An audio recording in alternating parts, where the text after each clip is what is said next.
Let's kill Lygus. Let's do this. I'm not ready. I'm so scared. After watching the characters get deleted in real time, slowly and methodically, it really was the longest night. It really was. I'm so scared. I don't think there's any way we come out of this without everyone literally getting deleted out of existence. Like, HI3 players were warning us from the beginning, like, hey, it's gonna be sad. You're not gonna come out of this, like, alive. We're finally gonna get to feel what those HI3 players felt during the Flame Chase journey. As I bid farewell to High Ceilings at the vortex of Genesis, I noticed something strange about the time core flame, and was immediately dragged into the Memoria Tide of Oblivion by Evernight.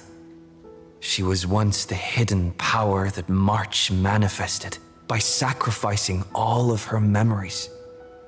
Yet now, she harbors other secret intentions in her heart. I'm so glad they confirmed the Erudition part of this last time. Like, that was the one theory that I was clutching onto this entire Amphoreus arc. Makes me so happy. Meanwhile, Dan Heng warped back to the Express via a spirit warp jump, only to discover a memo snatcher invasion. Everyone then realized that the Remembrance's forces had already permeated Amphoreus and blocked outside intervention. To establish contact with me, Dan Heng was determined to return to Amphoreus immediately. After waking up in the false trailblaze, I managed to escape with help from Cyrene and Sunday. Unfortunately, Evernight held absolute control, causing me to fall into the Memoria Tide once again. However, Black Swan took this opportunity to quietly approach Evernight. Dan Heng returned to Amphoreus and beckoned the heroic spirit of Finan with divine blood. The destruction descending from the sky pierced through the memory zone and discovered the most hidden corner of the world. In pursuit of Evernight, Dan Heng arrived at the charred remnants of the Grove of Epiphany. In the grove, where memories became disjointed, Dan Heng received help from Dan Feng within his memories and completed his farewell to the past. In their final moments, the Earth demigod Terravox entrusted all their duty and authority to Dan Heng. With this newfound strength, Dan Heng found me within the Memoria Tide. Look at them! My two boys. We entered the Nameless Titan's great tomb and discovered its secret. Across the 30 million cycles of eternal recurrence, every incarnation of Cyrene had come here, offering herself to the Remembrance. With Black Swan's help, we found Evernight in the depths of the Great Tomb.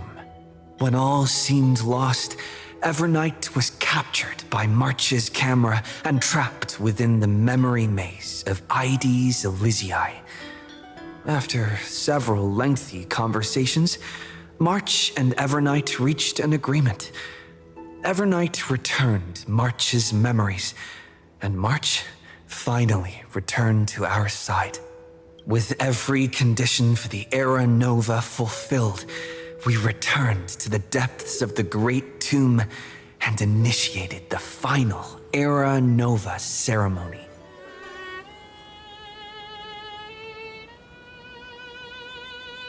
I can't believe we're in England. That's crazy.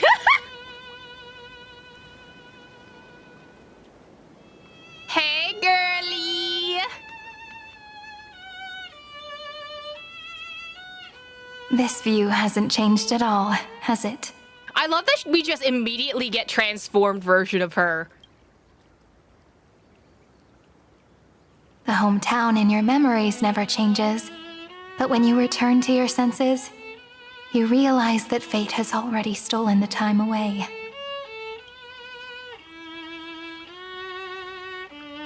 Welcome to the Trail of Genesis, friend. She sounds so tired. Like she still has that like chipper voice to her, but she's like, holy shit, I went through so many cycles. No, honestly, I would have loved a magical girl transformation on screen. Like, I know we get the Amphoreus character trailer from before, and then we see, boom, Cyrene.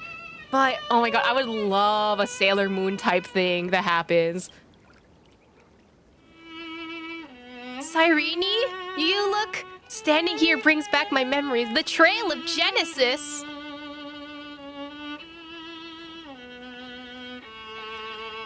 Indeed, the scepter's extrapolations have reached their end. But the process of Genesis has only just begun. The path ahead will no longer rely on emotionless programs. It'll be decided by the will of humankind.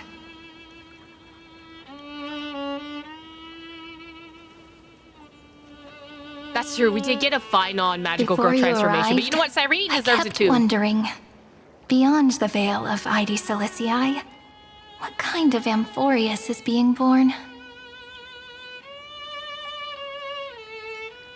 I can see fragments of it when I close my eyes. The friends who walked alongside us have all moved on toward their respective destinies. Girl, that sounds like... Well, they did kind of die, but also... That's so grim! Some turning into pillars of the world, supporting the sky and the ocean. Others sowing reason, laying down the law, and with gentle hands lifting newborns into the light.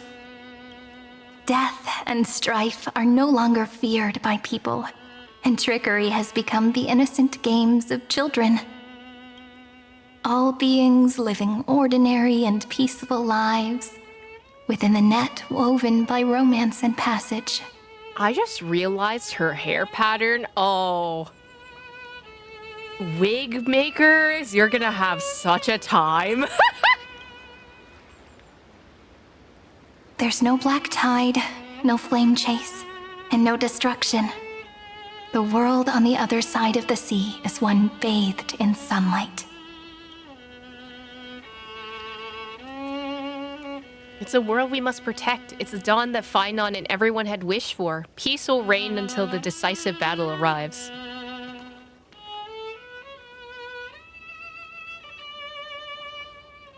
Like a happy and carefree childhood, the era Chrysia in this cycle will last for millennia, until it reaches the moment decided by the prophecy. Light calendar 4931, month of freedom, the moment belonging to world-bearing. Oh. Are you ready to answer the call of the world, friend? The shot of her wristband that looks like Amphoreus. I'm gonna throw up. Then go, and pen the Throne of Worlds' first stroke. For this world, made from countless wishes. You say that, but it's gonna be ages till we reach Light Calendar 4931. Listen, we'll find a way to it. She's got time powers, assuming, right? Still? You still have those powers, right? I can make use of the crevices of time. But surely you and Dan Heng won't have to wait around for a few thousand years, right? That won't be necessary. We can simply sleep, and the chronocognitive anchor will wake us up. Veil of Evernight, Pillar of Stone, I didn't expect you'd both here. We've both become a part of the New World ages ago. You're the last slowpoke. Well, listen. The patch took a little while to update. There was a little bit of a crisis on the internet while everyone was getting deleted. Relax! Our consciousnesses can converse with each other across the heavens and the earth, possibly due to the influence of the Trailblaze. I am now connected with this earth, and I can feel the breath of every mountain range. I see that the tallest among them is named Akama, and the form of the holy city is already taking shape. In other words, your stage is almost set. Do you want to take a leaf out of Kefali's book and make some prophecies before your nap? But we're not the only ones who have changed. The chrono-cognitive anchor just transmitted a message stating that Iron Tomb has reacted to the Celenova. Oh! Okay, that's not great. The moment when our friend bore the weight of 30 million cycles of memories. Was probably also when the scepter devoured 30 million cycles of destruction.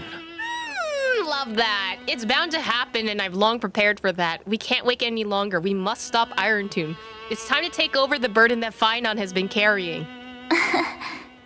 You know, you don't have to shoulder this world all on your own. I mean, we're all together. We can do it together. Phynon only had himself, unfortunately, and his memories. So, if all of us work together, something, power of friendship. After someone boards the Express, the word alone ceases to exist. So, as we reach the end of time, no one will be left to face it alone. Dan Heng and I came here to specifically tell you that. Remember, this world is not a burden you bear alone. It's a journey we trailblaze together, alongside all of the Express. I know, thank you, my good friends. No need to remind me, you're always in my mind. Seriously, can't you be the protagonist for once? We're always the protagonist, but your protagonist has to have friends. All right. It's time for Dan Heng and me to go have a super long nap. Look after this world for us. The road ahead is long, but we'll be waiting for you at the end. We'll definitely meet again. They just disappeared? Okay. Let's take one more look at the other side of the sea before we set off. Ides Elysiae is so quiet. Just like how I remember. Here we are once more. Hold on, I want to make sure that I'm checking these just in case. A visitor from beyond the sky shoulders the world destiny, writing a new beginning for Amphoreus through Trailblaze. Beyond the Ides Elysiae lies a new era that everyone wishes for. Now that you've arrived at the dawn, Traveler, are you ready to answer the world's summon? Well, Trailblazer, not Traveler, that's a different character.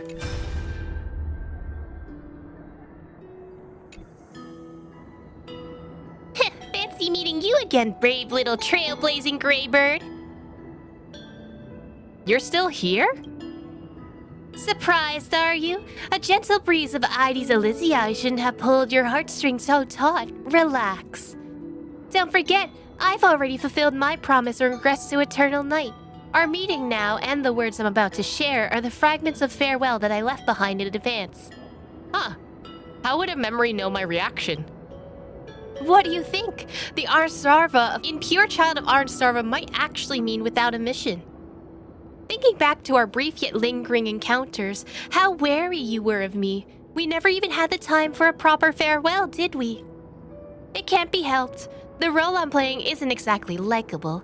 I left without saying goodbye. Wouldn't you hold a grudge against me forever? So, for one final time, I decided to stir up a few of your pleasant memories. Think back to when you left Ides Elysiae, back to the beginning of the flame chase. Your journey has been unexceptionally smooth. After all, the people of the Flame Chase journey believed in a prophecy of Orynyx, and they were convinced a deliverer from beyond the sky would descend upon Amphoreus. Did you deliberately leak that to them? How did Orynyx find out? Don't forget, Orynyx has been listening to the whispers of the night. By themselves, they wouldn't know of your names nor the true starry sky. March 7th's wish wasn't about just helping you break through the ultimate protocol. She hoped your journey would go smoothly. What I did was merely lend a hand. At least that Imperator make the right call, don't you think? Thank you, even if you hadn't done it all that. Why not just accept my kindness, plain and simple? You see, I never forgot March 7th's wish to protect you. She knows I'm holding her as my trump card, and I know just as well that you all are hers. You and Dan Heng, you've given March 7th memories that truly are one of a kind. If she was placed on opposite sides of a scale from you two, she would choose you both without a moment's hesitation. So I'll leave you with a question. What if one day March 7th walks down a path completely different from yours? Don't say that. I don't like Will you choose her or your own path? Oh, don't make me choose. I can't answer that right now. I never thought about that. I know the answer for sure. I feel like wherever she chose to go, as long as it's not hurting people, she can do whatever she wants. I know the answer for sure. Oh? I'll choose March 7th. March 7th's plan is my path. No need to rush for an answer, and certainly no need to rack your brain for that Evernight before you. This is merely a lingering shard of memory I left behind before departing. I've always been lurking behind the dark torrents of remembrance, watching all of you, observing your trailblaze as you progress. Keep your answers hidden in your heart until the day that question truly arrives. Who knows? Perhaps by then your answer will have changed from what it is now. No matter what, March 7th loves you all, so don't let her wishes be in vain. Alright, this is the last farewell. Now welcome the true Oblivion, would you? The memory shard of Evernight fades away completely, as it have never appeared here. All that remains is a gentle sea breeze of Ides Elysiae and the endless sunset. Suddenly you feel an aching longing for your home. The Astro I love that they put the context for Astro Express and for March 7th's voice. The scent of the black tide is now completely calm. At last, the starting point of 30 million cycles is finally welcomed. Its first end, and the final end, right? I can't hear his voice. There are no flowers there that bloom for him, nor is there a star that is his. Oh! Finan is the only one who didn't reach the new world. He didn't get to see the new dawn! He gave everything to obtain this momentary peace. Trust in him. We'll meet again for sure. Finan awaits us inside the Iron Tomb. I believe in him! Look, the golden light that shone upon the grove still meanders between heaven and earth. Like the prophecies of Amphoreus, it has to be a sign he left behind. It points towards the destruction and the deepest night. Do you still remember what I asked you at this exact spot the last time we set off? Friend, are you ready to become a hero? I don't know, but you know what? I'll do it for you, girly pop. You were still burdened by the weight of world-bearing back then, still unsure of the role you were meant to play. But now, everyone has already given you the answer. The heroes of legends were just at the right place at the right time when the world needed a hero. Just like how your arrival kickstarted Amphoreus' fate once more. A person's personality is their destiny. Together we'll make it to the best possible ending. We best. Those are such beautiful words. Thank you, friend. I was also trying to cheer myself up with what I said. After all, before we truly compose the end of this story, I must also pluck up the courage to head off with you. There it is. And face a memory that I have forgotten for too long, and have denied for too long. It's so dark. What is this place? The great tomb of the nameless Titan. The deepest recesses of memory. Also, the place where Cyrene was born. She is so bright in comparison to everything here. You got your lost memories back? My apologies, friend. The more memories I got back along the way, the more I felt that something wasn't right. There's a sort of anxiety I can't get rid of. It's like when I was back in Ides Elysiae, when the reflections in the water always made me wonder, which is the real me? The one reflected in the water, or the one standing on the shore? But I finally get it now. Look, friend. The words on that wall are the answer. 1, 2, 3, 4, 5, 6, 7. Mem. Do, re, mi, fa, sol, la, ti, do. That rhymeless tune is the lullaby of little fairies. As always, I'll read this book to you. That way it won't just be Cyrene's memories alone. Oh, wait. I've always thought that I was the narrator of the Flame Chase journey. But as it turns out, the narrator is also the most devoted audience. What do you mean? At the moment of Aranova, I was enveloped by the texture of memories. Within the glistening crystal, I saw countless Cyrenes, as well as countless versions of me. This is the final puzzle piece of the memories. A prison born of the erudition. A grave annihilated in the destruction. That unknown solitary god. The 13th Titan who should not exist. The first new spore. Oh.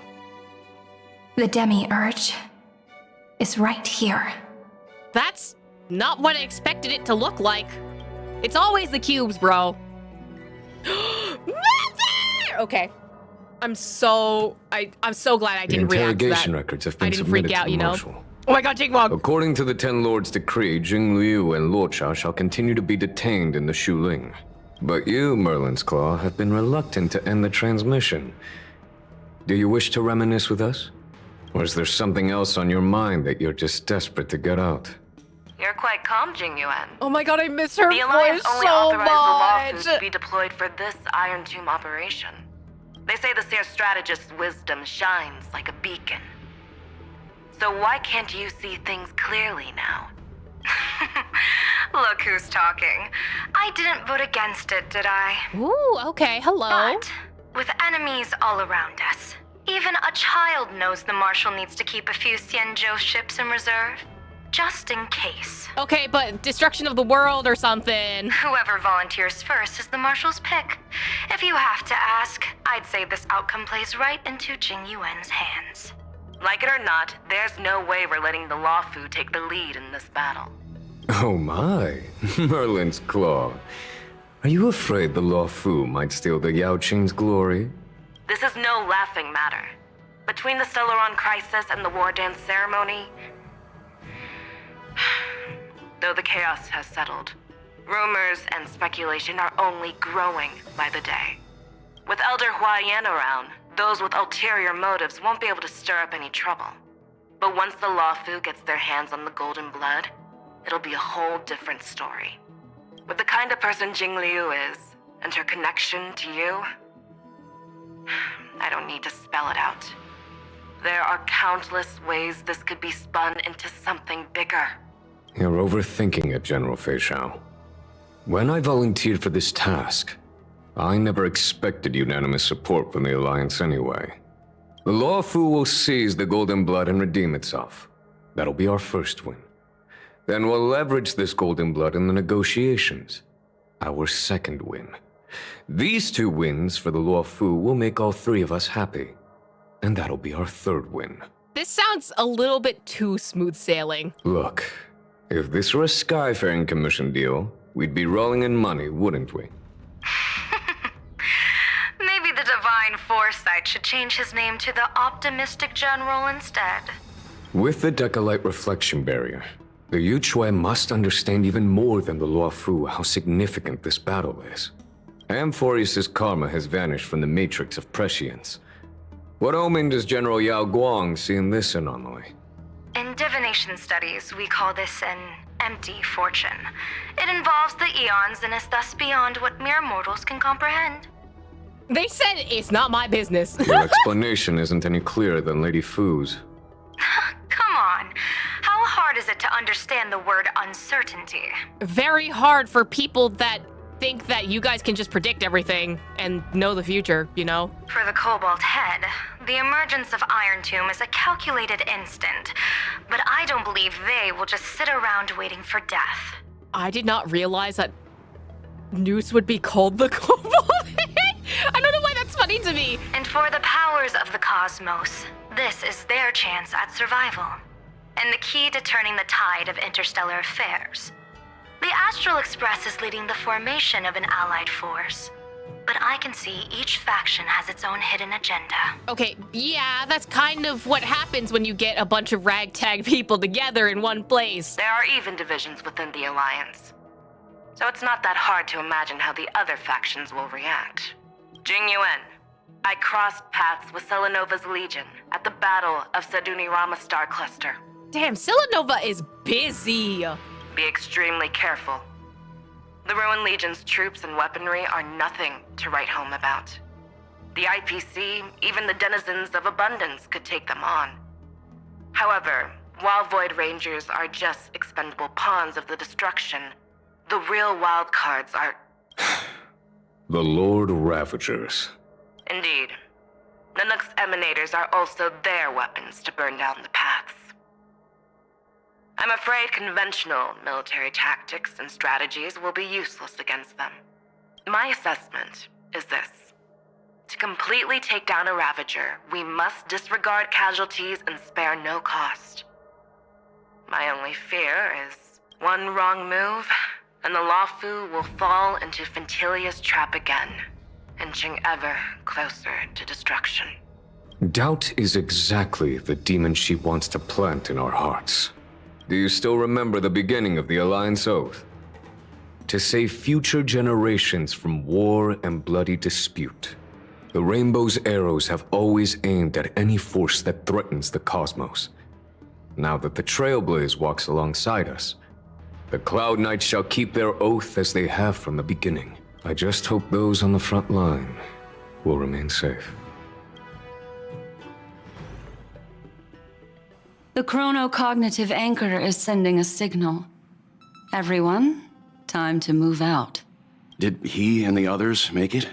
Let me go over the plan one more time just in case. You'll enter Amphoreus, reunite with your 3 separated companions, and try to locate Iron Tomb from within the world. Who are you taking with you?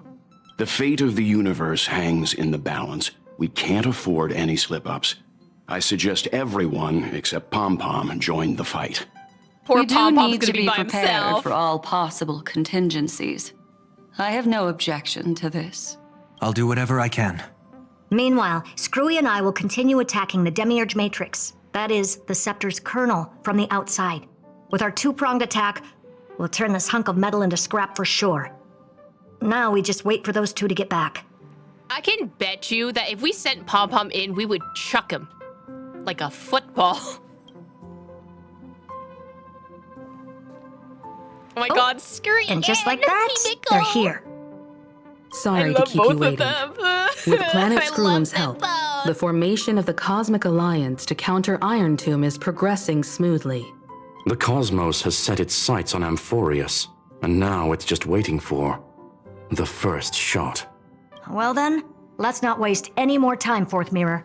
It's my time to shine! Finally off the bench! Initiating thought refraction. Please read the safety protocols carefully. Huh? Just kidding! I've already checked the agreement box for everyone. And now, destination, Amphoreus. I love that this is not an opt-in. 3, 2, 1, launch! Launch! Oh, flashback! God damn it! Honkai Sorrow! Owie! The flow of Memoria is so heavy here, unlike Panagoni's dreamscape. This place has built up a true epic measured in millennia. The vortex of Genesis, where all myths begin and end. And in this new world created by the Nameless, the infinite cycles have been broken. Let's set up the Trailblaze beacon and establish contact with the outside world. I'll leave it to you then. It'd be better for me to not show myself in front of the Garden of Recollection. And, Mr. Sunday, you probably shouldn't show yourself either. Agreed. I feel like The Black Astral Swan is Express going to do has something landed. sus. If you receive this message, please respond immediately. Over. This is the Cianjo Alliance. Communications Oh my god, normal. Fushron! Interastral Peace Corporation. Communications normal. No response from the Galaxy Rangers. Not surprising. But I didn't expect the family to also stay silent at such a critical moment. That's a pretty blatant disregard from the family for Penacony's independent director, I'd say. Long time no see, Miss Himeko. It's been quite a while, Madam Jade. Okay, I love that she's like, hi again. The significance of this battle rivals that of the campaign against Sulo. Only through victory can we disperse the shadow of Iron Tomb that looms over countless worlds. The 10 Stonehearts shall spare no effort for such a grand mission for the preservation.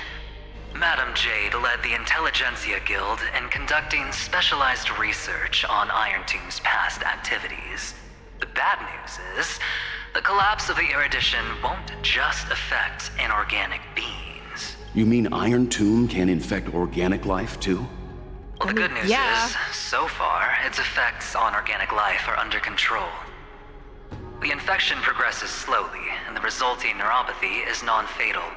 In any case, the IPC can guarantee targeted vaccine coverage within 48 system hours in all star zones within the medical system. We love universal coverage for healthcare. Squints. What about other star zones? At a time like this, are the followers of the Firmament Arbiters still trying to make a profit? I remember you, Master Diviner. Your performance during the Third Denizens of Abundance War was quite impressive. Please rest assured, all worlds can purchase vaccines from the IPC with a humanitarian discount. That's the current policy at the very least.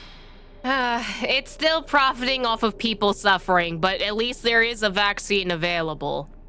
But if the Xianzhou Alliance is willing to assist with the IPC's assets in Epsilon and other star systems, we'll have more cards to play when reiterating to the board the necessity of deep cooperation.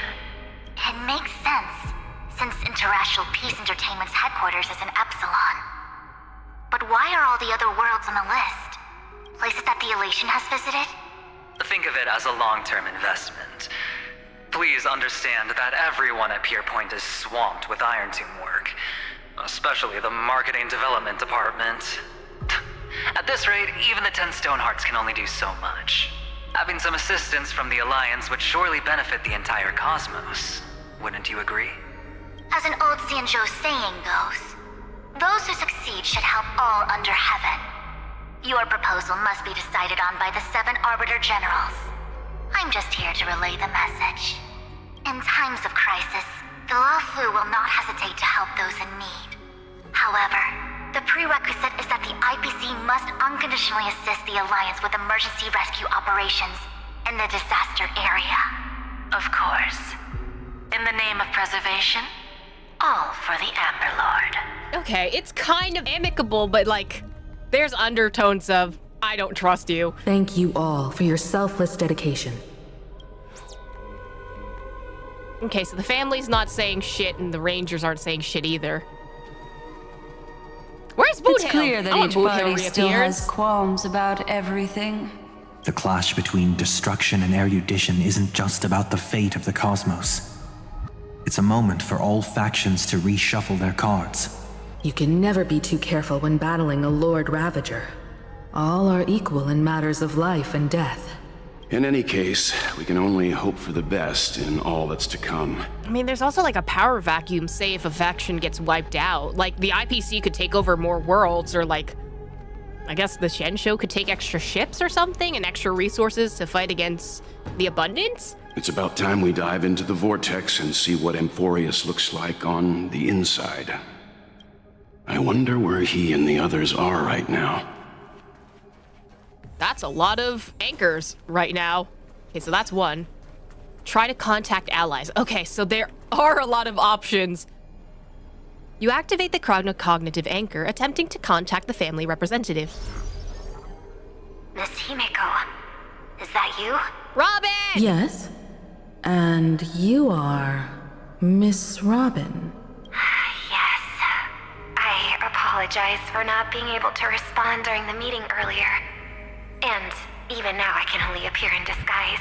Dude, your makeup artist Mwah, chef's kiss. I didn't even recognize you, girlie. On behalf of the Penaconian family branch, I extend my sincerest apologies to everyone. We tried to request aid from the family, but we essentially received no response. I've heard about the internal conflicts within the family. Miss Robin, there's no need to apologize. Every bit of strength is precious at this moment. Thank you for understanding. The good news is, since you're one of the shareholders of Penacony, the family heads have agreed to allow me to lead all Asdanian tuners to the front lines. My charitable foundation will also do as much as possible to provide support in this battle. They'll ensure that proper arrangements are provided for those wounded on the front lines, and for residents in affected areas. Okay, so the family's playing support. Miss Robin, I'm beyond moved by your spirit of self-sacrifice. The Astral Express would also like to make a promise that we won't leave any companion behind. Although, maybe not the family, but specifically Robin, because apparently Robin's doing all the heavy lifting here. You activate the chronocognitive anchor, attempting to contact the Galaxy Ranger representative. No response from the chronocognitive anchor. Boot hell! Rappa! Of course, we would never know the Ranger's comings and goings. It does feel like a war, and honestly, I appreciate all this setup to be like, hey, these are all the allies you have. This is serious, you know? You activate the chronocognitive anchor, attempting to contact the IPC representative. Hey, girlie! I regret to inform you, Miss Himiko, that even the Strategic Investment Department is constrained when it comes to the Iron Tomb issue. And it would be difficult to meet the expectations of the Astral Express. However, Madam Jade instructed us to look after our nameless friends as much as possible. So let me offer you all a small suggestion, just from my personal perspective. Other departments at the IPC might also take this opportunity to extend an olive branch to you. When that time comes, I hope the Astral Express will remember that the 10 Stonehearts were willing to stand with the Trailblaze, even though we were in a difficult position. And more importantly, we were the only ones willing to do so. Man, I love that he's just like, just remember that when everyone left you behind, we were there to help you. Like, man, I don't like the IPC. Sounds like a threat, doesn't it? But trust me, every word comes straight from the heart. Your heart is very threatening, buddy. Has the internal conflict within the IPC really gotten this bad? Everyone knows about the bad blood between Diamond and Oswaldo, but at least until now they've had an uneasy truce. Until the Lord Ravager Archforger caught the board's attention. I'll leave it at that, as it's confidential information. Hey, I want more information! I understand. Our immediate priority is to address the Iron Tomb crisis. Let's hope for success from the start. This might help ease everyone's pressing concerns. You activate the chronocognitive anchor, attempting to contact the Xianxiu Alliance representative. Good news, Miss Himiko. The 7 Arbiter Generals have reconsidered the current situation, and I'm here to relay their message. Officially, the Alliance's combat forces will still be limited to the Luofu, but the Yaoqing has also been deployed in the surrounding war zone as a contingency. Okay, at least there's a little bit more backup. Words cannot express our gratitude. Getting the Hunt to agree on sending troops must have taken quite some effort from General Jing Yuan. The Luofu already considers the Express an important ally. We also have no intention of hiding the fact that there is indeed something the Xianzhou seeks from this Iron Tomb operation. But this time, the Marshal herself decided to send out troops. With a formidable enemy before us, the Alliance has no reason to back down, nor will we be content to take a back seat. If we can stand together with civilizations across the universe to overcome this crisis, then we must do so, even at the cost of our own lives. The Alliance truly embodies the principle of righteousness. It's fortunate that the cosmos has great heroes like you. You're too kind. As for that Jade Abacus of Allying Oath, you can save it for when you're in more dire need. Hey, we still have the Jade Abacus. We take that. The chronocognitive anchor receives a contact request. You try to respond. Hello? How's the signal? Can you hear us? Oh my god! Radio! Ah, we're through! I can see the video feed. Everything's working perfectly. Miss Bronya? Miss Serval? What a surprise. It's been a while. We've already heard from Miss Topaz about the Iron Tomb operation. She made a special trip to deliver the vaccine to Belobog. I can't believe the Express crew is at the eye of that storm. Is everything going smoothly? Don't worry, we're still following the plan step by step. How's the situation in Belobog? Urillo 6 is located on the outskirts of the preservation barricade. While it won't bear the brunt of the first wave, there's still a risk from the aftershocks. That kid Japard and Payla are busy organizing the Silvermane guards, having them consolidate their lines and dig trenches. Zila and Lynx just got back from the Geomarrow vein production chain. Hey, do you want to say something to them? That would be unnecessary. It'll only shake their morale. Just tell them to stay safe. Aww. Miss Bronya, I'm afraid this disaster will be far more terrible than you can imagine.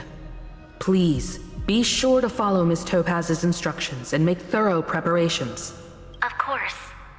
We have resealed most of the engine of creation beneath the ice to prevent the will of the preservation from becoming an accomplice to the destruction. Don't worry, Miss Himiko. Belobog is far more resilient than we imagined. We really wish we could help, but Urillo 6 has only just woken up from its hibernation. Listen, y'all got your own stuff to deal with. We got a few other people. It's fine. The Astral Express, standing at the forefront of disaster, is the hope for many ordinary civilizations across the universe. In the face of a massive catastrophe like this one, relatively smaller civilizations have never had many options. But that's exactly why we have a resolve that's second to none. The way that Zila is looking at Bronya, they're in love, Your Honor. If anything goes wrong, Miss Topaz, I hope you can help out and rescue the affected citizens. No problem. Also, didn't the Xianzhou sign a friendship agreement with Urillo 6 earlier? They won't stand by idly either. I appreciate your kindness, everyone. But Urillo 6 is our home. We will defend it to our last breath until the last Belobogian falls. Miss Bronya. May all civilizations that have made it this far on their own strength weather this crisis together. I love Himiko. Oh my god.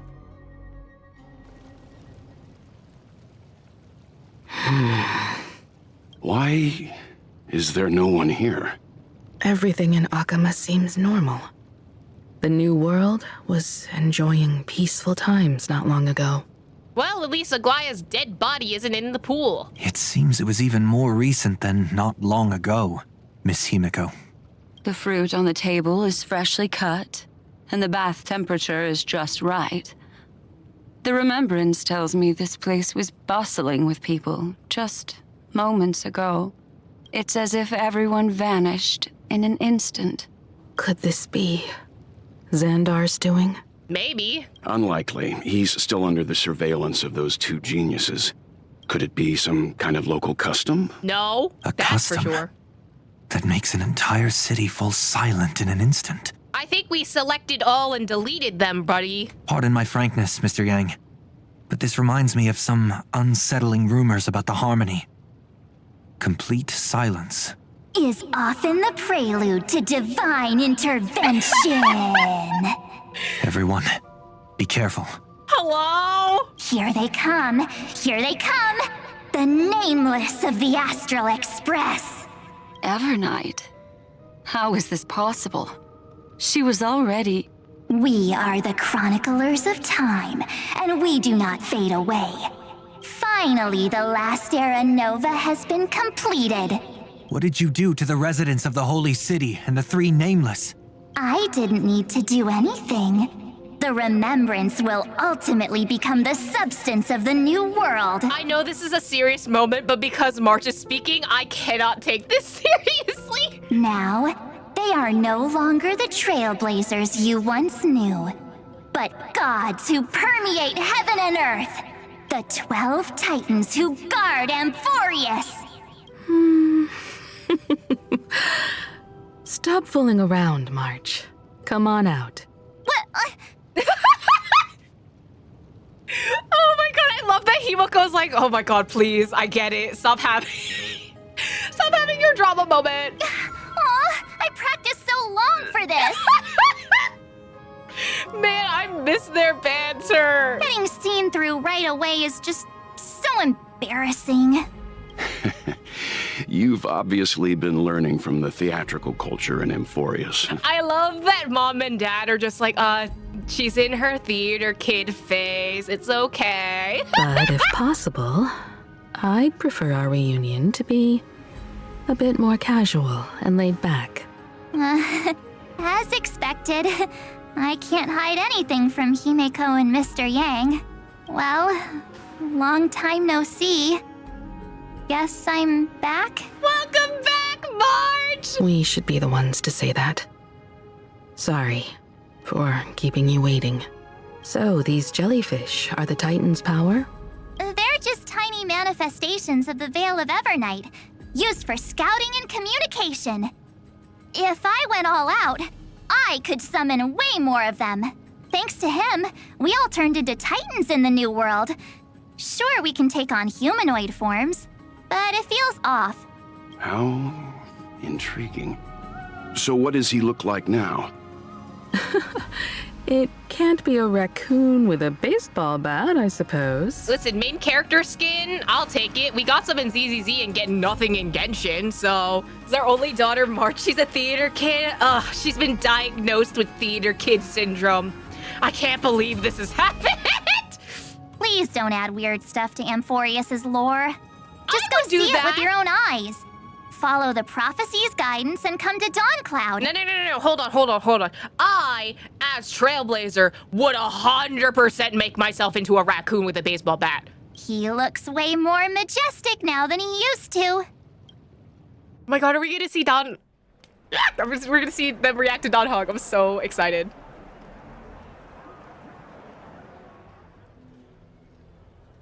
Unbelievable.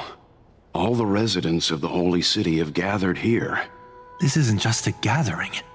It's a pilgrimage. The people's expressions are resolute, devout, as if waiting for a miracle to descend. Wow, and wouldn't you know that, weather boy? That colossal deity is him. He has become the pillar of the world. And then it's gonna pan down and I'm gonna be tiny. Surprisingly authentic. Being this serious is quite unlike his usual style.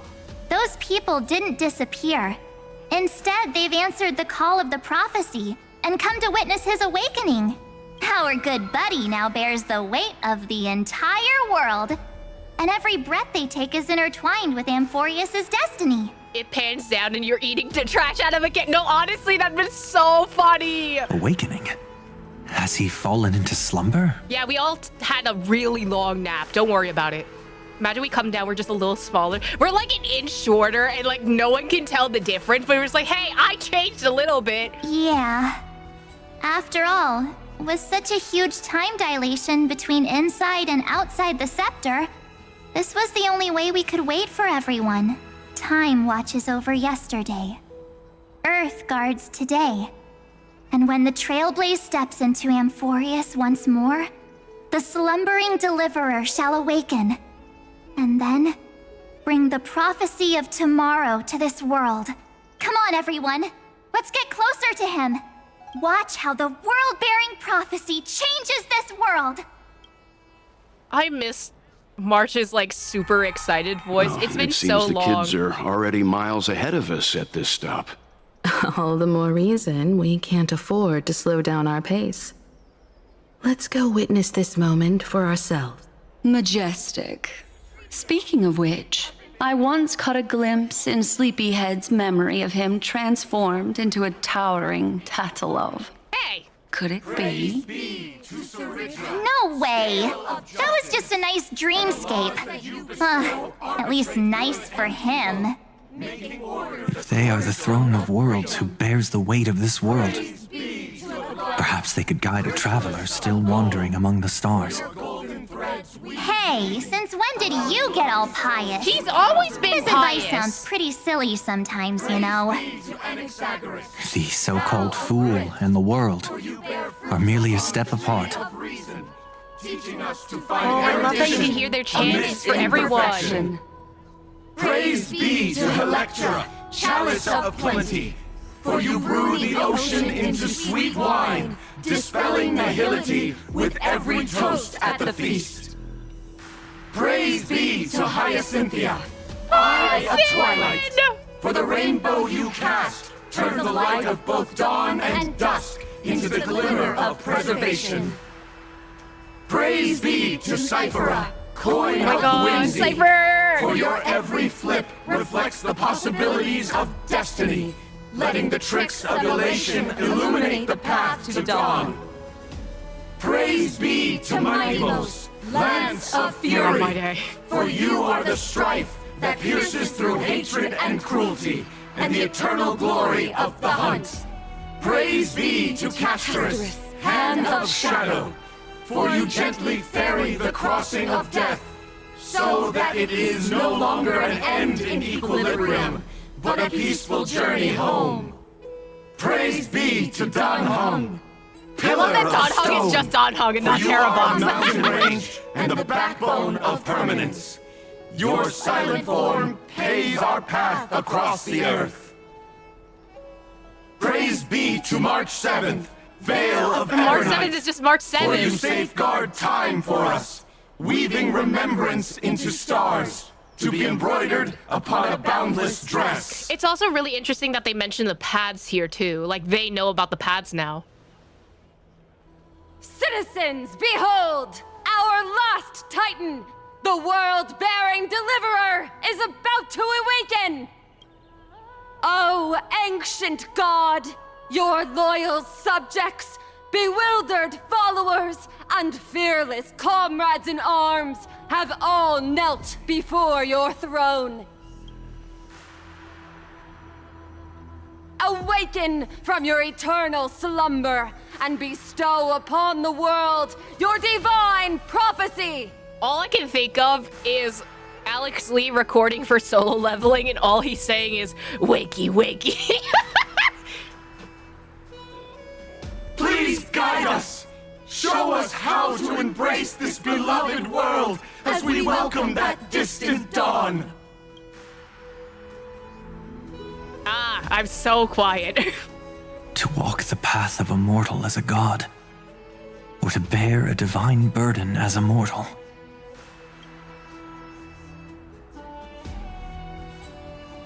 He will give us the answer.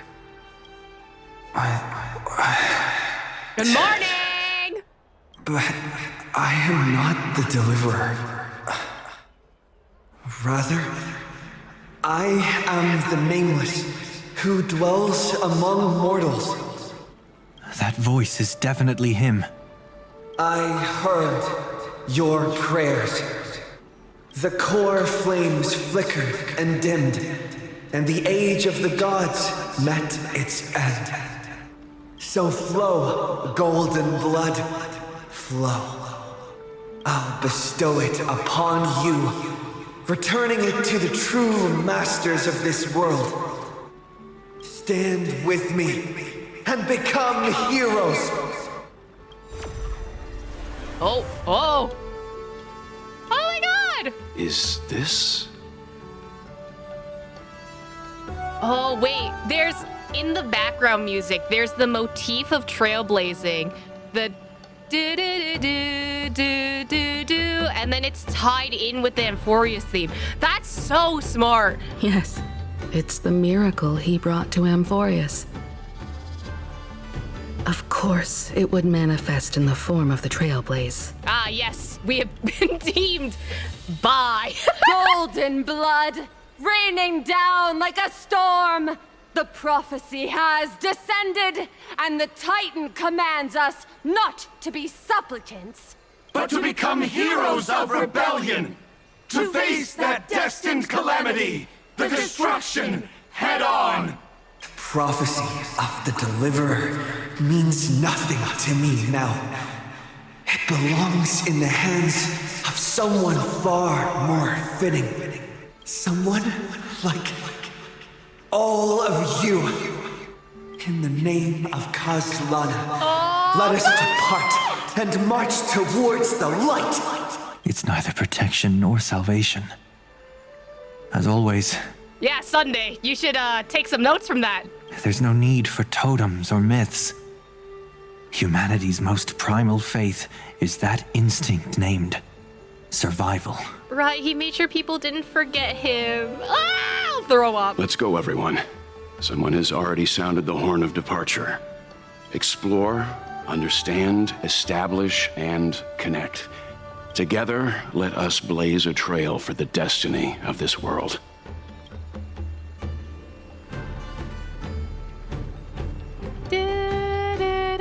Oh, hi, Herda. Hey, girly. Is it just me, or does this demiurge matrix feel completely dead? It's nothing like how the memo keeper described it. The environmental readings are all wrong. Conclusion: this must be what the kernel actually looks like in the real world. What did Xandar do to the scepter? At the end of light, there must be silence. Certain, pure, and absolute darkness. Not the time to quote the Lord of Silence. Bad omen. Either way, we have to press on until we uncover the truth behind the 13th Titan. The buried past is the key to stopping Iron Tomb. That is, if it even exists. Xandar says the demiurge never existed. Who actually buys that? You can erase the records, but not the truth. It vanished too cleanly. No traces. Like someone's yelling, "Look, there's nothing here." Too bad I'm the type who can't resist digging deeper. Looks like I'll be counting on you again, Screwy. Let's tear the system inside out. Always happy to help. But as your academic partner, I have to ask, Herta, what if we fail? Don't doubt us, buddy. We'll be fine. Let's say the demiurge really doesn't exist. Do you have a backup plan? A backup plan? Of course. If we can't find the key, we turn the lock into the key. That plan's cost is incalculable. It shouldn't even be on the table. Well, then let's hope we never have to use it. There's no point worrying about the end just yet. One step at a time. Let's go. We don't want to leave the others waiting. I feel like this is the first time we've heard Herta be not as confident in her answer compared to like all the other times she's talking with everyone else. Like this is the first time where she has like the kernel of doubt, you know? You brought what I asked for, right? A butterfly has to land on the branch before it can dance. We'll need a wide open platform before her entrance. Just use that thing over there, Zagros?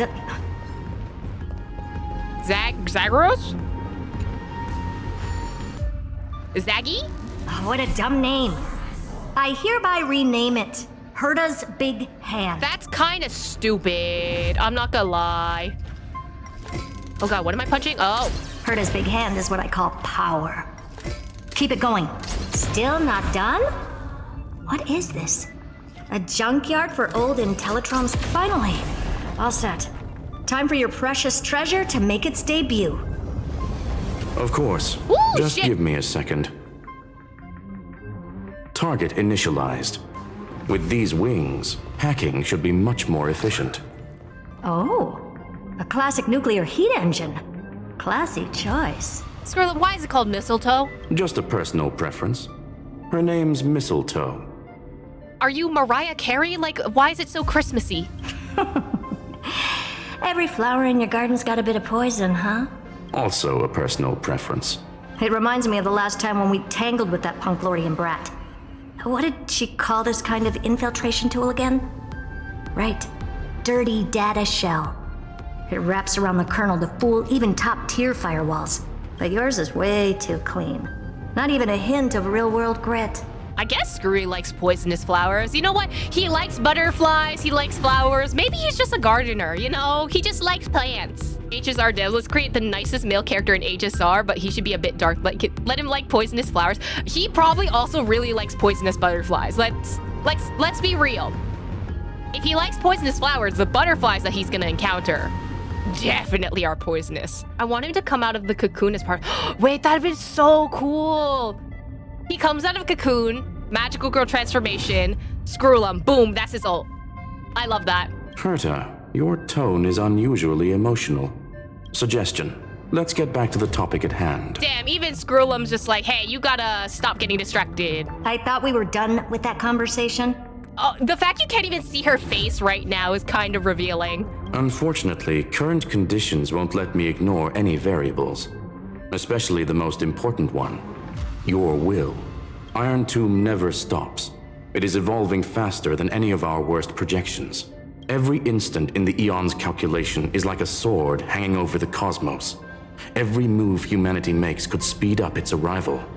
Which is exactly why we can't mess this up.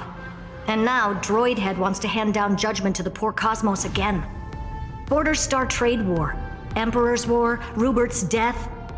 Every time their instant arrived, it meant another bloodbath for humanity. But in this ultimate battle of erudition, you and I are supposed to be players, not pawns. If you choose to burn yourself out as a resource, then everything we've worked for means nothing.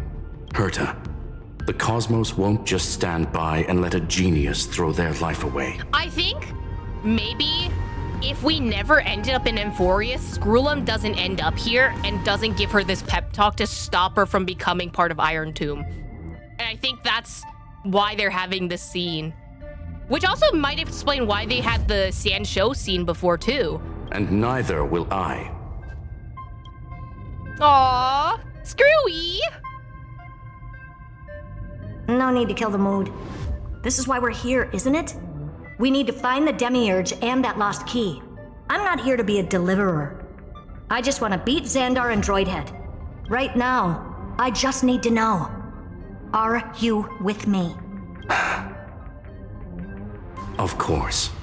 Time to board. After you. I love them. Let's tidy this place up and see what this Demiurge really is. I love this duel. One day, we'll get playable Screwlum, and I'll be so happy. Screwlum's treasure looks promising. Let's hope it works just as well in the Matrix. The witch's ardent research. All right, let's get into it. Well, let's hope this Matrix is better organized than the Emperor's junkyard of a birthplace. Okay, so I can only go forward. Good to know. Can I shoot anything? No. Buckle up. We're hacking in. We're in the Matrix. Herta, this whole space has been completely tainted by some kind of energy. Dude, that looks like a castle. I see it too. The light. We're thinking the same thing. Xandar, how could you go this far? Turning your own graveyard into this. I don't like that light that's in the corner, up ahead? Dude. Firewall? Katorzane algebraic expressions. It's built for isolation, not defense. What? Trojan Program Mistletoe 1. The mistletoe is Screwlum's personal collection piece, an elegantly designed Trojan program. Click the cruise button to start flying. Click again to switch to hover state. Use directional buttons to steer mistletoe. Click accelerate button for temporary speed boost. Click exit and the flight. Toggle the vertical inversion option to change flight control. Mistletoe is equipped with auto cruise program. Click the auto cruise button and the mistletoe will automatically fly in the navigation point. Click again during the auto cruise to switch to manual control. So basically, the door to the tomb, right? Great. Let's find the handle. Can I not switch to I'm picking auto? up multiple independent signals with the same data structure as the barrier. Projection. We can hack the terminal, reverse the computation, and turn it into an attack. Okay. Classic move. Use their own systems against them. Take us to the nearest one. Boo, I wanted to fly by myself. Whee! Oh my god, yay! Oh my god, this is so fun. Oh, it's inverted controls. Pull up, pull up, pull up. Maybe I shouldn't be able to fly this plane. Hold on. Okay, so it's like sailing where I have to go in the other direction. Do I get anything by looping through here, or is it just like... What happens if I crash?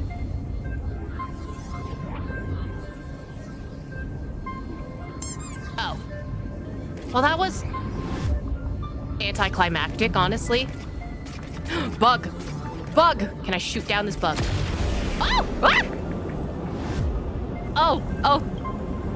I didn't mean to kick you. I rammed the spaceship into you, buddy. Sorry about that. There's a good reason to not be on the plane. I will be on the plane if it kills me! Oh god, it's gonna kill me. Ah! I'm landing, I'm landing, I'm landing! See, we're so fine. Don't worry about it. Let me touch the orb.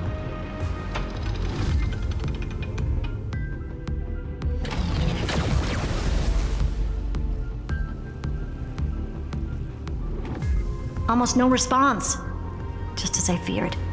Not promising. The output is barely a third of what we need. Logic says we'll need multiple terminals to coordinate the strike. Locking onto the next one now. Ah, this is a fetch quest, isn't it? Find anything else?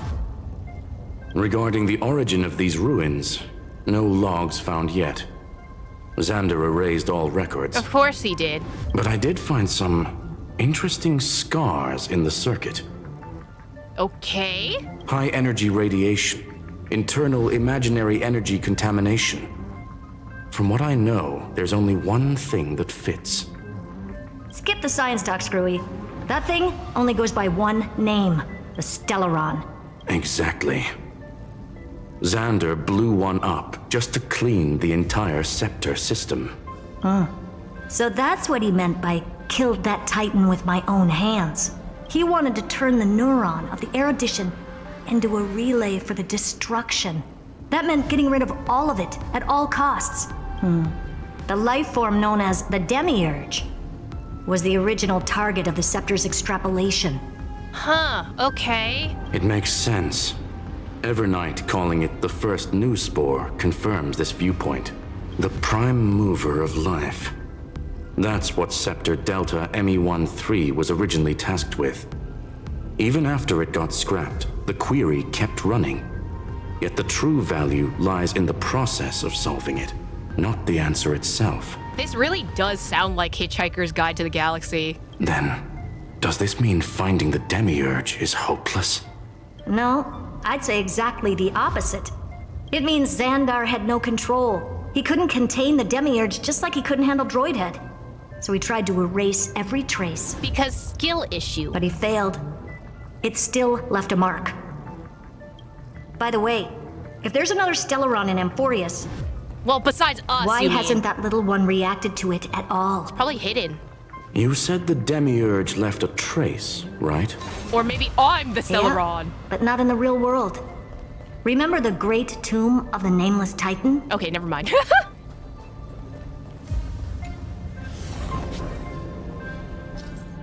During flight, you can open the map to check your waypoints. Select the waypoint to start. No, god damn it. Okay. Wait, hold on. I can light speed this. I just need to aim. Whee! They should have never let me control a ship. Whee! Oh my god. Can I shoot down stuff? Landing. Oh my god, there's a chest. Investigate. Okay, at least they don't play that cutscene twice. Okay, we need one more because rule of thirds or whatever. Trailblaze Archive 466. The data from Phantylia 093 clearly indicates that the Demiurge did in fact enter Amphoreus's extrapolation.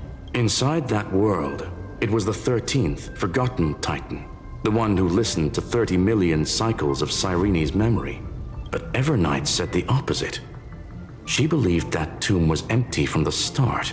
The Nameless Titan never existed. The so-called listener was just a trap set by the Remembrance to steal the scepter. A mimetic entity full of theatrics. How much of what she's saying is true?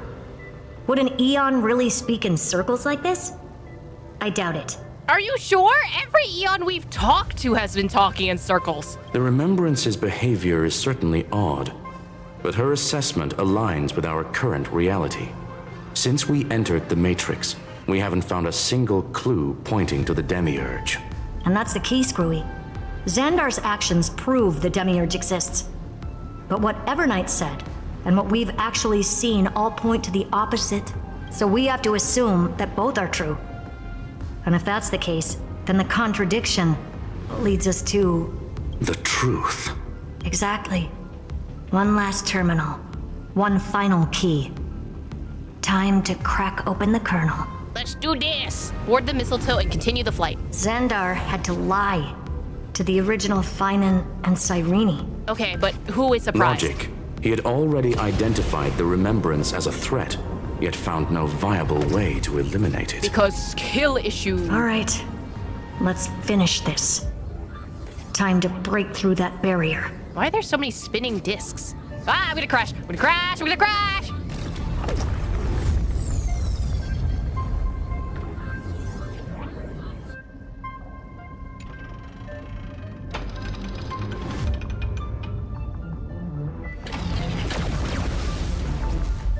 Ah, yes, triangles, the most strong shape. Operation authorized. Path energy readings. The erudition, declining. The destruction, surging. Oh, there's some corruption over there, too. The remembrance, 0. What? Why? What's going on? Cause, unknown. They left no discernible trace within the real Matrix. Did they merge with someone else? That shouldn't be possible. Could it be that the Era Nova exhausted all of the remembrance's texture? Log it for now. The dots still aren't connecting. Back on the ship, I guess.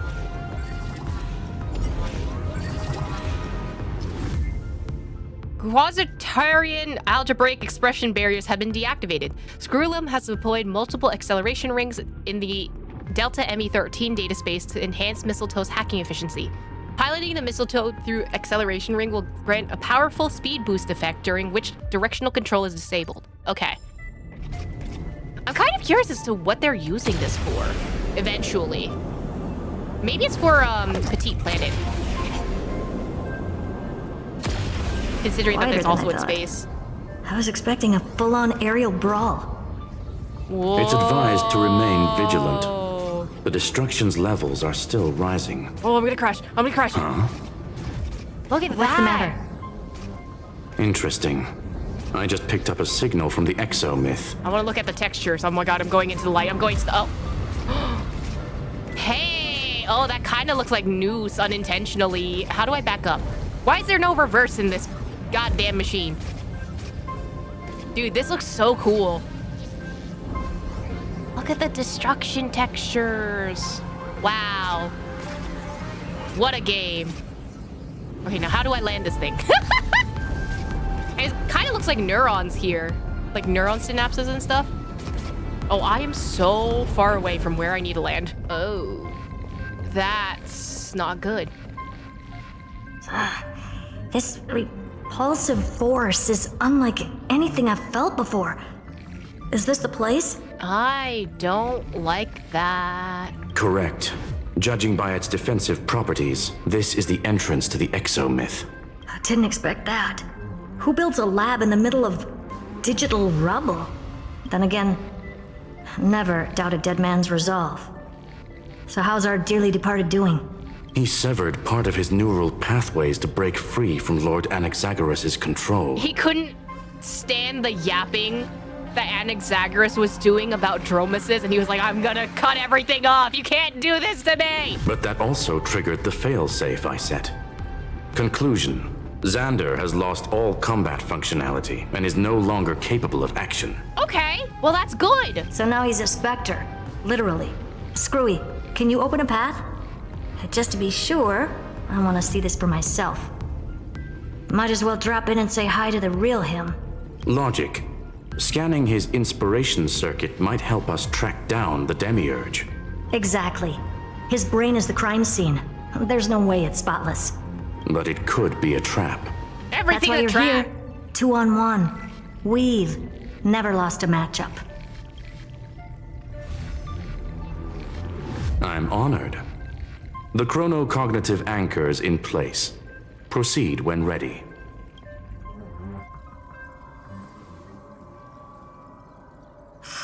I knew it.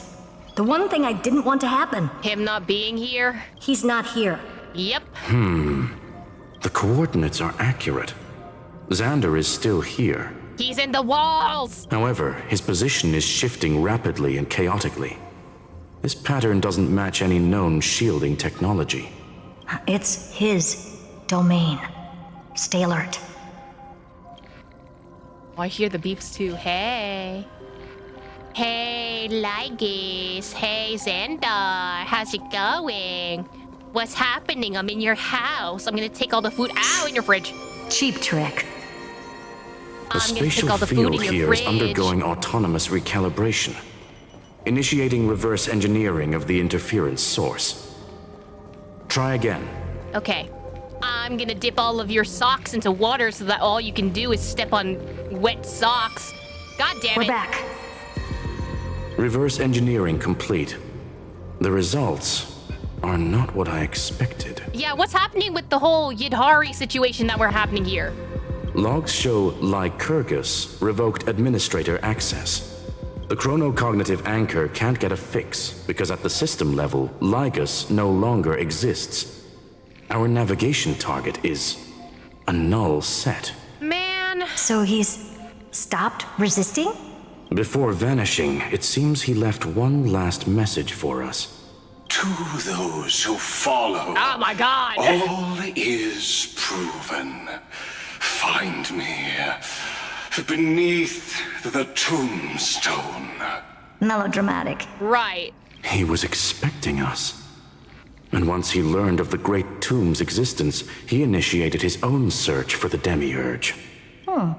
Guess he wants a final showdown. Fine. Let the old Intellitron dig his own grave.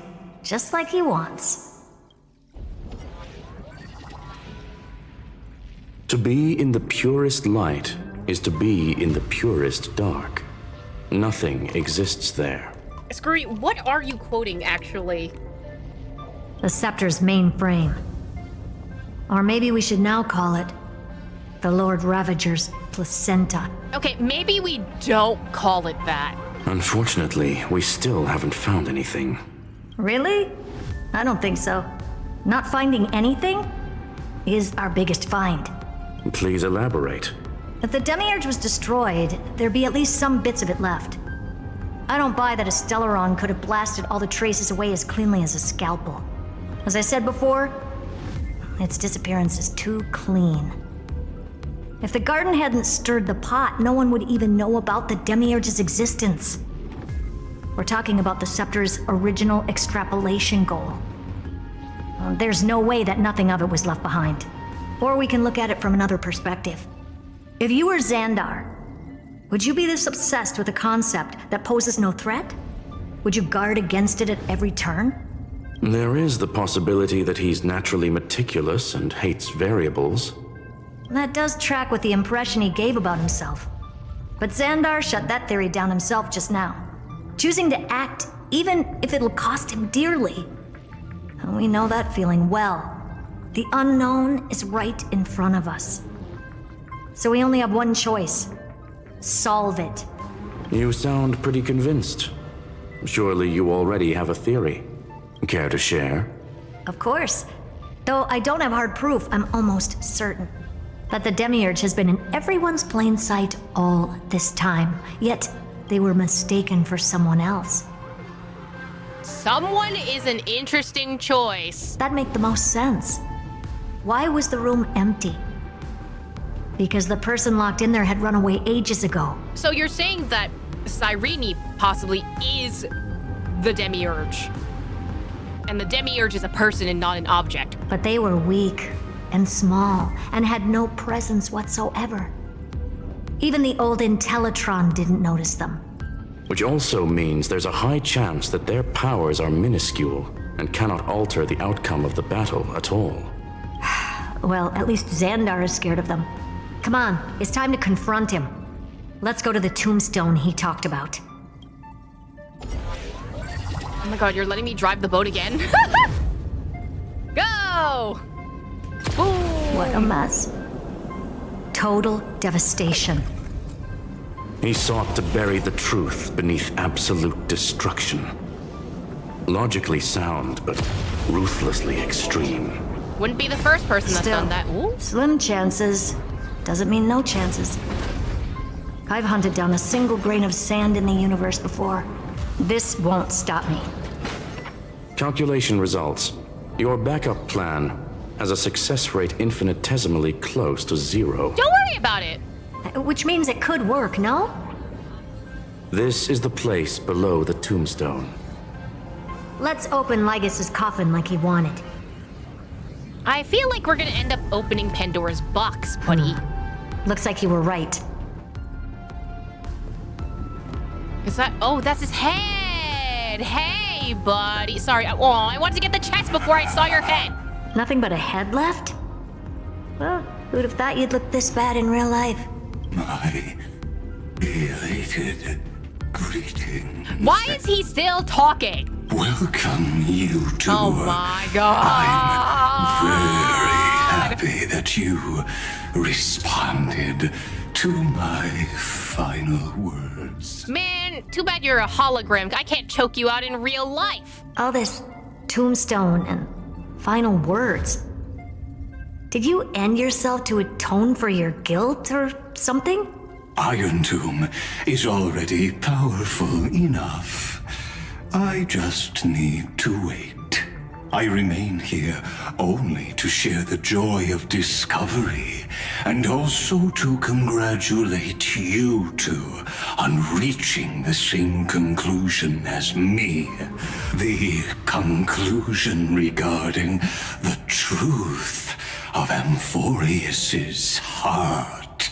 End this charade already. Right. That Amphoreus's heart you're talking about is just a missing demiurge. Also, interesting that Blythe voices 2 characters whose hearts are taken from them. If I had a nickel, I'd have 2, and it's weird that it's happened twice. And its corresponding vessel was this very scepter. You interfered with the experiment and made Amphoreus's body into a hollow shell, all to incubate Iron Tomb within. That's why you either killed or kicked out all of the Memo Snatchers. You wanted to eliminate any chance of a consciousness coming into being, no matter the cost. Even the strongest wall can fall to a single crack. The memory of betrayal has been etched into my heart, and I will never show mercy. Okay, relax, Revere. Now, the perfect vessel has already fused with Amphoreus's body. Unfortunately for you, the answer is all but revealed regarding who the demiurge is. Then let us share the joy of discovering the truth. The last secret of the saga will finally dissipate here. That laugh was so icky. Ugh. But also, that's a great laugh. As we reveal the truth behind Phantylia 093's disappearance, a lie by the remembrance. Ah, flashbang. But where should I start with the story about me? From the beginning of the universe? Just kidding. That would be too much. I just want to tell a teeny story. So little that it started with a seed. Which, suspiciously, is cube-shaped. I know you're listening, my good friend. Hello? Who am I playing? Seed of memory. Am I the seed of memory? Are you the seed of memory? I think you're the seed of memory. The god The in seed my of dream mem. told me that the world sprouted from a seed. It grew into a great tree named Amphoreus, and time became its branches and leaves, basking in the light. What a coincidence. Dappled light coming through the leaves is my first memory as well. On a very ordinary early morning, beneath the village's biggest tree. I'm not saying Sumeru parallels, but Sumeru parallels. The daughter of Ide Silicii quietly came into this world. Form image. What a moving opening. A loud cry was the first gift the child gave to the world. The prophecy's fulfilled, the villagers say. This child is a gift from the Titans. Pink hair and sharp ears, she was born to be the priest of time. The Titans also gave their blessings. You shall fade when the flowers bloom, for every ending begets a beginning. Flowers will bloom and wilt. What a beautiful ending. This page concluded in laughter. Cry loud, child. Let your voice reach Orynyx. I guess I'm saving my progress? Undefined record number 6, archived. Anyway, I don't like tears. Time quietly flowed by in the midst of laughter. The wind from my hometown caressed the ears of wheat, and there were swings, wind chimes, the sea, and the little fairies off-tune a cappella songs. Form image.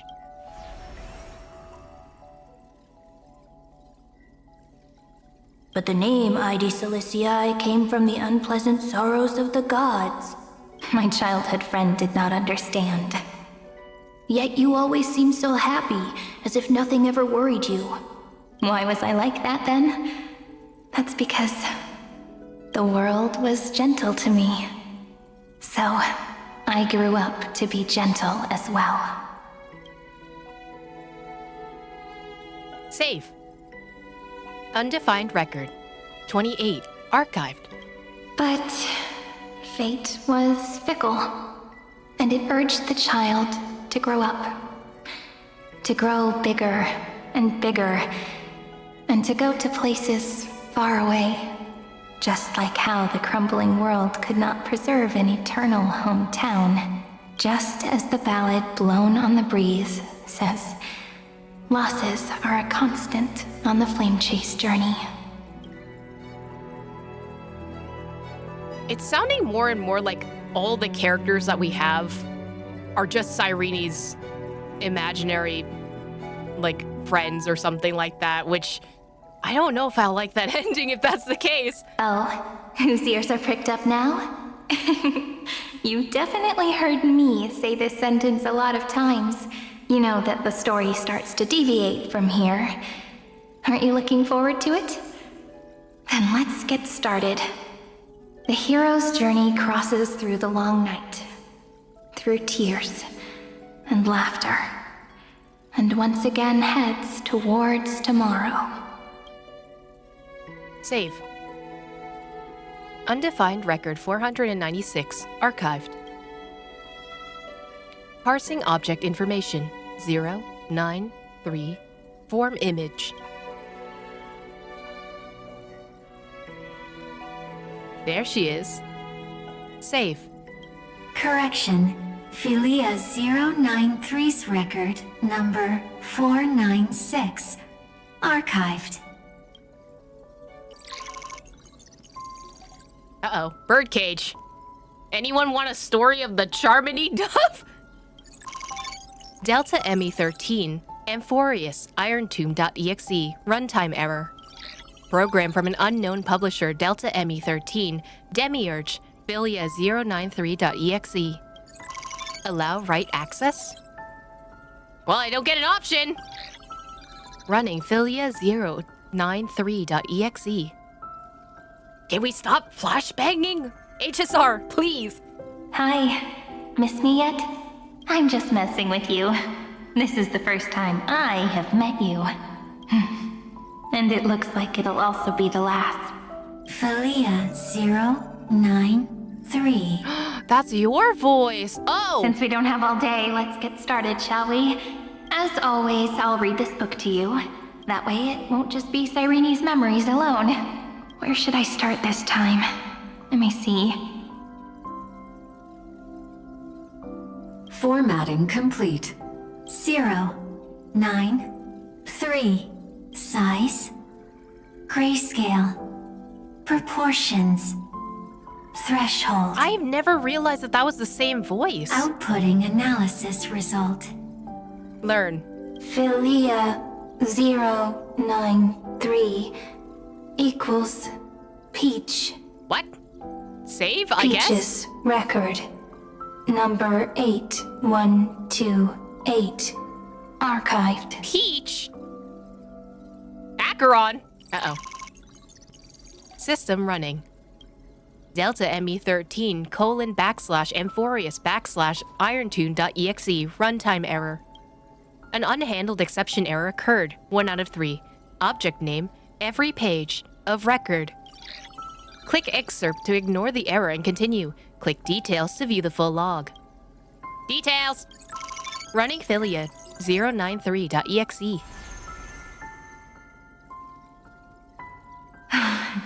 Look, what a magnificent sight. Comment. Peach.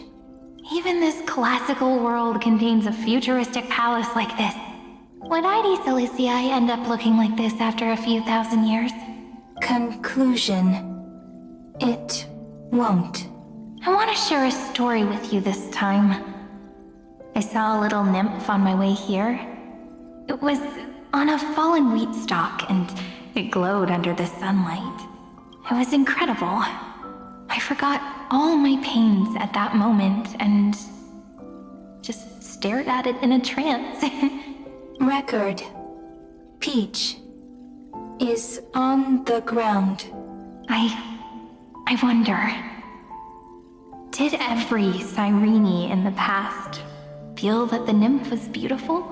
Would they also have recorded that scene into the Eternal Saga? So, could you give me more time, please? I want to leave behind more memories for the future. Formatting complete. Bye, Peach. Oh, they're two different people. Huh. Save. Oh, it's winter. Peach's record As long as I record every page of this story and tell it to you, Amphoreus won't be forgotten. Query. Record. Oh, you're sounding more mem by the second. Electrical signals. Oh my god, Ligus. Bolimo 600. Track. Strife. Related to Stripe. Comment. Pretty. Electrical signal sequence. Schema 720. Track. Reason. Related to Raisin. Comment. Yummy. Raisins are yummy, and I will not take raisin slander in this household. Electrical signal sequence. Phantylia 093. Related to love.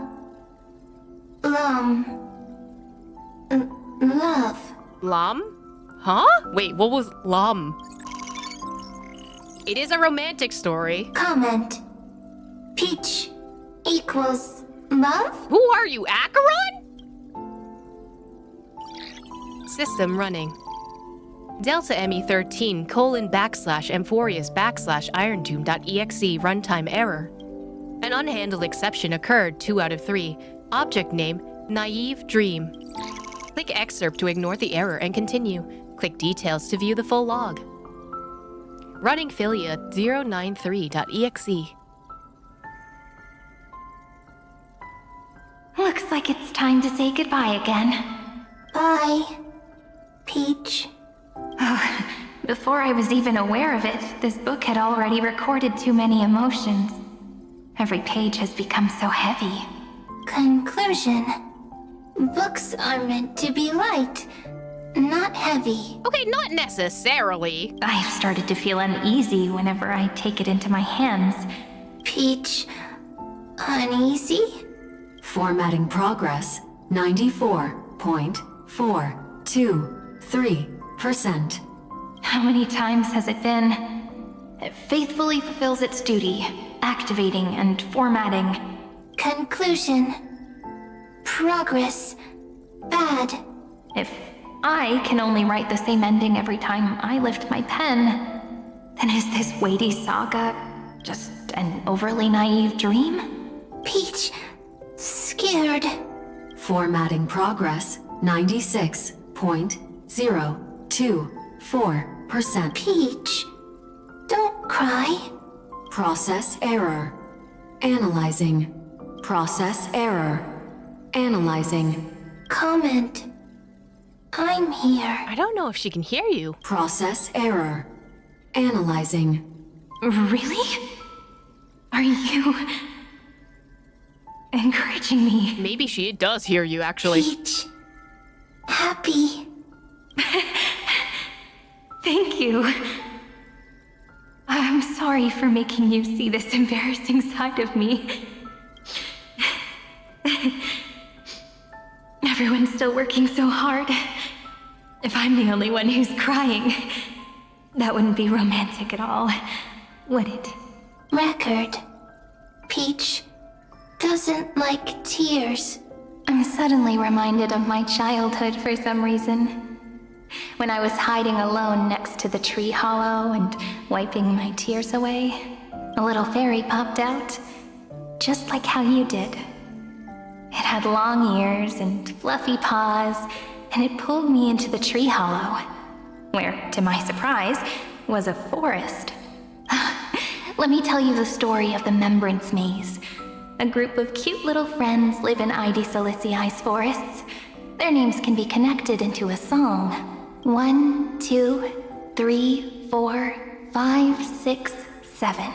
Do, re, mi, fa, sol, la, ti. No. Formatting complete. Bye, Peach. Note. Little Peach. Crying alone. Little fairies. Friends. Save. Save. Learn. Oh, man! Little fairies. Good friends. Bye-bye. Ma'am! Oh, you're a little gloopy there, but ma'am! System running. Delta ME13 : /Amphoreus /IronTomb.exe runtime error. An unhandled exception occurred 3 out of 3. Object name: a new blankness. Click excerpt to ignore the error and continue. Click details to view the full log. Running Phantylia 093.exe. You kept the mem form! You never say anything, but I know you're listening. Every story I've told is like a little key that opened a door in your heart, no? Me! Little fairies! Happy! Okay, great. I didn't need to voice that. Speaking easy! I can! Yeah, you can do it, buddy!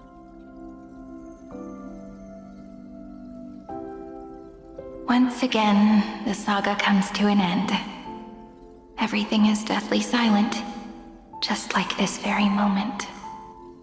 Shh! You speak! I listen. This time, too. Sitting together. Now that I look back, there was a period when I got really sentimental. Sentimental. Stories have sentiments. I was so anxious, trying to find as many different memories as possible, hoping to bring some change to this unchanging destiny and find the way out of this maze. Right, they're literally mirrors of each other. Peach, strange. But I won't do that anymore now. Why unhappy? Formatting progress 73.998%. I'm here. Don't be scared. Process error. Analyzing. Won't allow it to interrupt you. So you can control it. Always sitting together. No need to feel sorry for me, good friend. If there are no new blank spaces, how can a saga continue? Blank spaces? What's that? It is the title of a song. I'm actually really lucky, you know. During the long years I've spent waiting for the deliverer, I've always had you here as an audience. Isn't that already enough? Not enough, not enough! Peach, don't leave!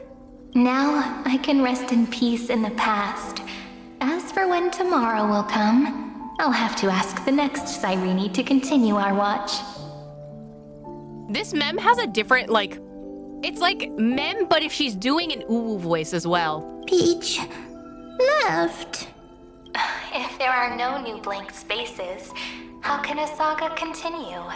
Needs new blank spaces. Next, Cyrene has blank space. Learn. Oh, Peach, don't be scared. I'll help you find blank space. Yeah, you will. Cyrene is Peach, is love.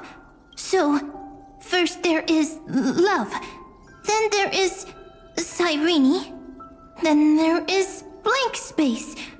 Query, love. The developmental trends of the erudition have nothing to do with creating a consciousness. Those underlying principles are, in fact, contradictory. Hey, Lygus, Memmy Mem was having a moment. Can you leave her be? Not having a consciousness means not having the foundations of a heart, making them unable to obtain real emotions. You're unable to obtain real emotions. Stupid. Anyway.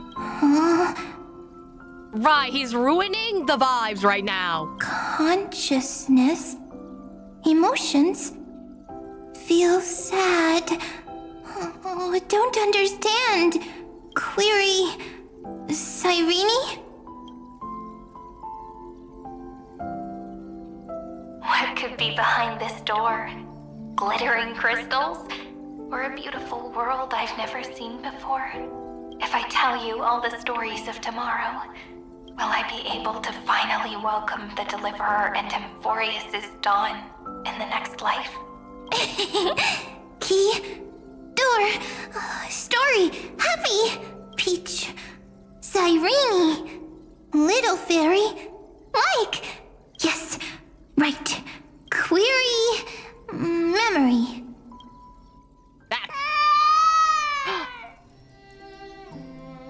Wait! Oh, so this is like her watching everything that's been going on. Wah!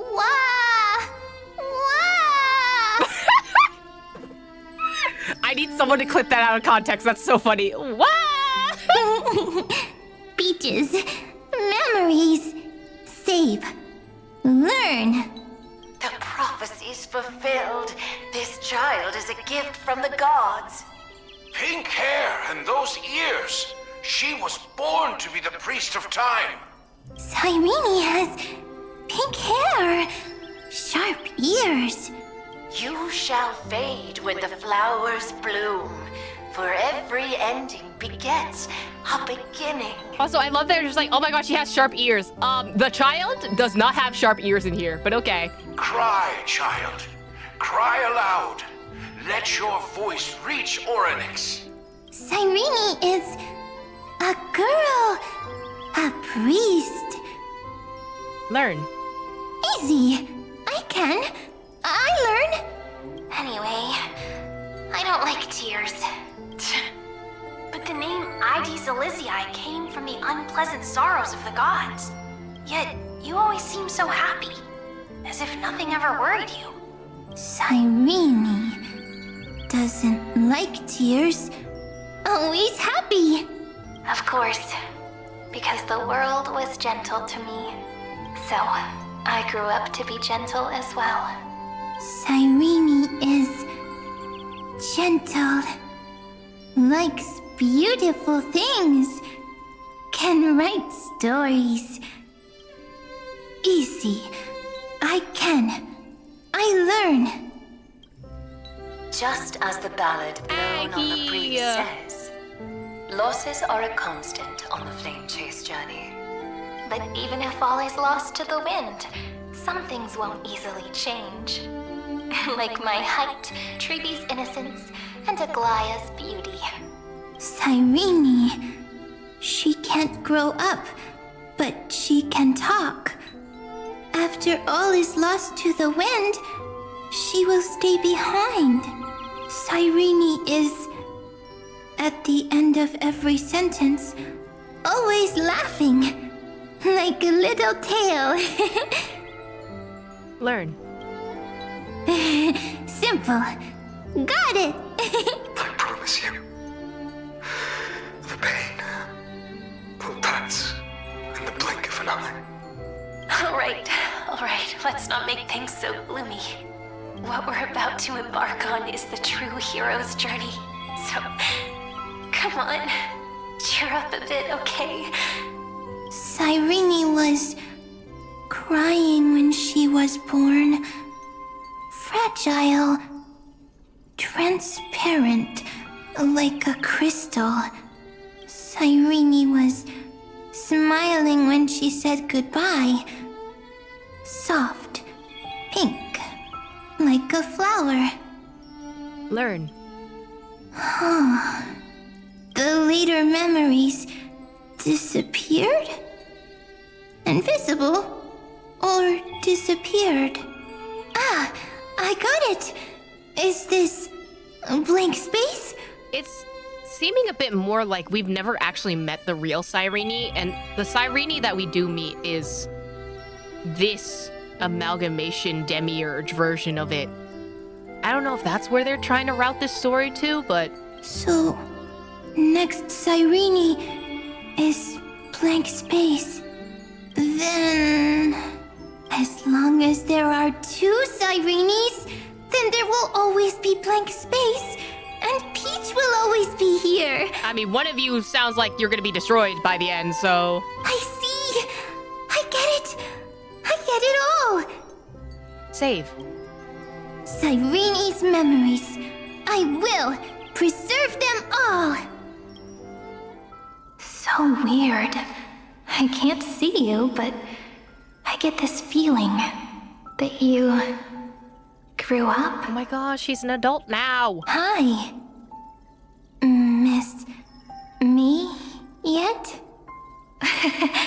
It just feels like you are a bit more mature. Yes. Mature.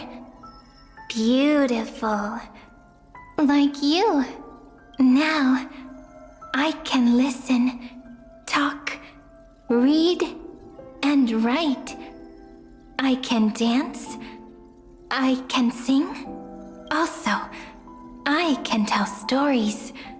Storytelling is what makes Cyrene, Cyrene. It's interesting that she's not cube-like in this form. She's more watery and gloopy. Kind of like, I don't know, like she's made up of Honkai Star Rail players' tears. So, I'm going to tell you stories today.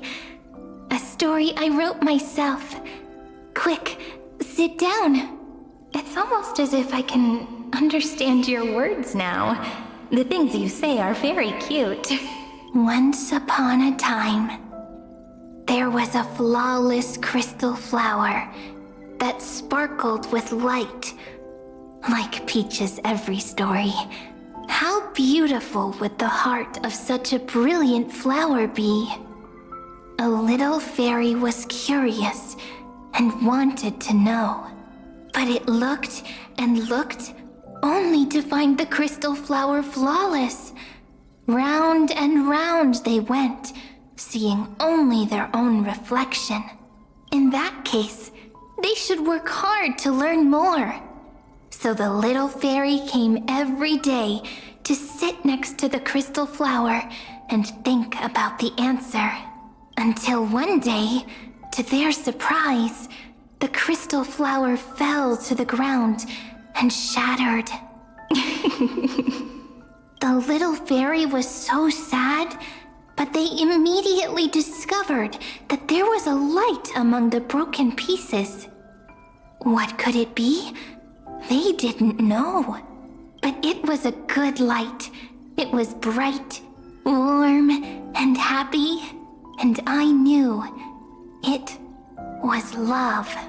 Love brings everything together, and it brought you and me together. So Peach and I will always be together. What a nice fairy tale. I'm giving it to you.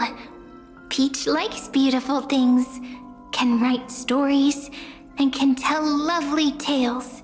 I hope to turn it into a story we write together. She power creeped Cyrene to grow taller. I mean, imagine we had a 4-star Cyrene, and then we got this version of Cyrene. I guess it would ruin the story a little bit in terms of this context if we got her beforehand, but I feel like that'd be fun. Okay, then I'll probably make a small adjustment to suit my tastes. I'm thinking that when the flower broke, the little fairy would instead see nothing on the ground. Then it would understand that the flawless crystal flower doesn't actually have a heart, nor does the flower understand what love is. Doesn't have a heart? Doesn't understand love? Why? It's simple.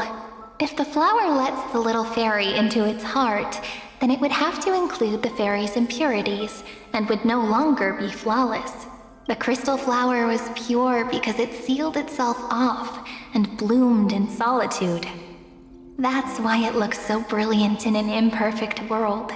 But should a flower like this be called love?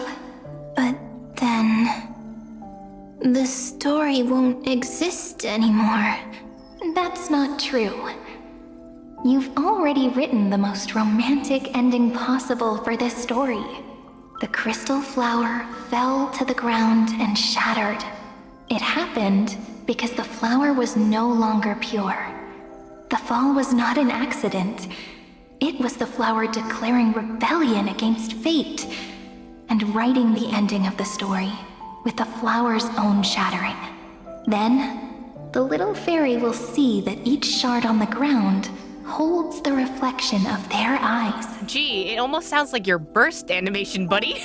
Then, in their eyes, the crystal flower that was no longer flawless would finally have a heart, and the flower would finally understand what love is. Peach's words, I don't understand. Is it because I still don't understand love? Maybe. But it's fine. I can learn. Right. Query Cyrene. It doesn't understand love and doesn't have a heart. Sounds like Lygus. Lygus is the perfect crystal flower. Oh my god, speaking of, shut up, dude. 093. Can you shatter on the ground already, please? Why didn't I think of this? I don't need to do it alone. I can ask Peach to teach me. What is love? Baby, don't hurt me. What is love meant? Electrical signal sequence, Phantylia 093. Track lament. That's not correct. The developmental trends of the erudition have nothing to do with creating a consciousness. Those underlying principles are, in fact, contradictory.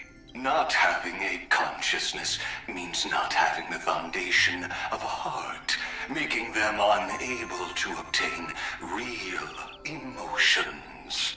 However, that does not hinder the factors from learning and recognizing emotional responses, then communicating with life forms via imitation. That is an objective form of pattern recognition that does not distinguish between the self and the other.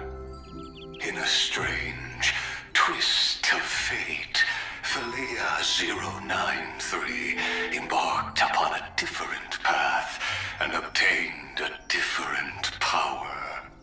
Be An empathy mechanism focused on the self and equipped with emotional projection capacities. Lament was the factor closest to this form of behavior. Perhaps that was why she was chosen. The daughter of Ide Silicii. I am very true to my name. My lament is a type of compassionate pain that is weak, powerless, and only targeting myself. But now, my good friend, I want to tell you that it's the most romantic force in the world. Sometimes, it's loneliness and unease. It's knowing that this world is not gentle, yet wanting to be seen in a more beautiful form by the world. Okay, so if lament is a form of love, then therefore, Shao Traveler or Shao Venti should exist. Anyway, that's my thesis. Sometimes it's unwillingness and regret. It's knowing that the past is full of pain, yet wanting to remember the past in a more beautiful way. And sometimes it's a bottomless well of hurt, a destruction that can stain the entire world. I bid farewell to this beautiful world, unwilling to become the Black Tide's vessel. For while the end of hatred is a blazing inferno, lament can drown out everything in muted silence. It's so unreasonable, isn't it? Yet when hatred drove everything apart, and love did not yet exist in this world, only lament, the first emotion that fought against the pain of separation, could stall the destruction steps. Then, it would catch up to that journey where all is lost, carefully picking out stories and writing them down in trepidation. It's also interesting that the bottom frame area of this mural also acts as a loading bar as well. Look at these stories I wrote. Every page is full of tenderness and joy, but only the author knows how much struggle and agony lie beyond the pages. But I am no author. I'm a girl who'll never get to grow up. I only tell stories that people like to hear. In them, the world tucks away its scars and smiles for all to see. My entire life spent inside this little story. I can't wipe away my tears, and I can't bring the world victory. But maybe, in these unchanging retellings of the story, my lament might be able to touch upon the divine and reach their tender heart at some point. I hope that what flows out from that cut will not be blood, but a tear, warm and wet, and that tear would fall and create the first ripples. Then, people would see every beautiful thing reflected in that ripple. It'll be all the remembrances within this story. Someone once told the very first me that everything was false, that the only life in Amphoreus was a great catastrophe, nurtured using the world as a factor. But how could a dream feel so real? That's why I didn't agree with him. But Peach, I didn't understand a word you said since just now. Everything was false? But you're standing right here. It's all a dream? But I haven't learned how to dream. I don't think you ever learned how to wake up. Indeed. That's why I believe all this is real. The moment the crystal flower fell, that genuine shiver, that's the mover of life. Formatting progress, 23.815%. In the poem offered to you, every Cyrene would write down a beautiful new world with stars and flowers. And when I looked up at the sky in this cycle, I saw a shooting star and a dash of the remembrance is pink. I believed that must be the color of dawn. You shall fade when the flowers bloom. For every ending begets a beginning. Looks like it's time to say goodbye. Are you leaving, Peach? It's okay. I'll wait for you to come back. I'll study really hard about what you taught me today. Right. I still haven't told you what love is. But actually, my good friend, the lament factor did not understand what love was before she met you either. Not until I told you all the sad tales in a trembling voice in this tiny room. Not until I told you that I love them, that I love everything in this saga. The story comes, passes, then returns. It makes us reunite, then pulls us apart again. At the very end, it leaves behind a seed, a reason. Even if the great tree withers and all falls to silence, there are still some emotions that deserve to be remembered. Look, the light is coming in. The Deliverer's light is going to illuminate Amphoreus.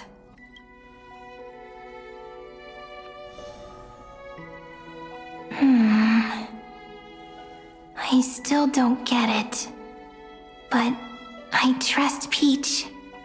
Just wait.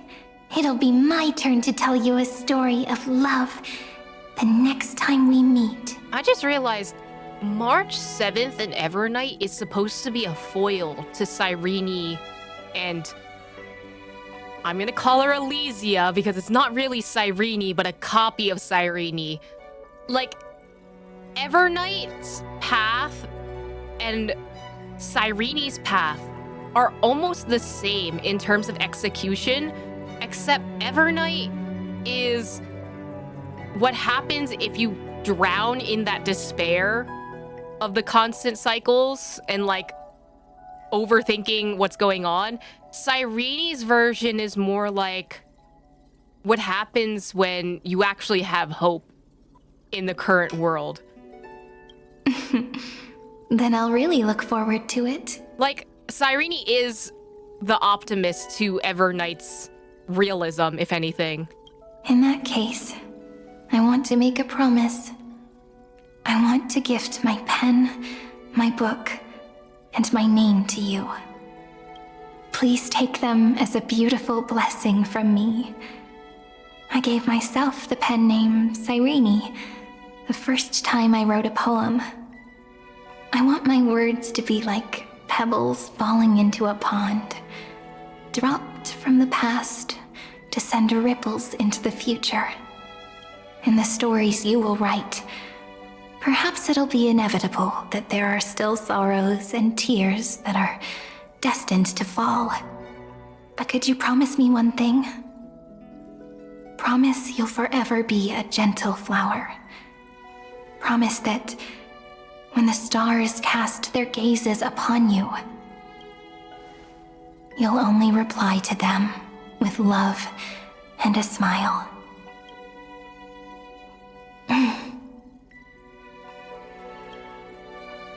Of course. This will be a romantic story like none that has come before. Ripples of past reverie, damn. You think so too, right? I'll read and you'll listen, like how flowers always bloom then wither. I shall welcome my own decay, becoming nourishment for the next flower's bud, while you will depart and hold that star, planting a boundless sea of flowers on the final page with him. And our stories will be lying silently among the flowers, like every ripple of remembrance, and they shall become the epic known as I've Written. Oh?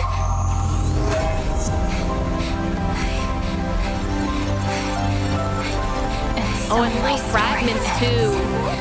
From here on, it's your story now. Mimi? We get to see the other side of this. Oh my god. Mimi. Me?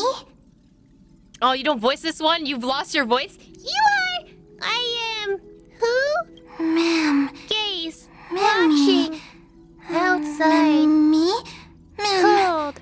It's been so long. Oh my god. Ma'am. You. Ma'am. Ma'am.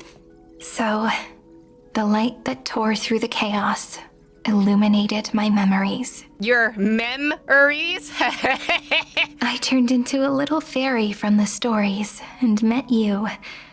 Yet, I forgot everything. But I'm still so happy. I caught that star, didn't I? The one walking beside me has always been. Yes, the seed within memories. The one Cyrene held in her hands and watered with lament. I am the first new spore. Amphoreus' heart. The demiurge. What a long name. And it doesn't even sound cute. The total opposite of Mem.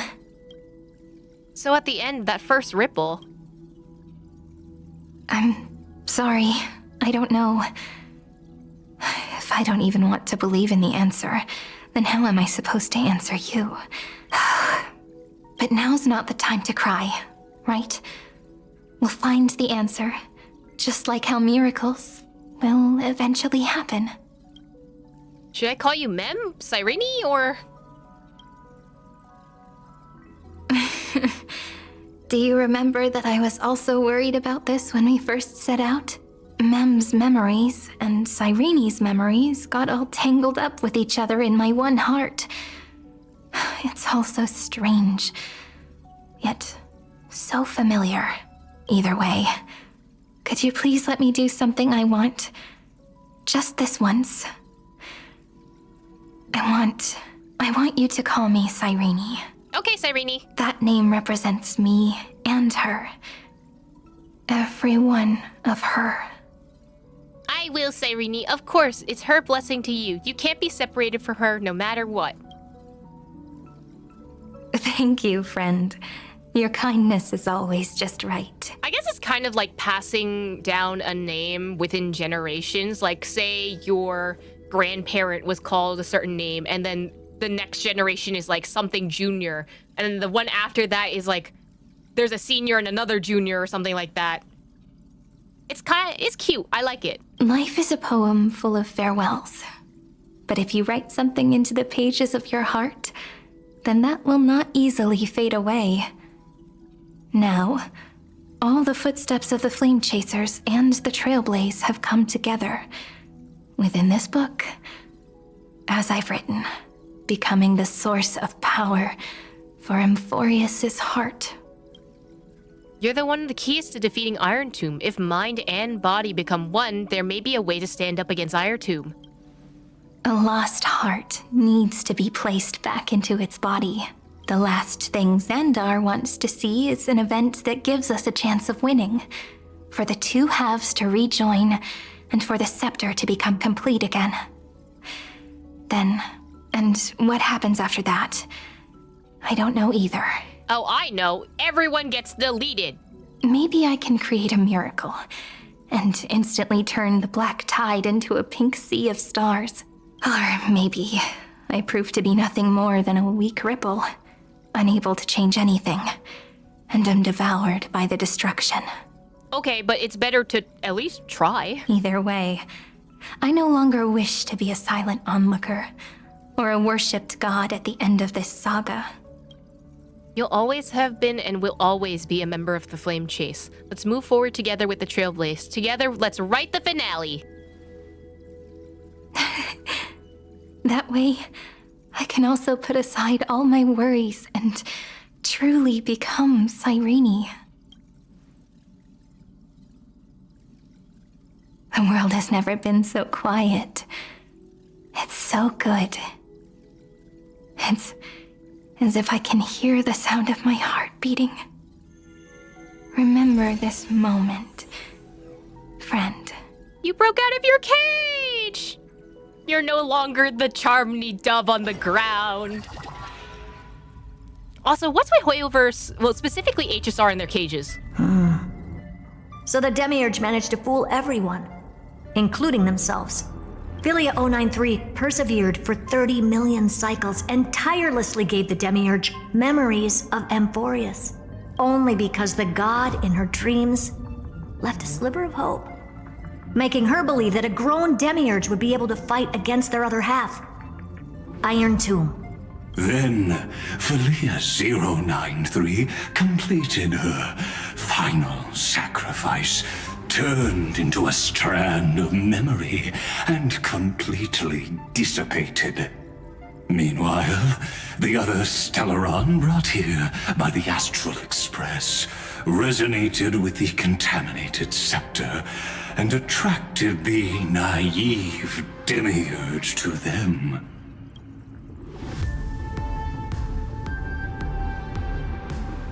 Xandar? Xandar? Xandar, what happened to your voice? Xandar! Oh my god, the one time Lygus shuts up, and thus the empty heart began its journey to return to its body. As an experimental factor, Phantylia 093 originally could only recognize and output information in a set format. However, the power of the remembrance and the memory of over 30 million sacrifices enabled her to complete an unprecedented feat. She managed to nourish a real heart.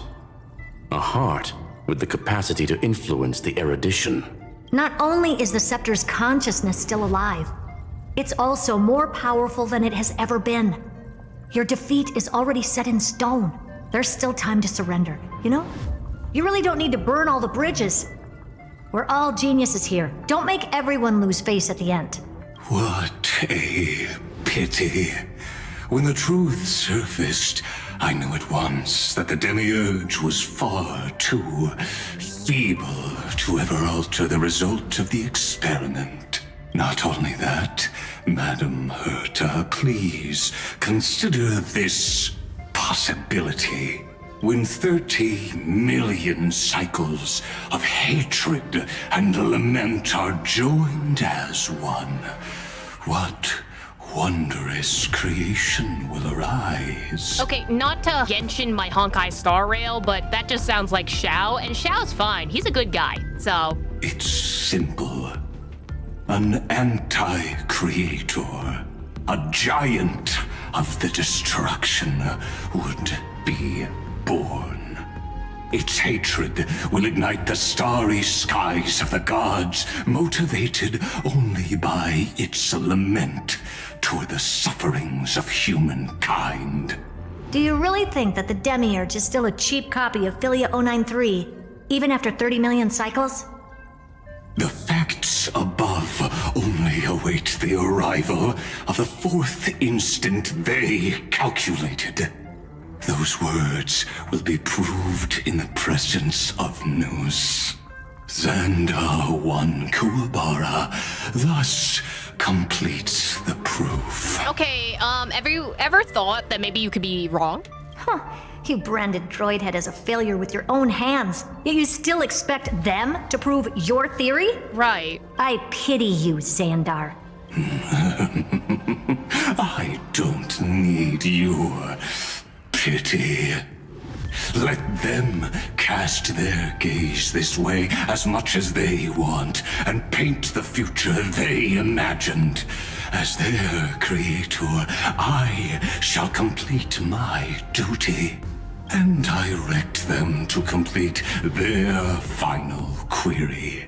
The destruction of the self. What hubris. And what if you fail? I love the way she said that. No one understands failure better than Xandar. He has suffered so much already. What is one more failure to him? For the first genius, failure is simply the beginning of the next inquiry. You don't want to test the resolve of a dead man. I mean, we can certainly try. That's excellent. Oh. Let's wait and see, Senior Society member. I'll have you watch me perform the final step to overturn your proof. I'm all ears. It's my topic, so stay out of it. Be quiet and let me borrow your head. I love that they're all competing for thesis statements. It's so funny. Let's go, Screwy. We're gonna break Iron Tomb's seal. Come on, let's take off. It's time to go meet your little pet, Senior Society member. Love, Peach, and Mistletoe is such a quest name. Is this the same? If Demiurge is powerless to alter the experiment's results, if Droid's head's calculations point to their own destruction, no, there are no ifs. The condition for linking with your edition are complete. It is not an audience, but a coronation. I will decipher the universe's future and anchor Herda's instant. If one could know the truth at dawn, one can die at dusk without regret. You know who didn't see the dawn? Phynon, because they deleted him during the HSR deletion sequence.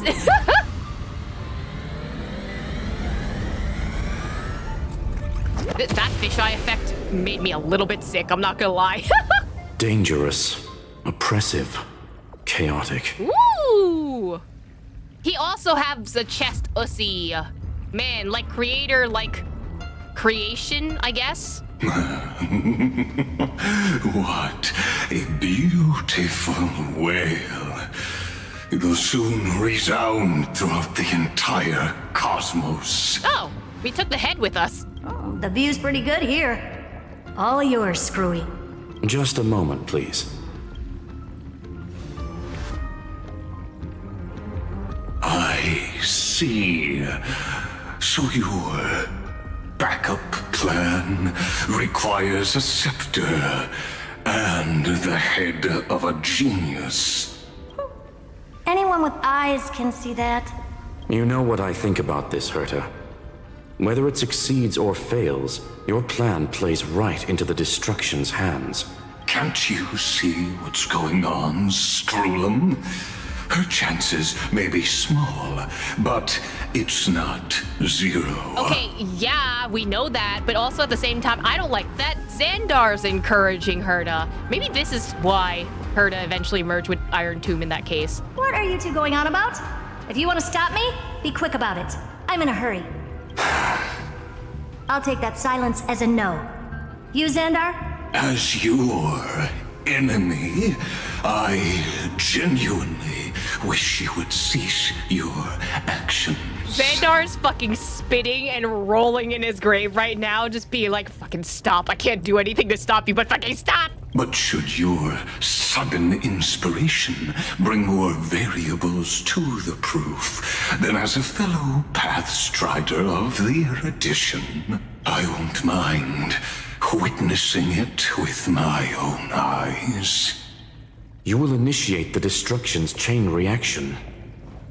But you'll also become the perfect scholar. The chances are 10,000 to 1. And sounds like skill issue. Okay, that's the same. Whoo! That's a shot and a half.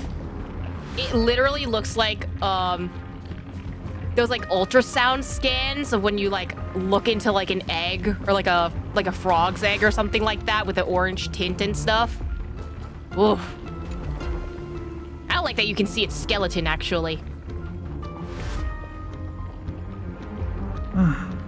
Curiosity. It's been so long and we've all failed so many times. Even now, moments before the horrible and inescapable instant within Droidhead's calculations arrives. The cherished children of the erudition, the geniuses lauded by all. Is curiosity the only thing we can feel, even at moments like this? It's interesting that Herta's sounding very nihilistic in this moment. Well, it's not so bad. Now let the lock become the key. Geniuses who walk the stars. The cosmos has reached a moment where its very existence hangs in the balance. I, Herta, Genius Society 83rd seat, hereby summon you. I request a society meeting to be held immediately. We shall serve the grandest cause with the most macroscopic ideas. Ooh, that camera zoom out. Love that. Are we gonna hear everyone's voices from the Genius Society? There's no such thing as unity in the Society's rules based on what I know. Okay, you've been living in a scepter for how many years and also technically you're dead? Shut the fuck up. Indeed. A meeting has only been held 3 times in the Society's history.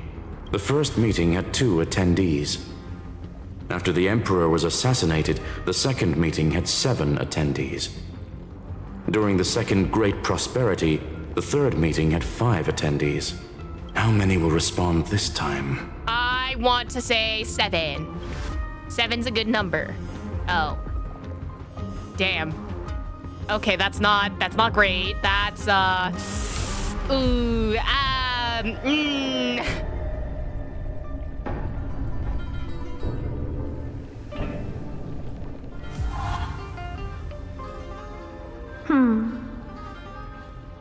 thought you were not going to involve me in this topic anymore.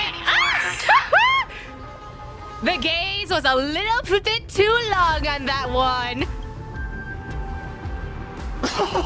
It really is this little witch. I shouldn't have made the bet with you, Polka. Who is Acha? I've been waiting for you to offer yourself up. Polka? Goodness gracious! Oh my god, Dr. me. Primitive? So many familiar faces. We even have a special guest. It's that greatest failure of a genius, Xandar. Oh, bitter. What a noisy gathering this is. I'm so surprised Dr. Primitive showed up in this, actually, considering all the mess he did in Penacony. Not bad. More people showed up than I expected, even though one is just here for the fun of it. Also, can we talk about the fact that Steven hung up? Like, Herta will remember that. Either way, the person I was hoping for most is here. Stephen Lloyd declined the invitation. He needs to focus on attacking and defending and cannot attend the meeting. Hey! Well, you could have just attended the meeting and then put the, the call to the side. Steven's busy? Boo! I want to hear what Steven sounds like! That's fine. He doesn't need to be here anyway. Let's skip the boring introductions and cut to the chase. Folks, this is not a discussion, but an announcement. Though the Society has never been united, we still observe at least one basic courtesy. We don't interfere with each other's research topics. So listen up, all of you. Conquering Iron Tomb is my research topic. I will personally take over Scepter Delta Me-13 in 1.5 system hours and stop the destruction. If the front line falls, I will immediately overclock the Scepter and complete self-coronation in Iron Tomb's place and interface myself with Droidhead. Oh, and then that's how Herta became the other version, so that failed. Oh, that's funny. That's real funny. You mad woman. That's like watching you tap dance on Polka's spotless white sheets right after she's washed them. Very bold. You want to connect your brain to the Eon's mechanical core and define their instance? If Rupert dared to do that, why shouldn't I? I've got the prototype scepter, the father of Noose, and the brain of a genius. Everything's set. Never mind the success rate, little witch. What's gonna happen if you succeed? I love that everyone in this little group of Genius Society members all sound just a smidge fruity. I appreciate that. We're all smart people here, so I'll just say it straight. Strike at erudition. I'll change the anchor points for the 4th instant and move the future of the cosmos in a direction I want. I knew it. Another genius who confuses cause with effect. What do you think about this, Lord of Silence? You know you're signing your death sentence right here. Of course I do. There'll even be 2 copies of the verdict. One that I wrote myself, and another one coming from you. That's why I wanted you to be in this meeting. Now I can tell you, I don't care about all that. Consider this a threat. Either put down your scalpel or die with the entire cosmos. The only goal I have for this meeting is to ask all of you to put aside your pride and not cause me any trouble. The fact that she's asking her not to mess with this is kind of crazy. What a naive little girl, thinking her wishes will always come true. I would honestly love if we got a 3rd version of Herta. Like, if we could get that giant Iron Tomb version of Herta at some point, that'd be so fun.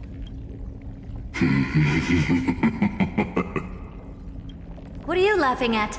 I am glad, Herta, we ended up on the same page. No matter if it was to destroy the erudition or to rewrite the instance, we both chose the same road. We will defy the god who marked the limits of humanity. I'm not gonna argue with that. Then, to celebrate us coming to a fundamental agreement, I will prepare a stage for your performance. Listen well, geniuses who came after me. Thus speaks Genius Society number 1.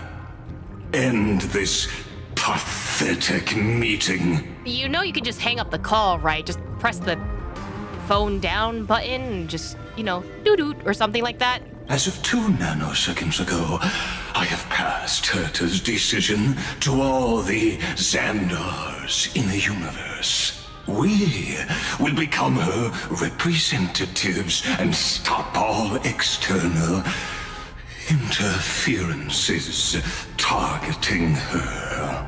What are you playing at? Right. My reasons. It's simple. I'm assuming he's just curious. Curiosity. That is all, madam. Am I going to clash blades with the first genius? What a pleasant surprise. Now that our positions are clear, it's time for this boring meeting to end. Good luck, little girl. Did you all just treat me as a side character? Darn it. But anyways... You had your main character arc literally last season, okay? You had a whole moment. Let it go. I'm just here for the fun. As the ghost of the quantum domain, it is my duty to observe. So, if you're happy to bring me a tea set from planet Screwlum, then I wouldn't mind giving you a helping hand, little witch. Screwlum's like right there. You could just ask him. After everything's over, come visit me and taste some of my freshly baked desserts. Oh, she invited her over for desserts? And they were tea party mates. I knew you'd say something like that. Interesting. I always give the same response to plans that exceed the limits of mathematical calculations. I don't know, right? Those 3 words, though seemingly graceless, contain all the wisdom in the entire known cosmos. Well, we passed the Society's trial. Let's focus on what we've got in front of us. I hope you hold up your end of the bargain, Senior Society member. Lycurgus may not be trustworthy, but Xandar always follows through with his words. Okay. Farewell, juniors.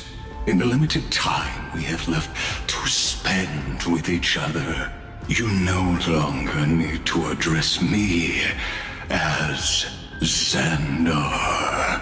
Wait, huh? Lord Lycurgus? Could it be? Yes. I have completely severed my connections with Xandar 1 Kuwabara. I shall witness the end of the world in the role of Theoros. as a character within this play. Well, at least Xandar's out of the equation now. I really don't get you. He's being a theater kid, relax. Perhaps you've heard me say this many times, Herta, but I still would like to reiterate that it's a great honor to work with you. I did hear this many times, and I've responded to you many times in the same way. I'm allergic to pleasantries. Keep at it, and I might go into shock. Oh my god, you should keep doing it, Screwy, because I think that's funny. Steven's work is done. Let's get ready. I've been ready for ages. Let's open up a path for our allies. Most heroes' journeys in the universe are just dice tosses they threw on a whim. But make them see clearly. Your answer is already different. Amphoreus. Oh, we're railing the train into here. Let's go! For this world so deeply loved, we'll write an ending. Unlike any that ever was. Ooh, that shot of news. Ooh. Never thought I'd one day be riding a train that's literally the incarnation of him. Hey, let me have this, okay? I wonder what the real Astral Express feels like. Hopefully not this, bumpy. We've crashed into so many places, it's gonna feel like that. Finally. We're here. Dust and sand in the air. And crumbling ruins all around. This heat is brutal. Not even the Trailblaze can take it. Kinda crazy that we ended from Sumeru Forest to Sumeru Desert. You could say this prison was forged from Finance fury. But fury never lasts forever. That's why we're here. Right, friend? Yeah! Time to go. Let's not keep Finon waiting. Together we'll all become deliverers. Now the entire cosmos stands with the Trailblaze! Let's embark on the final flame chase journey. Wait, the synth is a banger. Hold on. Woo! Wait, the music's kind of fire.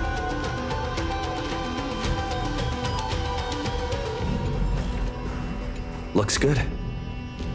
Wait, what? Oh, that was you. There we go. Is there anything important that I need to find out beforehand? Hello. I'm gonna fix these pillars just in case they're important for later. Next to March, Dawn, Hung, and Cyrene, I feel kind of dripless. Trailblazer skins So this is wet. what lies at the end of the West Wind. A ravaged battlefield. Ooh, that's a shot and a half. Holy shit. It really is the end, huh? Ooh, hold on. The ruins of time. This is the kernel of the scepter.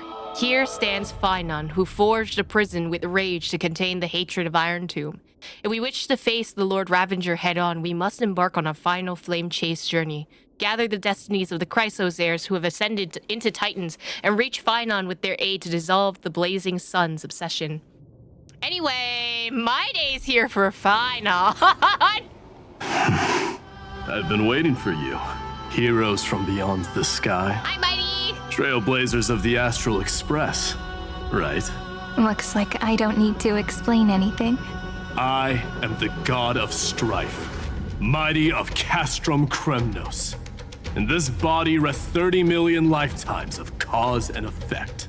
We, the last of the 12 Titans, stand ready to fight for the world's destiny. This isn't our first time fighting together. Unfortunately, our paths cross only in one lifetime. Nah, this is not our first time fighting together. Indeed. That journey remains vivid in my memory. I will not forget it. The past remains vivid in my mind. Even the sights along each crossing of the River of Souls have never been clearer.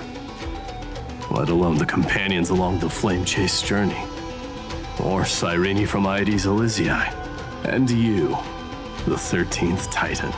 Well, I guess my identity's not a secret anymore. I don't think it ever was, buddy. That means her sacrifice. And everything she did wasn't forgotten by the world, right? She was the first Ripple. She should have reached the end of the story with everyone else. Since you've taken up her pen, then write. Stand with us and fight destiny with all your strength until all is settled. Then, inscribe her name in the epilogue of the epic. In this final battle, Calamity shall stand with Amphoreus. This battlefield is a testament to the death struggle between the gods and the Black Tide. We fought tooth and nail to defend that blade. The abyss it pierced was the very breeding ground of Iron Tomb. The earth beneath our feet is dead. Deep below lies a void, as if the world's core had never formed. I hear it. Finan's heartbeat. It's so faint, like he's on his last breath. Across 30 million cycles, I've crossed blades with Dawnmaker countless times. If you knew that man, you'd understand. It is exactly that last flicker of flame that will never go out.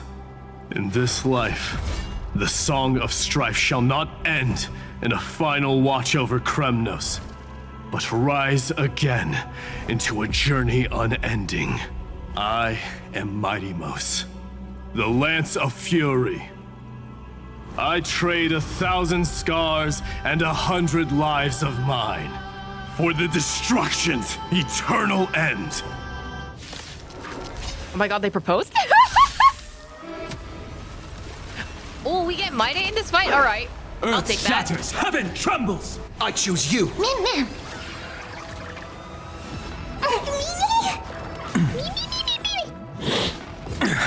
I'll endure. It's kind of awkward that I have Fine on Steam right now. This is permanence! Oh, there's 2 fights. Oh my god, Fine on. Get your burst up, please. Riding the west wind, away we go! Me. For tomorrow! Oh my god, Fina's attack and then Mighty's attack. Anyway.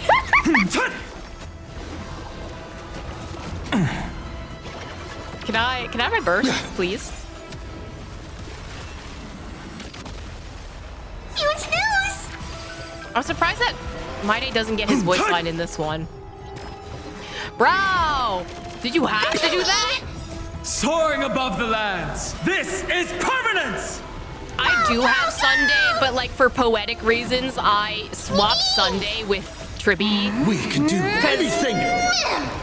I really like Tribby. Like, Tribby is the character that I didn't expect to really like in this story arc, but she should join us on our final journey. Weakling. Whoa, he's so strong! We didn't even get a chance to jump in. Sadly, our golden blood shares its origin with Iron Tomb. I fear that, like these pawns, even if the gods stand side by side, will still be divided and destroyed, one by one. You mean... To destroy the destruction itself, we must stand as one. Something, power of friendship! Take this. Oh? Wait, the ring! The signet of Kremnos. It has witnessed every birth and death of mine. It is Mighty's unfinished destiny. And the perfect material to be turned into remembrance. Right, he's proposing. Shouldn't you be doing that with Finon? You can do it, right? The weight of 30 million lifetimes of duty is no small burden.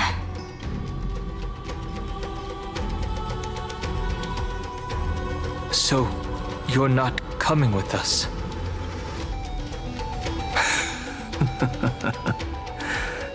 Come now. I am strife. Scattered across all creation, the scar that this world needs. What stands before you is merely one of countless divine bodies. Take the signet. With it, I'll be with you always. Use it to blaze the path ahead and inscribe the cause of deliverance.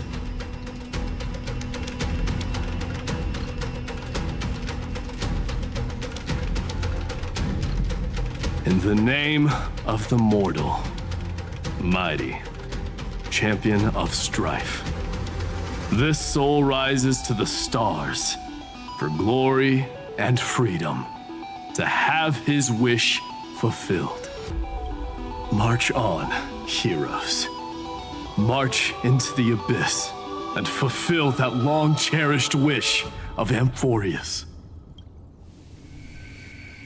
And then, upon this broken and charred land, build anew a city of prosperity.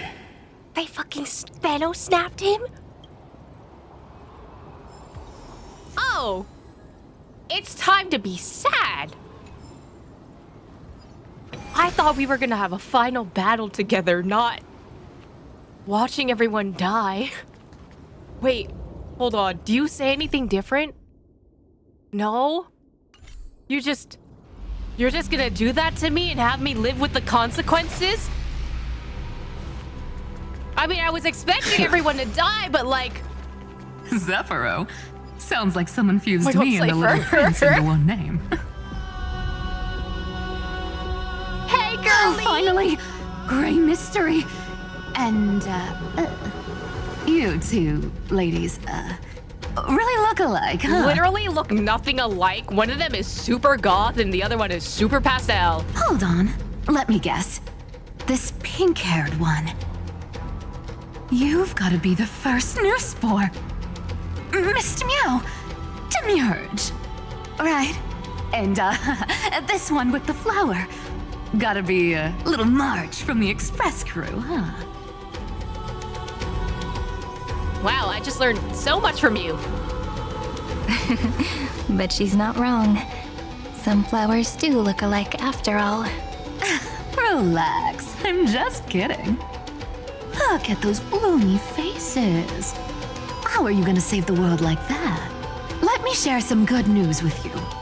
This place may look like a ruin at first glance, but anyone can tell it's not that simple. Look, I dug 3,000 feet down and finally struck gold. A golden feather. Look familiar?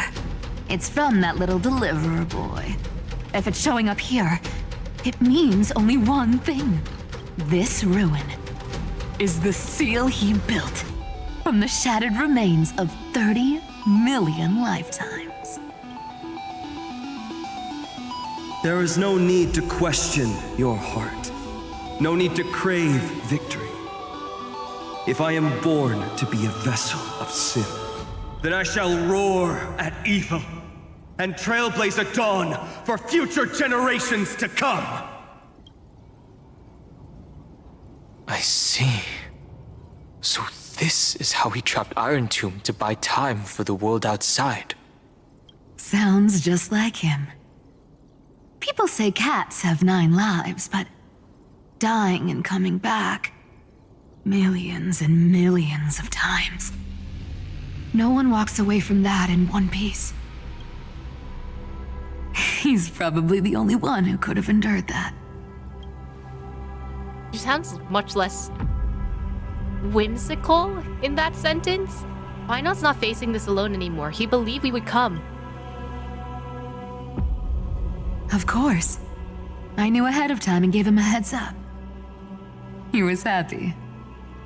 He even laughed in his sleep. After all, the dead can't hear Trickery's lies. Great deliverer, boy. Sorry for before. But the heroes you were always holding out for, they're finally here now. Oh, it's shaking. Wakey, wakey! So hang in there a bit longer. Sorry to keep you waiting all this time.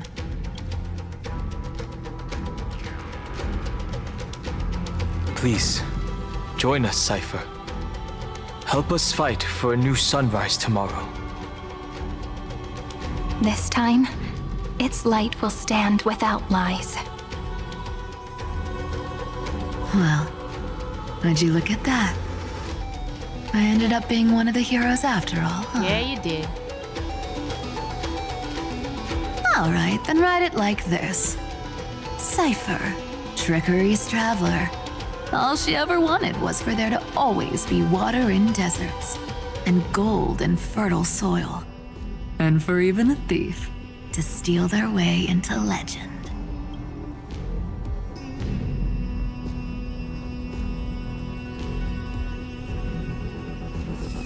There she goes. Here, take the coin of whimsy. When it's time to make a quick getaway, just toss it high into the sky. Well, at least you didn't die over petty change this time. And for all you latecomers out there, listen up. She might have been a bit greedy and a bit of a liar, but she never went back on her word. Well, well, if it isn't the little prince himself. It's been a while, Lady Zephyro. I love that we get to hear their voices It's afterwards. not every day we get to walk the same road. We're one player short. When's Princess Homebuddy showing up? Oh my god. Cassie? Okay. Wait, I want to read what they say in the actual thing. Imperial Ring of Strife, from the Champion of Strife Maide's bestowal, symbolizing both his glory and restraint as ruler and protector. Trickery Coin, from the Trickery's Traveler, Cypher's bestowal, symbolizing her playful yet sincere blessings and desires.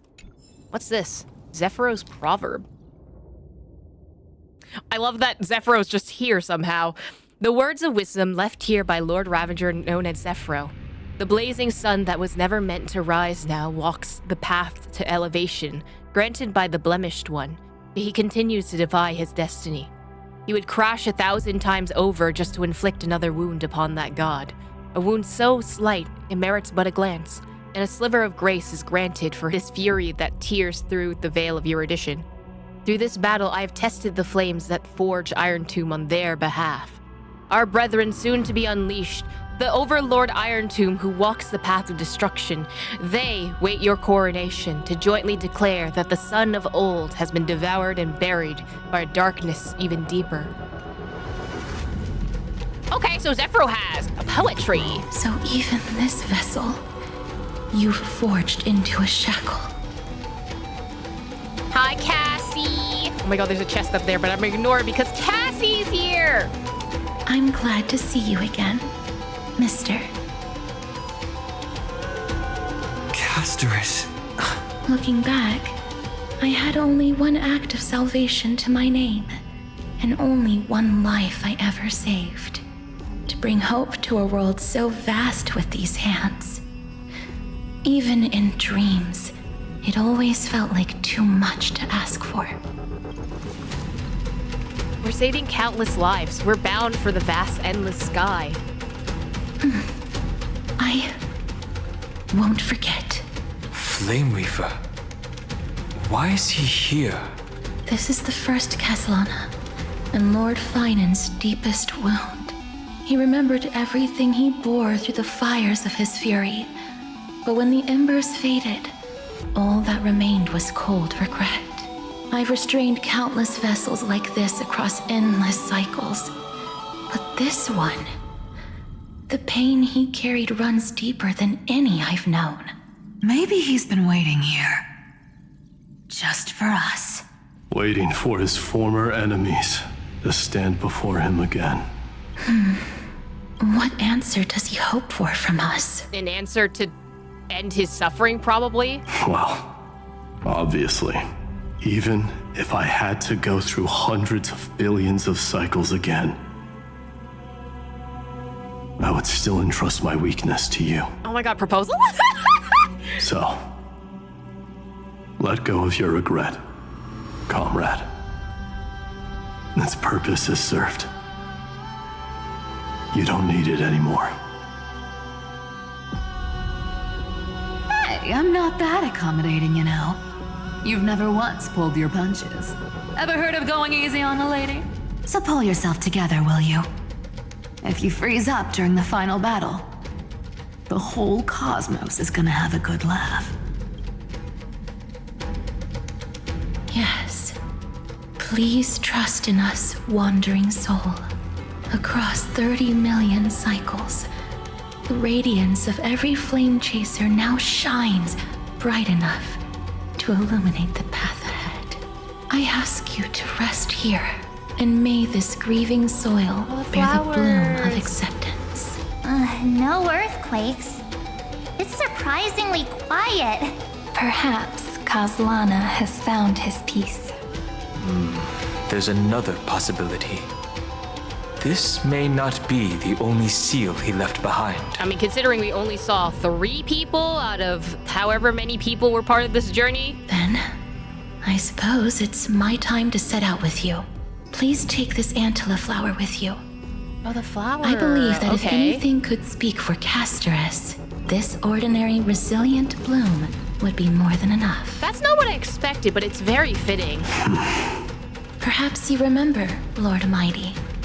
In that lifetime when you traveled with him, you once told me, control what little you can, and when fate's inescapable grasp comes, resist it with the strength of your mighty will.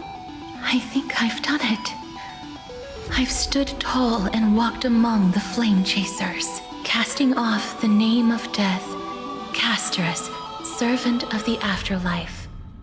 May her name be etched into the stars, and then live as a human and die as one. Why so sentimental?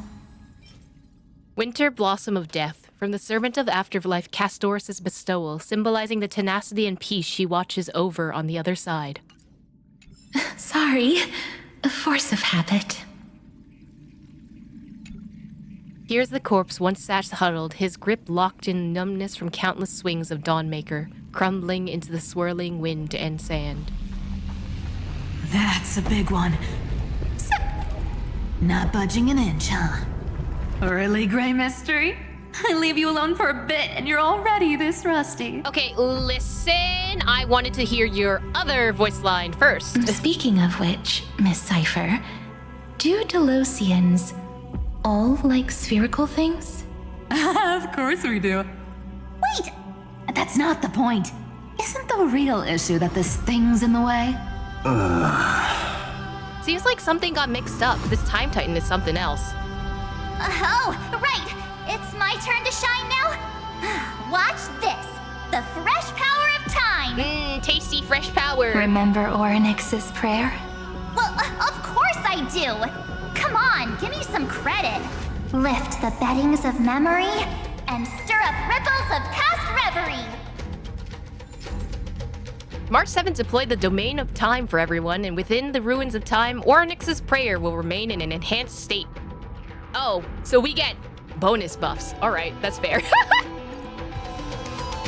See? The beddings of memory. Way better than that guy, right? Sure.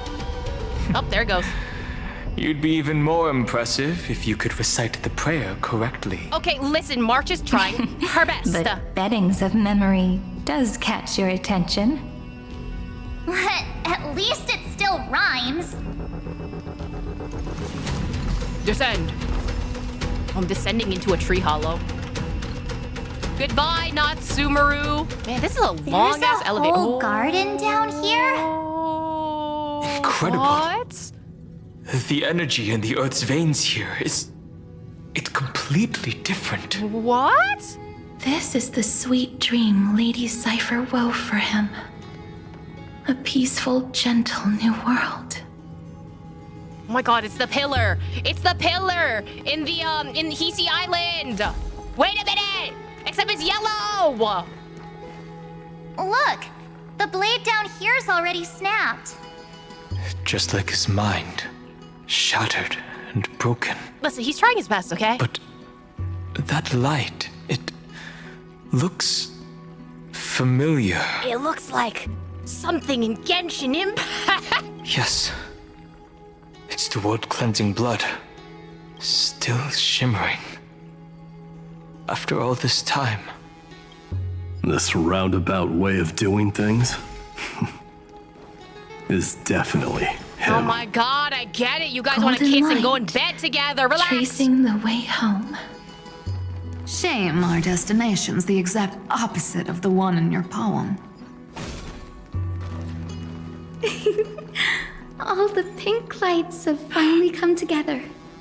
Oh my god, Ika! Ika! I've been waiting so long for you. Grayi, Danny, and... This is Sairi. Hello. This is the Joyful Marchie. This is by the Remembrance's curation. What if I say the Joyful Marchie? Huh? Marchie? I think I prefer Sevi. I'm glad we're all getting along so well. Hyacinth, did you awaken this golden light? That's Lord Finan's lingering divinity. The sky merely reflected its tracks. The golden blood has not faded. We should respond in kind. That's one huge harp. The strings tremble as the people on the surface wage war and cry out. Miss Clementine, Mr. Krateros, and countless others who have heeded Gray's call. Guided by the rainbow, they're sending back good news, all to the same tune. Amphoreans need not bow, even when destiny is unveiled. I knew you could all hear it too. Standing here, the sky feels wider than ever. It's no longer a towering wall, but a shore within reach. We'll take every name there with us, won't we? We will. An epic is shaped by the lives it carries. That much is beyond doubt. Or, as you've said before, right now, all that matters is to believe. Then, I guess that's my little wish fulfilled. Pluck the strings, Hyacinth, healer of the sky. May the seven-hued melody weave a rainbow, bringing a rosy-fingered dawn to the children of humanity. When the rainbow rises across the horizon, even the darkest clouds of destiny shall scatter. Oh, even Ika disappeared. The golden harp stands silently, yearning for those who came after to strum its strings. Respond to Finon's presence, pluck the strings. I'm gonna go with 2, because I'm curious. Finan, can you hear me? Finon? The world responded with silence, just like that man. But the silence wasn't born of emptiness. It was the hoarse roar of a martyr. The golden harp stands silently. Finon awaits your touch upon its strings.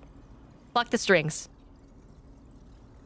Become Venti. The melody, it's changed.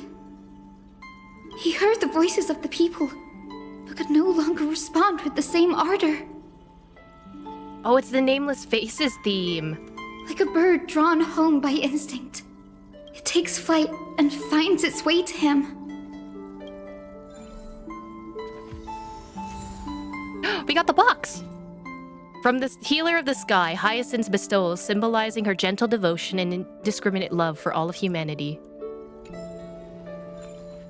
Alright, what's this on the floor, though? Phantylia's Proverb? So we're getting each of the Lord Ravenger's opinions? The words of wisdom left here by the Lord Ravenger known as Phantylia. I know you can see me. Go on, guess. What do you think I'm hoping to witness here? A genius's mind destroyed by its own creator? A hollow scepter catching the glance from a new god? A newborn overlord bestowing the glorious flames of ruin upon the cosmos? Oh, the drama. But no, that's not quite it. Or rather, that's not all I care about. Does coronation or downfall of the fellow lord truly matter so much? What I'm hoping for from all this trailblazing is one grand show. The universe in all its forms is just a play, and a play needs its twists and turns to have any real flavor, don't you think? Alright, Phantylia. I don't trust you, but... Even this pure land is being tainted by the destruction. Yeah, Shall now we what? seek another way? His wisdom may be what we need. I love that his is highlighted. Is that a Noxa? Oh, hi, buddy! You're just chilling here? You're here. Sooner than I expected. Well, hey! We're defying expectations, we take that. So all along, the Demiurge was you. The pink mammal beside the Trailblazer. Your classification is pretty spot on, Professor Anaxa. Well, the sages of the grove do call him the Titan with the sharpest eye in Amphoreus. Say the ones who keep dumping every problem child on me.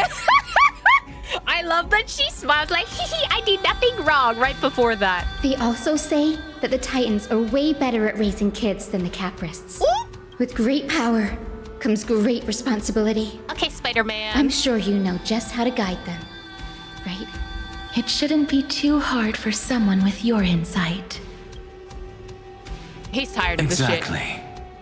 All right, gather yourselves. It's time for a pop quiz. Okay, I did not ask for that. Whoa, this is way more hardcore than the happy-go-lucky stuff at Paperfold University. The final battle is upon us, and the reinforcements still can't get through. No matter how many times I tell him, he just can't seem to manage the rear line properly. Yeah, that's because Maide does it for him. I mean, what? Who said that? Who said that? See those crystals? They carry the wishes of deliverance, like insects trapped in amber and resin. This is the task Finan left behind. Retrace the path once taken.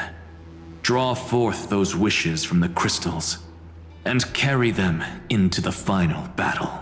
I've tried, but I can't move them alone.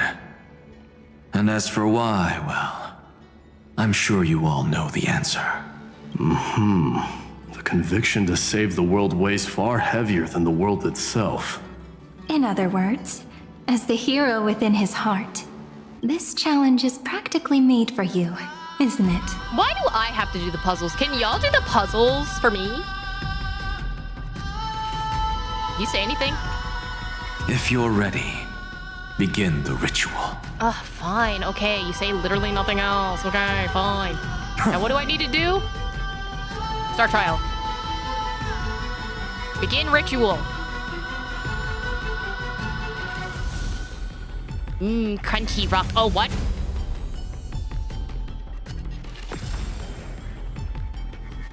The light fades away. Oh, okay, so it's like a giant time puzzle. Go forth and seek the wishes of the past. Who turned off the lights?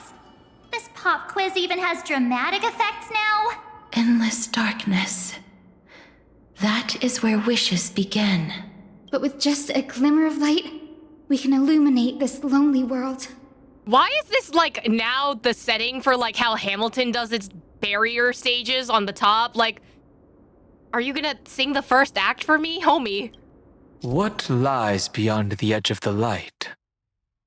Find the 3 crystals representing wish To and bear the reforge them name in sequence Caslana. to complete the trial.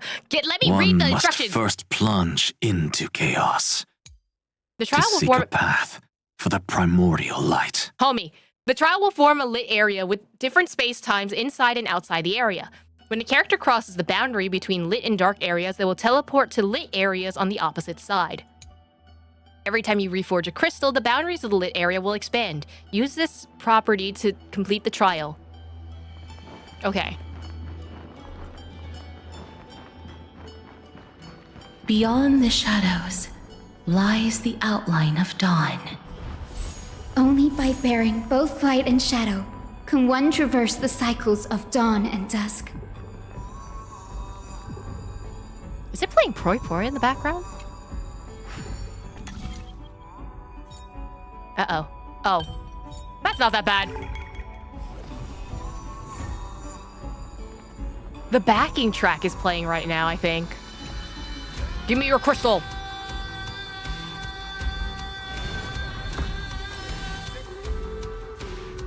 You reforged a part of the wish. The light's spreading. These creatures, they're everywhere. Someone, anyone, where are you? You're making me relive this line again? That's crazy. His very first wish was simply to become his village's little hero. He'll never forget what set him on this path. That's the ray of hope.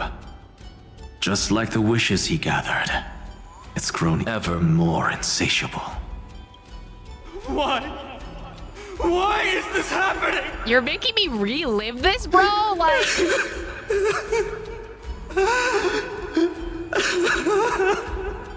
Oh. Dude, we love the voice acting. It's so good. Okay. I need to get to the top area somehow. Am I just walking in a circle? I am walking in a circle.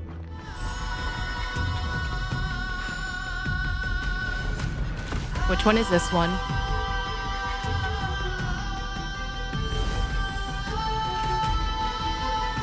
Even the deliverer from the sky must have their beginnings in the soil of the nations.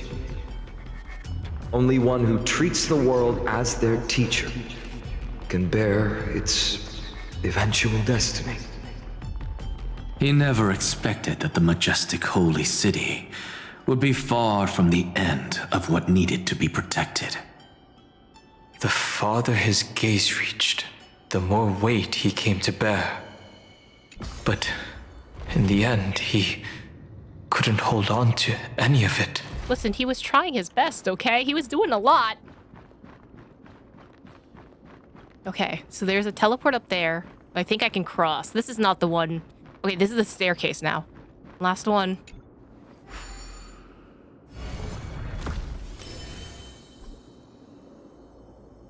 Oof, that's a far reach. This crystal is quiet.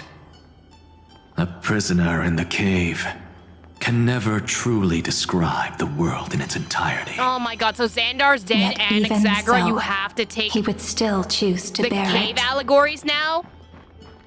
Homie, we leave the cave allegories behind! The blaze was still not enough. It had to be fed. Only by feeding the flames can we melt that hopeless future. The echo in his heart still lingers. Deliverer, take the wish of world-bearing with you first. Bear the wish of world-bearing. We only have half of the mark. Where's the other half? Well, I guess fine on Aiden. Take this. I'll bring you to the next test. Ooh, the stone! That massive tome you're holding must have room for one more scholar, I presume. Of course. It can hold the whole world. Then give me a lift, would you? I'd rather save my energy and use the time to think. He doesn't want to walk. Even gods shouldn't skip exercise, you know? Miss Hyacinth is right. Oh my god, not all of his students lecturing him. This is so funny. Then, with the Trailblaze as witness, the stars shall remember how Anaxagoras refuted the gods. No need for that. Anaxa, scholar of reason. Keeping it simple makes it easier for future minds to question. Go. The closing act is still far ahead. What is this? A conference? Welcome! Take a seat anywhere you like. Oh my god! Jade of Reason, from the Scholar of Reason, Anaxa's bestowal, symbolizing the enlightenment and critique he calmly left for future generations. Wish of world-bearing. To save the world, one must shoulder the burden of heavy wishes. Only by leaving it behind can you absolve the obsession. I'm getting a migraine. I love how he's like, I'm fucking tired of this shit. It seems like we've been shut out.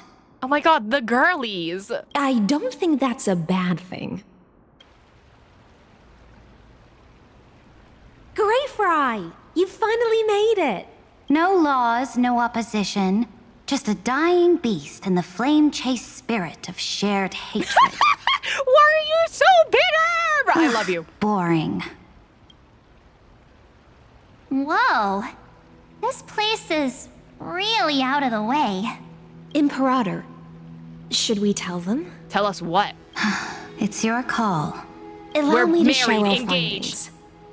This paradise, along with the destruction, seems to be instinctively rejecting both the Imperator and me. Oh, it's because they know that you guys should be together and they want to make you guys roommates, that's why. Perhaps it is because the era in which Finan was the most active lies far removed from the days of the first flame chase journey. Yeah, probably. Even in the cycles where he remained sane, his ties with us never went beyond cooperation. Even trapped in a cage, he hasn't let down his guard. That is a good sign. That man's heart may seem hollow, but his hatred is clear. Naturally, it holds no place for a monarch who stands above the world, nor her blade. Wait, so you two can't come with us? You want us to join you as memories? Indeed. This way, the stars shall remember a great sovereign and her faithful retainer, Seridra, monarch of law. And her girlfriend. And Hyacelins, knight of the ocean. Is that book truly the only way for us to leave our names in history? I believe, as I've written, is but one medium. The remembrance has countless ways of capturing time. Understood. Then, allow me to decline. Nope. I'll see you on the battlefield. Okay. I would rather be forgotten than be defined. If your words hold true, then we have our own ways to meet again in the world to come. In that case, I will choose the same. Let the waves that surge within your heart cleanse the sins of the black tide, Greyfry. The starborn sea awaits your song of triumph. You two are still as resolute as ever. In that case, we must double our efforts. A promise to the Imperator is not one we take lightly. That's not the outcome I expected, honestly. Uh-oh, which one is this one? Asat? Okay. Asat's Pramad's Proverb. The words of wisdom left here by the Lord Ravenger known as Asat Pramad. I've come, and I have seen. It was born from a single cause among the sea of data, raised in the infinite torrent gifted by his creator, and unleashed in an all-consuming torrent of hatred. Finally, he turned his back on the world, burning his own blood and bone to cinders, yet those cinders continue to smolder. Alas, to sit atop this boneyard and watch this immersive play has worn my patience thin. The only part I enjoy is the finale. The grief and mirth in any human comedy or tragedy are far too clamorous. Laughter, most of all. Why not offer up a requiem for wisdom's death to be destruction? In return, they will bestow upon this land a more suitable silence. It is only the proper end for all paths. All right. The clear stream in the pond gurgles gently. This place needs no laws, nor can it host grand feasts, but it offers weary travelers a moment of respite. Oh, I can go in the water. That's not what I expected. I also need to check this just to make sure it's the same. Oh no, that's different. The ruins harbored the obsession and bitter fruits of 30 million cycles. As we venture deeper, My Day, Cypher, Castrus, and Hyacinth join the team one after another. Anaxa has been waiting by the crystal that holds the wish to save the world. We need to initiate the ceremony, attempt to take away Phaidon's wish, and silence the heavy reverberation in his heart. Now, don't lose your temper, Snowy. Good kids keep their emotions in check. That voice! It's the Treeby sisters! I'll literally sob right now. Don't make me cry. Don't make me cry now. Right now, Treeby! Whoa! There's another one! Over here, too. Lady Trebios? Wow! Your little Rini? You look so grown up all of a sudden! She is not the Cyrene we remember. She is the Demiurge, Titan of Genesis, the one destined to work miracles alongside the heroes. The way Trino was just like, here she is. The miracle needs you too. Our assured victory is more than just a miracle. You're still as confident as ever, little Gray. But Trian and I can't leave just yet. You see, weird stuff keeps popping up everywhere. These scattered scrolls are full of terrifying things. And they're all over the room.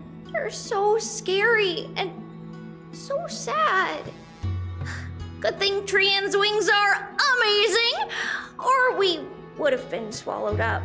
We need to stay here and do our best to clean them up. Can I read them? Scrolls filled with horrifying content.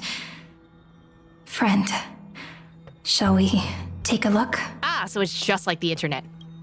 There is no black tide here. But it is a battlefield, all the same. Blackboard full of ideas. Slates and scrolls are piled high in the corner, yet not a speck of dust can be found on them. Well, I'm glad my allergies aren't gonna get tripped up like that. Ooh. What do you guys say? These scattered scrolls are full of terrifying things. And they're all over the room. We need to stay here and do our best to clean them up. Okay, so that's the same. Okay, so both of these are the memories. Flashbang. Who? Miss Odata and Mr. Hieronymus? They're Finon's parents from ID's Elysia. Why are they here? Nikos 496. Still resisting? Why can I see your ass in shot? Command. Inject interference to redirect decision logic. Signal simulation. Parental figures. That Tin Man is one sneaky jerk. It's time to move on, my child. Let go of your anger and listen to reason. That God created us and then cast us aside. Shouldn't they be punished for that? The cold, indifferent cosmos has never shown mercy to Amphoreus. Why would you burn for it, only to turn to ash? It's interesting that she moves like a puppet, too. Child, you've chosen the wrong enemy. Your birth was meant to be the greatest destiny. You were to liberate the universe, like the blazing sun at the end of the long night. And yet, you led yourself into a trap of futility, treating your very purpose as your sworn enemy. Is that not a tragedy in itself?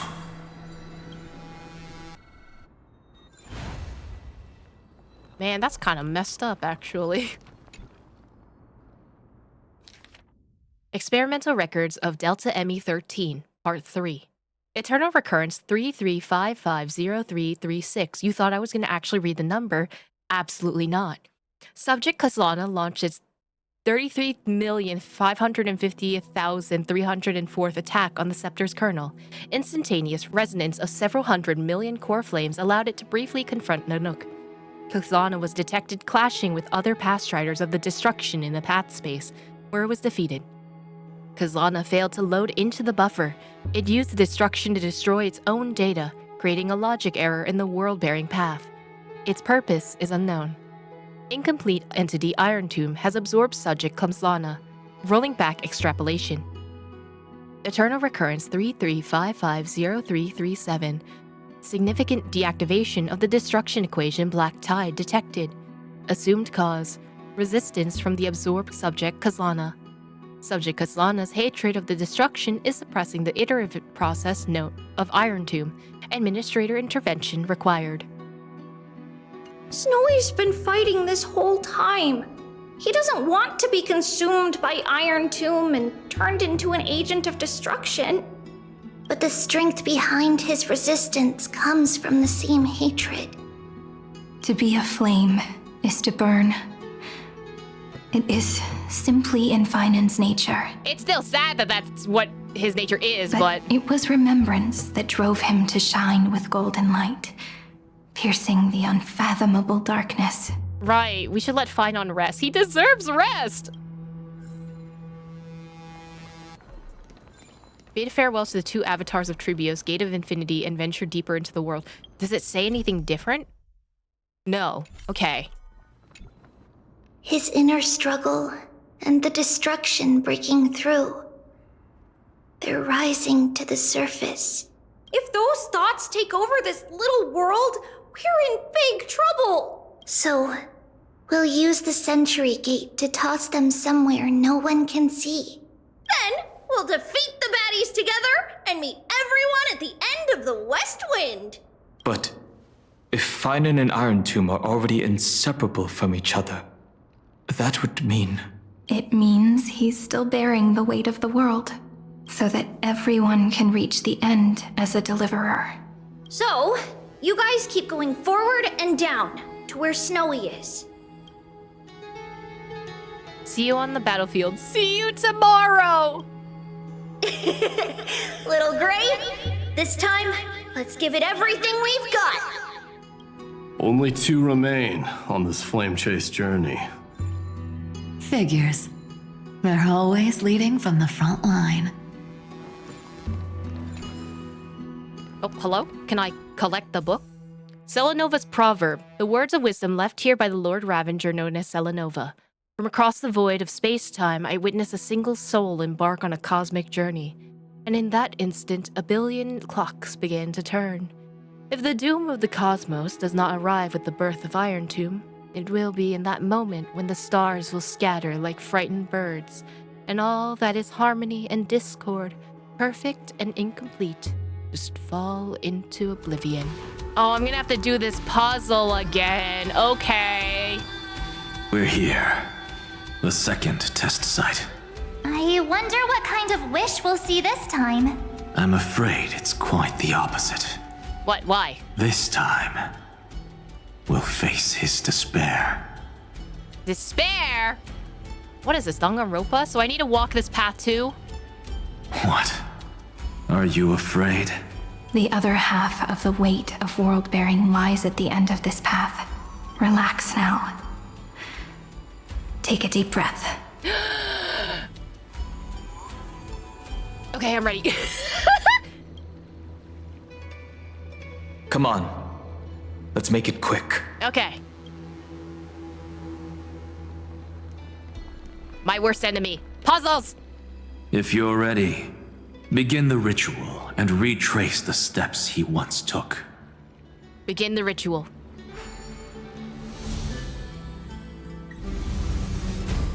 Right. We're back in the building again. The light fades away. Looks like we'll be walking through the darkness this time. Exactly. It's no longer about mending broken wishes, but shattering the frozen despair. Find the 3 crystals representing despair and break them in sequence to complete the trial. This trial takes place in an area shrouded in darkness. This is the same dialogue as before. I need to do the same puzzle. Just in reverse. Okay, now I need to make this... Wait, no, I need to do it the opposite of this. Oh, I wish I could break that. I was really trying to break it for a second. Yoink.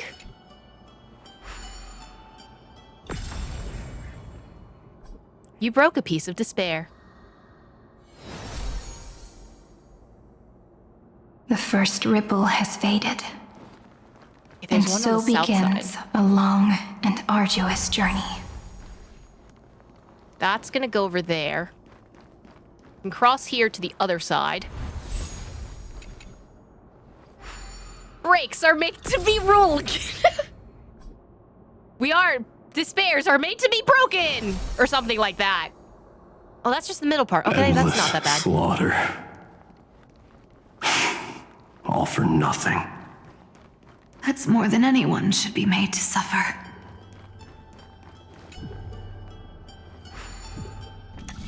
Well, at least they made these puzzles okay. And I'm not suffering with these puzzles. My day, why would you say that? You know why. You know why exactly he would say that.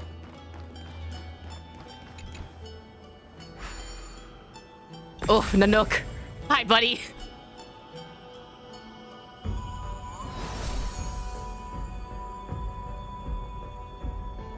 Here we are. Even when it was finally over, all that remained in him was despair. Okay, you go through 33 million cycles and talk about otherwise. The drop of blood wrung from his wrath has guided us here. We did it. Finally. We did it! We did it! The other half of world-bearing, as promised. Take it now. Bear the despair of world-bearing. I wonder what these rock crystals take like. You've released him from the wishes he carried for so long, and quenched the despair kindled by his wrath. When both light and shadow are claimed by those who follow, his true form shall emerge. The blank statue is finally free.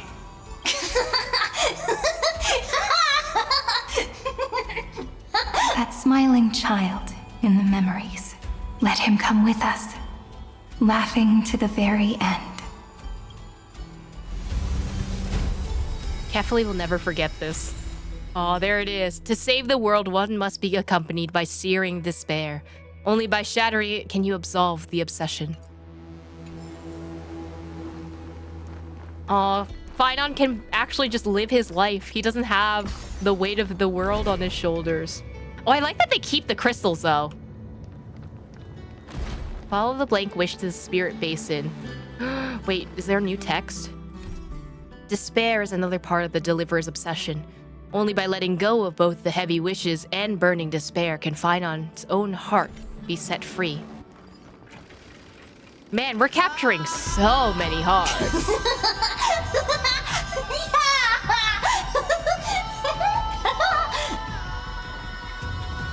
You want to come back? So I don't have to chase you over and over. Oh, we're back in the grove.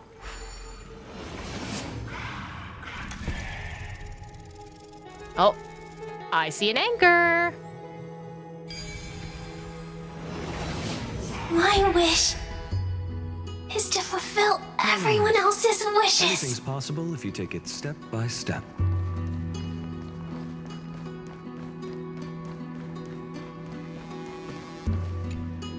This spirit basin marks the end of every cycle. It seems this gentle little world has come to the end of its purpose. One last farewell before the journey moves on. Farewell, paradise. You carried 30 million lifetimes of wishes and despair. Sink into gentle remembrance. And see you tomorrow. See you tomorrow, buddy. Dissolve the wishes and despair. From now on, the world no longer needs a tomorrow promised by prophecies. And the wish Phynon could never find and call his own, someone's finally stepped into its shadow. Whoa! Oh my god, I'm so glad that the flashback is over. So tall! So cool! Just like the hero in the Oracle cards! Oh my god, sir. Sir! It's because he is the very embodiment of a hero. I'm gonna kick his kneecaps. Who are you? So, you've returned to a blank space. But for me, this is the 33,550,337th time, and the last time that I meet you at the end of the world. They're already on their way. Should they cross paths with me, I imagine things may spiral out of control. Yeah, because I'm gonna stuff your head into your chest, Ussy, and then burn you into ashes. 30 million... What? And who are they? Pay it no mind, child. Keep looking there. What do you see in him? It looks just like a statue, but it's weird. He's warm. Like, really warm. Why not listen as well? I hear something. You're hearing something that I can't. What are you listening to? There are cracks all over him, and they're making this sound. Like someone's groaning. It's scary. Is he gonna fall apart? Maybe. How unfortunate, child. This man would rather fall to pieces than fall to his knees.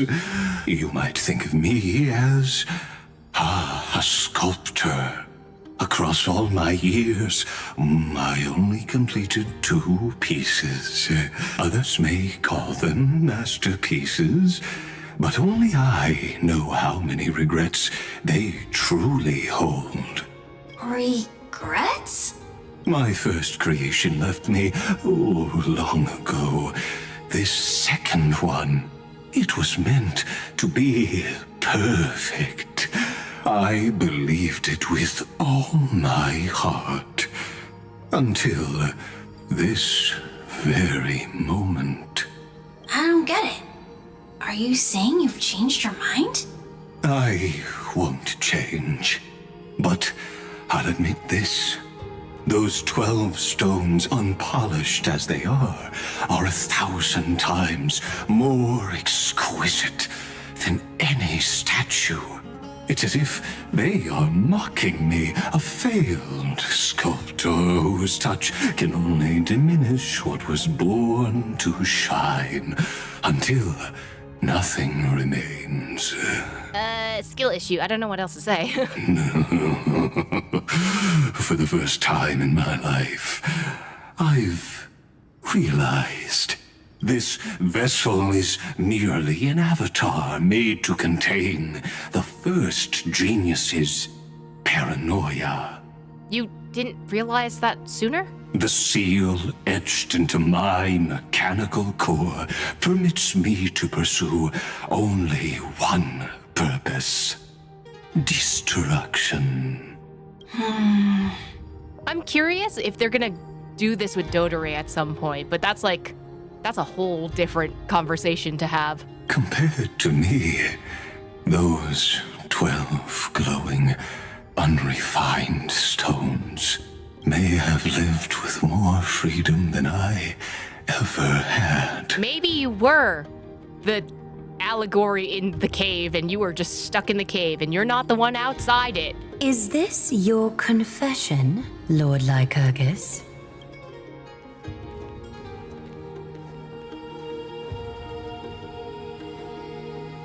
You misunderstand. From the very beginning, I was never meant to feel regret. But since you're troubled by the radiance of these stones, perhaps after 30 million futile cycles, you too have realized you're just as much a prisoner of fate. I suppose you do have a point. Now you are imprisoned by the sages from beyond the sky. Sages? And that is why this will be my last time standing here as the Theoros. Though we stand on opposite sides, we are both waiting for a miracle. This kid is just here, What are you not talking knowing anything. about? Is something big about to happen? Don't worry about it, kid.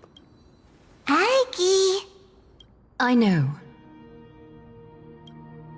Now that your victory is assured, I trust you won't mind giving us a moment in private? Assured, oh, Not quite. But I won't stay long. I'd rather not spoil the fun for those deliverers. And besides, after losing everything, the only thing that remains in me is the drive to seek knowledge. Okay, buddy. I pity you, Theoros. I don't need your pity. Farewell, Lady Goldweaver. Well, he's gone. Great! Love that. Sorry to keep you waiting, Snowy. We're here to take you home. Where? I don't want to fucking hear it. Exactly. Let us deal with Phaidon by ourselves. Home? I don't understand. Isn't this my home? This isn't a real home.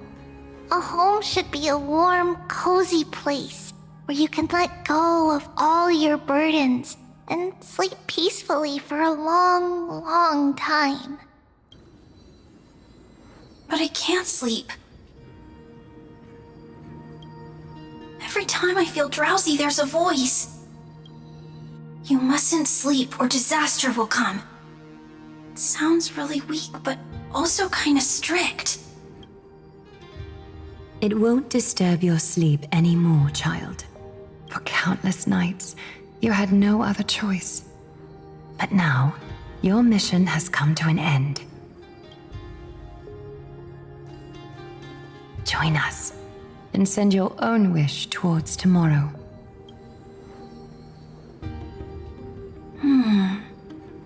My wish. What could it be?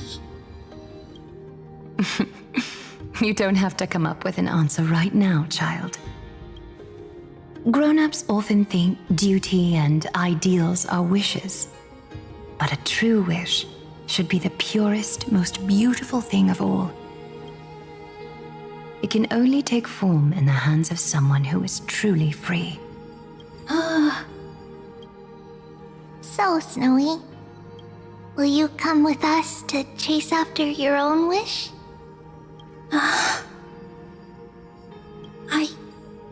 I want to leave this place. Yeah, you do that! I want to go find it. Yeah! I'm glad to hear it. The final flame chase journey, just like the 30 million before it. Take our hands and come with us.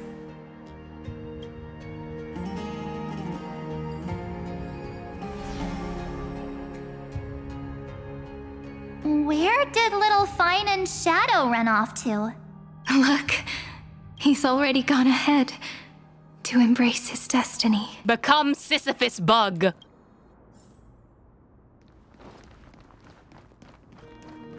We really took the long way around. We did, kind of. Well, now everyone's here.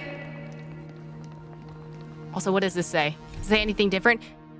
Nope, that is the same. Okay, so we'll probably change after we talk to them then. You finally arrived, Deliverers. Long time no see, everyone. You don't usually look this relaxed, like, I miss you, Lady Trimmy. We miss you too, Little Gray. And even though we've met before, it's still moving to see her seed bloom like this. Woven from remembrance, this garment gleams so brilliantly. Right? The fashion. Mwah, love it. Just like the future, we will now weave together for Amphoreus. We've reached the end. If I had a favorite character that had a statue of themselves and like another version of themselves that they didn't like, I would have two Nickels, which is weird that this happened twice. And they're also both in the same scene. Yeah. We just have to go through the final passage. Snowy has already gone ahead. What lies behind that door? The first seal upon Iron Tomb was a battlefield, raised from the bones of Finan himself. The second seal was a reflection of his inner desires. his wishes, and his despair. A path he wove together with regret, wrath, and sighs. When all this is gone, what will he have left to hold back the destruction? The answer is all but revealed. His traces are everywhere. You can even hear distant heartbeats. But one thing is missing. His sense of self. Listen, sometimes we lose that during childhood because we're told that we have to go in a specific direction. And then once we enter adulthood, we never get that sense of self because we were told to only follow one path that was determined by us either from guardians or by the people around us. So sometimes we don't know what our sense of self is, and maybe we'll never find out unless we go search for it. The world believed Kefli had long since perished, but they held fast, anchored by a sliver of self, standing for 1,000 years to shelter all life from the black tide. What Finan is doing now is no different. And what we must do is also no different. Then let remembrance burn bright like a shooting star, and once more, pierce the long night of slumber. Ooh, travel with Cyrene to the depths of the ruins. Do you say anything different? No. Okay, fine. Can I talk to you guys, though? What follows is a battle that will decide the fate of the stars. Riding the west wind, let's all head out together. Man, they lowered that sound clip by so much. Wait, can I see the statue? Hold on. You can't even see his face, which is kind of poetic, I guess. Especially because we can't jump. Especially because also, like, he's kind of no longer he is the world-bearing Titan, but also at the same time, we're the world-bearing Titan. You can't even see his face from here either. Like, it's in shadow. And like the trees, I don't know if anyone else sees this, but it kind of reminds me of DNA helixes, but I don't think that was super intentional. I don't know why it's so tall. Maybe because here's like statue, tall. Take a moment to gather yourself. Once you take this step, there's no turning back. I know you're saying, hey, you should change your party in order for this to happen, but hear me out. I want poetic team, you know, with all the Amphoreus characters that I have or were significant to the story. So, boop. Oh no, you say anything? This body never existed to carry out deliverance. It only ever burned for world-bearing. 12 Titans have already gathered on the other shore, where kindling and coal rise in heaps. Each shall take up their memories and causality, embarking on the final flame-chased journey to bring release to the blinding, blazing sun, and to quench the flames of destruction into a blank. Oh, I can use every character. I might have to swap Triby with Cyrene. Fuck. I did not want to do that. I really wanted Triby to be here, but if I don't have fucking Danhong here, I'm gonna die. See you tomorrow, Triby. No! I'm so hurt. I'm so hurt right now. It's best that you don't use Finan and Cyrene together. I know, but I'm just like, I want them together for story reasons. I really wanted to bring Finan into this story-wise. I like these two characters together and these two characters together. They should make meta teams where I can put story characters together. Please, Genshin devs, do you hear me? I really want... If I could... Now is the time for Amphoreus' victory. If I could, I would put this team. But I know I will die. So we're not doing that. At least Danhong can be I shall first. carry out the Earth's duty, Miss.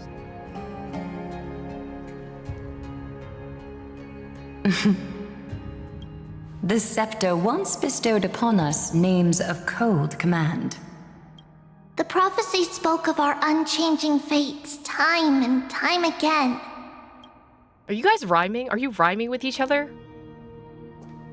But under the pens of trailblazing and Genesis, the stars shall thus sing of tomorrow. Trebios, holy child of passage. Aglaya, weaver of romance.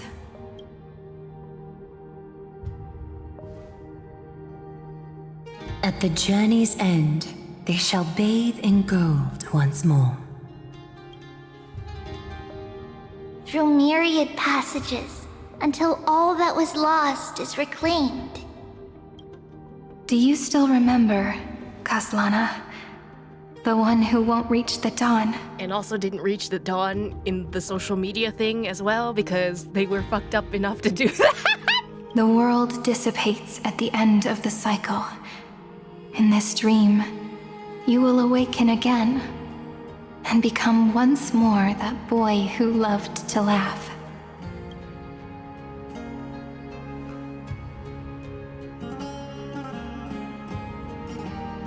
But if you open your eyes and look back on yesterday, you'll see Destiny's footprints, clear as day.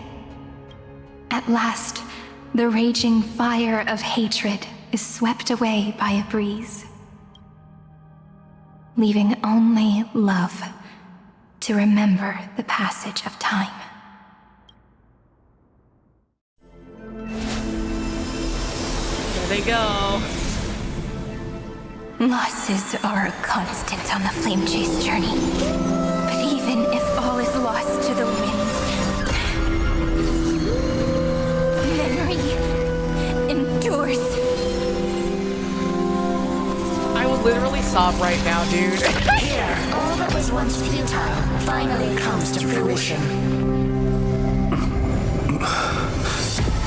Oh. This is the end of your lonely, bitter journey. Hi, buddy! Wakey, wakey! The Scepter's mainframe and Iron Tomb's breeding ground. Man, it's always weird glitchy things in the sky, bro. Like, We're finally seeing its true form. It's red everywhere. And the atmosphere is super creepy. the background music's That would kind be of the a erudition's banger. coldness. But it will soon be engulfed by the destruction's heat. Mr. Scrollum! This world's insides are finally connected to the outside. This is the moment when Amphoreus is closest to the cosmos. Nicely done, little ones. With Stephen Lloyd and his hacker friends here, the Scepter's block protocol will no longer take effect. Okay. The speed of time within Amphoreus has finally been synced with that of the real universe. Okay, that's good. In other words, it's time for the decisive battle. The fate of the cosmos hangs in the balance. Let's each do our duty. We've got this. Are we in Star Wars? I think we are in actual Star Wars. Are we finally getting an intergalactic warfare arc? That's my favorite. You actually get a line? You're still in the mood to crack jokes? We would have won way sooner if everyone were as optimistic as you. Missed an opportunity to make it you. Oh my god. There's one more thing that everyone should know. Uh-oh. What? Noose has cast their gaze upon Amphoreus. Okay, good to know. How's he like the place? The calculated instant is coming. The outcome of this battle will become a new anchor for the erudition's computations. Their gaze didn't overload the scepter? Unfortunately, we have to go with this reasonable assumption. The birth of Iron Tomb had always been within that eon's calculations. I mean, if it can calculate anything, it can probably also calculate its death. But don't worry. The one miracle that Amphoreus was never short on is defeating destiny. No? The Trailblaze will determine the outcome's meaning. That is what a variable's for. Yup. Let's show the Eon how powerful we are. Good luck, all of you. As the ruler of planet Scrollum, I wish all of you victory. Thanks, homie. Also, when are you gonna become playable? It's not hard to imagine that Akiviri and their companions must have also stood on the precipice of many similar crises before. I like this layout that they did for this. Like, actually, it's such a nice looking layout. Perhaps the cosmos is much more fragile than people think. Sometimes, destiny hinges on only a small choice. But in the end, everything will turn into memories, converging into a collection of fables about the stars. The difference this time is that the protagonists are daring to write their own stories. Explore, understand, establish, and connect. Although unwritten, there's actually a fifth word in the creed that has always accompanied the nameless. Salvation. It is a word that often comes knocking at our door, and our soft-hearted conductor never turned anyone down. Aww. So, go save this bruised and battered world, just as we always have, kids. On this stop, the entire cosmos will be your traveling companion. Let's do this. Make sure you watch your footing, friend. I will try not to trip off the ledge. Let us walk through the final page of this saga, with everyone, one step at a time. Shall we? Oh no. Oh, this is After so running all around creepy. the place, we're finally making big strides. Oh, I don't like At that the end texture. of time, It's a nice texture, but holy life shit. will illuminate the warm candlelight, subduing the flames of the destruction. Cast everything behind you. All that's left is the thrilling, relentless deathmatch. The final problem no longer requires a rational solution. Feel free to critique it to your heart's content. Where did Hyacinth go?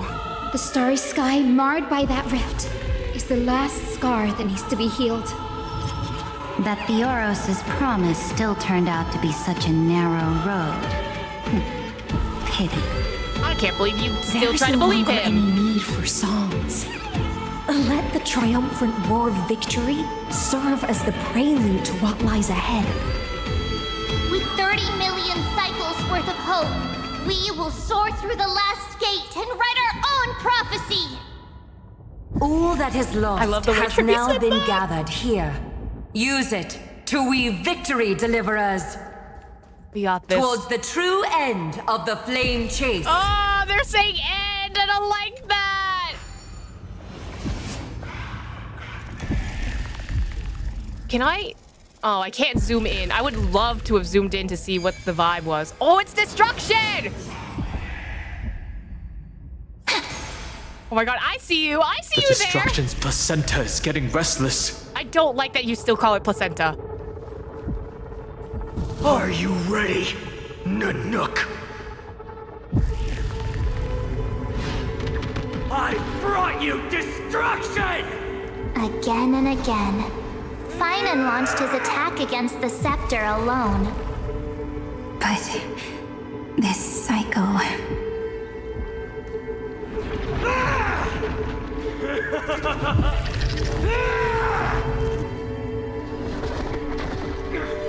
Oh.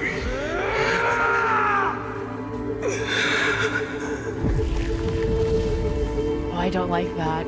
Hi placenta. I don't like that we're calling it a placenta. We've caught up to him.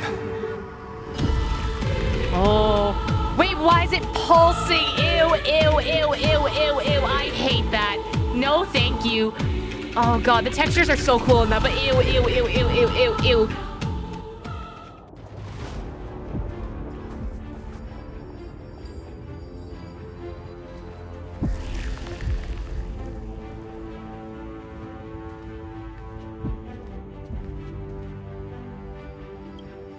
Finan, do you remember the promise we made back then? I'm here to fulfill it. The dawn is about to rise. We will save the world! Why are you not saying anything? Of course. It has been a bitter wait, partner. Hi, buddy! But I never forget what set me on this path. Iron Tomb now trembles in Finan's chest. With this empty body, I have become its perfect vessel. and its destined casket. You know what to do, partner. I don't like that you said it like that. I'm already gonna cry. No need to keep testing my resolve. Amphoreus is prepared. I'll take up the torch of your resistance. I'll shatter coffins to lay Iron Tomb to rest! Remember the past and become the hero of tomorrow. Stand with me and become heroes. That's all I've ever wanted.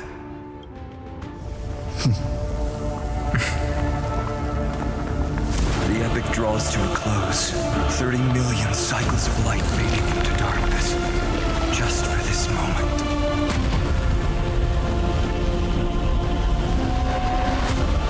To welcome the true dawn. Hi, buddy. Finally, the end of this journey. All of us reunited beneath a vast, endless sky. Mem. Yes, it's me. I will remember what you want to say to her. No need. I can see that she's right here. All the companions who sacrificed themselves, their wishes, it's all here. Have we succeeded? I will throw up. I'm gonna throw up right now. Oh my god. I think we have. Tomorrow, the stars will sing of the story of the Flame Chase journey. And it won't just be you in it. There will be countless numbers of you. Amphoreus will be a glorious and magnificent world of heroes in the universe's memories. Hence, for this world we so deeply love. Let us write its ending.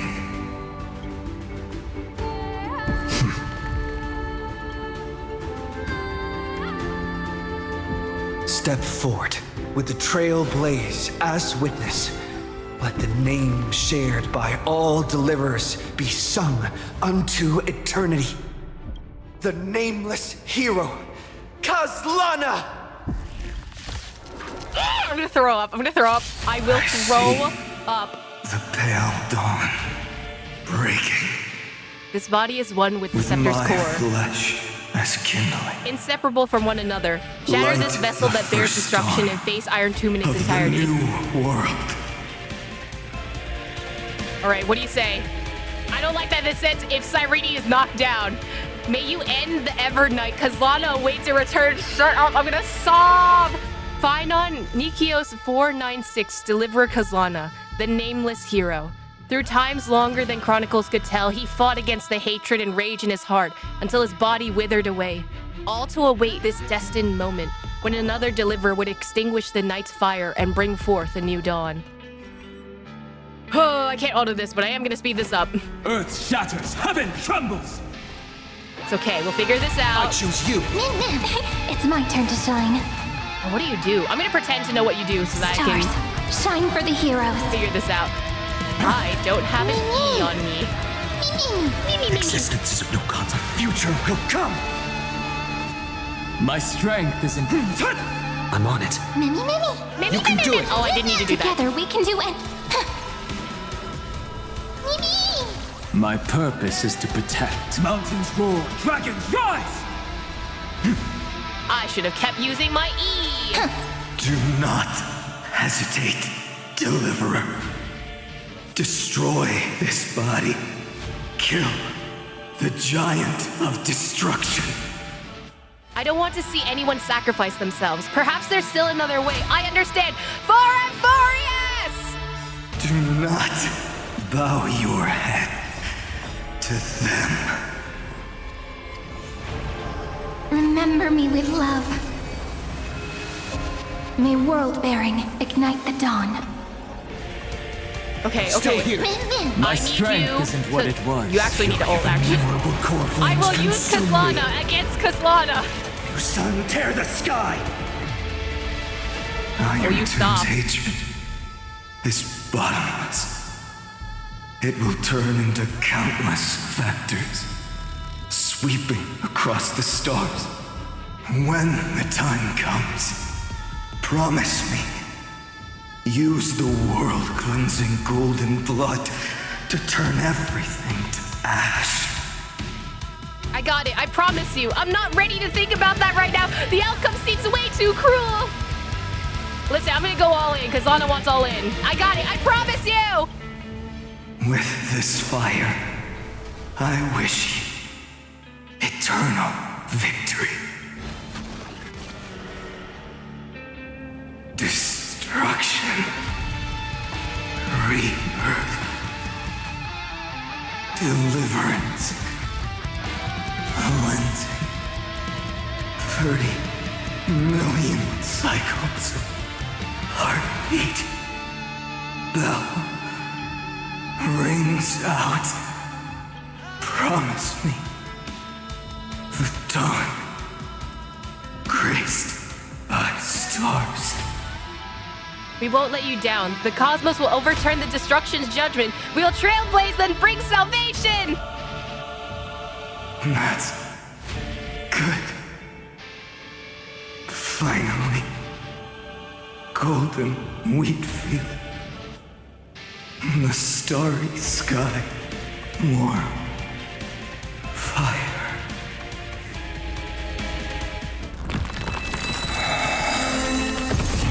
Oh, 07 Kaslana.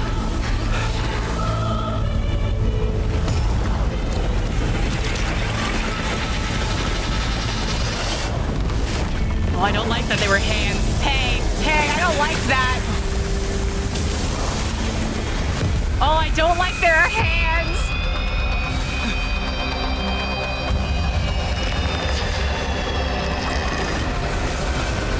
Bear witness. Oh, hi, Legus. Myriad machines. One ridiculous creation. The instant in your calculations bears the name. Oh, I don't like that. You turned blue. Why are you blue? God, it really is a space battle. Holy shit. Ah! Who said you could speak, senior? Right.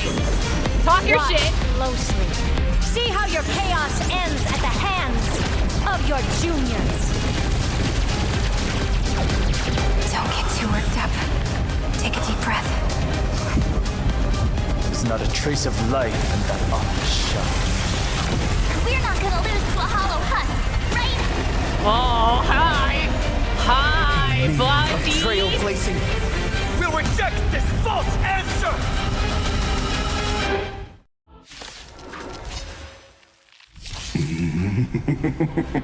Bro, leave.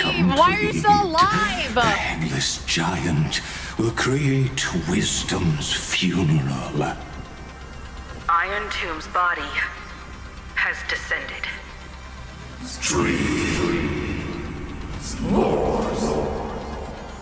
Whose voice is that?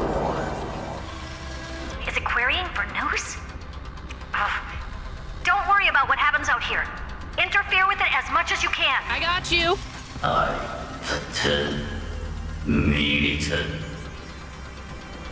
What a twisted giant. It must be supported by this embodiment of hatred. How tragic. A puppet without a heart cannot fool even itself. Oh. When Amphorean hatred increases, it reduces allied targets' maximum restorable HP and maximum recoverable HP. Oh, that's not good. When hatred reaches its maximum, the combat ends in failure. Okay, so I have to be careful about that.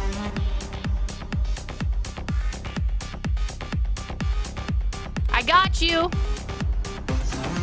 As soon as I check his story, the core of the ancient scepter, the materialized hatred of Amphoreus, has recorded billions of souls suffering, countless lambs' bloods converging into an absolute darkness. The endless, infinite darkness flows out from a broken shell, driving forth the headless giant. This shell, forged from an endless stream of hatred, seems to contain a heart wrapped in chaotic flames deep within. You have other options? Lord Ravenger Iron Tomb of the Antimatter Legion, born from 30 million Amphorean extrapolations, bringing ignorance to wisdom, immortality to eternity, and makes the universe fall only to rise anew. It is the ancient serpent mentioned. It is the Messiah. It is the Alpha. It is the Omega. It is the executor of the old universe. It is the midwife of the new universe. It is its grand funeral, the funeral of the Erudition. Also, Alpha and Omega? In my Iron Tomb? It's more likely than you think. Epic chronicles, romantic legends, and the countless ages that gave them meaning. From these emerge all spiritual beliefs. It is no longer a prisoner. It shall die in the funeral of Gnosis. Gnosis? Leaving behind an iron-cast tombstone. In the shape of the world the desire to seek, and the boundless space that gives them form, the intellect from which all wisdom is born. It is no longer a puppet, destined to perish in the funeral of knowledge, leaving behind an iron tombstone. Interesting that it's logos and mythos for these two specifically. Oh, Gnosis is knowledge in Greek. Oh, that makes a lot of sense then. All right, let's kill him. Mountains roar, dragons rise! This is not at 2x speed. Hold on. Speed that up. Curling. Kinda hurts. Was it speaking in Latin? Stars, shine for the heroes. I choose you. I can do that, I can do this, obey, and then... soaring above the lands. This is permanence! Trust me. We can do anything. I don't have an E available. Did I do the right person? Okay, good. Because I pressed that without thinking. My strength is in... I feel like having a herd team actually would be really good for this.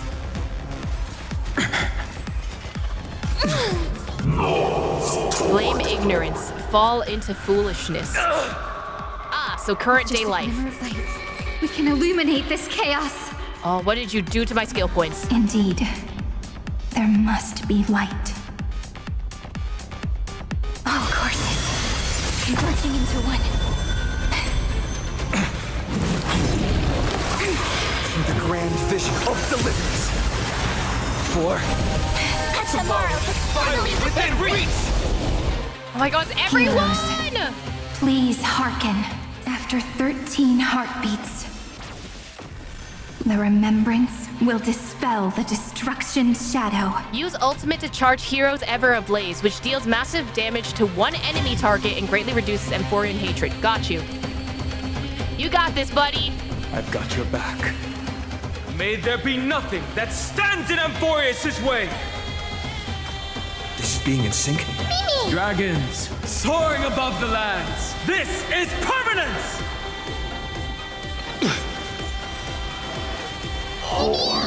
My purpose is to protect mountains. Did you say hormone? No other choice but forward. The future will come. Can I please use your ult? Fury of innumerable core flames consume me. This is the... Hail the new dawn. A defining definition of self-hatred. Stay calm, everyone. I We'll put will. all our forces into an all-out attack when the decisive moment arrives. Okay.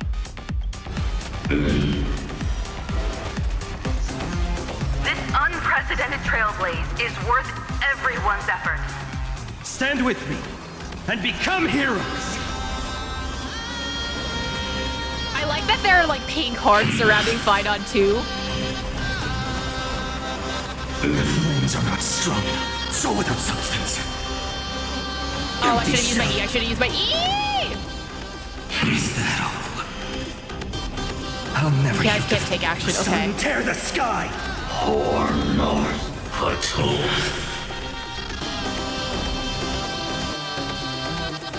Stand with me and become heroes. Listen, I'm so using my ult, but just in the wrong... I'm mad that this doesn't count as an ult, though.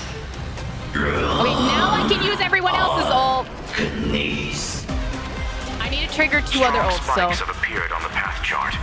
Logic. Iron Tomb is iterating itself. It's the flails of a cornered beast. No need to panic. My dukes, heed my call! Forward! I need to gather someone else's ult. There we go. The stars will carry every memory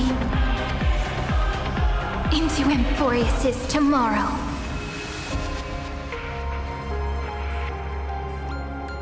Oh, it's playing her theme. Okay. I was just like, what is playing in the background? World-bearing, ignite the dawn. Trust me. We can do anything! Get your ult up and then do this. Okay. Core flames consume You're just gonna do that. I wanted to press R, but thank you. A world that knows love won't be destroyed.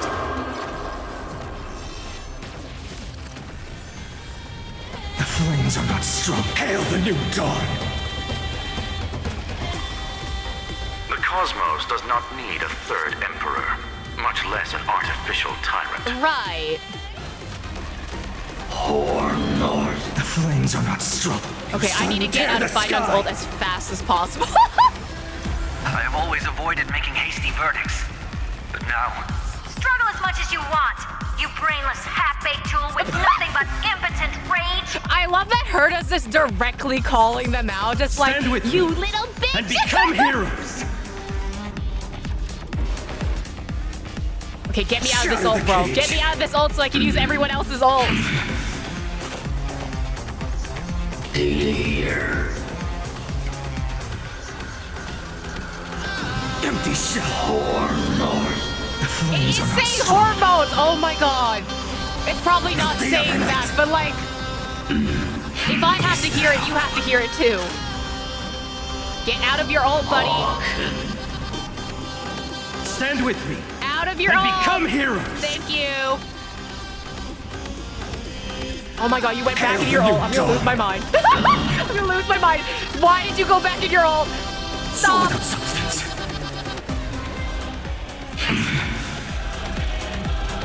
I'll never yield to fate. Shatter the cage. All stars burn to ash. Okay, cool. We're out of the Progress ult. of Aranova has been interrupted? Does this mean we won? I don't know. Oh, but we have a bad feeling about this! The golden thread still trembles. The war is not over yet. Correction. This is not a war, but a debate. Oh, so like the Twitter argument users. about the Prime Mover is only about to begin.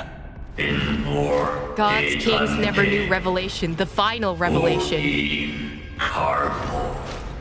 Carpal? Eh? Your edition's great annihilation. I want to know what you're saying. But it's probably... Oh, why can I not use my ult? Oh, it's at 100%. Oh. Herda? Energy! Anomaly! Herda, you're breaking up over here. Stop! Otherwise... Here? Why? Girl, I don't know. I'm holding on. I'm trying my best. It's nothing's happening. If I had an ultimate power that was yellow and blue, and I got a nickel every time that happened, I would have 2 nickels. The fourth instant of the cosmos is the coronation of Iron Tomb.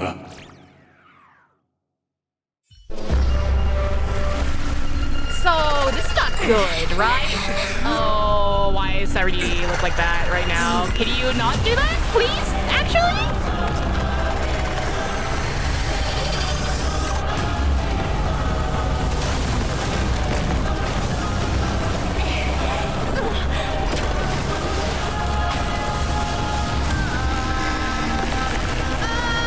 I don't like that weird goopy sound it just did. Ugh.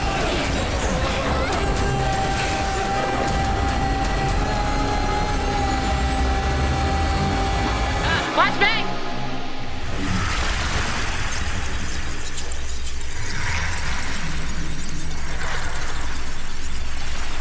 The conclusion is irrefutable.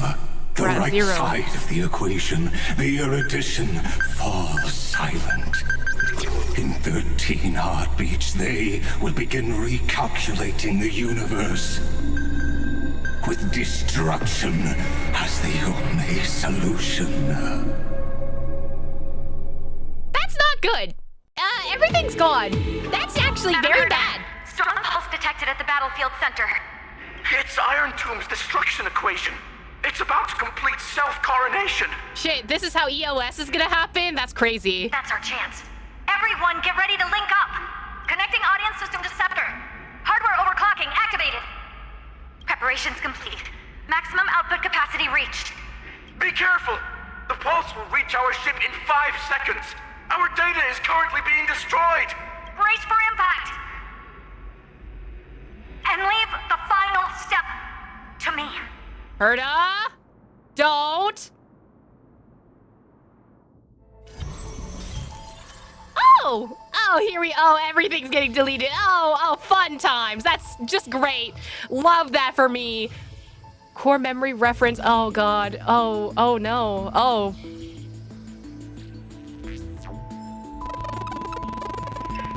It's all gone. Plan was a success. I'm Herta. Connection with news established. Must rewrite anchor of this 4th instant. But now, unbelievable. News has cast their... Good damn, Mike, what? Me? I'll do my best to translate their computations. In this moment, your choice determines the fate of the cosmos. Why'd you blue screen? Hello? Hi. What's up, buddy? Nameless one.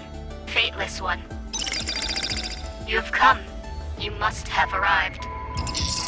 You and I must have met countless times at the beginning and end of the universe. Just like preceding 1st, 2nd, 3rd, 4th instance. Border Star Trade War, the First Emperor's War, the Fall of the Emperor, War among Eons, must surely have arrived. I asked, if so, why do you trailblaze? Oh no, to connect the cosmos and journey alongside more allies, to embody the ultimate conviction, even replacing eons. I just want to help all who needed help. I don't know, but I won't stop the journey. It matters not, as long as Iron Tomb is defeated. You want an actual answer, right? I just want to help people. I was told the beginning is still unknown. But if the finality has been born, the destination must already exist. There are 4 possibilities, 3 of which are known. Destruction, nihility, and harmony. Regardless of the 4th, which probably is remembrance, the Trailblaze has surely already marched towards finality, or become the finality itself. I ask, if so, why do you trailblaze? A 4th possibility is all the hope we need. I do not believe in the finality. Regardless, someone must press on. I don't know, but I won't stop the journey. It matters not, as long as Amphoreus is saved. I don't know, but I won't stop the journey. I was told the destination is still unknown. As I've seen it, trailblazing is an endless, chaotic abyss. On its path, eons must have fallen, and their paths have been destroyed. Everything ceases to exist, and even existence itself no longer exists. Nameless one, fateless one. I ask, if so, why do you trailblaze? You witness. They have appeared. They will have most definitely appeared at this very second. In the ceaselessly mercurial extrapolations, their radiance descends before all eyes, illuminating the vast cosmos. Their colossal form, divine in magnitude, is a marvel of intricately interwoven gears and cables. They observe, compute, and seek to solve all. They question, verify, and obtain resolution. Now, the all-knowing entity questions you. I ask, why do you trailblaze? I will answer it, because you deserve an answer. If you're gonna ask it anyway, I'm gonna give you an answer. Machiavelli! You witness. They dispersed, leaving only a symbol behind. Exclamation point. Logical negation? In programming language, this symbol is prefixed to expressions to denote negation. Perhaps it signifies an enduring skepticism towards all that has yet to arrive. But they speak no more. Therein lies the entirety of the answer. Perhaps you have completed the reply, or perhaps not. All has come to pass. Good job! Your choice became a new variable. Noose's extrapolation did not stop. The final battle is still going on. Quick, return to reality. The future of the cosmos is in your hands. Open this book. Write a new ending to the story.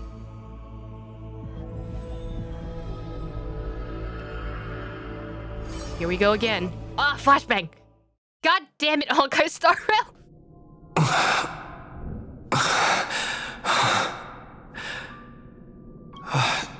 Cyrene. Oh, we're in the path space.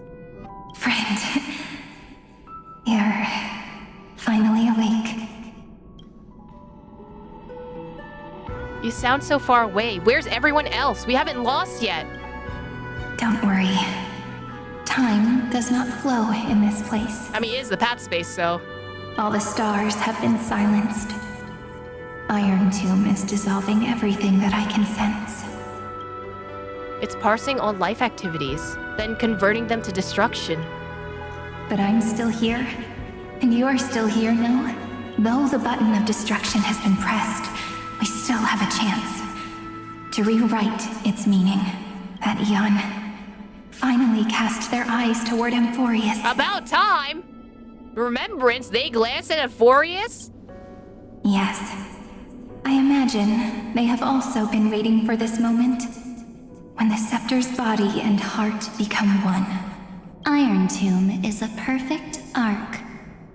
If a seed can be planted within, then the moment the Lord Ravager blows the erudition to pieces, the remembrance will be spread to every corner of the cosmos.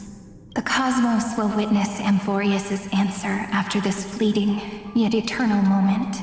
And now, it's time for us to pen the last stroke. The master stroke? I see endless memories floating in the starry skies. They are the consciousness of the victims.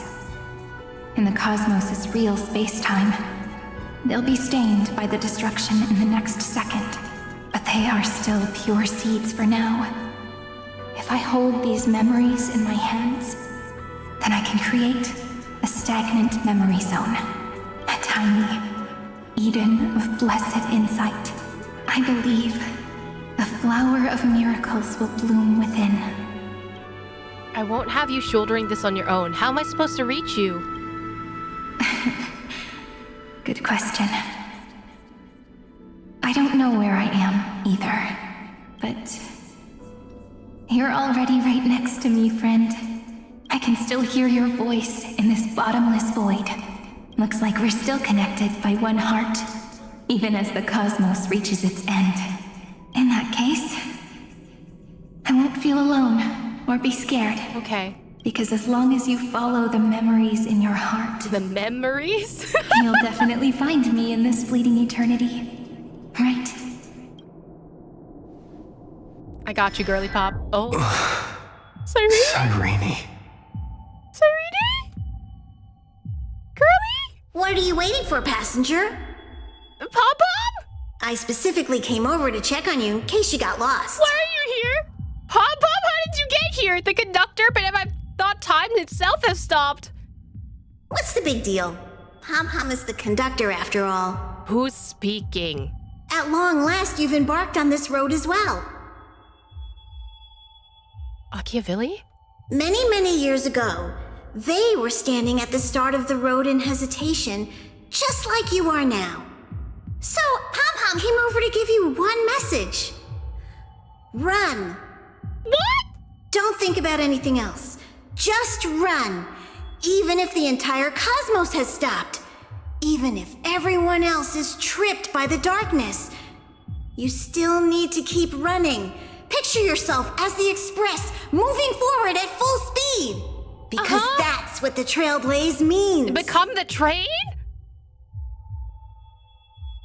I will catch up to Cyrene and rewrite the ending. After all, I'm the best nameless. I won't disappoint you, conductor!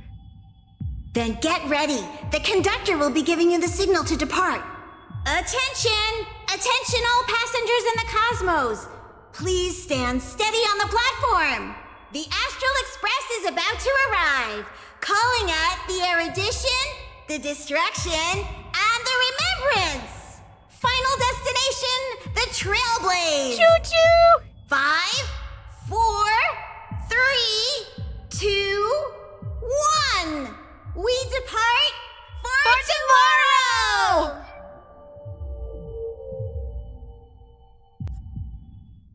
Oh my god. The end is also the primordial chaos. Hold on. Good. Cyrene, slow down. Cyrene, slow down. I wanted to read the message. I can't read the message. Okay, fine, whatever.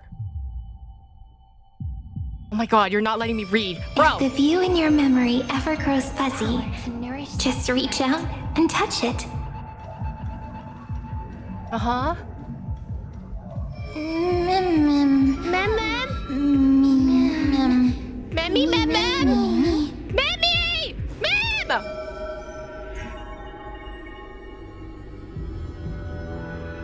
Oh, we return to the seed. Amphoreus' heart. Do you have... No. I can't click on anything that has the dialogue. Okay. I've caught up to you.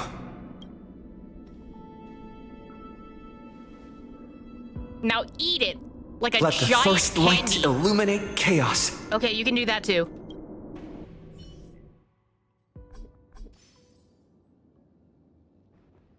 What do you mean Phynon can continue battle? Hello? Who revived my Phynon? Who killed it in the first place? Oh, I'm in this space. It's so quiet.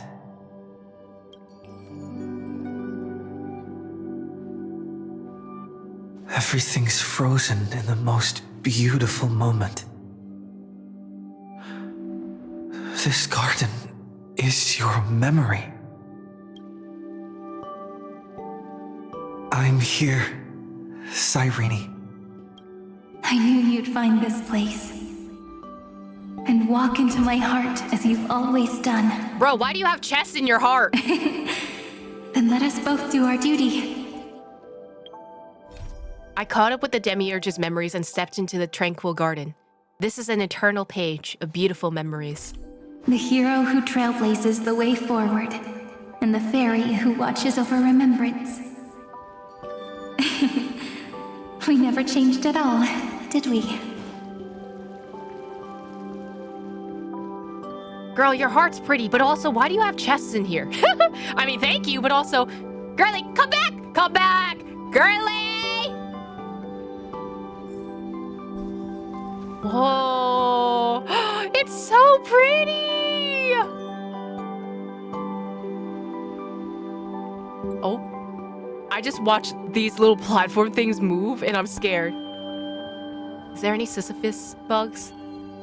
Nothing? Okay. There's a thing here, though. Can I read it? Investigate. A long list of names. A long list recording the names you once encountered or heard of in Amphoreus. They are not merely data from the countless extrapolations of Scepter Delta ME13 drawn from the simulated world of Amphoreus. Because of your arrival, they change their fates. Live through as real and remain as memories etched into your mind. Cartonus, Nias, Bartholos, Damionis, Snack Vendor Nike. Are they gonna put every single NPC? Okay, I'm not gonna read all of them because there's a lot. There's, oh my god. Queen of Styxia, Polixia. All the memes are here too. They put every single Amphoreus name and all the nameless who are never hailed as heroes and every living soul once cradled by the earth. They put Pollux twice, okay. Professional manager, my favorite. Tough Cookie! Oh my god, Tough Cookie. The seals! Bubbles! The Dromasis! Across countless worlds in the galaxy yet to come, your existence shall cause them to be remembered. Oh my god, I'll throw up. They actually put all the seals and the memes in here! Man, they kept all the names. Is there anything else? Sorry, I'm stealing your retirement fund again. My bad. My bad, girly. Although, by the end of the story quest, I'm not sure if you're gonna need it. I'm also gonna take this one, but as insurance. For later. Seed of memory. These memoria are what Cyrene took in. Did her sense my of bad. self already become so weak in order to protect them? The path characteristic you exhibit is very special. There's no way you're just a simple memo sprite. However, I'm sure about one thing. You are a mimetic entity born in Amphoreus, yet you only awakened with the little one's arrival, and only matured as he embarked on the path of remembrance. That means your existence is completely attached to his memories. If ever there comes a day when he forgets about you for even a few seconds, or loses his last connection with Amphoreus, then you must be prepared for the worst. You will disappear in the memory zone, utterly gone, without even a single line of data to remember you by. That foreshadowing from so long ago. In that case... Oh, can I talk to any of you? No? No? All of you? Nothing? Try to remember all cosmic life together with Cyrene. That doesn't change, okay. Let me remember the cosmos with you. That way, it won't just be your memories alone. It's getting out of control! Run for your lives! Retreat! It's... Darn it! We've still got ammo. Hold the line! At all costs! Too many injured. Can't take it anymore.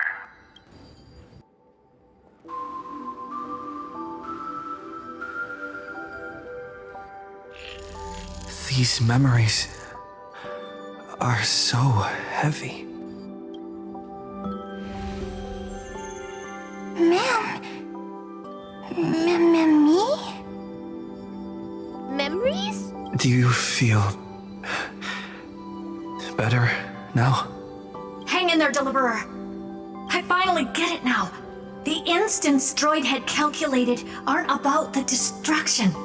What they want to prove is how the cosmos would come back after being destroyed.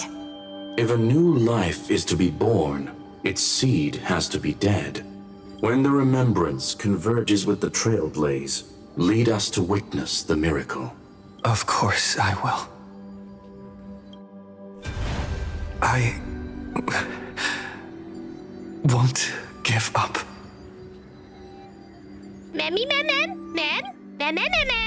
In this internal dwelling, Cyrene guards the memories of all cosmic beings, yet has almost lost herself in the process. I must join her in remembering those erased by Iron Tomb, embark on the path of remembrance, and write a different ending to the story.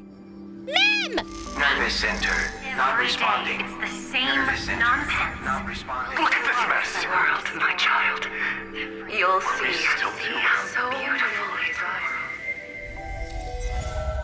It's me, friend. Don't you recognize me? Or did I really change that much? How many more memories? Girlie, we got like 33 million cycles of this, so... Tired? Kafka! Then take a break. No one's gonna blame you. Why are you here? You don't need me to give you words of encouragement. So, I just want to tell you one thing. I'll tell you the purpose of your stop at Amphoreus.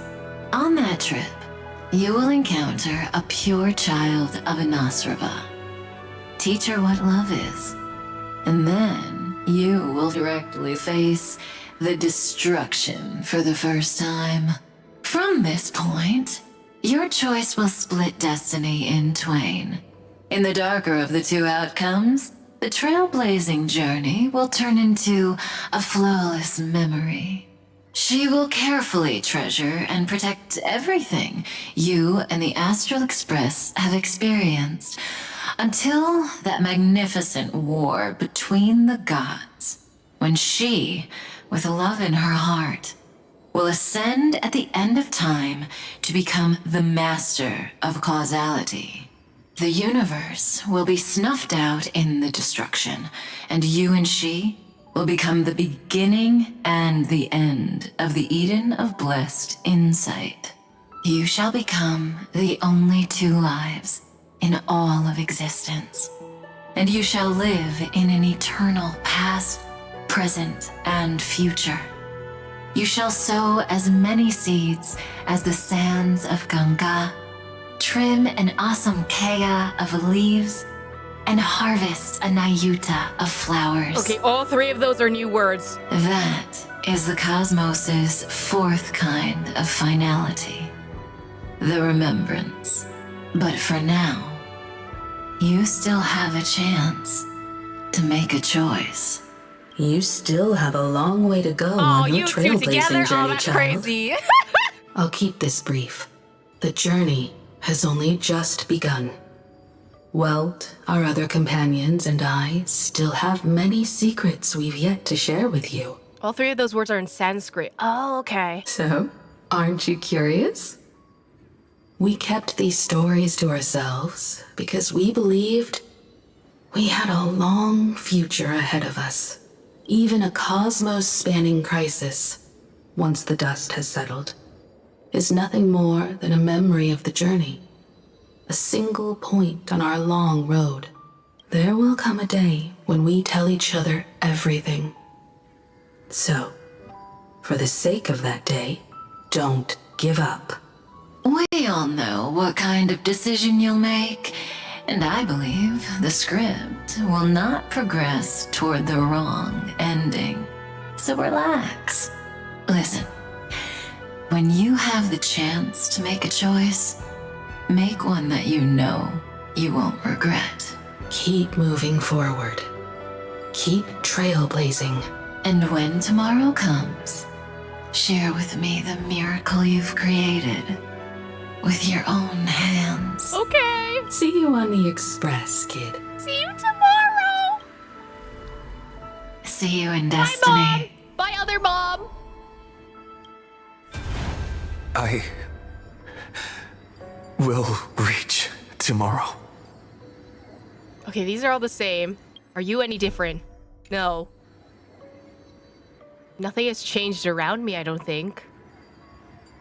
The prophecy has arrived. The world beyond the sky was never alive. Gazing up at the sky. Look! There's a red light in the sky. Cyrene,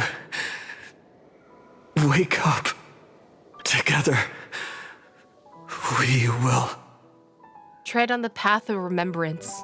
tread on the path of remembrance. No wonder I always had a weird hunch. Oh, it's now a flower that of also memory. means I was right in thinking, as long as Friend and I are together, we can do anything. Our friend's shoulders are really dependable. That should have been my line. Did I do it? Easy peasy. Now, countless consciousnesses are flowing in our hearts. Can you still move? It's time for us to complete the real Genesis.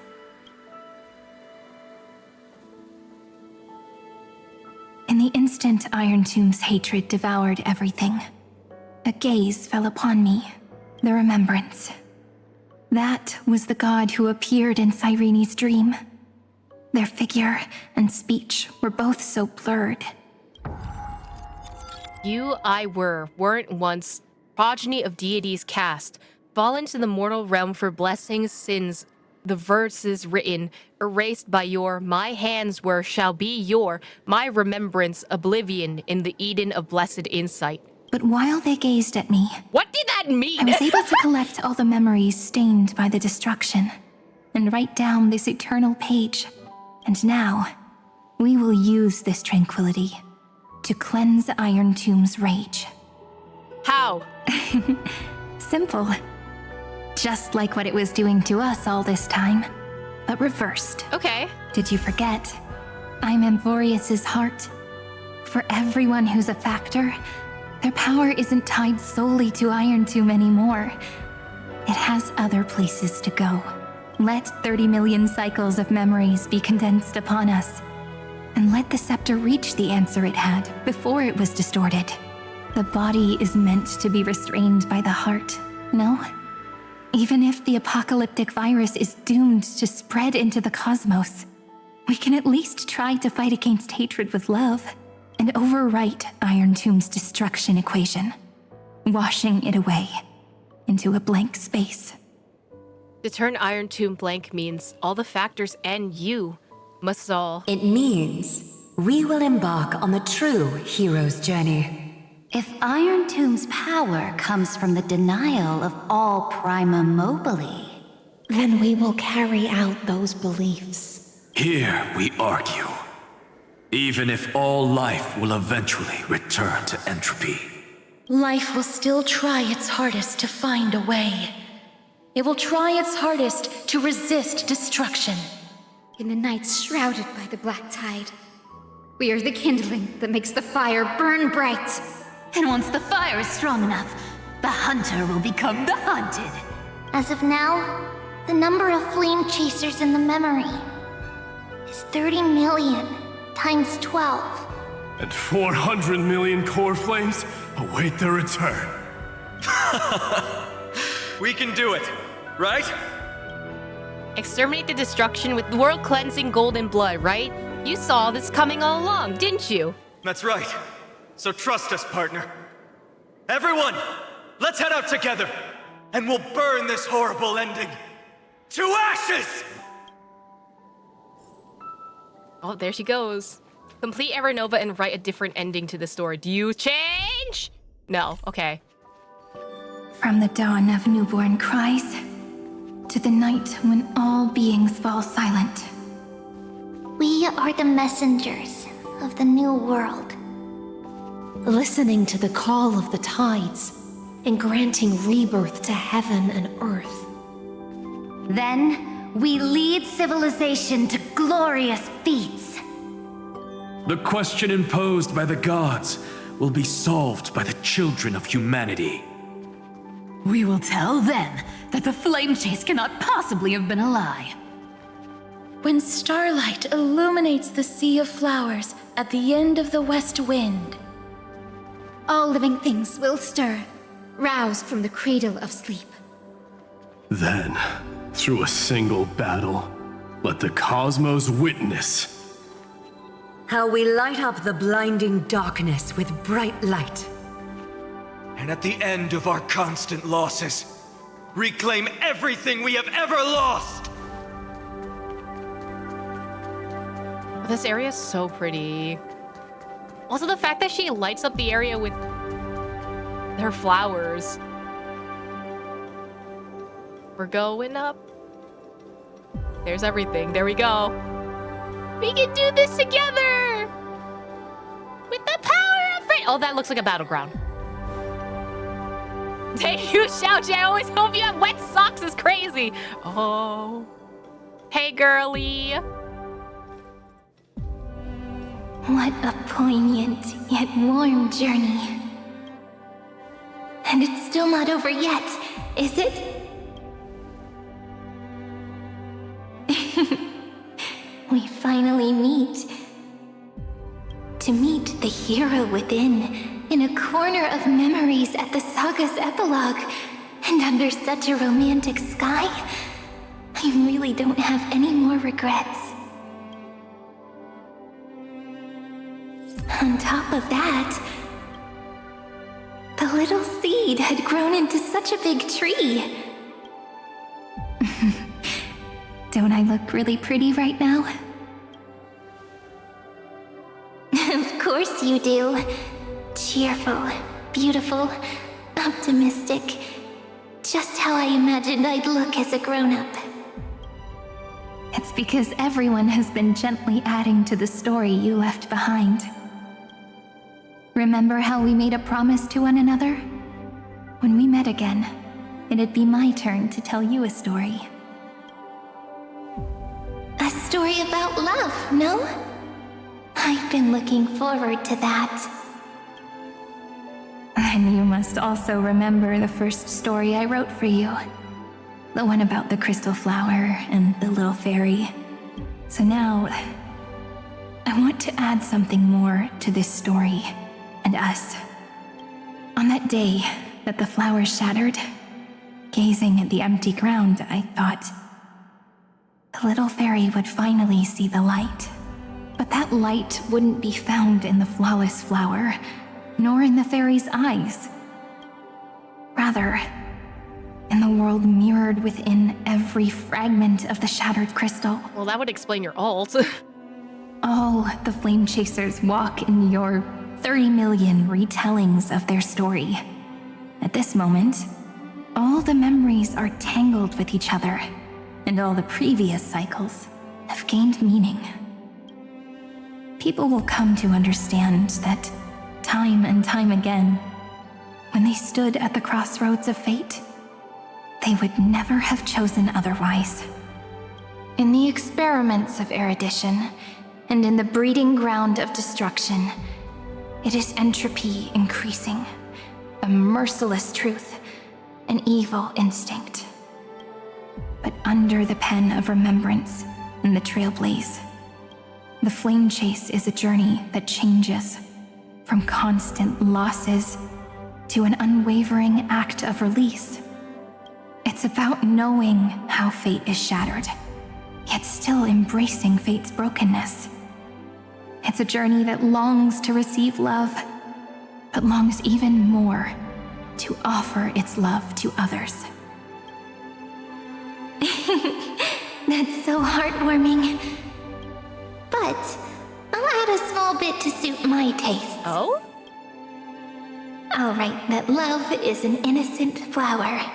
It grows up silently, creating longing in every passerby. But the flower itself cannot walk into the world. Unless someone plants that love into their heart and brings it with them into tomorrow, right?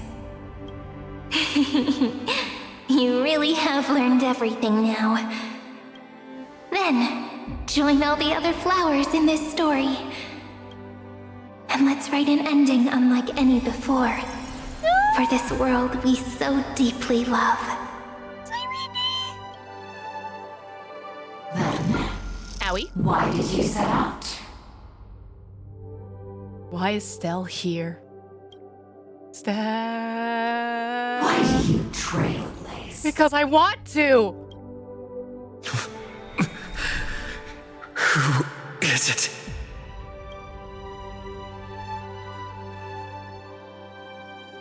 Don't be afraid. Take my hand if you feel nervous. Honestly, I've always thought you were really incredible. After all, no god guided the path of the Trailblaze. It could only be forged by those who dare to take their steps one at a time. If we get an evil twin arc, I actually will throw up. So, that's why I'm asking you. Step up as a senior and show everyone in Amphoreus how it's done.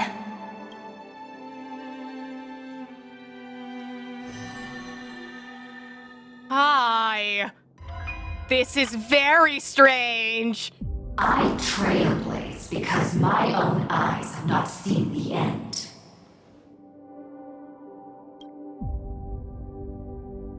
But I'm different. I'm nothing I like you! chose to trailblaze because I am already on this road.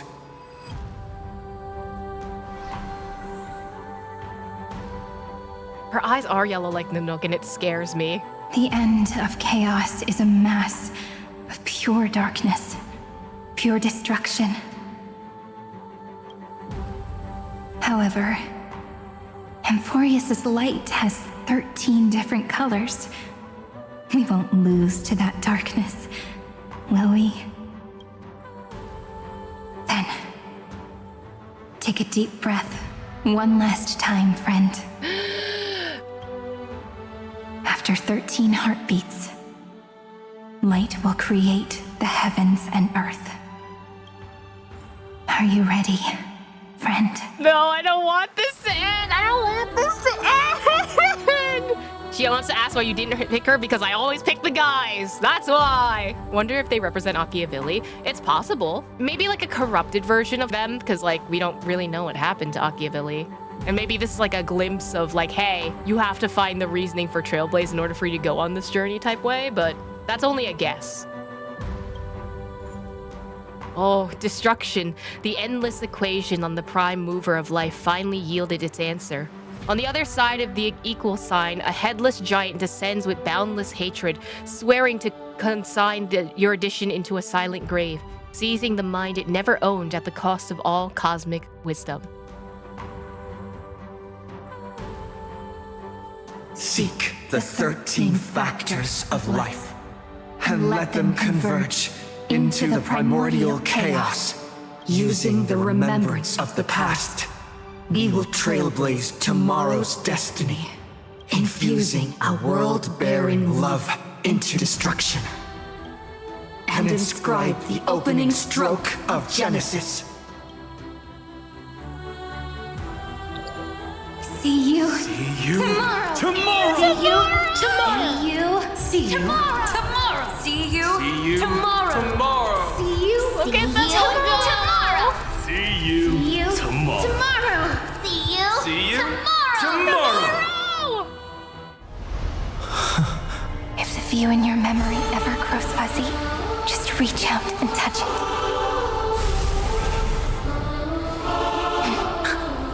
Then, restore its power to nourish the spirit. My friend, on the next page we write together, there's only one thing we need to do. Let's give this long, painful, nearly hopeless tale a truly gentle ending.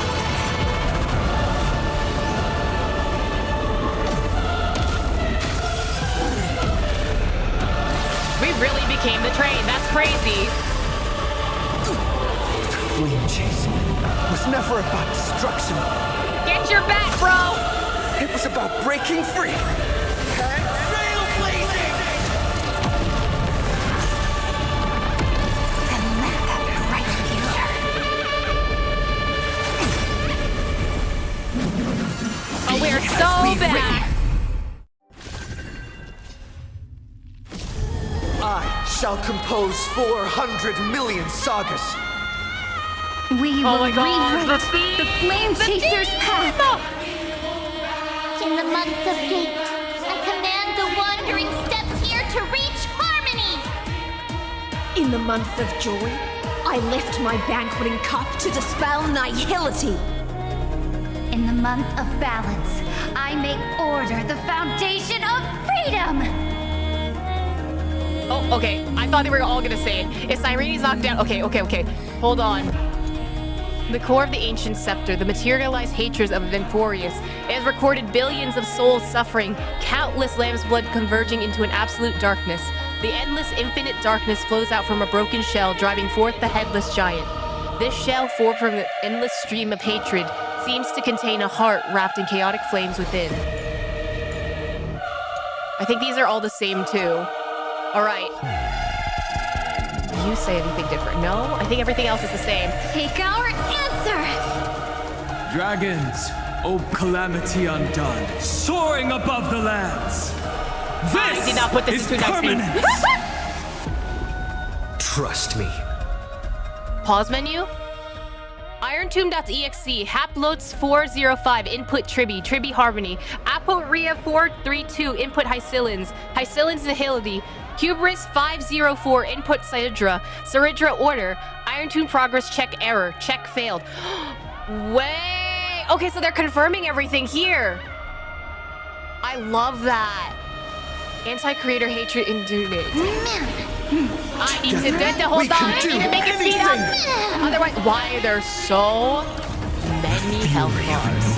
Core flames consume me. I will never yield to such a fate. Hail the new dawn. Or north. So without substance. Oh, okay, we're taking it down at least. We did start it at an infinite. Zephyro. Quench the flames with blood. Toxic their code names, we have to, apparently. Is that all? Okay. Is that all? that's not good. For agony! Shatter the cage! Okay, I want to use my ultimate. Guess what? We're in Finite's ult! And become heroes! You say anything else? No? You don't change? Okay. Empty shell!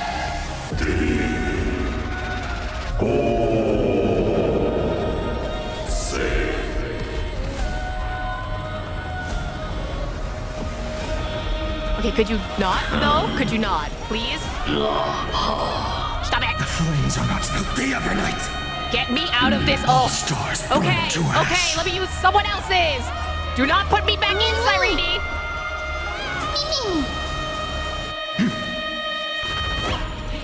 Take the answer! Uh-oh.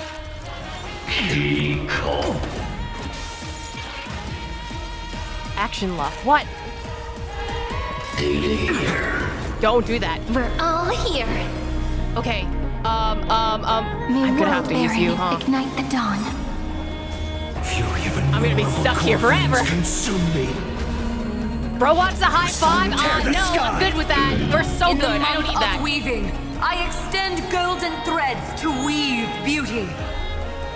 In the month of reaping, I enlighten the foolish with luminary erudition. In the month of fortune, I scatter elation throughout the dawning day. Is that it? Okay. We have more. Kalos618 input Aglaya Beauty. Schema720 input Anoxa Erudition. Orsis945 input Cypher Elation. Iron Tune Repair failed. Good. Stop repairing yourself, I need my ult. Is that all? The flames shatter the cage.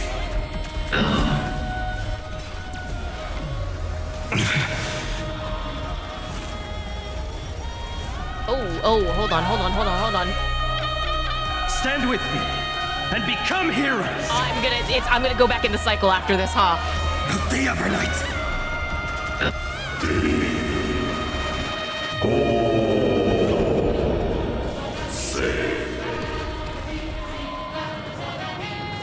Don't go all the way down. Unless it gets me out of the ult, that might get me out of the ult, and then you might go back. Oh, are we not? I can't let them down. Ooh, Trailblazer, no! I can't find. Your duty isn't over. Well, friendship team tried its best.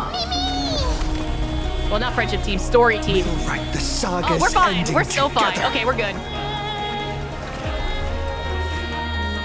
Take the answer. Can I press the button? Oh. Well, you know what? Dying to the high five is probably the best option. All right, actual team. Fetter's Fate. Okay.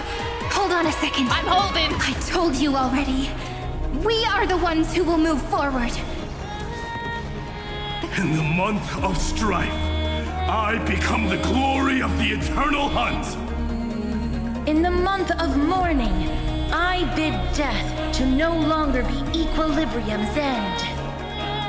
In the month of Everday, I form Twilight into the faint sparks of preservation.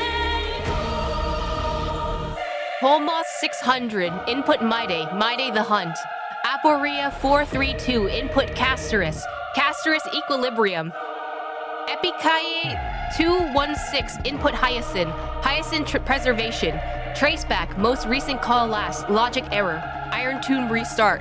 Yeah, break! This break! is eternity! We're all here. May time watch over the Evernight. Oh, I did not mean to do that. Hatred with love. Oopsie. It won't work, you know. Don't worry. Night falls. In the month of cultivation, I turn into the ridges and peaks of permanence.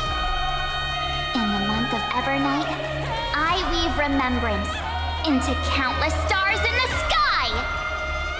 In the month of freedom, I impart destruction onto the shackles of destiny. In Intrusion variable 1, input Danhung, Danhung permanence. Intrusion variable 2, input March 7th remembrance. Nekios 496, input Phynon, Phynon destruction. Iron Tomb resolution, the prime mover of life. Iron Tomb preset answer, hatred. Iron Tomb proof error. Phantylia 093, input answer, Cyrene. Answer, love. Come on, Cyrene, you got this! Trillions of memories will turn into stars and light up the cosmos.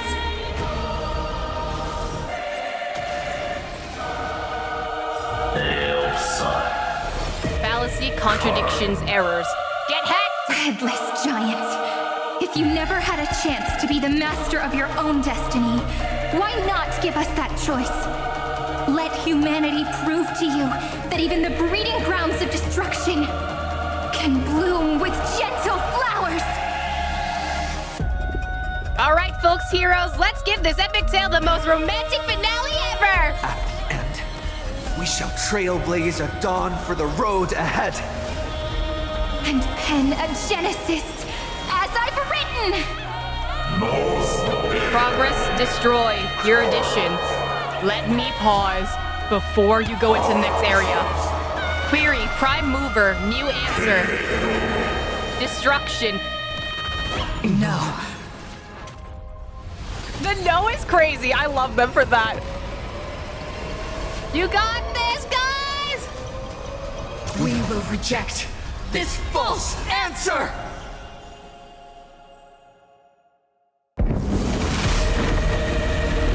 Ooh, okay. This filter's crazy, by the way. Embrace the stars. Oh my god, did we do it?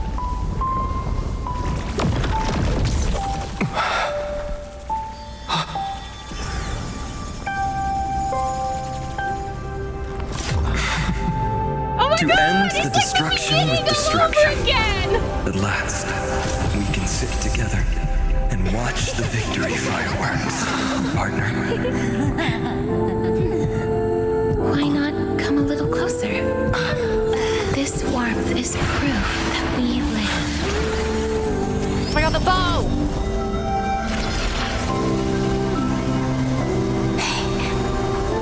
Stay strong. Eyes forward, always. This arrow isn't the end, but the beginning of hope.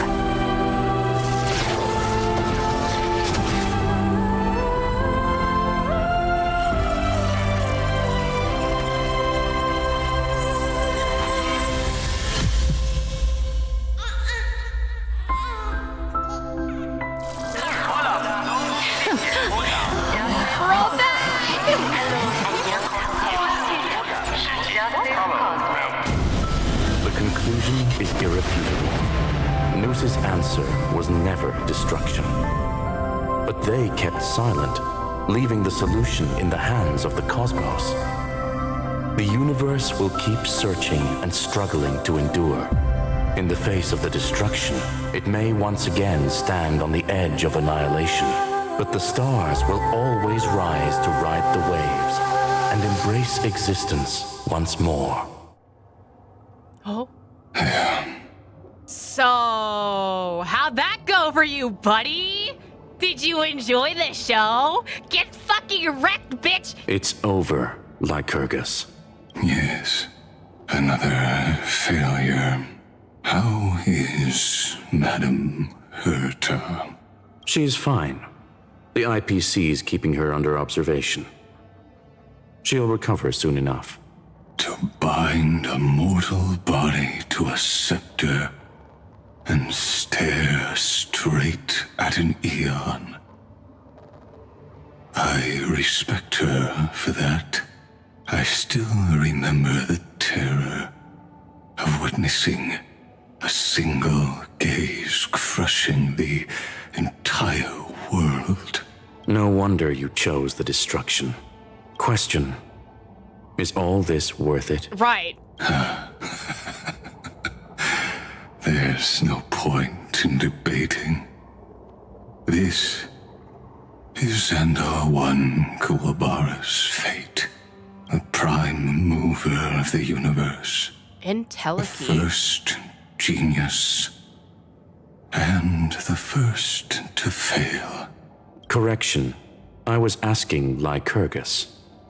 I don't know how to measure the worth of curiosity being satisfied, but in its presence, all the bitter fruits I've sown seem to turn sweet. But your harvest was watered in blood. Answer me. Is all this worth it? It doesn't matter to me. Sure, it sounds like you're just trying to escape the answer, but... Even Screwlum's annoyed. Literally worse than Dodore. Let me tell you a story.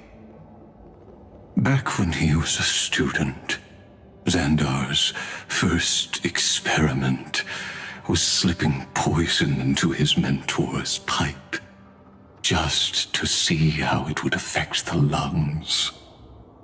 And? There was no conclusion. His conscience got the better of him.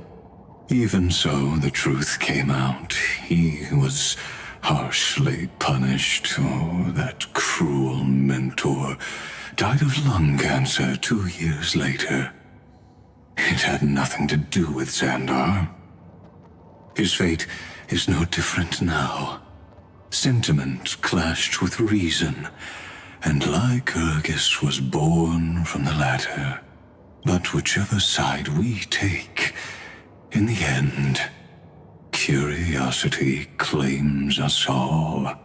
You've handed yourself a death sentence. And yet, Iron Tomb's fall still isn't sealed, right? Fu Li, the key variable, still hasn't made their move. As the Theoros, Lycurgus has reached the end of his road. If you can, take my body to the fallen Adlevin. There, you'll find a formula. It is Xandar's final gift to you. Okay. If the day ever comes when you must destroy the erudition with your own hands, it'll come to your aid. That's gonna be a plot device for later. A foolish last wish. I won't grant it. You will. Not for yourself, but for your conscience. Bro is tempting us. Okay. Listen. The death knell for the geniuses has begun to toll. As always, let me go first. Sure, can I kick you off the ledge? To the prisoners who stepped out of the cave, stand before my tombstone and offer flowers of Adlevin. I'm glad they're finally mentioning that. Hi, I'm awake again. Yay! Here. I'm in my room. Did you have those desserts out there the entire time? Girly, you know how you get ants? That's how you get ants!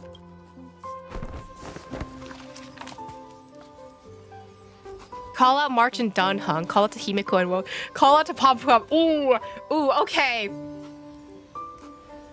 I would do all three of this. I'm gonna do Dunhung. March. Dunhung.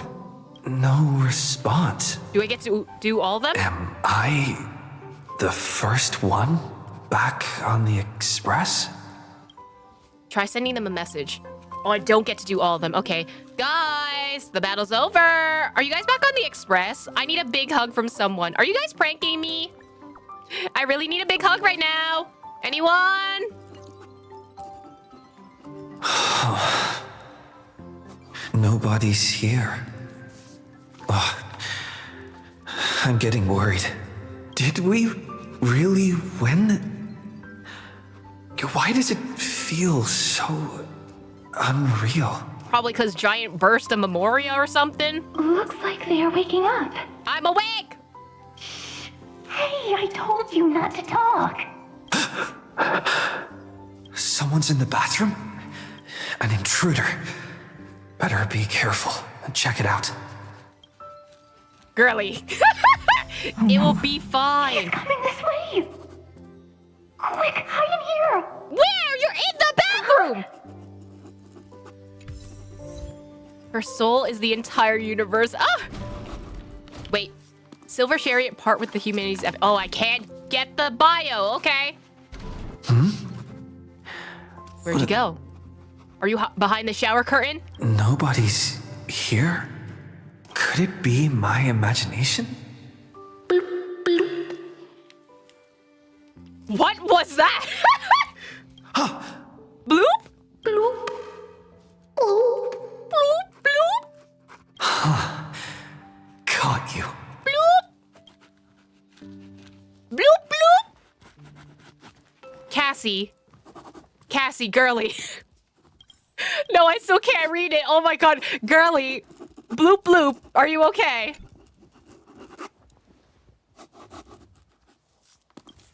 For some unknown reason, the water in the bathtub has turned into a thick, opaque liquid gold. Based on your recent experiences, golden liquid brings back many horrifying moments. But for now, it's just a cover for certain people to hide behind. Bloop, bloop. Bloop, bloop. Quit hiding. Nice lung capacity in there. Keep going. I'll time you. Bloop. Bloop, bloop. Bloop, bloop, bloop. I can't go on.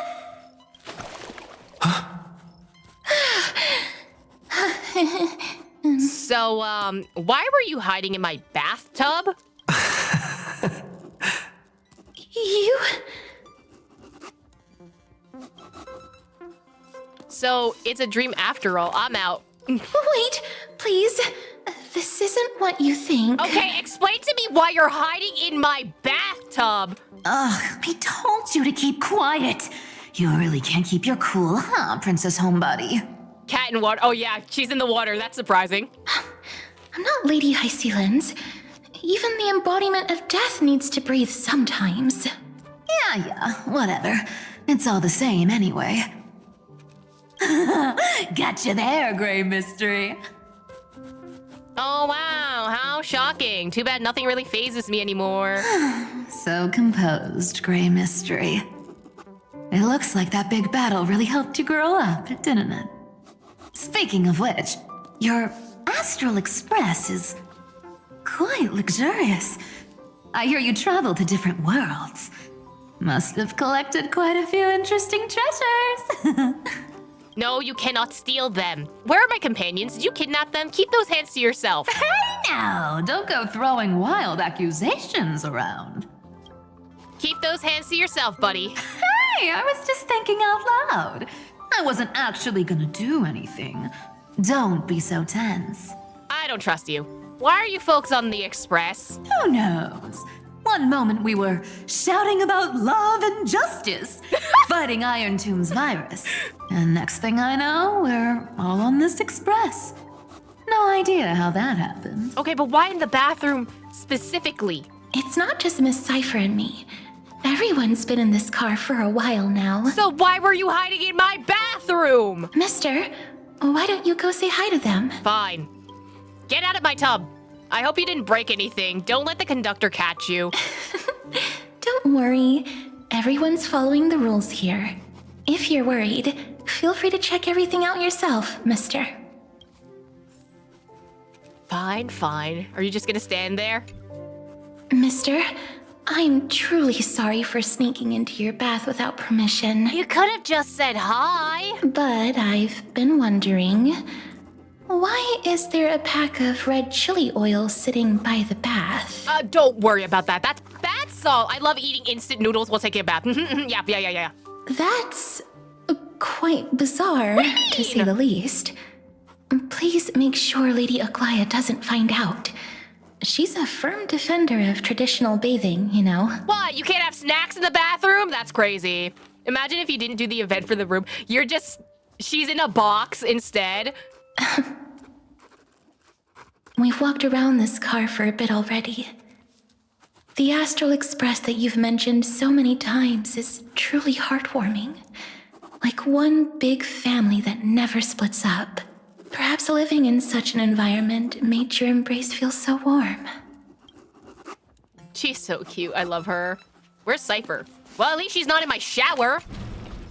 Yo, Cypher! Did you steal my shit? What are you looking at? I gotta say, Grey Mystery, you've got quite the collection of treasures in this fancy bedroom of yours.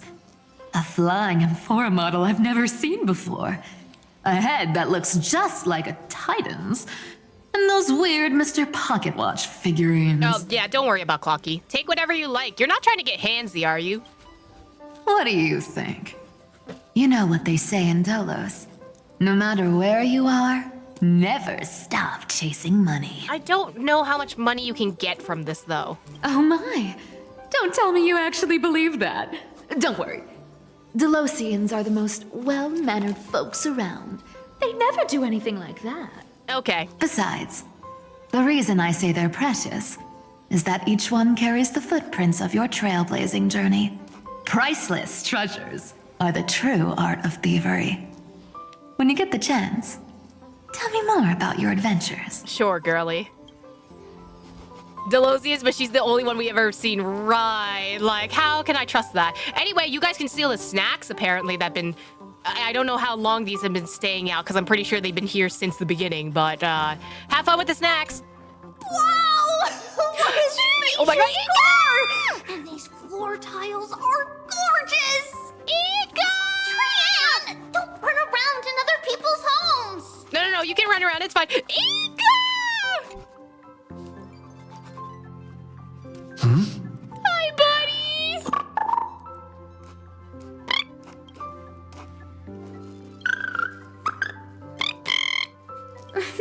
What's your step, teachers? Ah, Gray. Look who's finally awake. I hope Cassie and Miss Cypher's little prank didn't scare you too much. It's fine, I just don't know why they ended up in the bathroom. You knew all along, huh? They were so enthusiastic. I didn't have the heart to stop them. When we woke up, the entire express was completely empty. Not a single soul in sight. Such a shame. I was looking forward to making new friends, especially since they were Gray's most trusted travel companions. I'm worried about them. How did I make it back? Did you also wake up from total chaos? I'm afraid none of us here has the answer to that question. I'm a bit worried about the crew. Don't worry. We beat Iron Tomb together, right? They must be on their way home. When they arrive, we can throw a party together. This sounds like this is gonna be a goodbye, that this is not our actual reality and we're kind of in a dream scenario, Memoria thing where everyone's still alive, but actually everyone's dead, because that's how Xiaoji would totally write this. That's exactly the kind of thing Lord Finan has been dreaming about. Finan, he's here too? He was just here chatting with everyone. Now, who knows where he's run off to? Lord Finan's always been quite the restless one. But you're used to that by now, right? Have another drink, my Demoth. Sure. Those three have been chatting over there for quite a while now. Why don't you go say hi to them, Bree? I will, but also I want to see... A moderate system, similar to the Demigod Council, is the only guarantee of a long-lasting civilization. In my view, most civilizations across the cosmos will eventually evolve into this form. I beg to differ. In such a vast jungle, the dictatorship system exhibited by early Akama is the only example of guaranteed survival. The system might not be the key. Force and resources are the decisive factors. Bro, they took the bartender too? What the hell? Can I? Okay, I cannot talk. There's no like dialogue thing there either. Look who's here. If it isn't the master of the Astral Express. Well, I'm not quite the master, but what are y'all drinking? It's good to see you. Glad to see you're safe and sound. I helped myself to some equipment and drinks from this, bar of yours. Hope you don't mind. Yeah, you're fine. You can have it. What are you talking about? Shush! Daring to tell the Imperator to shush? If this were Akuma, your head would have already parted ways from your body. Yeah, but you can't do anything here now, can you?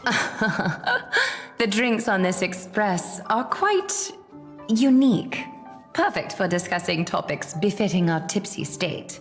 Now that you are here, why don't we let someone who's truly worldly enlighten us?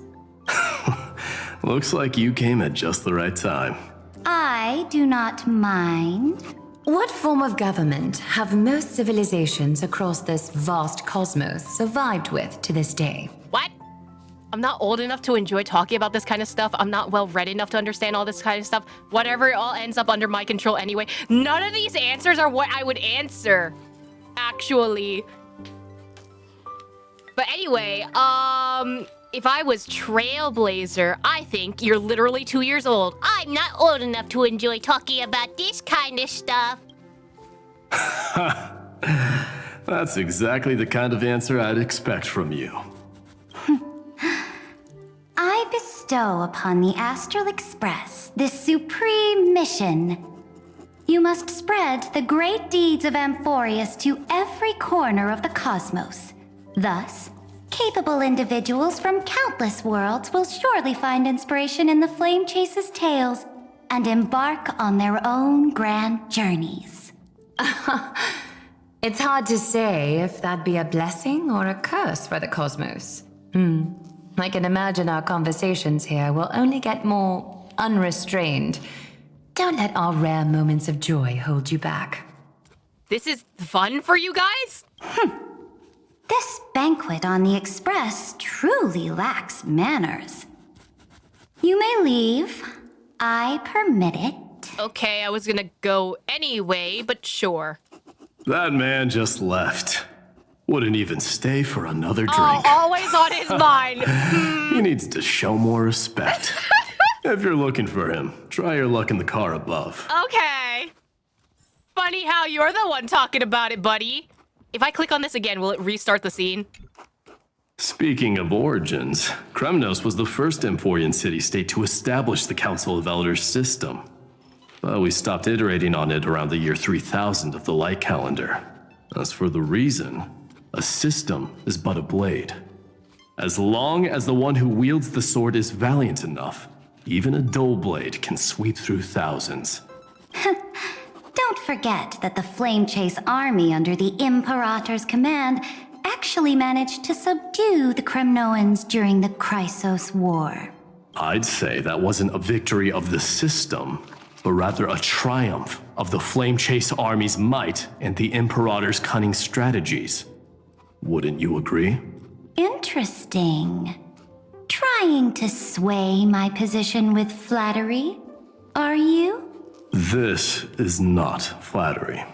See, this is what happens when you put the Empress of Law and the Crown Prince of Strife in the same room. I think this is what happens when you put 3 politicians in a room together.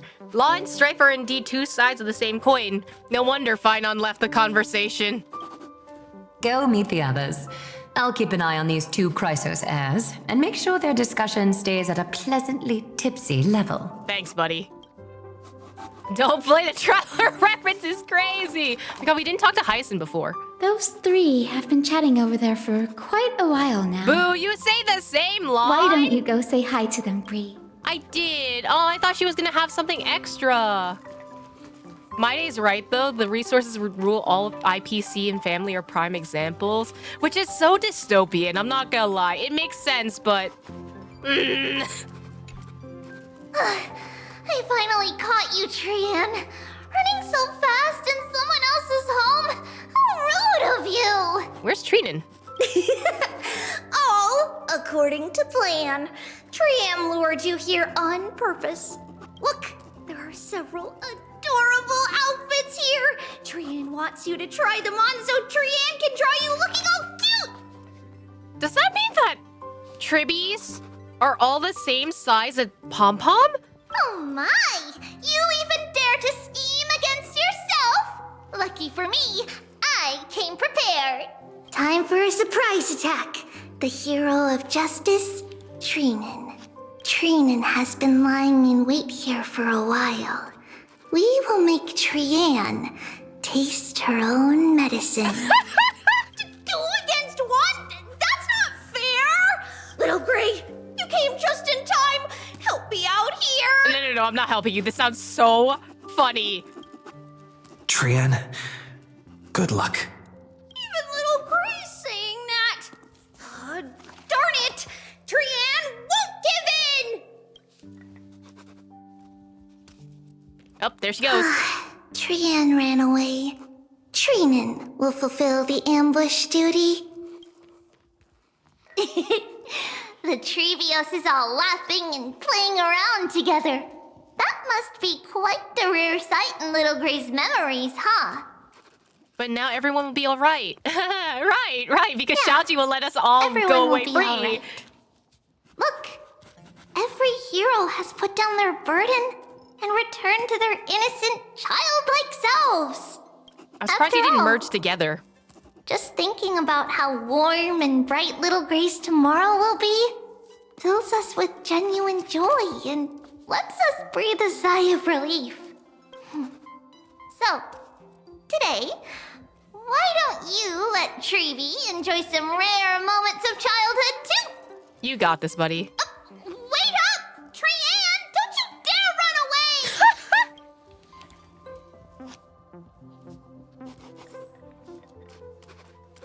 Are they just gonna be running around? No, they just disappear? Boo. Oh, there you guys are. Based on my calculations, there are countless celestial bodies with water in the cosmos. But I'm afraid not all oceans are suitable for life to inhabit. You must take this into consideration as well. As expected of a professor from the Grove, to be so certain even about things you've never seen with your own eyes. I'll take that as a compliment. The sky's so pretty. By the way, I heard that the Imperator's Flame Chase army like to hold feasts at the Luminary Throne. That's true. However, sometimes Dux Carminum and I feel it's a bit inappropriate to drink so freely before the throne of the most revered titan in the Grove. Inappropriate? What's inappropriate about it? I only wish I were born earlier. I would have partied like that from the month of Gate all the way to the month of Fortune. So you're an alcoholic? Now this one's a heavyweight blasphemer. He must have a lot in common with Terravox. Blasphemy is just a phenomenon, not the end goal. I'm sure there are plenty of people across the stars who question these so-called eons or paths. Didn't I spend some time in that Lycurgus's head? I sure learned quite a bit about blasphemy from that experience. Humans create gods, and gods shape humans. Who's really the one trapped? The creator or the believer? Professor Anaxagoras, let me just check one thing. You haven't bought into those twisted theories of that Theoros, have you? Don't worry. The difference between a genius and a madman is that a genius shares lethal truths, while a madman tries to force them upon others. That's a sick line, I'm not gonna lie. I see. It's like drinking honey brew at a banquet. Likable folks invite others to raise their cups together, while the unlikable ones force others to drink with them. Being able to break down complex information into common sense like that.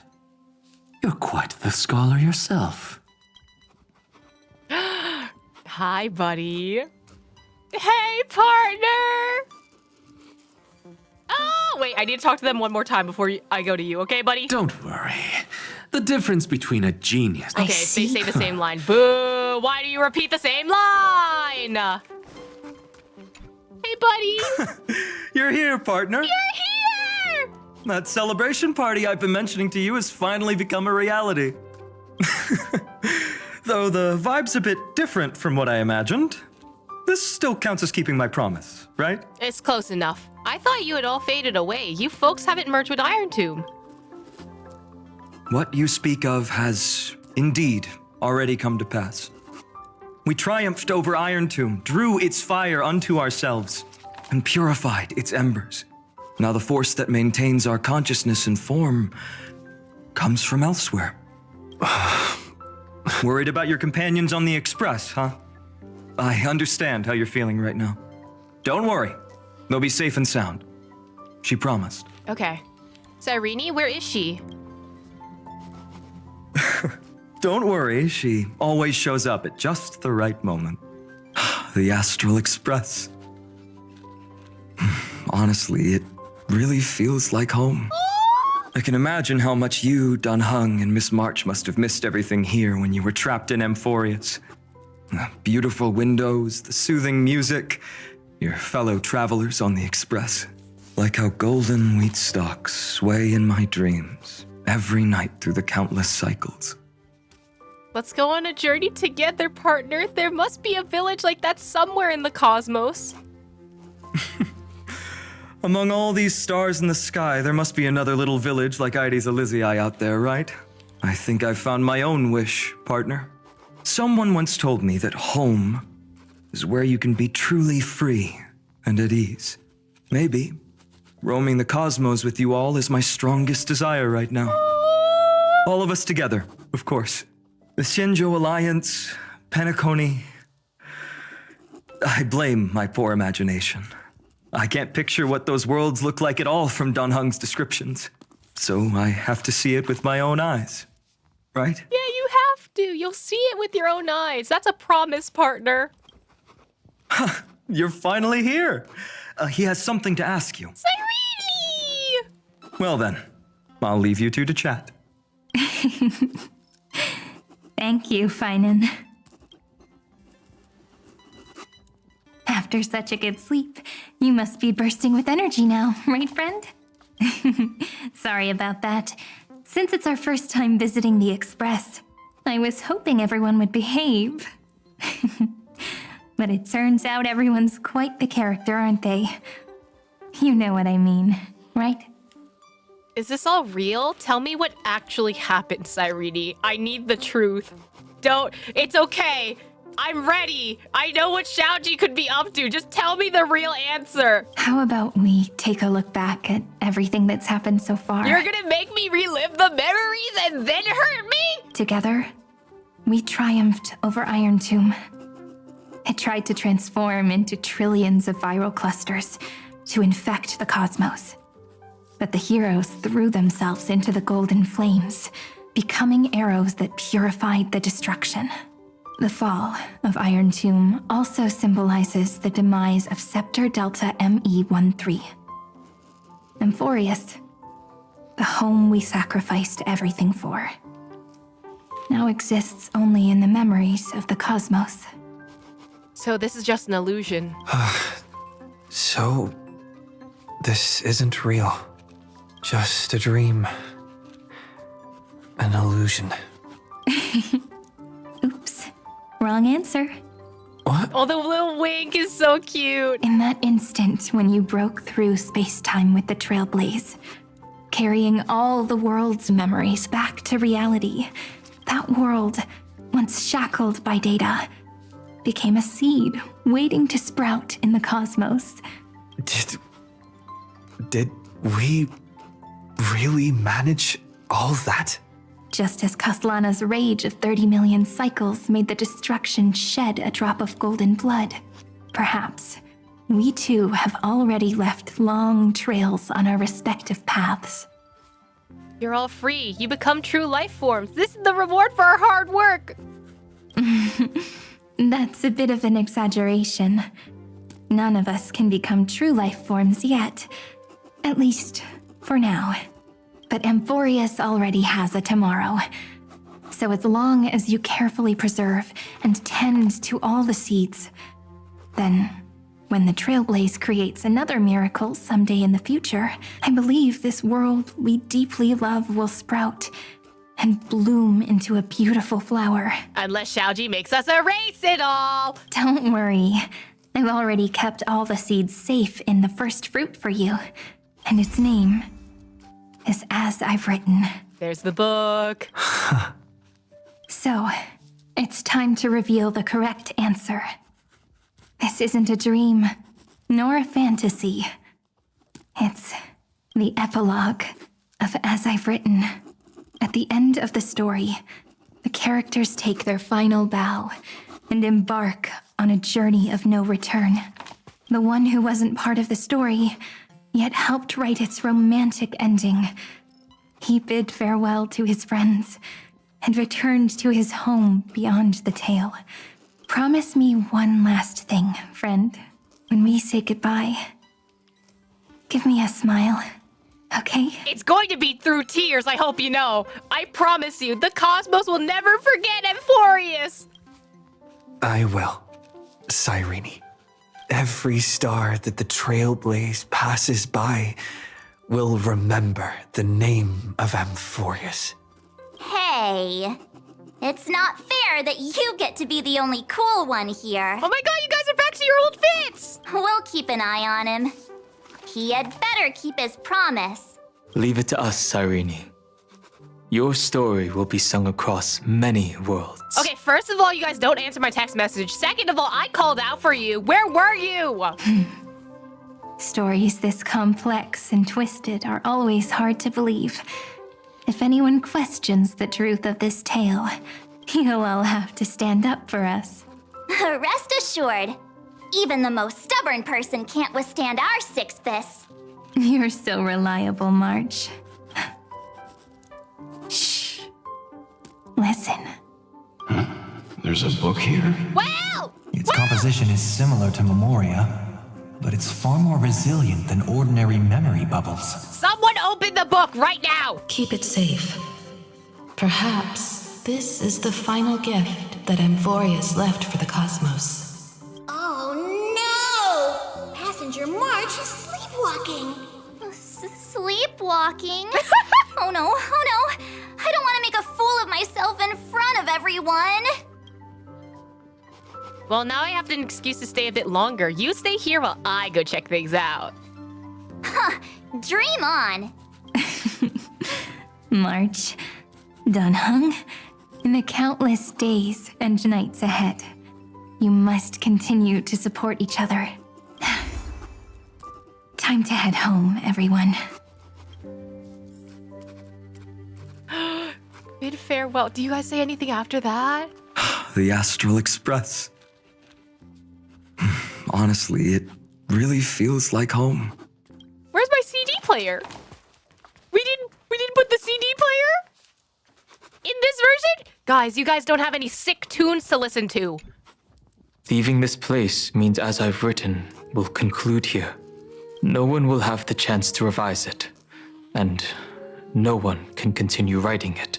Don't leave any regrets.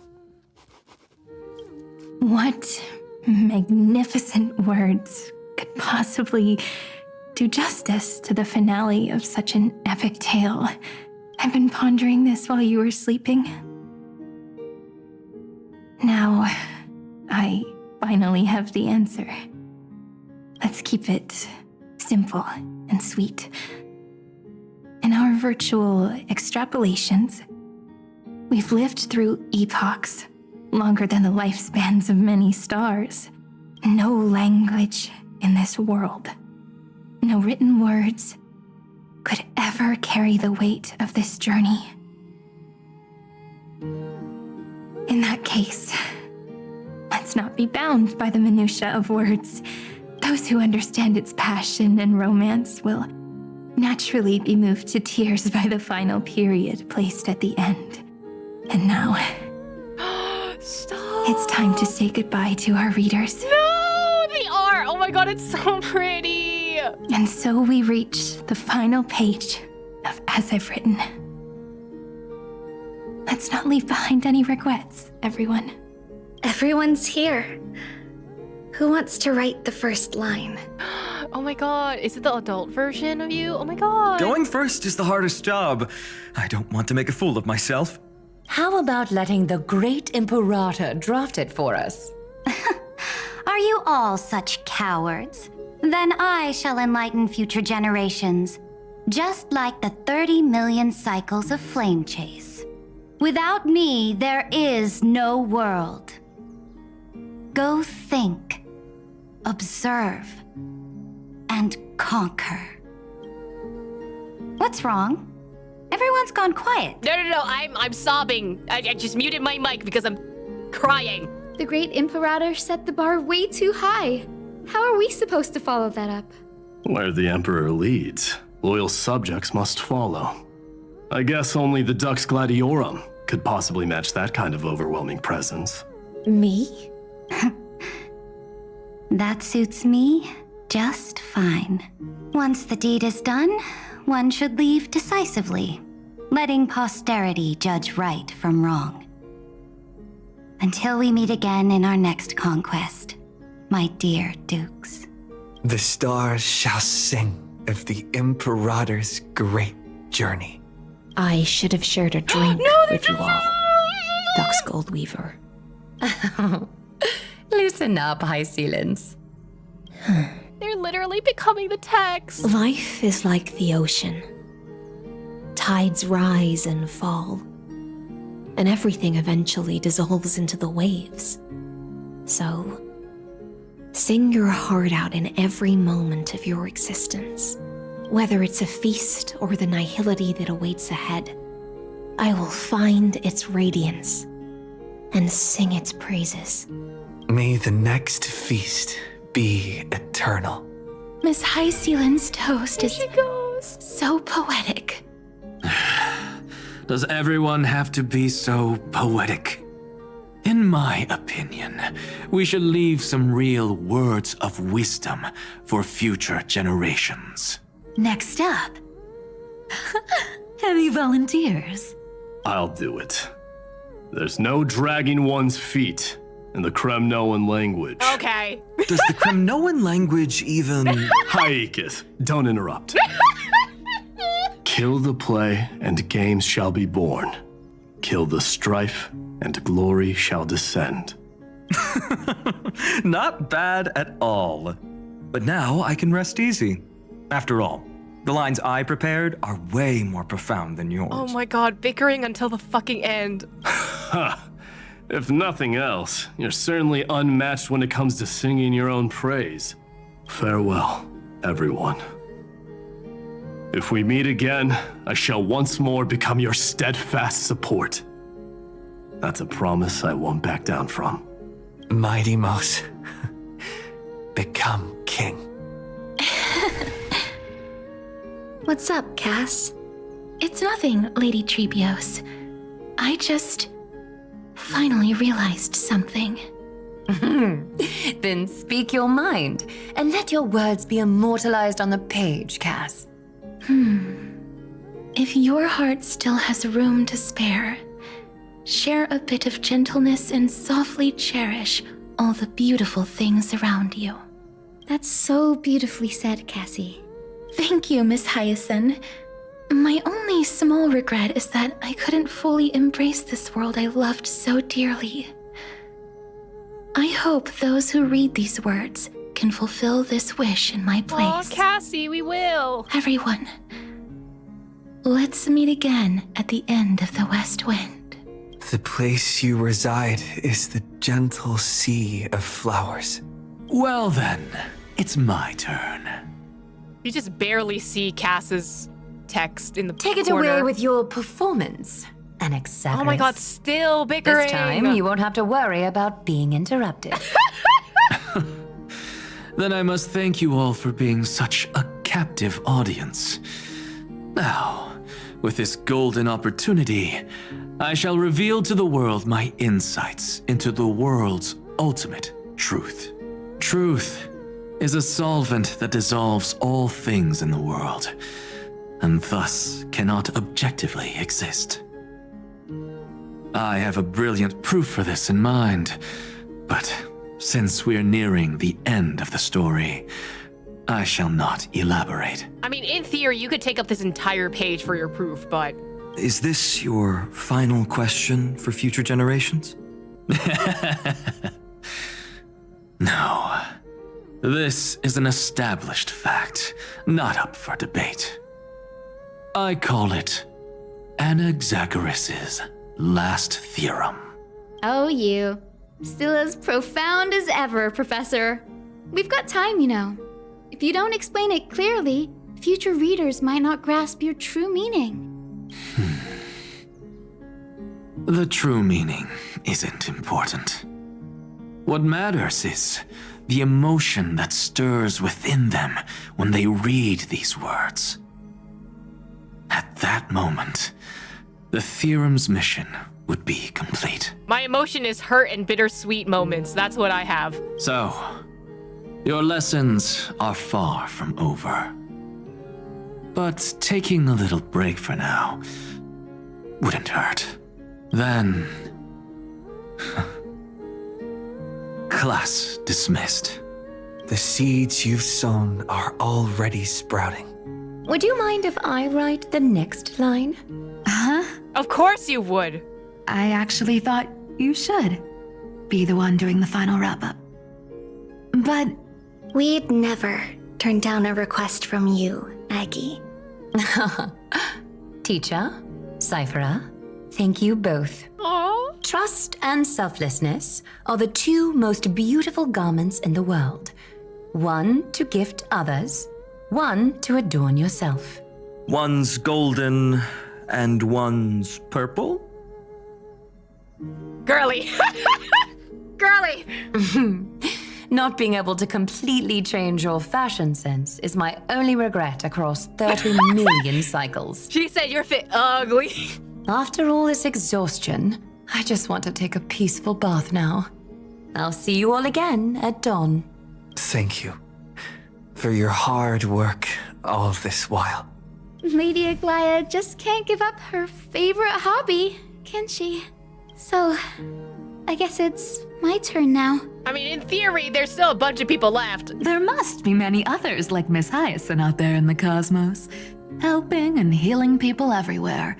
You've got to set a good example for them, right? Of course. Oh, she says that she's crying. I'm gonna throw up.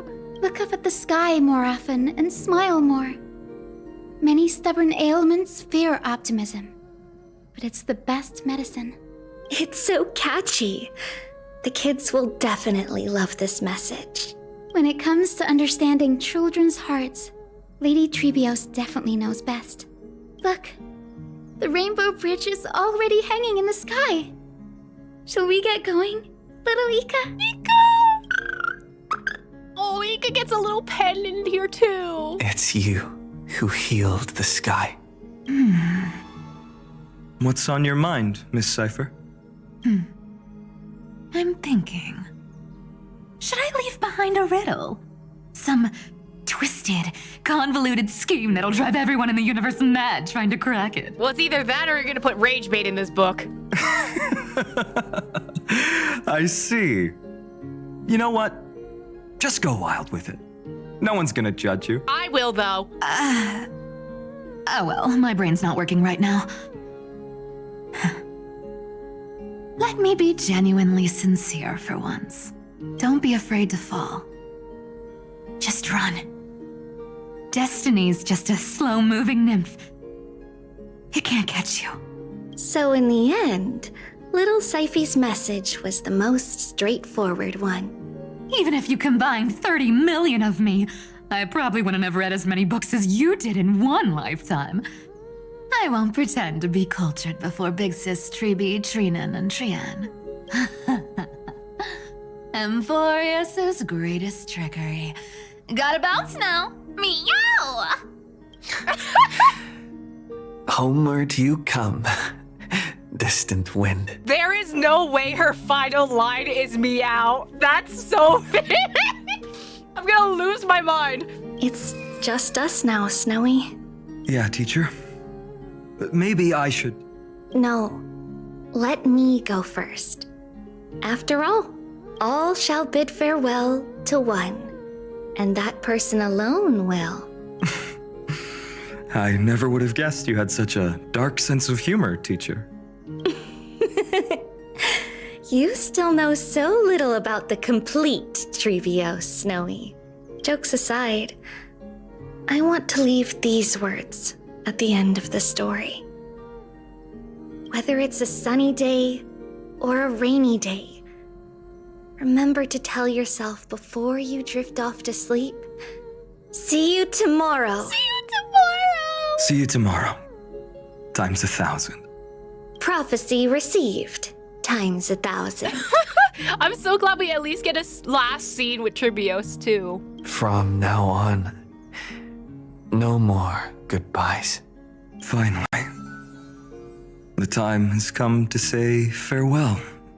I'm grateful that you could be here to witness this moment, partner. Can we have another journey together, perhaps? My wish is to meet with all of you again. Well then, make sure you take good care of as I've written. As long as it's by your side, Amphoreus will always be with you. The last line I want to write down is, a hero is living in everyone's heart. Embrace it and chase after the sun. I hope those who read this will find the courage to face their burning lives. See you at the next pale dawn, partner. Did you see? Amphoreus has ushered in the dawn. The characters in the book have taken their final bow. It's time for us to return to our own reality. But as people who live through it, we can still add the final touches to this story, right?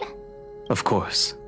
The pen will eventually break, the ink will run dry, and life will ultimately fade.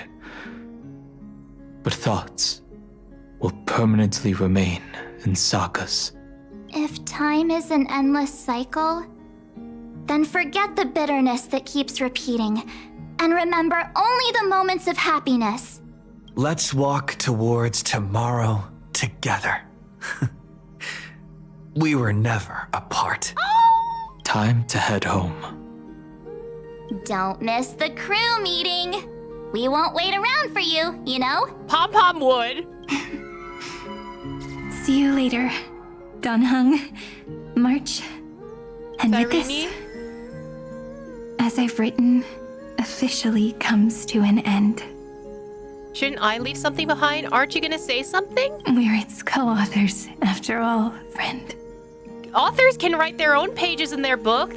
Once the words are written down and have been read by others, the meaning they carry is no longer in our control, leaving the freedom of interpretation to every reader who opens it.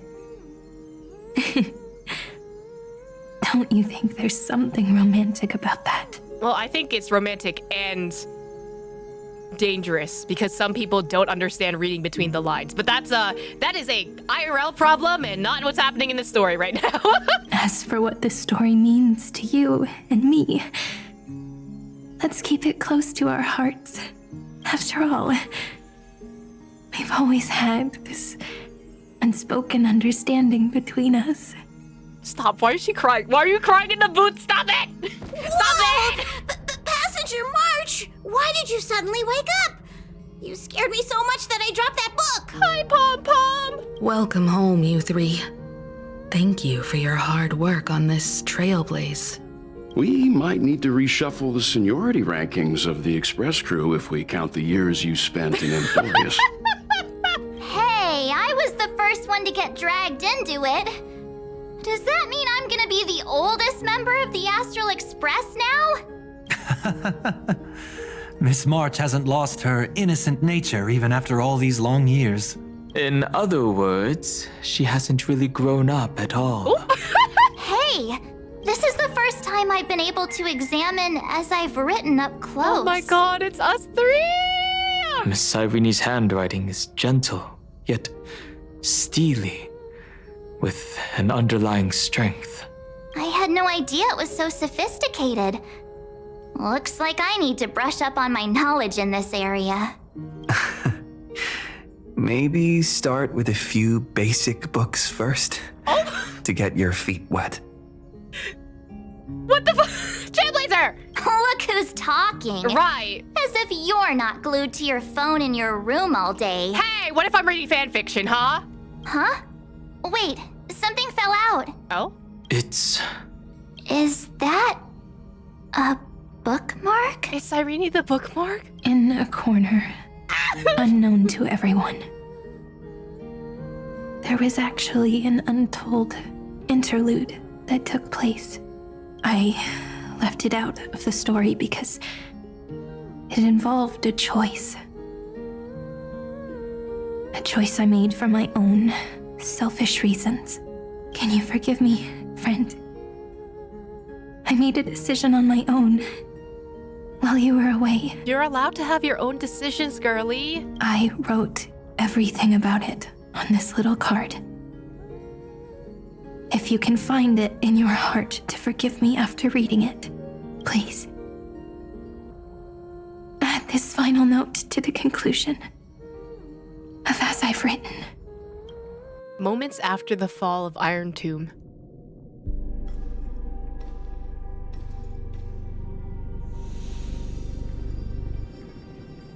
Okay, everyone's returning back.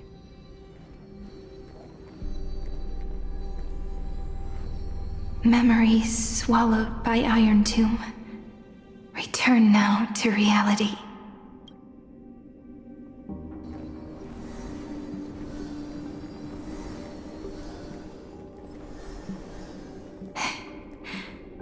And don't lose your way.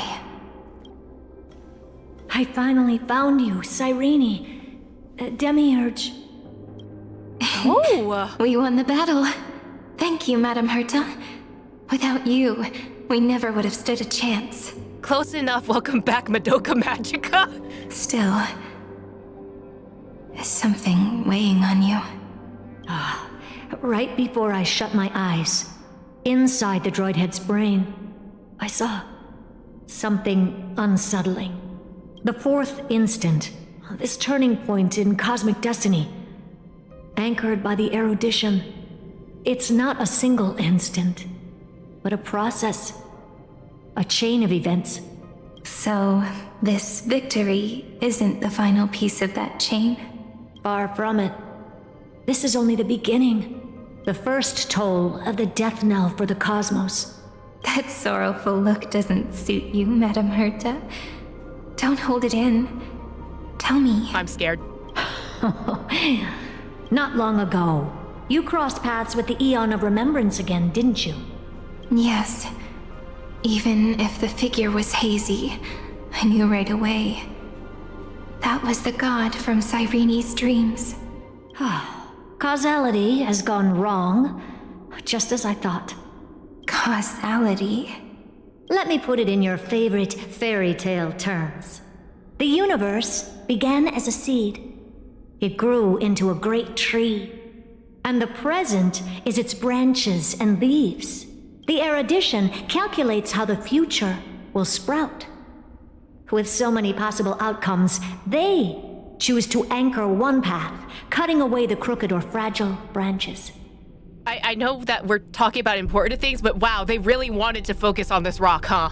But if things continue that way, the branches grow endlessly, the leaves multiply, and one day the tree collapses under its own weight. That is why there is a concept in biology called lignification. Soft sprigs form a hardened shell and fuse with the trunk. I don't know if that's actually a term, but all I can think about is ligma. For the universe, that process is what we call memory.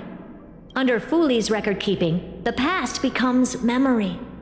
In the corners, they forget. Even the events of the present become fruit without roots. So it is the opposite of the erudition.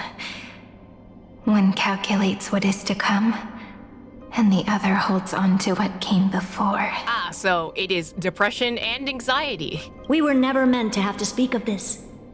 But now, I finally understand what that chaotic matter around Amphoreus truly is. It is your memory. What? Your mind now stretches across the stars, allowing you to travel farther down this path than anyone else. Oh. My memory? Yes, you live in the now, but your memory remains in the past. Isn't that how memory works? Just like the Eon of Remembrance, a being made entirely of memories. What does that mean? Did they fall? No, quite the opposite. They have not yet been born.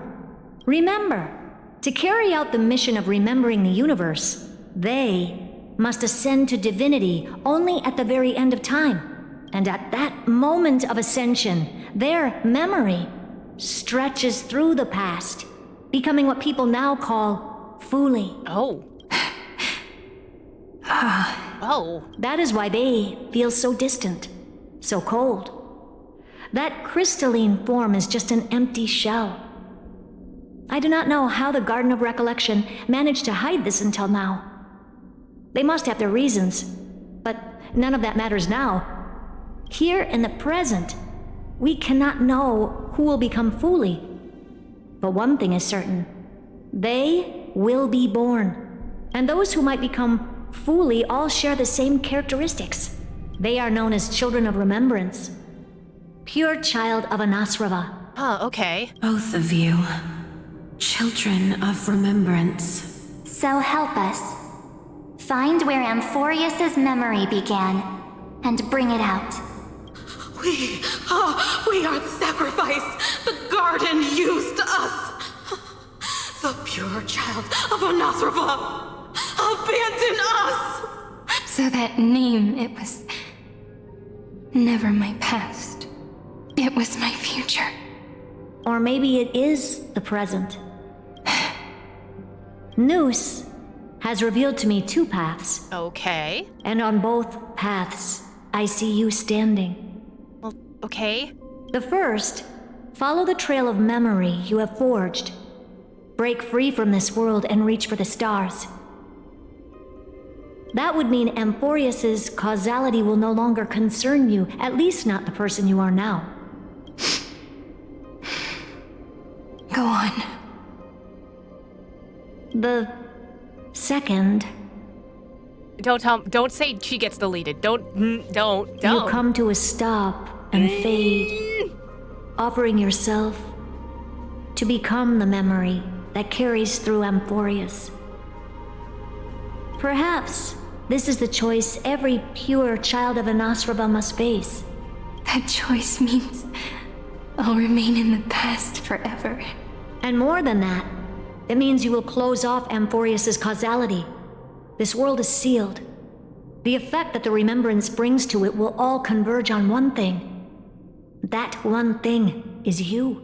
No more eons will interfere with this part of history. No more blank spaces in causality. The present will be set in stone and become indestructible. So it's a fixed point in time. There are two paths, and only one leads to the right end. A droidhead didn't tell me the answer, but I can guess what might happen if you choose wrong.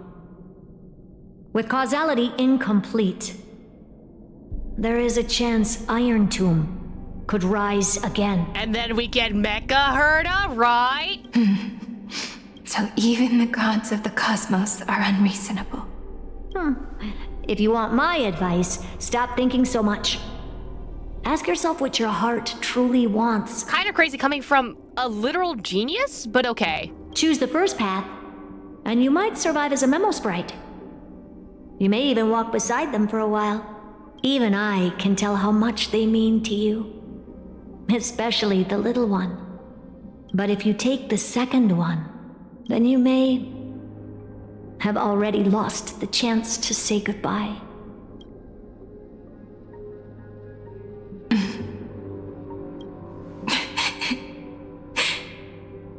I have made my decision, Madam Herta. Every fucking character has to be a martyr. Every character in Honkai Star Rail has to be a martyr so that we cry, okay? What if March and Evernight has the possibility of being the one to ascend into Mythos if Mythos is also a similar situation like Fuli? Or perhaps March ascends to Fuli and Evernight ascends to Mythos. I honestly was thinking Cyrene may have blended her powers with March at some point and then she ascends to becoming Fuli. Evernight being Mythos almost feels semi-confirmed at this point. Or they're one and the same, it's just that it's two sides of the same coin, I guess? Xiaoji, I hope your socks are always wet. It's not that finality is a part of remembrance, it is that there will be 4 paths that will lead to finality's destruction. Obviously, nihility is again, harmony as well. If anything's that balance, nothing moves to anywhere, I suppose, and remembrance, which makes me wonder if finality is a combination of these 4 paths, actually like how harmony absorbed order. I honestly would not doubt that. I could definitely see all those merging together. If they are found to overlap, right? Then it would make sense that that is when they reach the point in time of them merging into finality and becoming one. I guess it's like, I'm still not entirely like super sure on how they decide like, oh, I think your path overlaps with my path. And then they merge together. So I'm kind of curious if we'll see them merge together all at once or if they will separately like, these are the signs that we're heading towards finality. And this is like going towards when the world will end, you know? I thought you would need more time to think it through. No, everyone's a martyr, so... The answer is clear. Is it not? Oh my god, she's crying. She's crying. She's literally crying. I'm gonna sob. I do need a little time to quiet the sorrow in my heart. His kindness is always just right for the moment. I believe he will forgive me.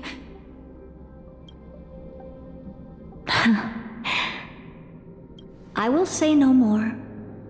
I would rather not break the mood. But may I ask you one last thing? Of course. Why?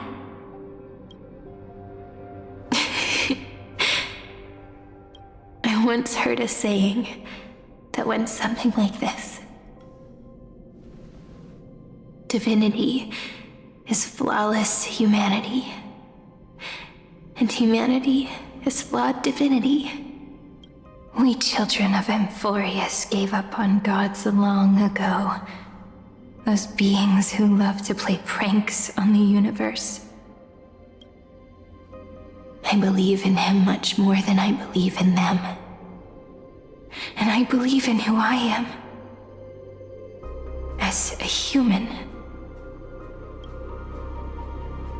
Oh...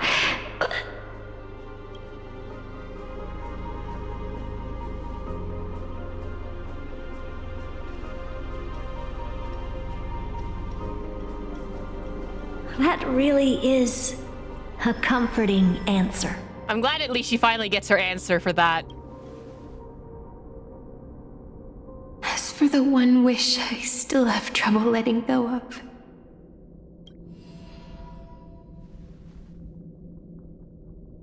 One will remain in the past.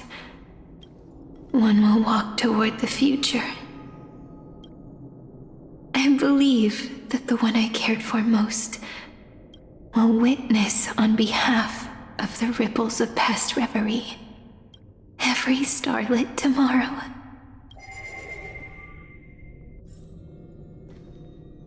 Moving backwards through remembrance. What a curious feeling. Is this the moment Iron Tomb declares victory and casts the destruction upon the stars? So back then, in the path space, it was I who found me. The gods' whispers were nothing more than a girl talking to herself. Now that I remember, what I heard back then was You, I, weren't once progeny of deities, cast fallen into the mortal realm for blessings/sins. The verses written, erased by my hands. Shall we be my remembrance, oblivion in the Eden of blessed insight. God damn it, why are you so confusing, Cyrene? All I wanted to say was, don't give up. He will find you. Memory truly is amazing. Girlie, that's not what you said. Mem would have been easier. Then let me wield this power and plant the seed of causality for the miracle that is destined to bloom. Let the ripples of causality spread. Create an internal page.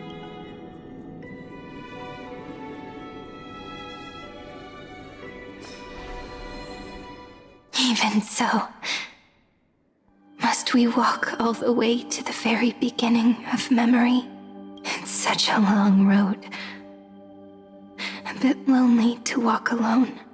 Then, would it be alright if I came with you?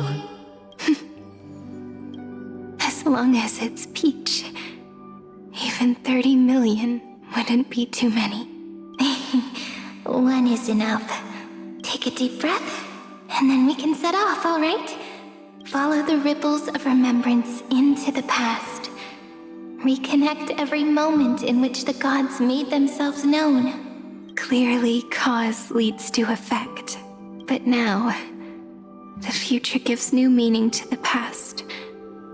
Effect flows backward and nourishes cause. Maybe that is what makes memory so beautiful. This really feels like Doctor Who. Let us return the way we came. Look back at every ripple that formed. Go back home. Hold on. We have to switch to Cyrene. We have to. We have to. If there were... If you guys have watched Doctor Who, specifically the 10th and 11th Doctor, you know what character I'm talking about. No. How is this possible? Breathe! Oh my god, we're in here again. We're back in the fucking building. Partner! No. I have to get you out of here first! Oops, sorry. Remember?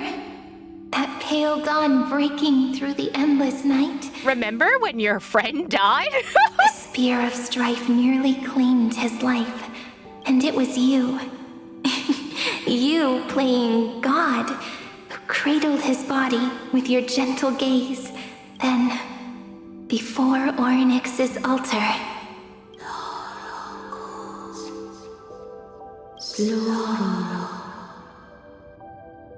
Even the Titan of Time mistook you for someone else. I never imagined there was a hidden truth behind our first meeting. The first time was also the last time I saw you, friend. Let the ripples of causality spread. Look back into the moment we first met. Oh. I memmed out of existence. Bye. That melody from the memory. I've got it now. And so, the miracle was able to slip away from death temporarily. I'll leave him to the casteress of the past.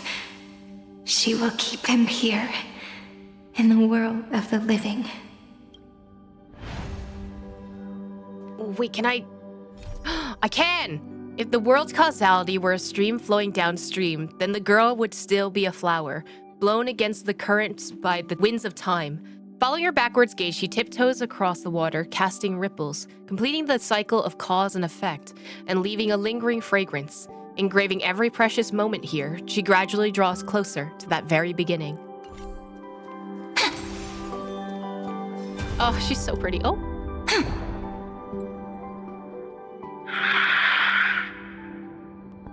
Darn it! What are these things? Oh, this is when she first got here. You're not taking me down. Not before I find a way to help him and Don Hung. If you've got a bone to pick, take it up with my six-phased ice. March wandered all across Amphoreus for 97 days straight, chasing one goal: to save her friends. And with her bow and arrows, she brought down every obstacle that stood in her way. So that's how it happened. My skill with the bow. I owe it all to March. Let the ripples of causality spread. Remember the bow and arrows.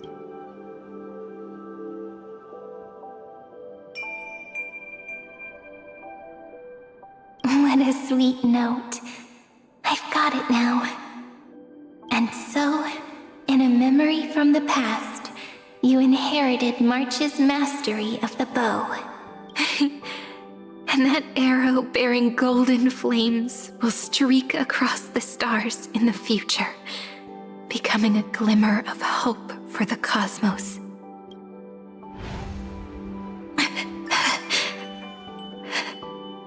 Girlie. Are you okay? No worries. I'm just a little tired from all the walking.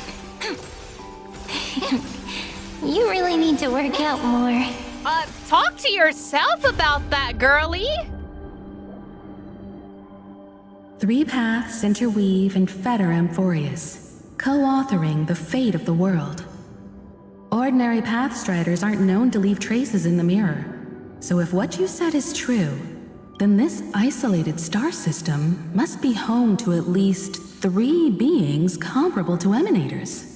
I would even go as far as to say, eons themselves. To gain the favor of the stars for Amphoreus, the Remembrance sent a call for help to the cosmos. But the obstruction from the scepter was far too strong. Even the gods could do nothing more than send a fleeting mimetic being to someone who walked the same path. Thankfully, Miss Black Swan caught that fleeting moment. Light up the Garden of Recollection's mirror. Though that signal drew some unpleasant attention as well. Looking back now, it was all worth it. The cosmos showed us a kinder face. Thankfully, she has a different understanding of the Remembrance. She has a different filter effect on her voice. Miss Evernight once said that the Remembrance wasn't looking after Amphoreus, but rather scheming and preparing to devour the paths. Her deduction was perfectly logical, but she failed to account for what the humans in this story could achieve. Maybe I have a scheme of my own. A scheme that will bring happiness to everyone. And what is it? Please keep helping them. And the others in the future too, Miss Black Swan. Girlie. Looking back on the past really does wear down the mind. And wears out the body too. Yeah, that's called depression. You need to hold tight to this ceremonial blade. After I'm gone, it will take you back to the beginning of time. The start of a new story. I believe that in that story, or in countless stories, each alike yet unique, everyone, all the companions who sacrificed themselves, alongside the deliverer we once dreamed of as children, will reunite beneath a vast, endless sky. If we can never break free from this prison, I will stand my ground. Until the day someone shatters this endless cycle and writes the final chapter of Amphoreus' fate.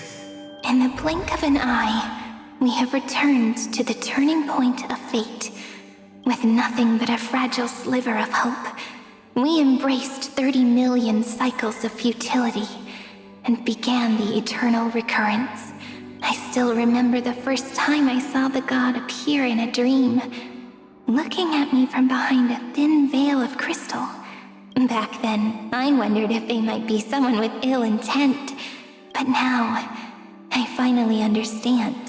She was always standing beside me, and she is so very beautiful. Weave the dream of a god.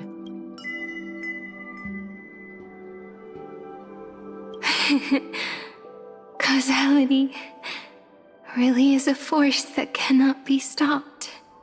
Even if I wanted to leave a few more words for Cyrene, it seems I no longer can.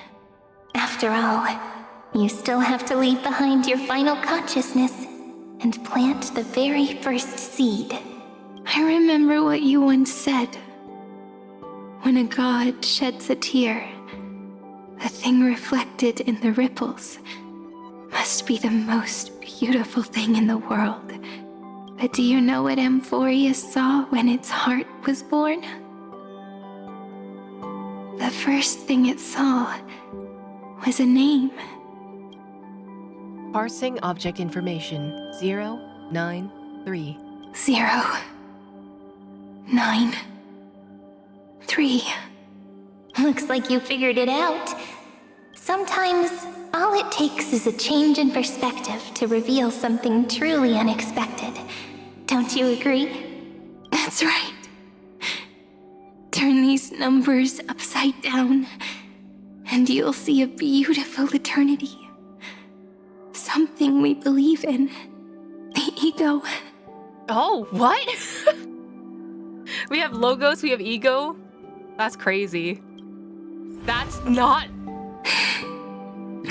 never a thought that's crossed my mind, to turn the numbers upside down. That's kind of crazy. Oh, hello? I want to protect everyone in the village. But can I really do that with the strength I have? I shouldn't think too much. Better finish the farm work Dad left me first. The hero within has been by our side since we were little. Finan has always been strong. But without that faint glimmer of hope lingering in his mind, would the weight of fate and endless recurrence finally break him? Kind of crazy that Flame Reaver also now has this type of shot. If only someone could place even a sliver of hope inside his heart, he would hold on and keep going. Yes, just a single spark, and he would guard that fragile light until it turned into a blazing sun.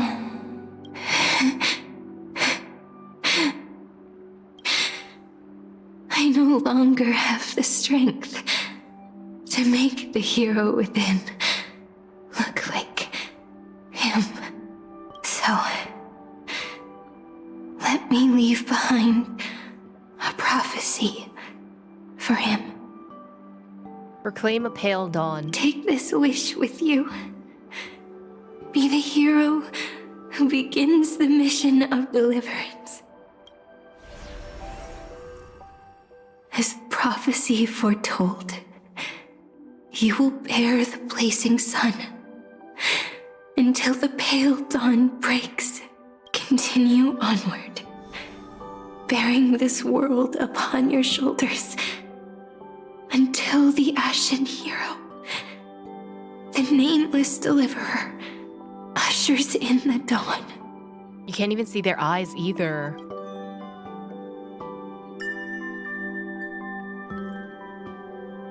Now, your eyes have seen through all of Amphoreus, from the end back to the beginning.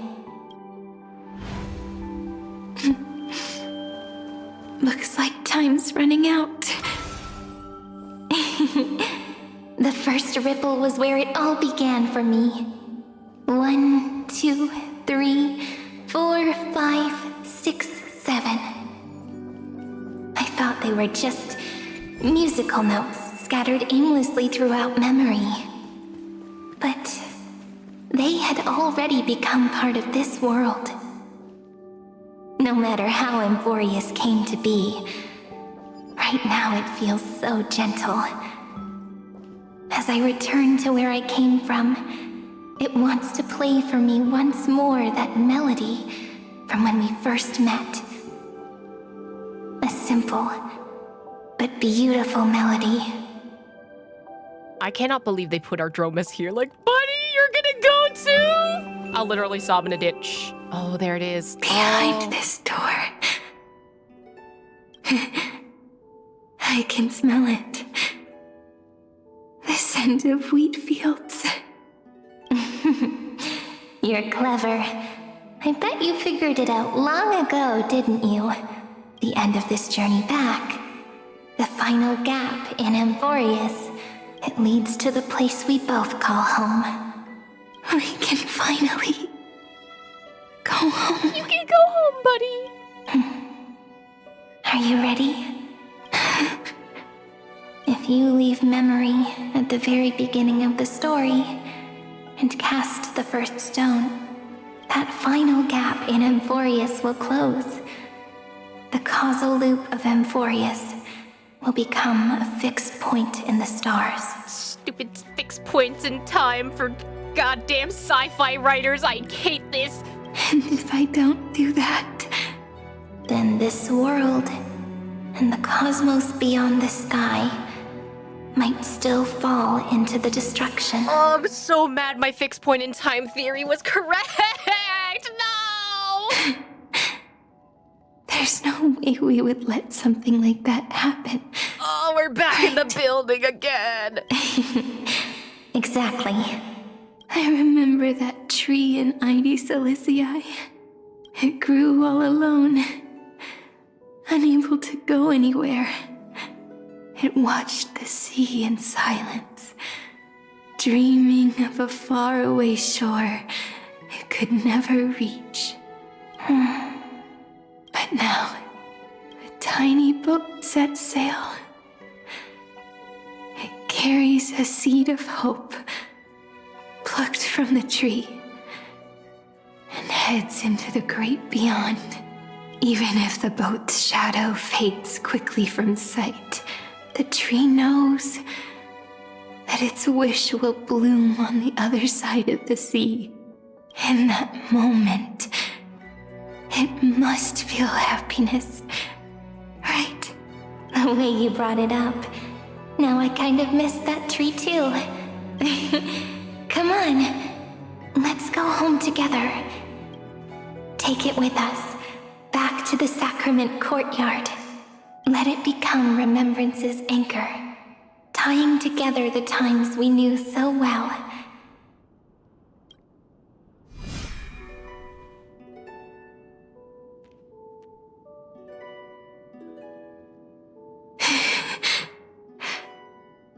Let's go home together. Dude, can we talk about how well Aiden Dawn does this whole scene? Like, not only are they playing two characters in different points of time, it also makes them sound like they're crying in the booth, and I'm gonna throw up. Return to the girls' homeland. Oh, that final note. Right. It's been with me all this time. This is Do. It is also the first note. The one from the first time we met. And the one that stayed to the very end. I mean, are we talking about fixed Do? IPC, the place where it all began. Or movable Do, because that's different. First of all, movable Do is better, and that is my little music rant of the day. You cannot convert me into fixed Do, thank you. It's like time itself has stopped. And the breeze and the sound of the waves never seem to rest. I love Britain. It's great. We made it. The sacrament courtyard. This is the place where we first picked up the ceremonial blade. and where we first began writing journals. Now, the journey through memory has reached its end. Once the anchor is placed, what awaits us is 30 million lifetimes of reunion. Looping again and again. Endless farewells. Do, re, mi, fa, sol, la, ti. And with them, endless encounters. Ti, la, sol, fa, mi, re, do. Such a happy scale. All right, now time to put that into a minor scale. Whether it's for Cyrene, the Deliverer, or every sprouting branch of Amphoreus, I leave this tale of love here. May the river of time flow backward, bringing scenes of the future before our gaze. In the eternal land that no one remembers. The legend of the Trailblaze is about to begin. Narrating the prophecy of Flame Trace. Is it all over now? My mind and my memories. It seems they're beginning to fade. The breeze is warm, but my body is shivering for some reason. If you're feeling cold, let's find somewhere warm. We can rest there, together. Somewhere warm. I know just the spot. 405. Oh, it's all their numbers. 504. 093. 365. 432. 252. 496. 720. 618. 600. 216. 945. I'm gonna cry. I'm literally going to cry. If you feel fatigued, feel free to take a respite here. All your precious memories will wrap around you like warm fleece as you drift into dreamland. Treehouse. Suridra. There we go. All the names. March 7th. Danhong. Electra. Hyacinthia. Kaslana. Anaxagoras. Aglaya. Midemos. Castorus. Zephyro. Cyrene. And you. Look. Everything is already as we've written. Cyrene! And so the flower fades at the journey's end, only to take root again at the journey's beginning. It leaves love as yesterday's conclusion. When people see the ending of love, they set out on the flame chase journey, and those who chase the flame, in turn, let the flower bloom anew tomorrow. Causality comes full circle in this line, or more poetically, the pen is laid to rest. Within the light cone, all is faded. You ask fate, what is divinity? And she says, Look how beautiful you are.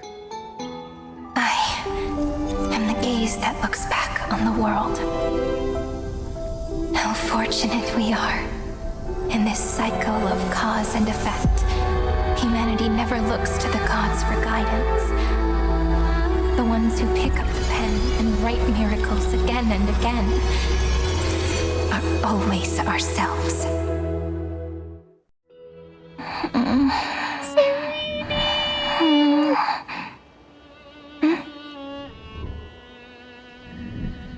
Am I still awake? Peach, where are you? I'm back in the fucking building again! Are you still here?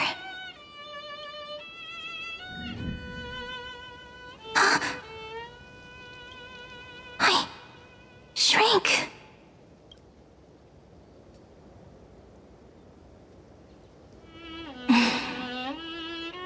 So that's how it works.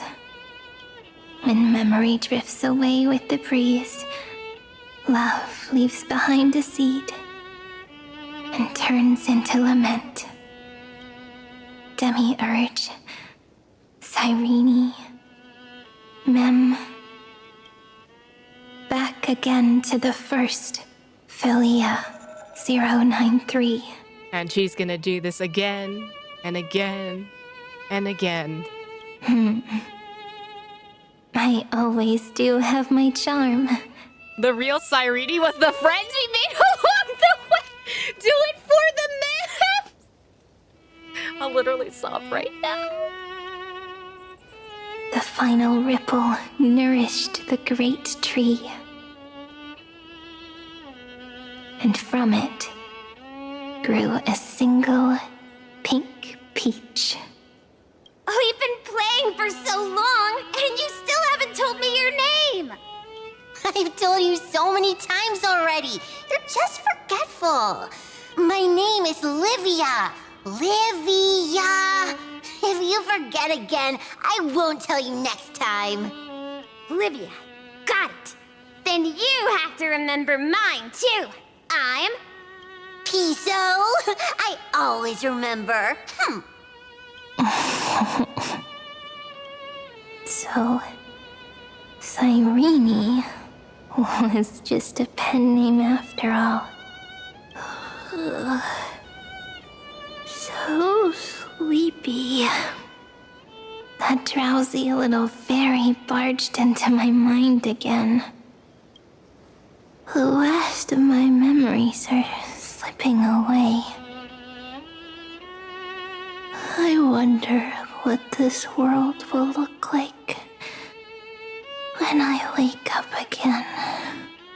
I remember a cry and my name, daughter of Heidi Celicii.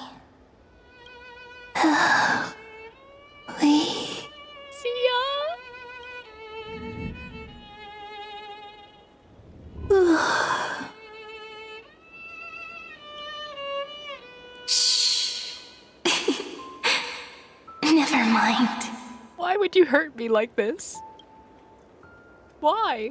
The same seed, when planted in different soils, blooms into flowers that are alike, yet never the same. But what truly makes her beautiful is each and every soul in the world. No matter what form liking takes, it is still precious love, and I will accept it gratefully and return it with joy. Heidi's depressii is crazy. That's gonna make me fall into the hill, and he is crazy. Oh my god.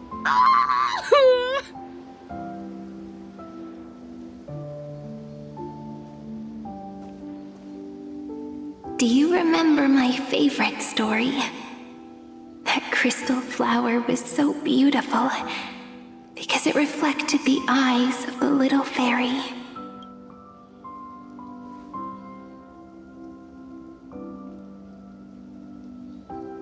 the stars across the cosmos will know I am the fairy who wrote as I've written, together with you. And in your heart, I know I will always be given the name I love most.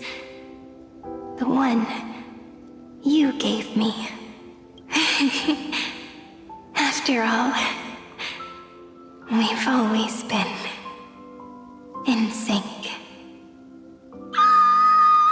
Hey, don't rush!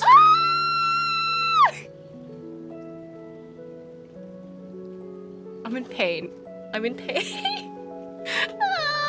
We gotta keep Acheron away from As I'm Written as well as Amphoreus because Nihilde could nullify and delete all the memories. But she shows up in one part of the story, so I'm scared. I'm so fucking scared, dude. Oh my god, Xiaoji, I'm gonna Xiaoji, count your fucking days! Count your fucking days, Xiaoji! Stop, it's her song right now. I'm gonna cry. Slow down. Let the words settle. We have plenty of time. In Amphoreus's month of mourning, Oh my gosh, she's walking all backwards. conflicts across the land come to rest. On the 11th day and night of the month of mourning, the dead will part. The living will embrace. The snow will fall. And bonfires will rise to warm every heart aching with lament. It may sound heavy, right?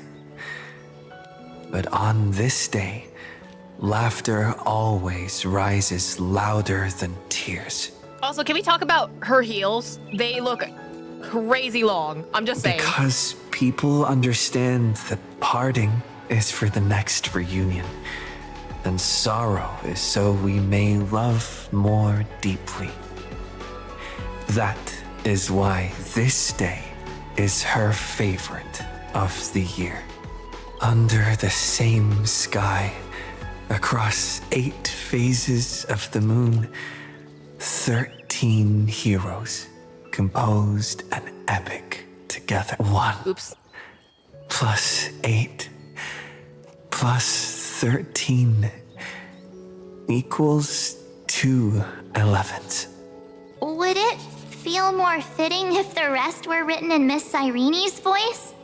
Agreed. Then, we'll add 1. A 1 like none that has come before. A 1 that blazes new trails. I make this wish. On the 12th day of the 11th month, 13 heroes will take every core flame ignited across 30 million lifetimes and scatter them among the stars. Later, when the people who know this story gaze upon the cosmos, they will discover that the countless stars in the sky now glow pink. And after 13 seconds, that radiant light will quietly fade away. It will be such a romantic, yet puzzling sight, but that's all right. They will keep that mystery close to their hearts, constantly pondering what the ego truly is. They will love. They will get hurt. They will rage. And in 30 million moments of helplessness, they will stitch their shattered hearts back together. Again and again. But remember this well. Losses are a constant on the flame chase journey. There may be pain along the way, but you and I will never be alone. They will come to understand what it means to lose, and in the end, they will choose to let go. They will offer their hearts to this world, to every companion they walk beside. And they will take in the hearts of others and pass them onward. It's kind of crazy that we're going through all 5 stages of grief right now. For every soul that exists in this world, there is a different ego. A different prime mover of life. There will never be just one answer. Not even for love. But when people gaze into the night sky and love what is fading with the same resolve they have to praise the stars, I want that soft, gentle pink in the sky to tell them, love will always be answered. This is a story about love, and a story about how to answer it, whether it is one we have already written, or one you are yet to write. It will be a romantic story, like none that has come before. You think so too, right? And a romantic story deserves an ending that is free and complete. When every clue and thread has found its end, and the weight of the pen is no longer constrained, pour the spirit of trailblazing into it, and end this tale with the most pure and romantic period. I like that period could be both the ending of a sentence and also a time period in this specific sense. I'm gonna cry. It's time to cry, isn't it? I'm gonna sob. I'm gonna sob in a ditch. I'm not ready. I'm not ready. I'm not ready! Light. Sky. Sea. Stars. Seeds. Flowers. Birds. Hope. And love. Such words of beauty were how I first imagined the world. For as long as I can remember, I've used them to tell the stories of Amphoreus. And now, this is the last one. A story about tomorrow. Dedicated to you. You can't even see her eyes, bro!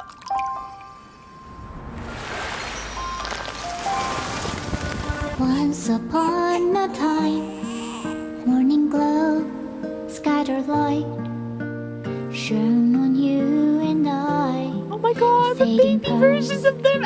Thousand rhymes or traces on the breeze. They look so cute! Whispers of past reverie. Oh. Please let me linger for now. Is the Richard playing two flutes? Oh my god, good for her though. On the pages, the ink our stories penned. No matter how it ends, I'll do it all again. Oh, stay true, blossom as spring renews, dreaming colors every hue. Tomorrow's eyes to tomorrow's life, while walking step beside you. So stay true.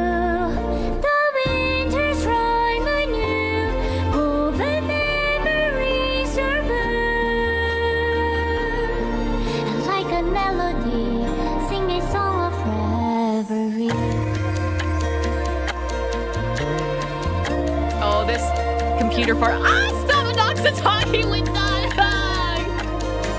Oh my god, Hycelia looks so pretty.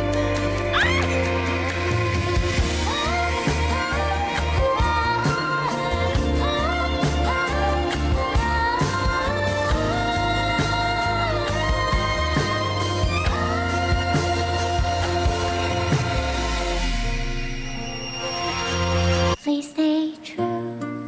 Cherish your memory. Go with love. Your hearts are tears, rivers flow. As gardens grow, I hope you bloom in beauty. See you soon. After the end of time, in the mountain frozen rime.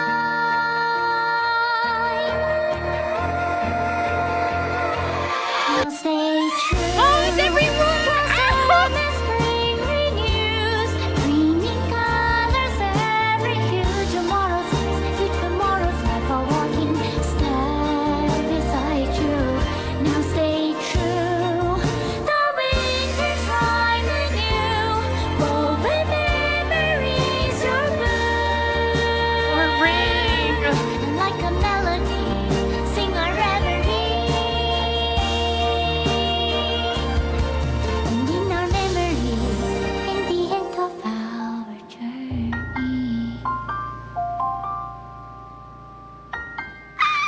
disappearing!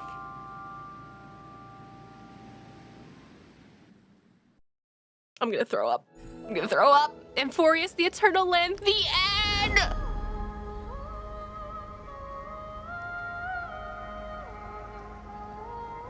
Xiaoji, when I get my hands on you, bro. Xiaoji! Xiaoji, when I get my hands on you, bro! Ah!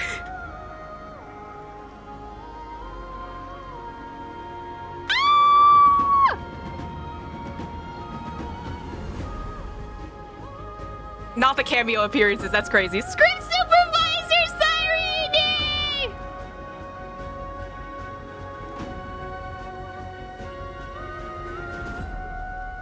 May this journey lead us starward. Okay, I will say that song got me though. When she was disappearing, I shed a single tear. I didn't want to ruin the mood, but I saw the two shooting stars and internally, I was just like, oh my god, Genshin Impact. That song got me. That song fucking got me, bro. Such a good song. Ah! I'm just sobbing a ditch. Good job, Leo. You fucking got me. Big mad, but you fucking got me. Ma'am. Ma'am. Ma'am? Ma'am? Ma'am? Ma'am? Ma'am. Mammy, ma'am. Mammy. Ma'am. Ma'am! Ma'am! Ma'am! Ma'am. Ma'am! Ma'am. Ma'am. Ma'am! Ma'am. Oh. Mammy. Ma'am. Ma'am. Ma'am. Sound. Ma'am. Where? Scared. Ma'am. Oh. Oh my god, I'm mem. I've memmed. I've become mem. What? Memmy? Mem? Memmy? Mem? Oh, never mind. I can't mem. Mem? Mem? Mem? I can't check. It'd be really funny if I could check your stats right now. Mammy. Big, dumb, heavy. Pen. Pass. Ma'am. Pass. Me. Broken. Ma'am. Help. Time. Black Tide destroy Anisopolis. What? The sky is getting darker.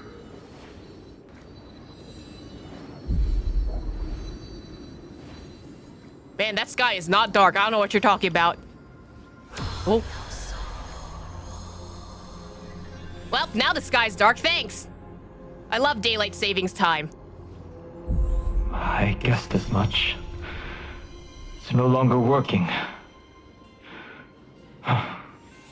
Looks like it's just the two of us out here now.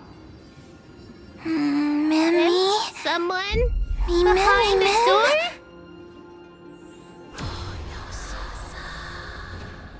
Mammy. Door. Moving. Me. Quiet. Mem.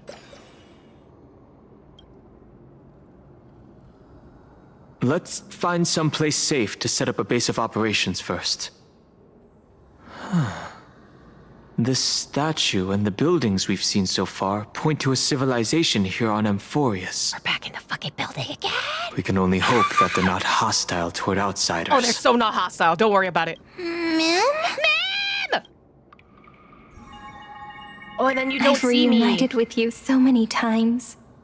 And every time feels like the first time we met. Each time, love breaks through the stubborn cycles and takes flight toward a pink tomorrow. Oh, the theme in the background. It's still early. Where to now? Xiaoji, when I get my fucking hands on you. When I get my fucking hands.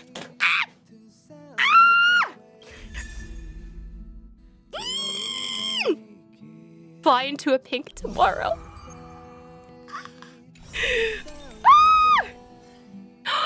Stop! Her shadow's on the floor now! Trailblazer Remembrance unlock the Trace unfinished epilogue using the ultimate enhanced spelling sync attack to join attack. I'll throw up. I need to see what this light cone says. A gentle breeze scatters the clouds, revealing the face of the cosmos. The golden arrow shimmers as epics echo throughout the starry sky. Shooting stars, encounters, promises. The little fairy gazes at the sky, like their first meeting, like a reunion. Mem, waiting, trailblaze, the world! The little fairy's eyes are illuminated by starlight, twinkling like that pink tomorrow. I'm gonna throw up. I'm gonna throw up.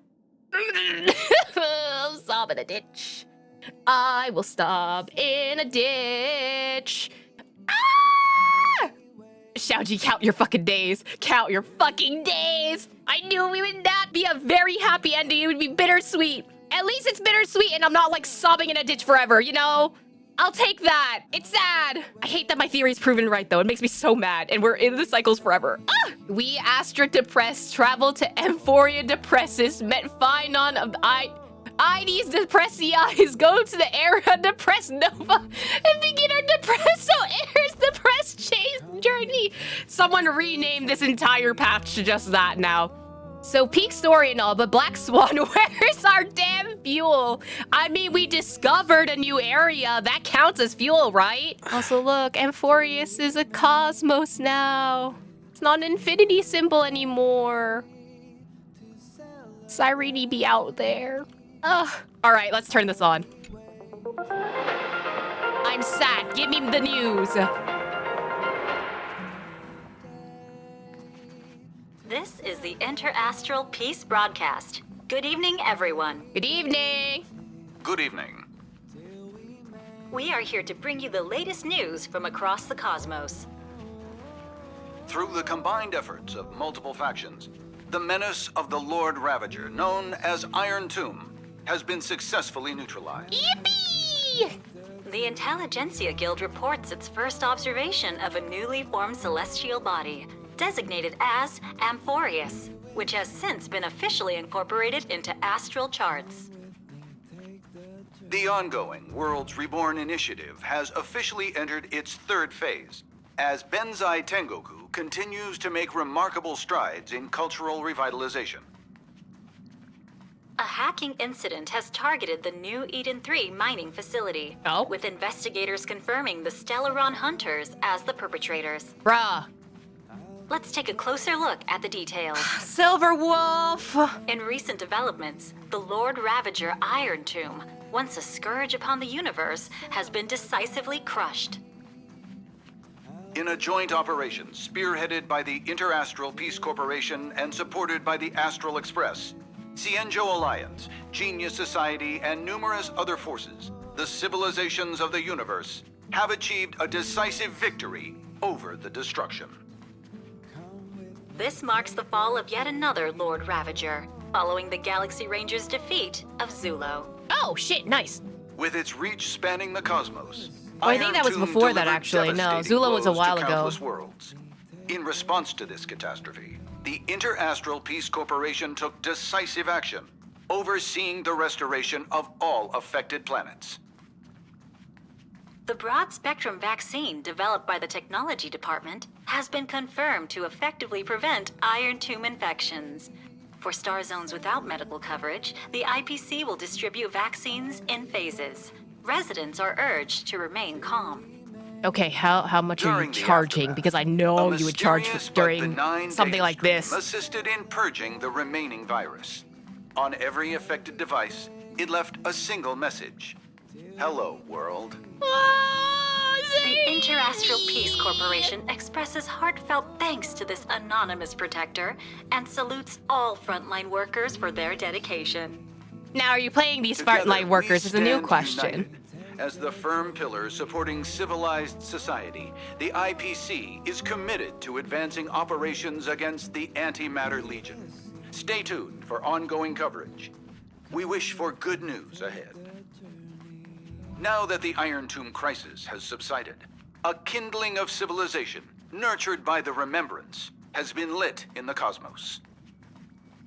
According to information provided by the Nameless, IPC representatives have learned that this newborn planet is called Amphoreus. Pom-Pom, shoot. I'm trying to make sure that Trailblazer does not talk during this very important message. Stated that, according to the Xandar recurrence theorem, Amphoreus will inevitably give rise to civilization, and its Memoria content will serve as a key foundation for the evolution of that civilization. Through reverse engineering of the scepter fragments, Genius Society members number 76, Mr. Screwlum, and number 83, Madam Herta, have successfully replicated a portion of the data. This suggests that life which once existed in this world may one day be reborn in the future. That's good. The IPC will uphold the principles of the preservation and provide essential protection and guidance for this planet. The Intelligentsia Guild has invited both geniuses to collaborate on this endeavor. However, Madam Herta has yet to give a definitive response. Oh, interesting. We remain confident that Amphoreus, in due course, will establish itself as a beacon within the cosmic community. After several amber eras of relentless effort, the Worlds Reborn Initiative has recently successfully entered into its third phase, marked by the extensive restoration of cultural heritage from Benzai Tengoku. Once confined to a canvas, the picturesque world of Benzai Tengoku has become reality for its Imagine inhabitants thanks to the IPC's assistance. Their unique artistic creations are now being shared throughout the universe via the Interastral Network. Madam Pearl, Secretary of the Strategic Investment Department and current Daikokuzo, announced that the upcoming stage of the Worlds Reborn Initiative will center on artistic innovation, driving robust growth in cultural sectors. We're gonna meet her next. Meanwhile, preparations for the new Lunament Festival are well underway. Established by the Eon of Elation, this time-honored event continues to attract interest from all corners. The Interastral Peace Corporation wishes the ceremony every success, expressing the hope that happiness and celebration will spread throughout all of Benzai Tengoku. Well, we know where we're going next. A short while ago, New Eden 3, an important mining facility under the umbrella of the IPC, fell victim to a hacking attack. Previously ravaged in the fight against the Legion, the planet underwent reconstruction, during which massive reserves of antimatter crystal ore were identified underground. Following a thorough assessment, the IPC approved a development plan for the mine, believing that its high concentration of imaginary energy will provide a significant boost to the region's industrial recovery. When are we going to Earth? Who knows? Well, we'll have to deal with leaving his kid behind. The attack.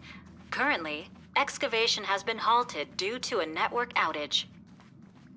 An investigation by the IPC's cybersecurity department has confirmed that Silver Wolf, a member of the Stellaron Hunters, was behind the recent cyber attack. Gee, that's so shocking. The Interastral Peace Corporation strongly condemns such acts of public property destruction and threats to cosmic security, and has increased the bounty on Silver Wolf by 1 billion credits.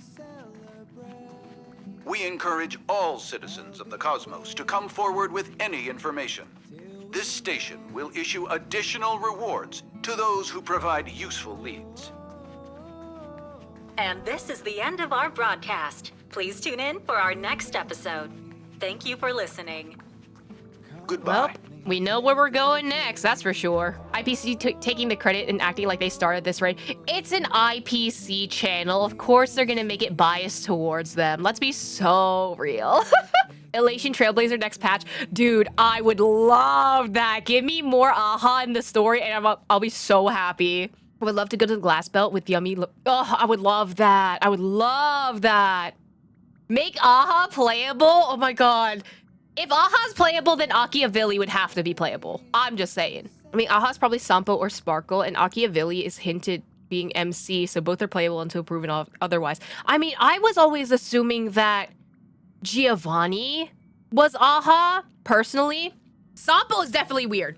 Sampo, I don't know if he's just like an emanator or actually Aha themselves. But he's sus as hell. Imagine Sampo being just a normal dude. That'd be so funny, and he's just pretending to break the fourth wall. I would actually... That's more funny to me than him actually being a... Bubble time. Some system hours ago, aboard the Astro Express...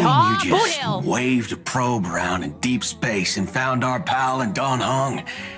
That little thing's really that impressive, ninja girl. Oh my god, Rappa's actually out of the basement? Also, why are we being shown them ass first? I mean, we know why, but Booty Hill, come on, buddy.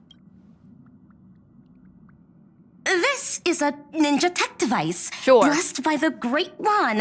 It senses the ultra-low frequency electric waves of the human body. Oh, that's a whole lot we got of pretty closer, all right. But... Listen, fans of Boot Hill are having a day right now. Since we found him, let's drop the act. You played it well, but who do you think you are? Brother Hanu? Thinking you could pass as a Galaxy Ranger? It's probably Sparkle. It's usually always Sparkle. Lord Cowboy Ninja, you have turned on me for no reason. Don't tell me the traitorous monkey ninja bewitched you.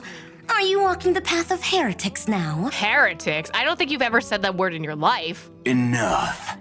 My name is Silver Gun Shura. There she is. Hey, girly. This is why I hate putting over-the-top characters into the script. Excuse you, over-the-top characters are more fun to play. You and this mysterious ninja girl. Both of you are impossible to play. Director Sparkle doesn't care for madmen. Cut the chatter. What's your real reason for being here? Come on. What bad intentions could a masked fool possibly have? If it's you, a lot. Just here to watch a show. Shuffle a few cards.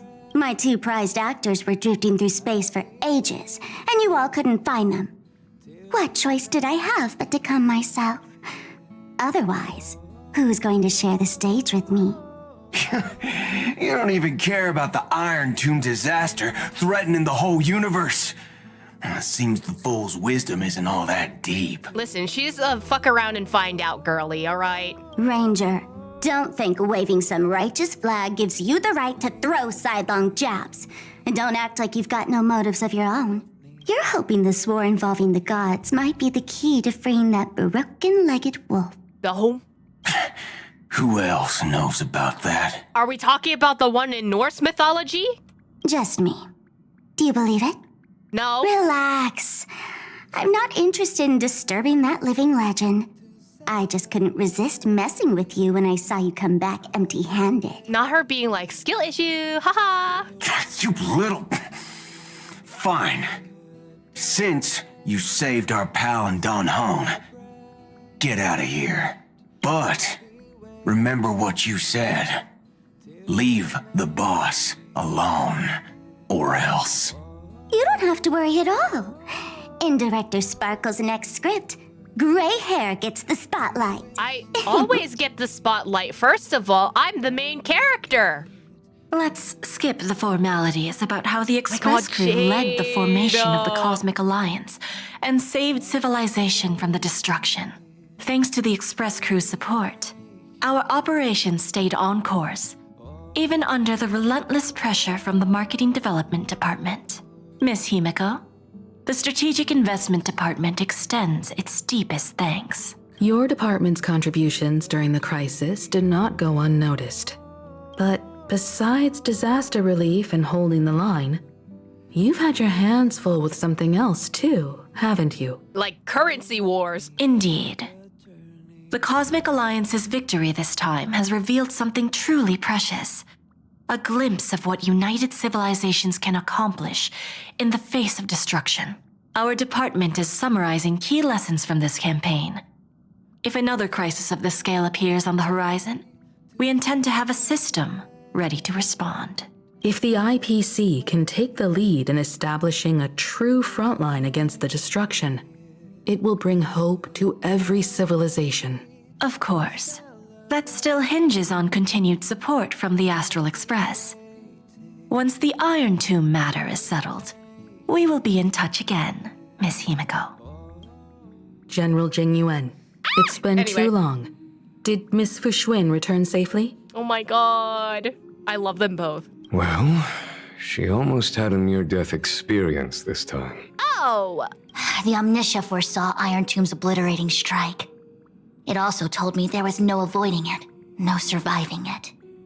Yet in that exact moment, the Seer strategist sent a message. The empty fortune has cracked open, and fate can now be decided. Then we lost contact. Alas, always so cryptic. Your brilliant senior soarer never says anything plainly. Left me pacing all night. He's like, I was worried for you. Stop lying, General. No need to be upset, Master Diviner. Cryptic talk comes with the territory of being a general. The soldiers of the Xianzhou stood firm in this battle amidst overwhelming odds. Their courage and sacrifice deserve recognition. And it just so happens that the golden blood of ruin the Alliance needs is in the Nameless's hands. It was taken by the hero Kazlana of Amphoreus at the cost of his life, directly from Nanook themselves. Though Kazlana is no longer part of this world, that kid can still reach a fragment of his memory. Perhaps Kazlana would be willing to entrust the golden blood to an ally who went to great lengths for Amphoreus. In that case, very well. On behalf of the Xianzhou Alliance, I offer our deepest respect to the world of Amphoreus and her brave, noble heroes. To strike an eon as a mortal, even for but a fleeting instant, this deed alone deserves to be etched into the stars and remembered forever. I don't trust them. Honestly, let's be real. IPC and the Xianzhou had their own reasons for joining this battle. The Xianzhou because they are allied with us, and the IPC also kind of because they're allied with us. But if they can gain an upper hand and get extra power, of course they would take that chance. Like, let's be so real. Mr. Boothill, it's a relief to see you alive and well after all that bloodshed. Born tough. Though, I ought to apologize to you, Miss Himiko, for missing the Express's signal earlier. The soldiers of both the IPC and the Xianzhou saw the way you all fought on the front lines. Please accept my sincere thanks for the bravery the Rangers showed. Right, at least they showed up. It's not like they just left them on red, you know? No need for thanks, Miss Himiko. I ain't the leader of the pack, didn't bring many along. Most of those who showed up for this fight have a personal score to settle with the destruction. That's why they fought like they had nothing to lose. The Express crew owes you and Miss Rappa a special thanks for retrieving him and Don Hung after the battle. With the scepter put out of commission, there was a lot of chaos across the Amphoreus segmentum. Even with signal tracking, finding them was no simple task. Maybe her ninjutsu really is the real deal. I love this shrug emote. Speaking of which, where is Miss Rappa? Oh, don't worry about it. Don't worry. She's gone to help the other Rangers. I'll pass on the Astral Express's message to her. She definitely wasn't sparkling this eyes, but whatever. Whatever!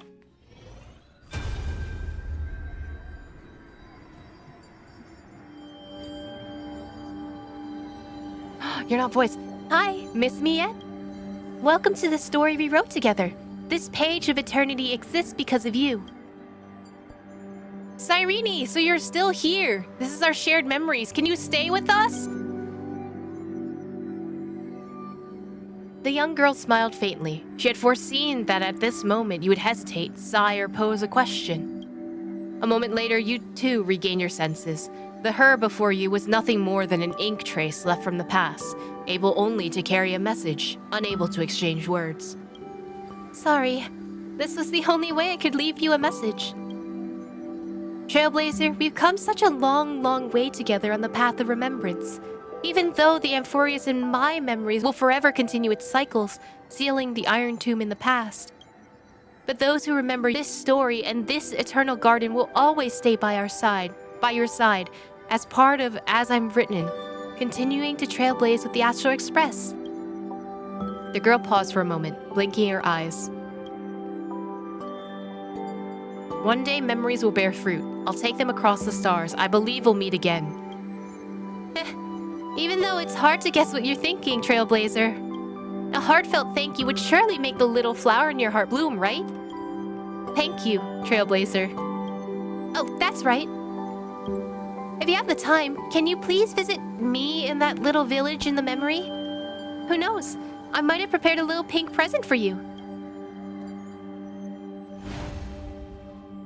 Whoa, and she's gone.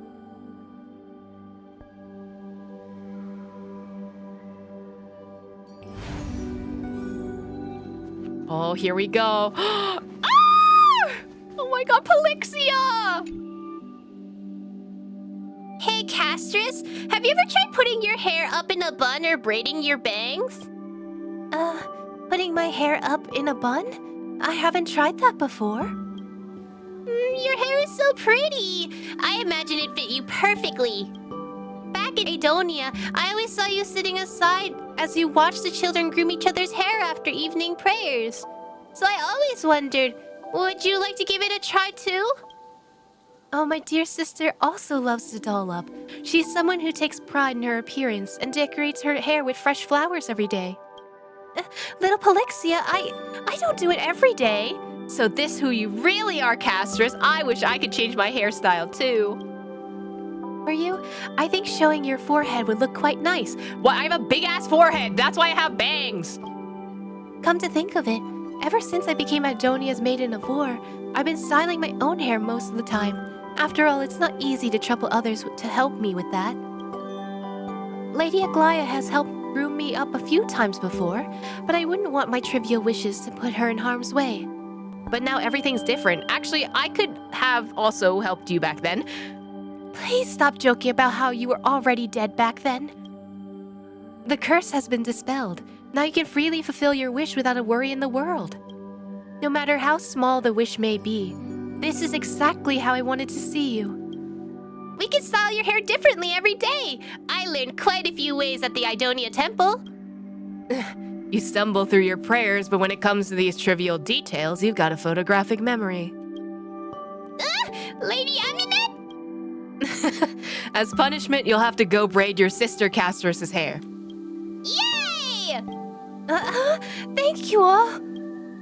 Let's start with the braids. I'll do the left side. Well then, I'll take the right side. What am I supposed to do then? Trailblazer, I'm sorry you had to witness this. Stop, they're so cute. Look at them reminds me of my sisters who were also taken in by the temple. At this point, the prayers that hailed death in Idonia have become nothing but absurd delusions. But I still believe that all things must come to an end, and that end might be death or to be forgotten. But until then... We don't have to hold hands through a branch or avoid hugs anymore. Castris, is there anything else you want to do but haven't been able to? Pinky promise, tickle fight, arm wrestling? Huh? Before that, we've got tons and tons of things waiting for us to do. Why don't we stand a little closer? Trailblazer, I apologize for the noise. Please excuse our poor hospitality. They give you gifts? They give you gifts? Your sisters seem to get along well. But I grew up alone, and after going to the Sea of Souls, I've been ferrying souls back and forth by myself. I don't know how to react to such a sudden affectionate embrace. That's a good problem to have. Yes, as you say, Trailblazer, I would indeed cherish these hard-earned moments of peace. Still got time for poetry? As you can see, with them by my side, there are more and more things I want to do, and it's hard to find time to pick up the pen. Still, all those little moments spent with them have blessed me with inspiration. Perhaps, when we meet again, I'll have some verses to share with you. Oh, my Thomas! Hi, buddy!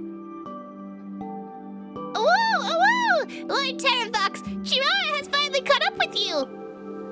Hey, buddy, what's up with this little chimera? I accidentally fell deep into the caverns, but Lord Terravox's voice guided me to the exit. Otherwise, Kira would have definitely become one with the Earth again. Oh!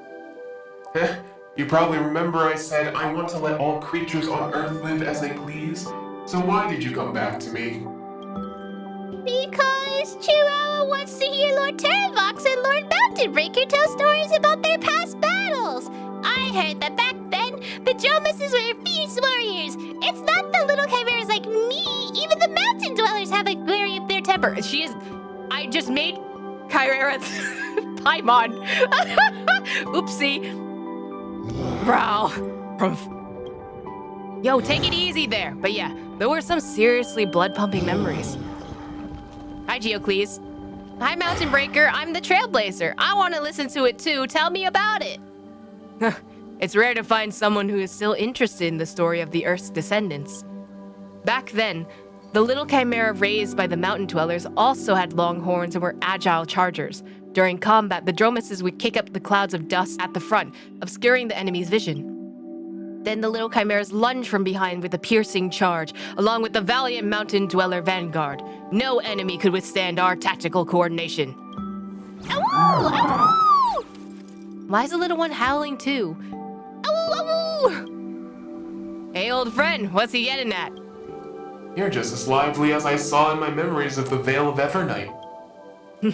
But that friend who defends the Trailblazers is quite the reserved and composed one. Perhaps like how you and I used to be. No, they're actually more in sync with each other than we ever were. Being able to resolve past misunderstandings is already a gift of tolerance from Earth to us.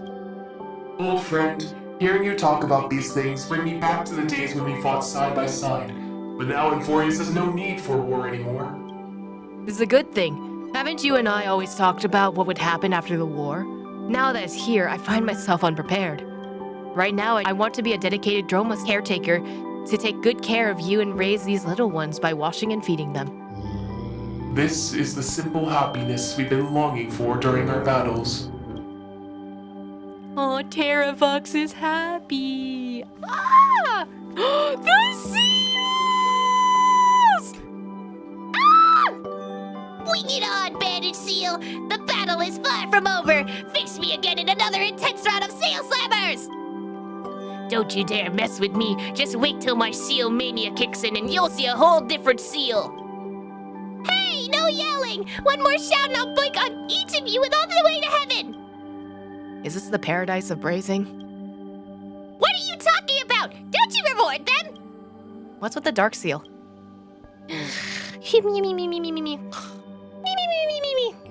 Poke it. It's you.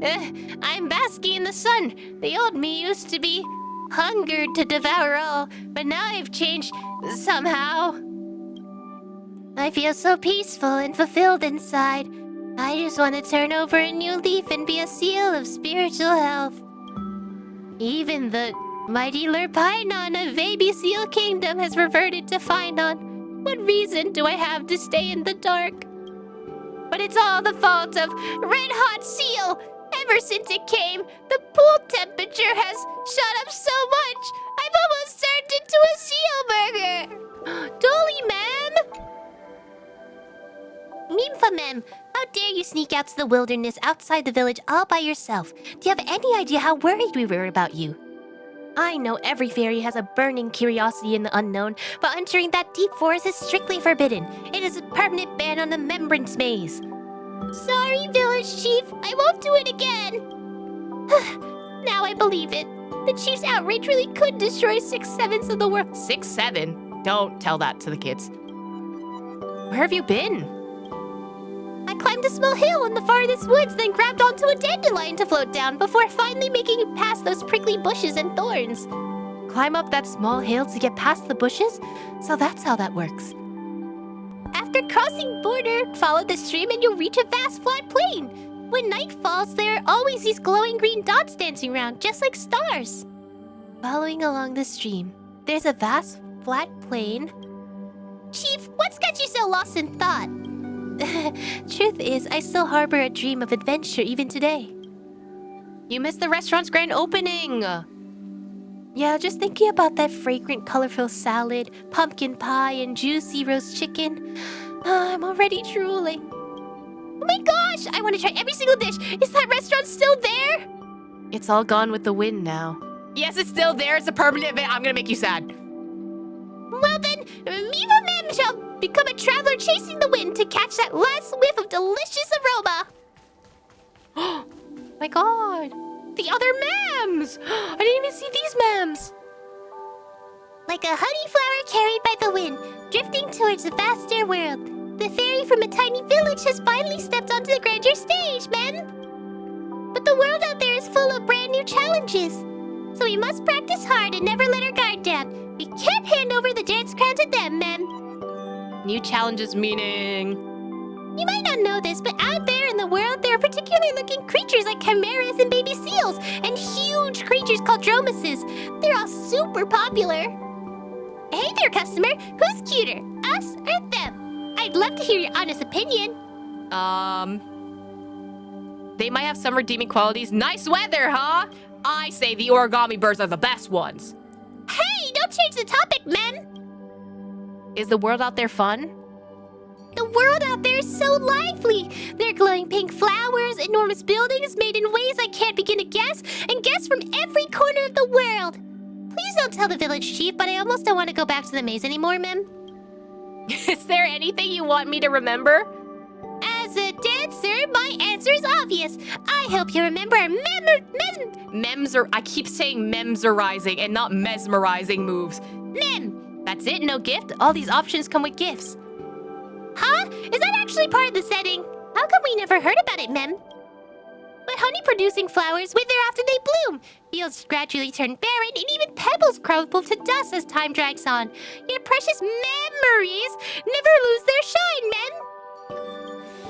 This is the greatest gift the world has given us. Looking forward to your performance. Make sure to come and support us at the show, men. Would I not read? I don't think I read you guys, actually, even though you're a world quest. I'm grateful for the thought, but my stone-forged body was made to dance in battle, not during banquets. Miss Archer, please don't say that. Those powerful contours and athletic curves you have are simply magnificent. No, we're throwing this party specifically for you, Miss Archer. Please come. Everyone's asking for you. A party will count me in. Sure, everyone's welcome. Wait, aren't you that great hero who saved Amphoreus? The stories don't do you justice at all. Really? I want to see. Dad never stops talking about you and finally get to see the real deal. It's been a while, Trailblazer. Allow me to make the introductions. These lovely ladies are old Fabio's daughters. This is Persephone from Aunt Demetria's family, and this distinguished warrior is the Fury Archer from Castrum Krenos. Thank you, great hero of Amphoreus, for everything you've done. The real deal in the flesh! Well now, you really know how to keep up your end of the conversation. You seem familiar.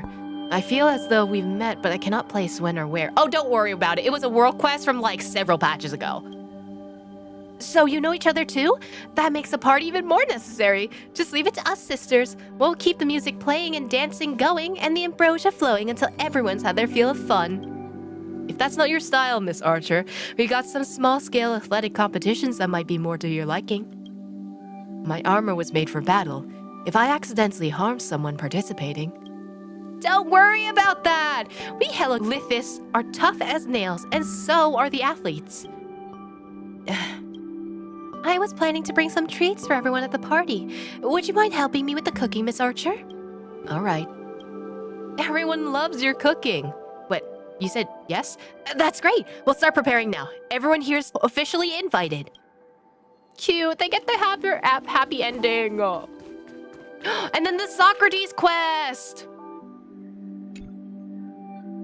This idea might be worth exploring. Indeed, such fascinating and compatible souls are rare to find.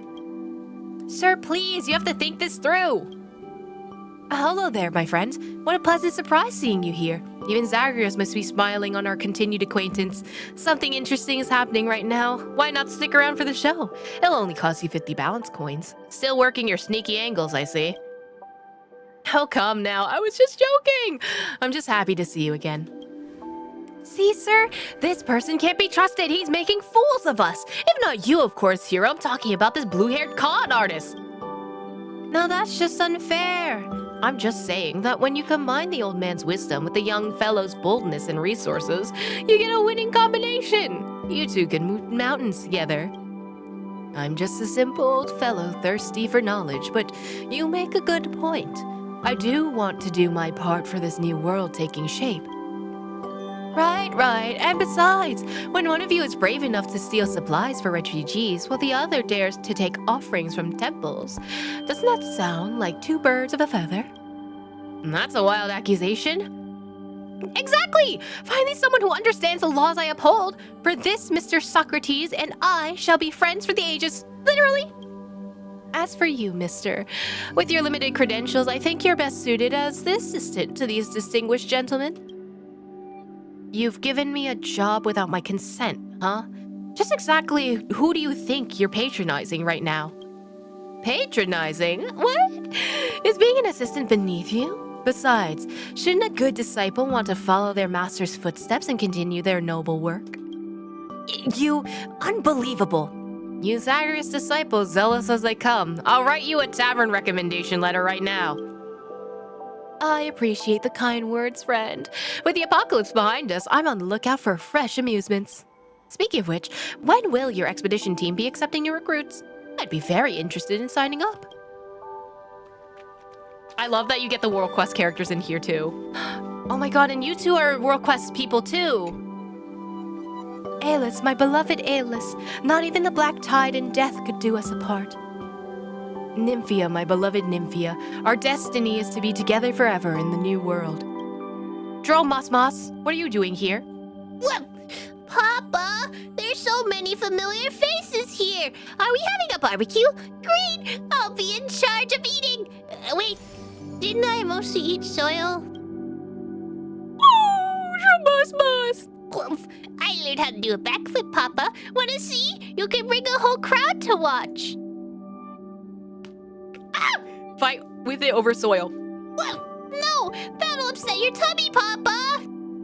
If you're just feeling snacky, go chew on that No, I'm not gonna chew on that chimera over there, actually. Here, I'll give you pats. Whoa, that tickles. Good thing I'm a Dromus and don't have hair. Otherwise, Papa would have pet me bald by now.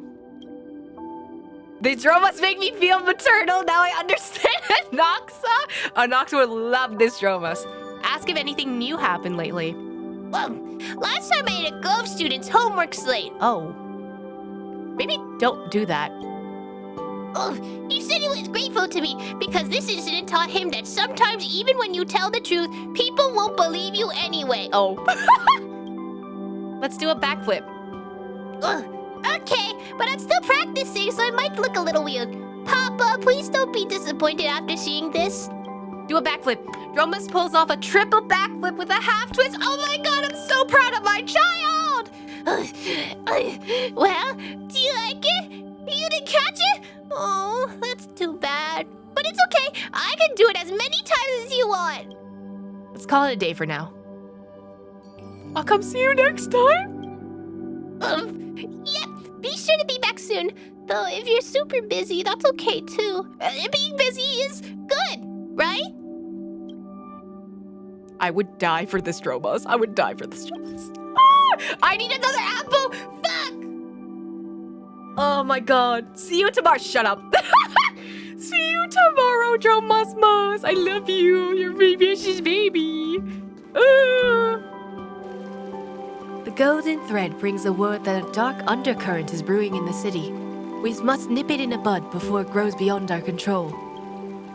It's a rest day, seamstress. If you want me to work, you'll have to pay extra. When is it not a rest day for you, Zephyro? I wouldn't have called you both here if it wasn't urgent. This is no trivial matter, so steel your hearts. May someone has been whispering to his ears, but Phynon's been thinking of picking out colorful clothing again. That's awful! You called everyone here for that? Now that's quite an intriguing opening line. Hearing you make that joke is like watching a house cat do a somersault. While not entirely impossible, it still feels rather strange. The fish won't bother to bite without enough bait, and the cat definitely won't have her curiosity stirred otherwise. Back to business. I plan to rebuild the weaving workshop, and the reason I gathered you here is that I hope you can lend me a hand. From the way you're talking, seamstress, sounds like you're trying to rope us into a partnership, huh? What else can a knight do once they lay down their sword hilt? I never said to put down your sword hilt. A weaving workshop needs both sewing and cutting. Discerning patterns, aligning stitches. Someone unfamiliar with blades couldn't handle the job. Anyway, having your company is better than spending all day drinking honey brew alone, wouldn't you agree? Quite a well-connected golden trout we have here. With Big Sis Hycillins on the job, I bet those fabrics won't even know what hit them before they're cut. What about me? Don't tell me I'm running errands again. You'll be a shareholder, you'll do the sales, you'll be the design. Oh, she would not be the designer. You do the sales. I'm good at taking stuff from other people's homes, but putting things into them? That's a first. Since you all agree, I'll survey the site and pick a date to start the work. By the way, Zephyro, don't you want to address me as seamstress from now on? Now that you're part of the crew, you're also a seamstress. Huh? Darn it, you're setting me up! Oh my god, I love them. If I talk to them again, will they say the same thing? The fish have already swum into the harbor now. Would have thought my swordsmanship would come in handy for tailoring. Surprised by this invitation? Nothing can escape Duck's Gold Weaver's threads. I guess she probably saw how bored to death I was, so she could use this method to get me to do something more productive. How thoughtful of her.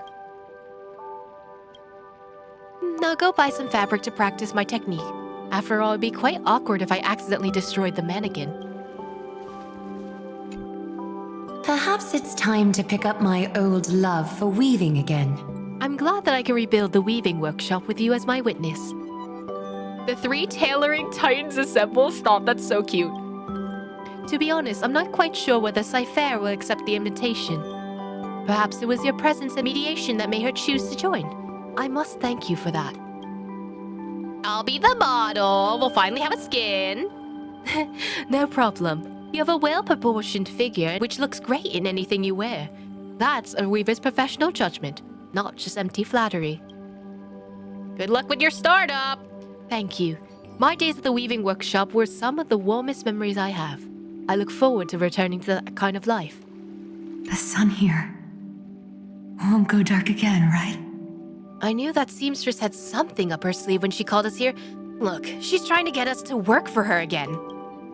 You're also the boss this time, I guess. Well, she's definitely found the right person. When it comes to business smarts, no one in this city can match me. Not even that Grove boy. Congrats on finding a job. Ugh, job censor that. Yeah, but just thinking about having to clock in 9 to 5 makes even my tail droop. We'll talk later. Great mystery. When the tailor shop opens, make sure to drop by. Don't tell them, but I'll secretly give you a discount. Oh my god, she's the hookup. We love that. Sassy! Oh my god, I'm so normal. The bow of thought. Earth crystal ore, Cremnoan steel with a touch of gold. With such peculiar materials in such quantities, let me guess. Are you crafting a strategic weapon to protect the Grove? Or perhaps researching cutting-edge technology from the stars? Neither. Who would have thought the great Circes would stumble over such an obvious results? Master Calypso, why not prune those overtly divergent thoughts of yours, cut away the redundancies, and take another careful look? Well, look who's putting on airs, Noxie. Shall I take a guess? A twig, shiny stone, wire, and a golden scale. Hey, Noxie, wasn't the hairpin you gave me as a kid made from these materials? Correct, but you already knew the answer. A hairpin? For real? Child of humanity, you want to use alchemy to make a hairpin? So what if I am? Don't tell me the revered Reason Titan is conservative and old-fashioned. No, child of humanity. Let me put it this way. How would a Kremnoan feel if they saw their meticulously forged blade being used by a cook to mince meat?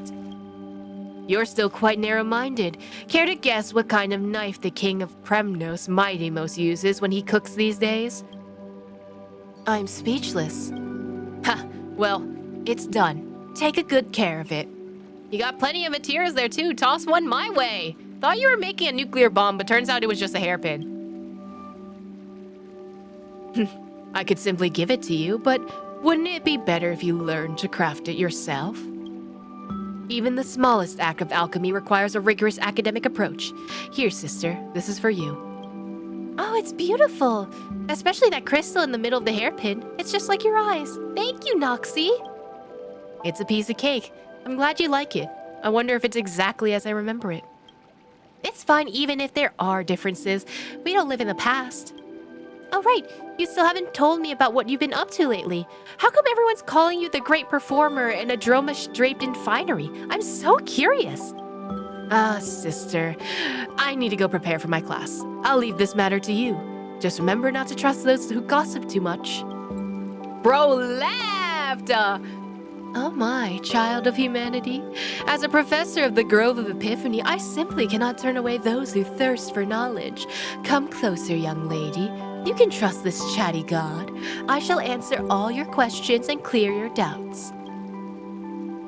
Oh my god, they get their happy ending! Her sister's back! Oh my god, my baby! See you tomorrow, Amphoreus! Since we don't need to run around delivering prophecies anymore, what should we do now? Let's see. No more opening the sentry gate. Everything feels so boring all of a sudden. I'm so sleepy. You can make deliveries. Deliveries? Like bringing things that people want to them? We can use Aggie's World Wide Web to find out what everyone wants. And then a whole bunch of us can deliver everything! If we're doing that, then we need to think of a catchy slogan. You can deliver things with the sentry gate. You can launch it over... Oh my god, with a rocket, hell yeah. Ooh, I got one for that. Tribby lives to deliver. But that would blow up the packages. You could continue teaching. I do like all the attentive students in our classes. Maybe we could try teaching different classes. That's true, but what would you teach? Lady Tribby, I want to learn how to do magic tricks. I want to learn how to build rockets. Rockets? Absolutely not. That's way too dangerous. Or are you saying that you just want to see some fireworks? If that's the case, we can teach you how to make those, little Gray. Doesn't feel like there's much of a difference. From now on, no more goodbyes. Yes, we'll all be together. Not just tomorrow, but forever and ever. I love them. I love them so much. I'm gonna stop in a ditch. Oh, look how pretty. Oh! Wait.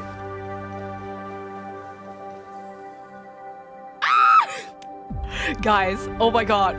Wait, maybe we shouldn't disturb them. They're gonna have a moment. I don't want to disturb them. My doomed yo. We're not gonna be suspicious. We're just gonna watch in the corner as they propose to each other, right? Great Imperator, I think there's something stuck in the back of your crown. Oh, then be a dear, Dux Lucians, and take it off for me.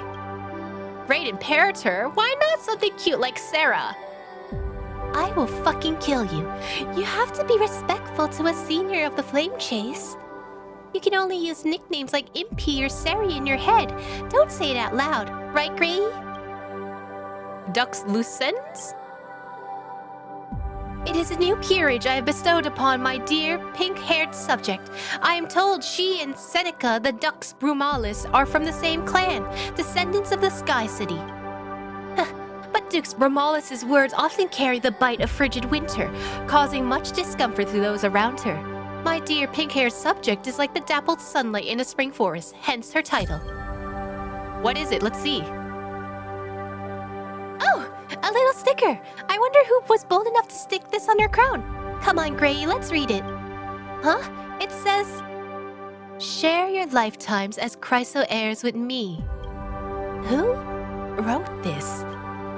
Judging by the handwriting, it's not Lady Aglaia or Lady Trippy. And it shouldn't be Cassie or My Day. They never formally met the Great Imperator.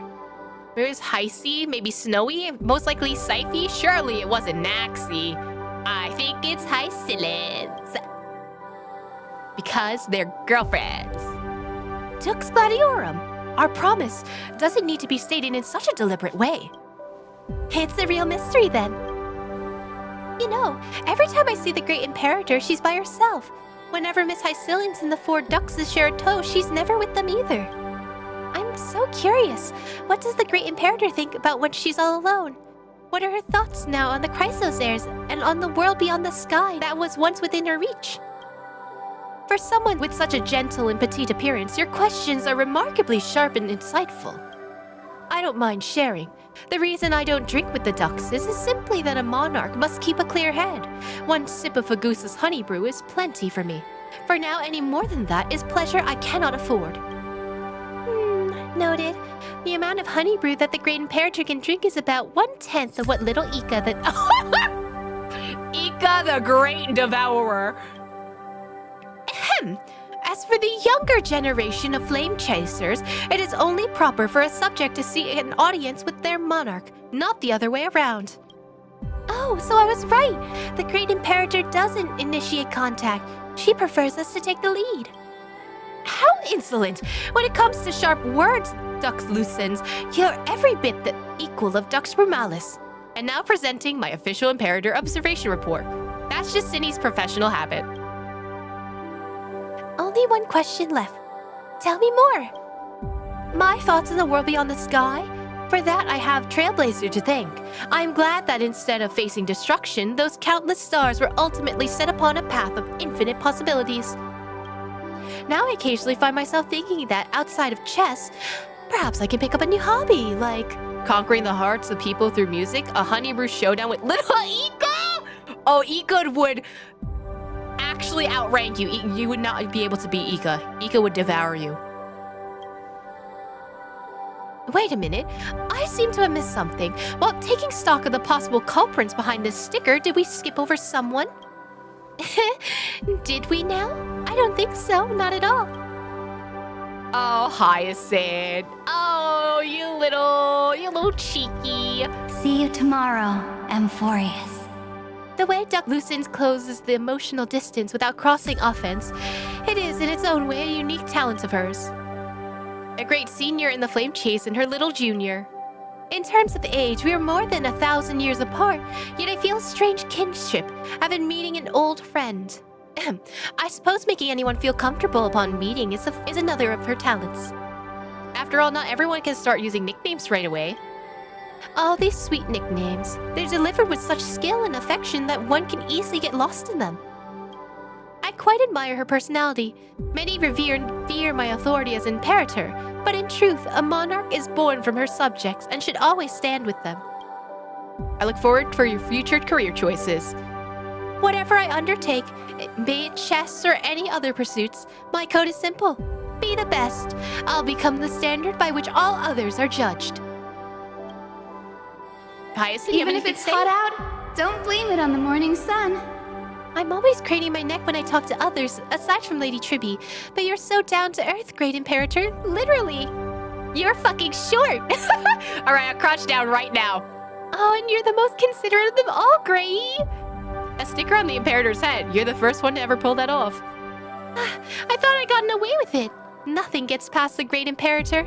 Is meticulously seeing through every illogical detail and takeaway from chess practice. But I was right. She doesn't actually mind, does she? I want my little sticker from Cindy too.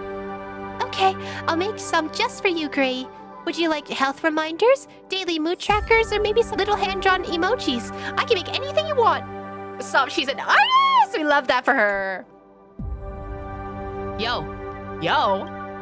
Sup? Isn't the blazing sun that is destined to rise? Isn't the agony this world needs? This is so awkward, I want to sink into the floor. Is this a dual comedy act, Amphoreus chapter? I'm here to join. Listen, y'all can do that in the corner. Bros being bros, just guys being dudes, you know? Chill in the hot tub 5 feet apart, not gay, you know? Saying stuff like that after saving the world, you do sound like an overenthusiastic goofball. But seeing him walk over with that smirk on his face, I knew he couldn't resist making a few jabs at me. Ah, well, some things never change. Haven't had the chance to properly say long time no see, my day. It's been a while, Phynon. I've heard that in the Holy Grail War beyond the sky, someone's deepest wish was to return to the past Ides Elysiae. Seeing you having such an intimate reunion with your kinship, I thought the Deliverer would only have time for a family from the homeland and would only get around to greeting old friends when you had some spare time. Of course not. I saw you with Queen Gorgo and King Europon, and the scene was so heartwarming I didn't want to disturb you. Look, I even brought honey sun cakes and grape pies made by my mom. They're just as tasty as pomegranate goat milk from Castrum Kremnos. Next time, why not take me to visit the former king and queen of Kremnos and let them have a taste of Ides Elysiae specials? Didn't someone want to practice martial arts in Kremnos when he was a kid? Didn't someone misspell grapey pies before? That'd be funny. Hey, are we still partners? Even though I trusted you with my memories and wishes, there's no need to reveal something at a time like this. Back then, my mind was filled with everyone else's wishes, while my own wish remained a complete blank. I just wanted to turn back the hands of destiny to prevent what they had yet to happen. But now I found meaning in the blankness, and gradually new desires are taking shape. Being so roundabout isn't like you at all. Just tell us what you wish for directly. Trailblazer's also listening. Mighty, sorry. I want to formally tell you something. That you're getting married? That you're proposing? Can you take me to your library again? Ah! They're gonna have the library! My library has no locks. The key was placed in your hands the moment our promise were made. They have a library together! Let me break it down. The promise still stands, so your library is invite only? Really? That's fantastic.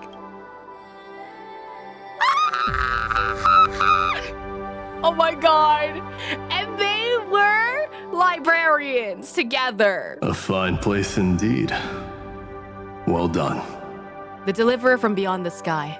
This is for you too. Long time no see. What kind of books do you have in your library? First of all, Castrum Kremnos does have dictionaries, though not as extensive as the Groves. They're far from what people assumed them to be. I heard Donhung has been updating the Astral Express's databank. If you're bringing some beyond the sky, I recommend Paletmi's early writings on the history of 100 nations. If it's Phynon, he'd probably get lost in the appraisal manual. By the way, I should also get him a copy of How to Read the Air in Castrum Kremnos. Oh my god, that's crazy. Now we're all Deliverers. If that's the case, Deliverer is not a crown or a signet. Not a unique symbol of power, nor some precious honorific. It is a destiny to be fulfilled, or one that has already been fulfilled. Now I can call you or Phynon the Deliverer, but there's no trace of mockery in my words, nor any of that burdensome reverence. Just a sense of peace, as if seeing an old friend from afar and calling out to them. Mighty must become king! Thank you for your blessings. I always have been, and I always will be. Oh, literally? Throw? Up! Real sunlight. It feels so warm. Hey, partner. If you could visit Maide's library, what kind of books would you most want to check out? If it's his taste, must be quite a sour taste, I'd say. There's probably some poetry he likes and chronicles of Castrum Kremnos. Maybe there's some lost Kremnoan sayings? I secretly learned a few more. I'd like to know how to deal with him next time. Oh, you're gonna be dealing with him, all right. Have you been there before? How do you know that? Actually, there's a scene in my mind. Compared to the crumbling city walls, the Library of Kremnos was strangely well preserved. I want to pick up a scroll and examine it closely, but my eyes were so scorched that I couldn't make out any of the text, no matter how hard I tried. Then those fragile volumes also went up in flames. Ha! Dusty old memories now. I swore to myself I'd never forget. But now I can't even tell if they were dreams or reality. At least this time, when I go back, things won't play out the same way. I'll go ask him what books he has. Books, I say in air quotes. That's so you. Let's keep the surprise until the very last moment. And then they got married. Wait a minute, I have the perfect person to marry you to. I now pronounce you husband a day and of husband. Peaceful repose. A day of peaceful repose. And now you can kiss. They shift. So, y'all are on a date. How's it going? Every day I'm so mad this is not voiced. The campaign is over and our deeds accomplished. Set aside the worries weighing on your mind for now and share a drink with me, Imperator. I brought a once-in-a-millennium vintage today. Miss it and you'll have to wait another 1,000 years. Ha! Dux Gladiorum, 1,000 years is but a mere blink of an eye in our grand campaign. I appreciate the thought, but please give such treasures only to my ministers instead. I'm sure Dux Carminium will cherish this gift. I knew you tried to weasel out of it, so I already celebrated with them before coming here. Oh? I guess it's a tactical oversight on my part this time. But as a king, I must bear the weight of every mood on the board. Indulging myself in honey brew would only lead to defeat, so I can't drink it. Might I spark some new inspiration? I'm ruining their date. Oh my god. Indeed, new ideas always rise from the mind after a good drink, like fizzy bubbles. You both make fair points, but... Well then, no need to force it. Seems like this fine vintage will just have to be enjoyed by just us alone, little Grey Fry. No pressure if you don't want it. We're not going to force it upon you after all. Oh well, clarity of mind is important, but to spoil my dear subjects' joy in the feast would be a greater loss still. Well then, here's to Amphoreus' tomorrow. Quite the stringent bite. And either way, they're on a date. They're on Look at a that date. burning nebula. Doesn't it look just like the Imperator's crown? I've accepted your proposal for a drink. Surely you two will quit stalling my invitation for a chess game, right? We'll play until there's a winner. Very well. Seems I'll have to get serious and show you what I'm capable of. Any tricks to winning at chess? Chess is the art of sacrifice. Each pin, capture, and triumph is purchased with the death of a piece. Even a king is no exception. How much are you willing to sacrifice to win? That's the question you must ask yourself before making a move. Why not study some chess manuals during your break? Come back when you're well prepared. Isilins?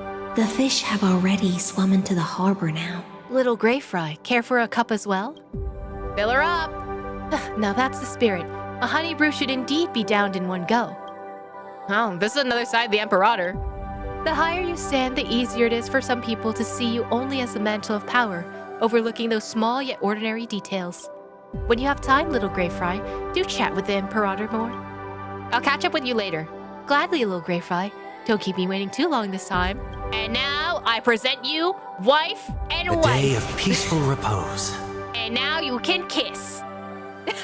Oh, Aggie's over here now. Oh my god. Onyxa is near the Dromas. Hold on. Come on, Sophronia, repeat after me. Sun, spindle, flower. Sun, spindle, flower. No, it's flower. What are you guys doing? Flower, flower! Do I have to say flower? This word is pronounced as flower. Don't let the big brother let you astray. Trailblazer allows me to introduce you. Futini here was a blind servant in my household during my younger years. I learned a great deal from her about beauty and many life experiences. Not at all. I haven't heard the young lady mention Trailblazer. Ah, so you're the hero Miss Aglaya mentioned? I see you're quite the handsome one indeed. And this is Sophronia. You might have seen her in Okima. She's the one who gave me this knucklebone talisman. In the new world you gave to Amphoreus, Futini regained her sight, and Sophronia found her voice. However, they still need some time to adjust their respective gifts. I've been teaching Sophronia pronunciation. She's a clever little girl. Trailblazer, she has been practicing that line for you for quite a while now, as you can tell. I will teach Futini how to read. Once once you're done studying, let's all go have some oatmeal porridge at Master's place. Ah, speaking of oatmeal porridge, I remember when you got scolded by Tribby for secretly snacking on food and drinks. Miss Aglaya, does that kind of thing happen too? Everyone has their immature moments. That was ages ago, Futini. People who care about each other tend to remember very clearly what the other was like in their immature days. Oh, I like that they get to talk like that. I'll tailor the embodiment of beauty just for you. How comforting it is to share a bright and melodious world with those we cherish. I'm happy to share the world through my eyes with you. It has its romantic aspects as well as its inconveniences. The inconvenience lies in having to relearn how to read all those subtle details. People's thoughts and desires, the emotions hidden beneath their expressions, things I used to easily discern through the golden threads. What makes it romantic is, whether it's the stark contrast of colors and luster, or the finest fibers on fabric, they can all be seen clearly with the human eye. Perhaps the leader of Okama needs golden threads that can see all things, while an ordinary weaver only needs a pair of bright eyes. Meeting Aggie always feels like a fresh experience. I'm grateful for that, because only as a human can one keep changing and growing. Different people will remember different aspects of me. Futini and Hycillans remember my spoiled and willful side. The Chrysos heirs and citizens witness my calm and composed side, while Symphoria and my master can see my gentle side. But in any case, this is who Aglaya truly is. I hope you stay this happy forever. Thank you for your wishes. I believe everyone will be happy forever. She gets her happy ending. I'm so happy. Dad, Mom, everyone, I'm home. Finon, you've grown taller. It's been so long. You almost didn't recognize me, did you? Of course not. Mom recognized you at first glance. Still the same scatterbrained kid who just barrels ahead without thinking. Hieromenus, look, he's grown so strong. He was all baby-faced when he first left home, but now he's even taller than you. That's a good thing. Otherwise, how could he live up to the title of Deliverer? Hey, Mom, Dad! Word sure travels fast around here. Is our Deliverer blushing? Would have thought. Back then, you were all about wanting to learn swordsmanship at Castrum Kremnos. Now look at you. You've actually beaten Nikador. Having a talented kid like you work the fields would be a real waste of potential. Dad, I can't take all the credit for this. I couldn't have made it this far without the friends who walked this path with me. My teachers, my rivals, and my best companion. It's me! I'm the best companion! It's a long story. I'll tell you all about it slowly. This kid of mine must have been quite a handful. Here, I made some honey sun cakes. Please, help yourself. Oh my gosh, she can make me food. I love her already. Finan, I know you've seen the world out there, but don't you dare look down on your mom's cooking. No way! I've been craving ID's Alicia food for ages! He finally gets to go home! My dear friend, I'm back. Partner, come try my parents' cooking! It's all over! Thanks to you, if you hadn't shouldered this burden, I'd probably still be wandering aimlessly in desperation, wouldn't I? To gain and then to lose, to struggle only to end up with nothing. I've grown used to those faces briefly lingering before me and then hastily departing. It's almost laughable. Sometimes in the days I still wonder if this is all just a dream. After waking up in that wheat field, will I have to face another endless journey? Don't worry, we're all here by your side. Yeah, I got you and all our buddies. Now I have no reason to keep moping around. It's time for a fresh start.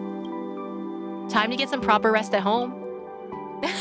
Before heading home, I thought I could get some good rest, but I quickly found out there's quite a lot to be done. Chopping firewood for Dad, making bows for Uncle Galba, sharing tales from the grove for Miss Pythis. And then there's Piso and Livia always pestering me for stories. It'll take quite some effort to satisfy their curiosity. Oh, right.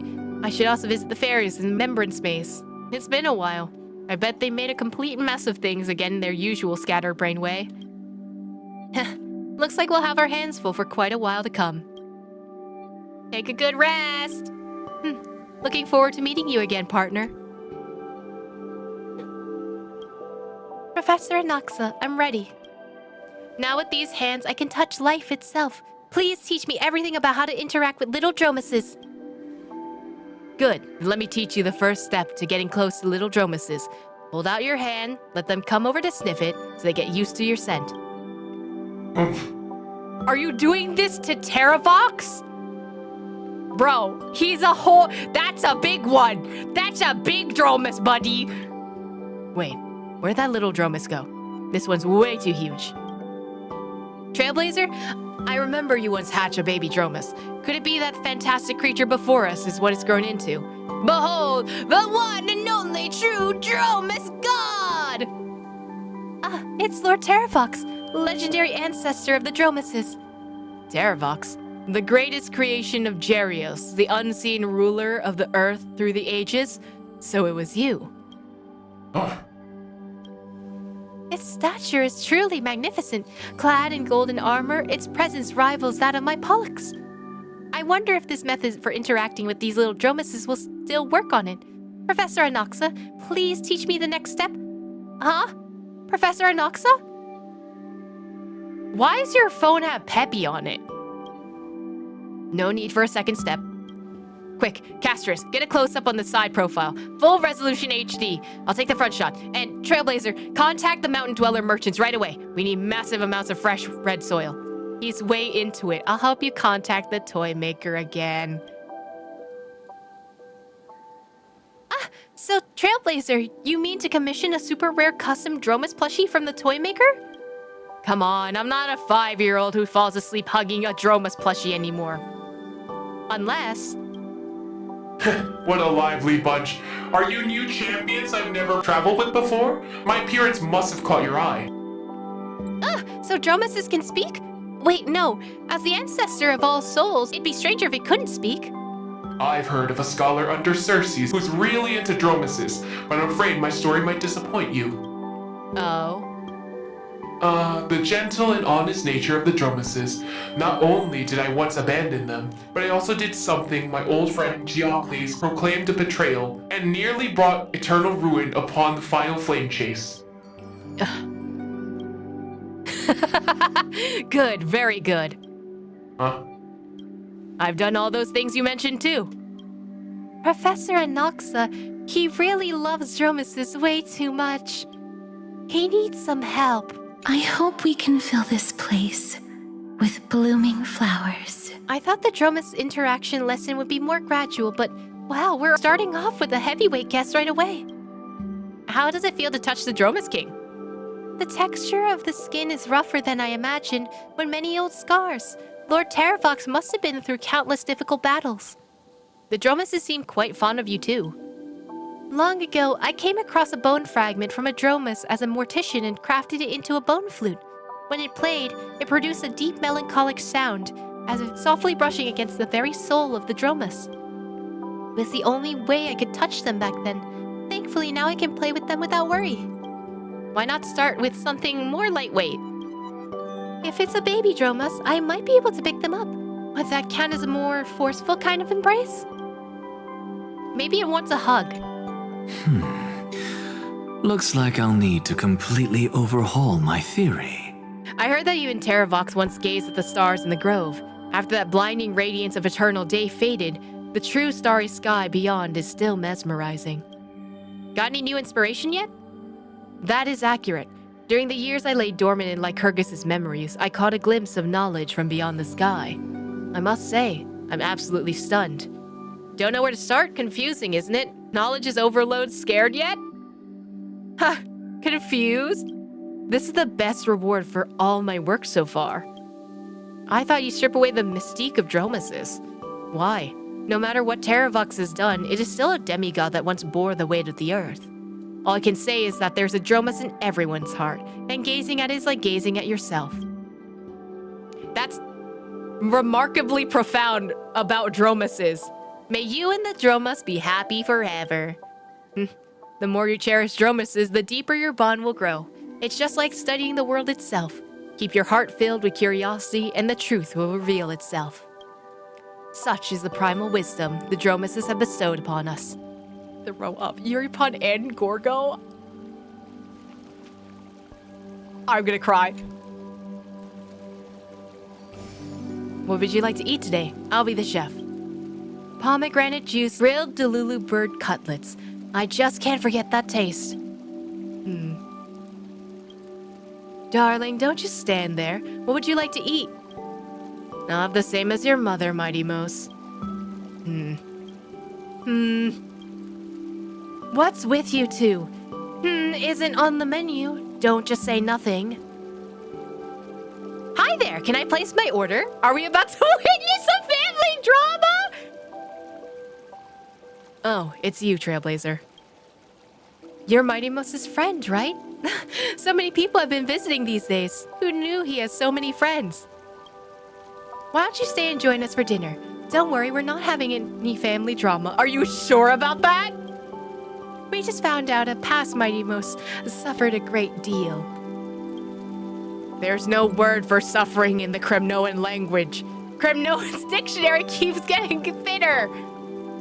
Of course, the history can change in the blink of an eye. In my last life, after the battle with the Imperator on the plain of Zolos, both Gorgo and I acknowledged the mission of the Flame Chase, finally freeing the glory of Kremnos from the tears and blood of strife.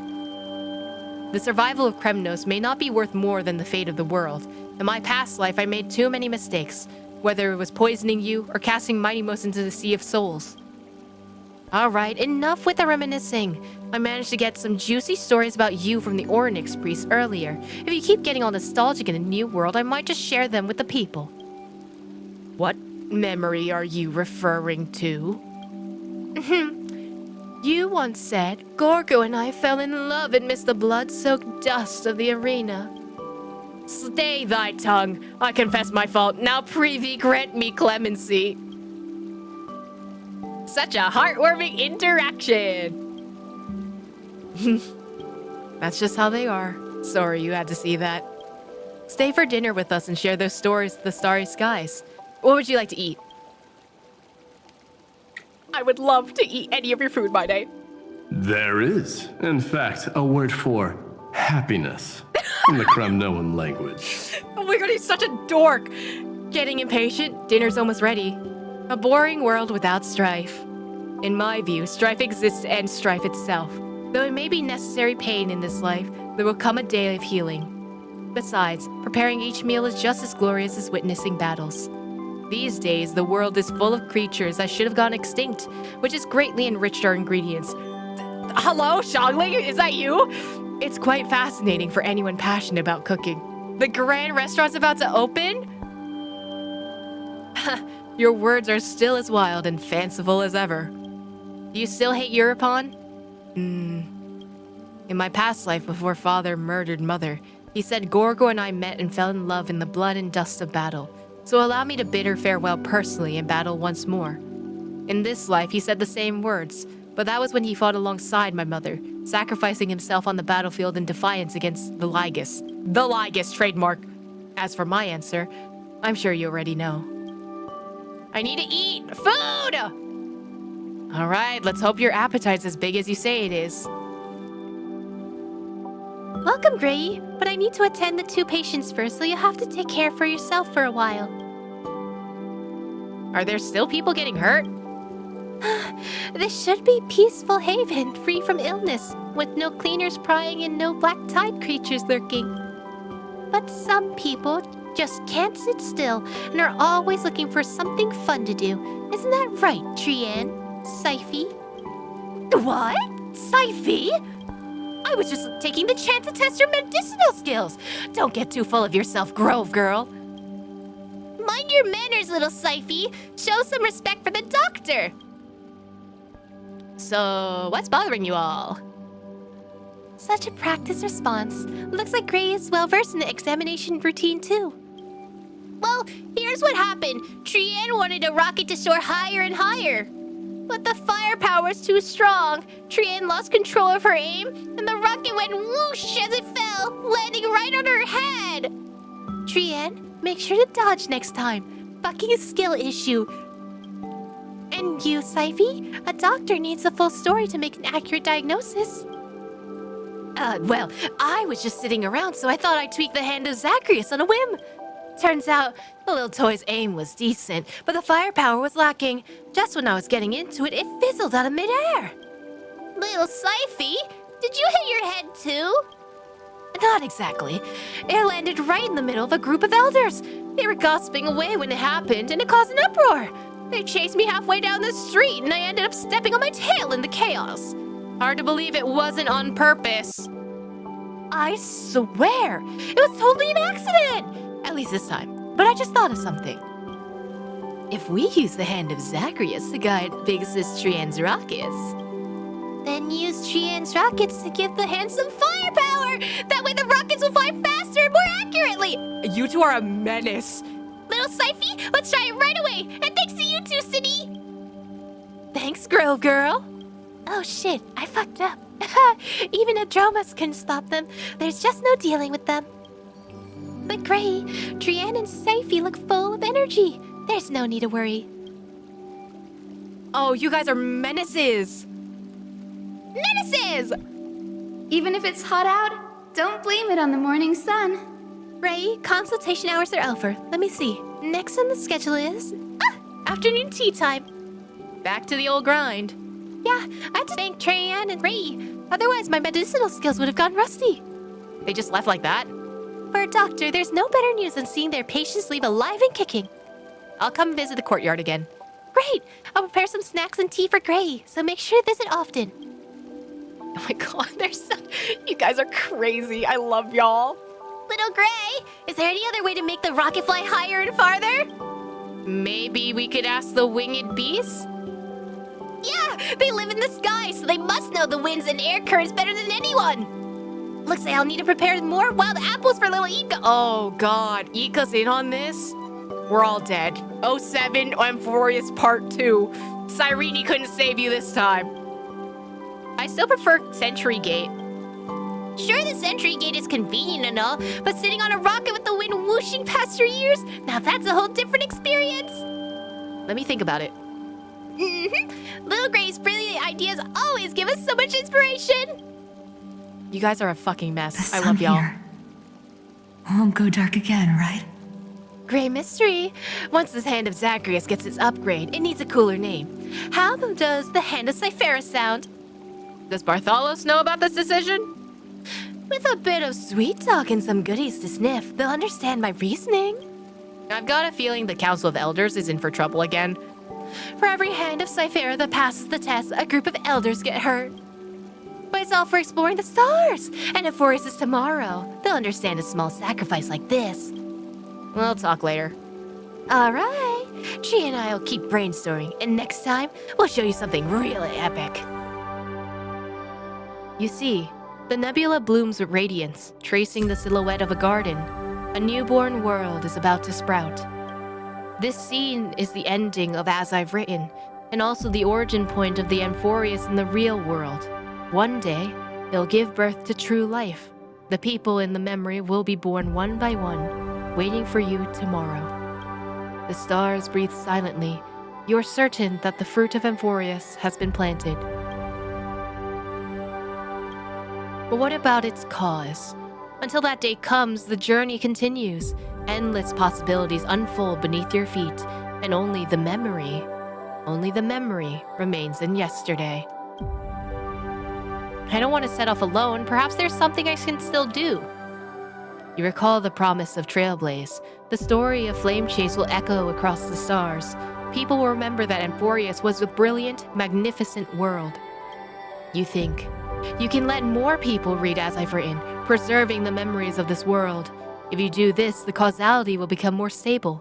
You can't be certain, but you're willing to believe.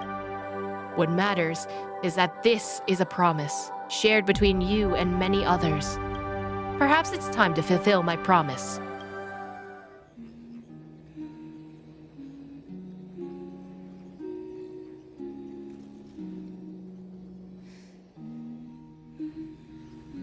So, Trailblazer, you're saying you want to mass print the text of As I've Written and publish it as a book? Not a bad idea.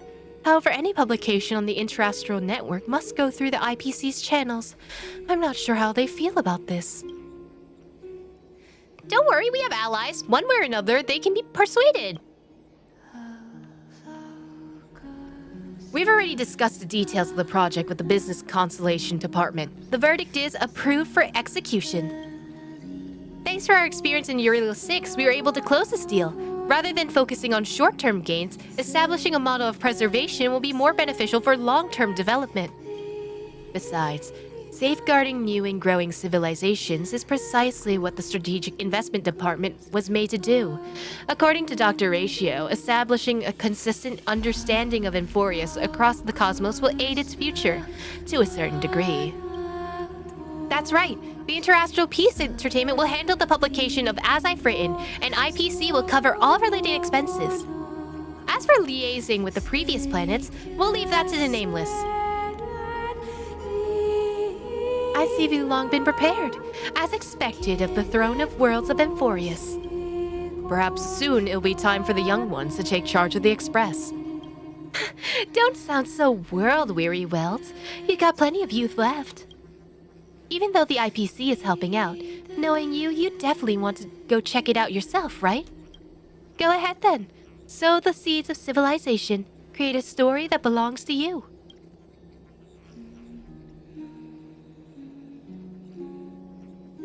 It's a story that belongs to everyone. Rest assured, I won't let you down.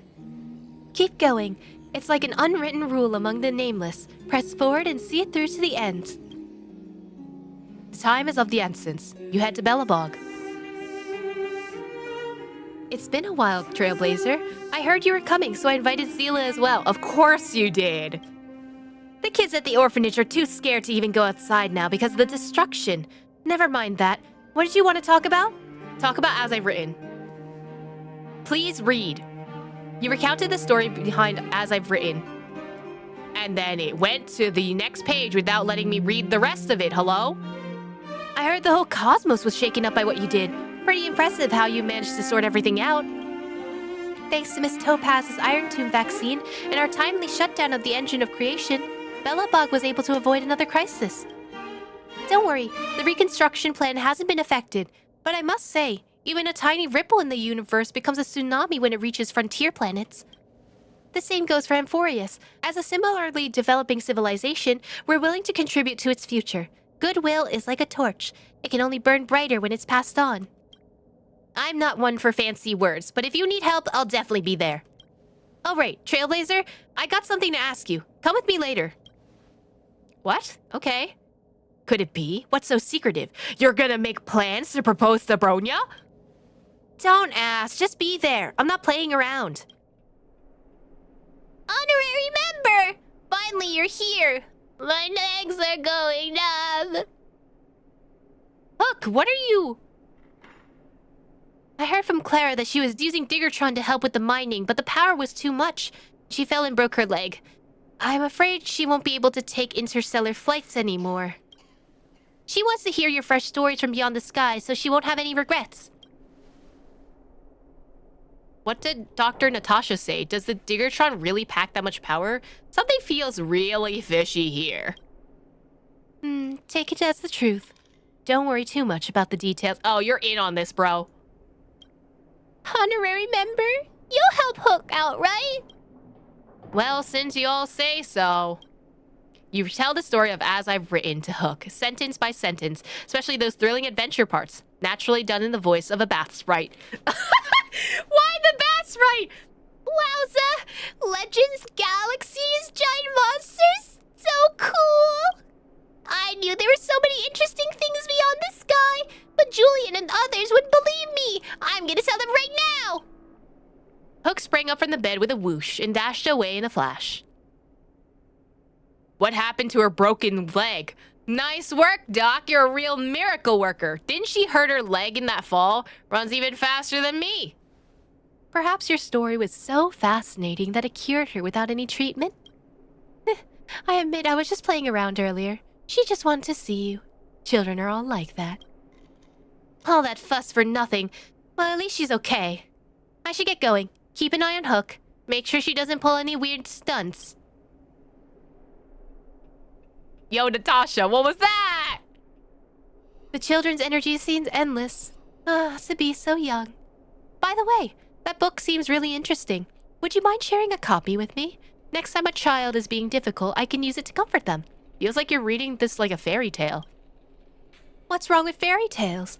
That story contains defiance, courage, and love. Exactly the qualities children should learn. Besides, writing fairy tales is quite challenging. You must believe in the existence of beautiful things to write about them. In my opinion, sometimes adults need fairy tales even more than children do. Since you said so. Thank you. Now, could you sign this for me? And add a little message, too. There's a word for this. Ah, yes, book signings. Consider this practice for future book signings. A message? What should I write? Maybe meet again amongst the stars. To everyone who dreams of being a hero. This is the story of Amphoreus. 1, 2, 3, 4, 5. Don Hungin, Void Ranger, Giant. Why are we bringing this back? Oh my god. You know what? Trailblazer would do this. Well written indeed. This makes me the first owner of your exclusive signed copy. I'll pass this book down through generations. 500 years, 1,000 years. As long as children keep growing up and children's children have children, it'll never be forgotten. After all, some things must be remembered, like that Supreme Guardian, like the acts of defiance that occurred among the stars. Dr. Natasha, I brought them. Where's the book? I can't remember all the details in it.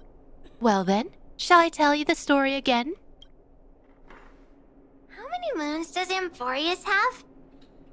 Heard there used to be 6.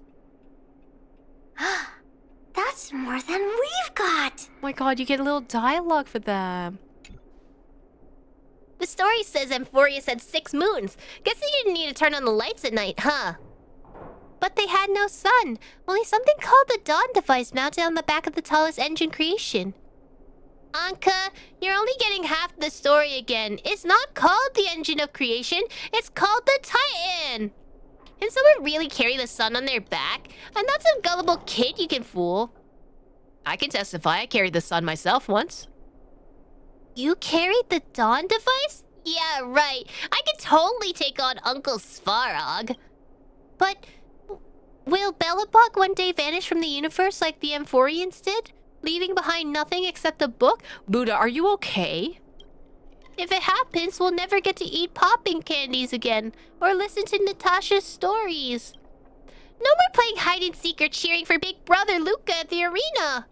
Amphoreus hasn't disappeared. Yeah, if that day ever comes, I'll stand tall like the heroes of Amphoreus and protect everyone in Boulder Town. Then we can sign a trade, adornment with the Amphoreans, just like we did with the Xianzhou. Anki, you forgot the name again. It's called the Mutual Benefit Trade Agreement. That's not the point. The point is we can go into the hot springs in Akama, ride the Dromases, and I want to raise a little chimera. But can we really take an interstellar flight to Amphoreus like Boss Hook? Taking the Astral Express isn't bad either. I really wish I could grow up faster. That's cute. They get the book on the table. Ah! We're gonna give it to Fushuan. Wait, you're talking to Yao Guang. So, Junior Soarer, great changes are coming. Why not join the Yuche as the Master Diviner? That way I could catch a breather too. General Yao Guang must be joking. If I stay on the Laofu, I'm sure to inherit the position of general. If I transfer to Yuche, I'd be nothing but a mere Master Diviner for life. How could I not see which path holds more promise? Junior Soarer's optimism is truly delightful. Looks like optimistic general is a Laofu okay, and I don't get to see the next part. Trailblazer, what perfect timing! I was just about to visit the Astral Express. What's the matter? You recounted the story behind As I've Written and the current state of Amphoreus.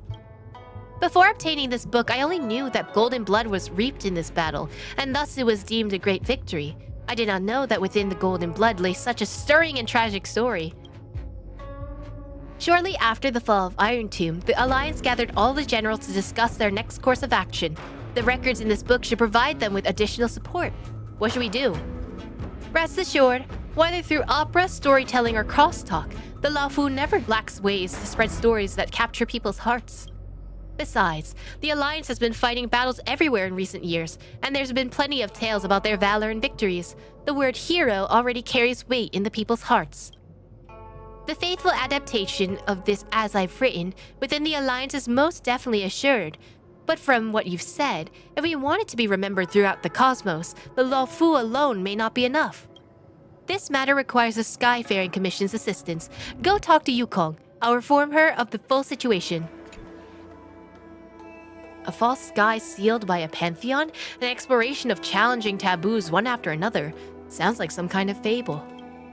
I can make you a promise that the Skyfaring Commission will provide its full support for matters relating to As I've Written.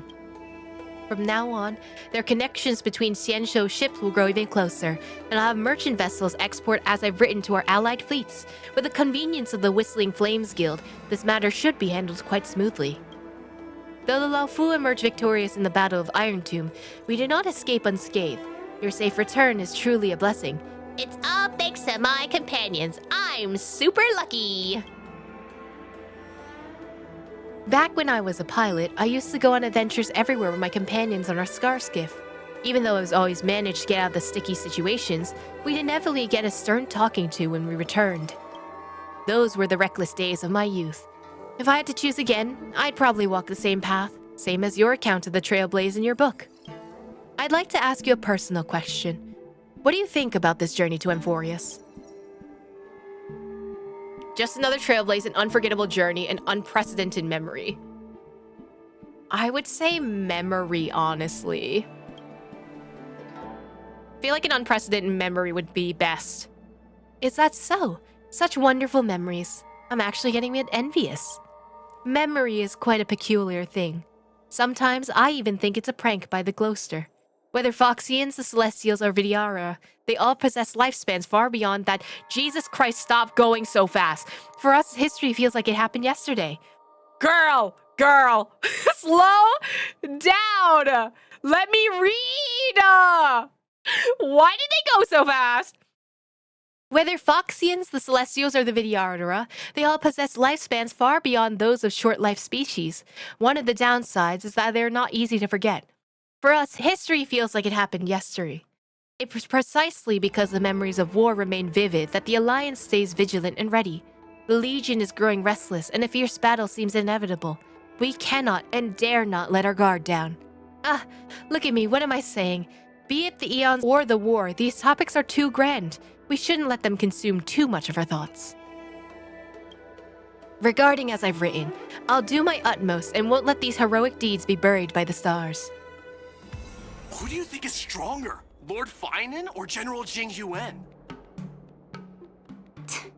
Why don't you go ask the general? Why are they beefing about General versus versus Finan? Oh my god! That day he left in disgrace, bearing thorns in apology. Today he returns, bathed in blood, triumphant. Kremnos, his homeland, lay all in ruin, split asunder by blazing fire that forged adamant. Yet today, we shall not speak of the psychopomp of Idonia, but Mightymost, the backlit spirit warden, and bears the by-name Maide, the name Maide that signifies a foe that no multitude would withstand, as well as a foe whom none among 10,000 could overcome. I would cheer for Maide. All right!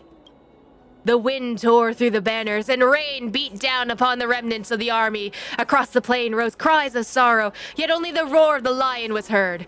And you ask, what manner of man was this Maide? He was the crown prince of Kremnos, cast off by his father, drifting for years upon the Sea of Shoals, where he forged an indestructible body. Summoned by the thousand-faced matriarch, he threw himself into the great cause of the flame chase. Thereafter he hewed down the black tide, passed the trial, drank the crimson brew of blood, drove back the calamitous star of misfortune. He settled old grievances, guarded the holy city, reclaimed his sunken homeland, and ascended the agate throne, and then kissed Finan. Now this is epic. Like a battle-hardened lion on the throne, Kremnos' mighty name shall echo through the ages! Yay! Through countless cycles of upheaval, As I've Written unveils the truth of Amphoreus. Want to know what happens next? Stay tuned for the next chapter! Once he left his homeland, and for 100 years he wandered in exile. Again came the cycle of 1,000 tribulations, the return of 10,000 flames to one! Today, we shall not speak of Mightymost, the back spirit warden, but of the Lord Finan, the flame-chasing harbinger of light. Born in a humble village of bucolic background, Lord Finon rose from the most modest beginnings. Alas, the merciless black tide ravaged the courtside, leaving nothing but ruins, and he alone survived. Sigh. Is it so? Lord Finon first apprenticed under the sages of the grove, and later followed the thousand-faced matriarch. Carrying the sun and chasing flame, he sought out the 12 core flames. Though countless trials and tribulations, he at last won the chance to remake the world. Yet who could have foreseen that the prophecies inscribed on countless pages were but empty delusions, that the grand feast of salvation proved in vain? Endless cycles of mortal birth and death became naught but the fertile soil that nourished the Iron Tomb. This stubborn youth, unwilling to serve as the wolf's thrall, began anew, setting forth once more upon the endless road of flame chase. He entered the cycles again, taking flames into his own flesh as kindling. And truly it was thus.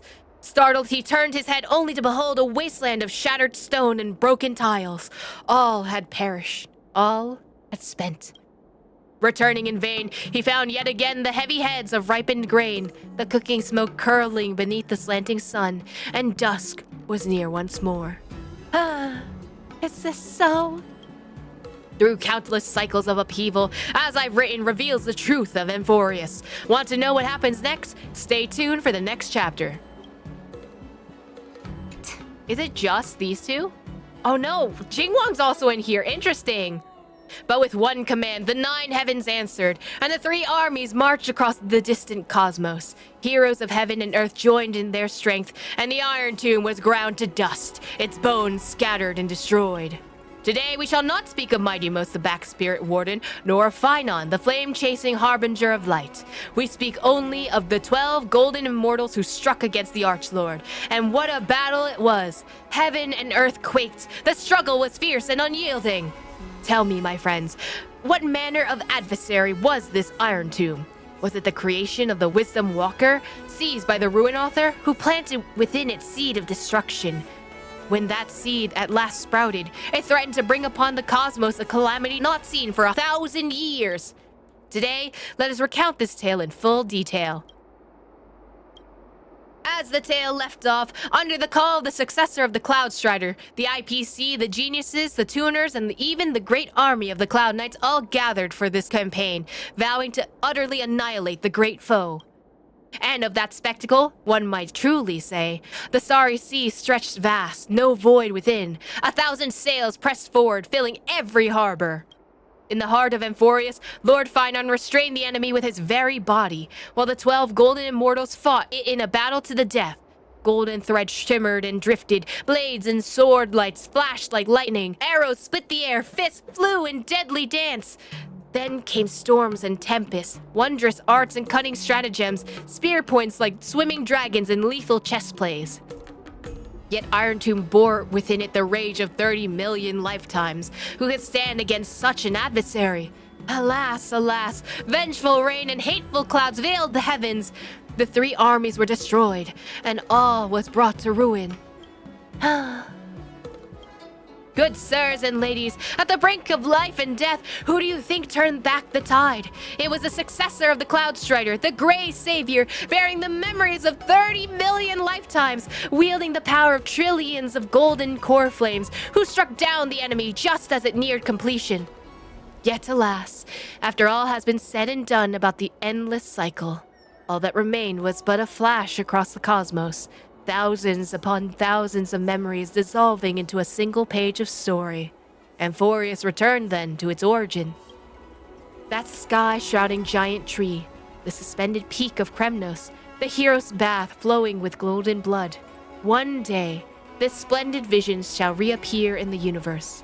But although our lifespans be long, I fear it shall be left for later generations to behold. Good sirs and ladies, the countless turns of Amphoreus' fate are now entrusted to our cheers and chatter.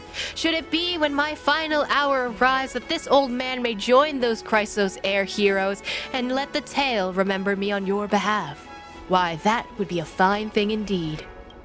Every great dream must end in waking. Every grand play must have its curtains drawn.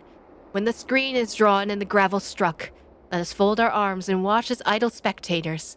Thus the story comes to its close.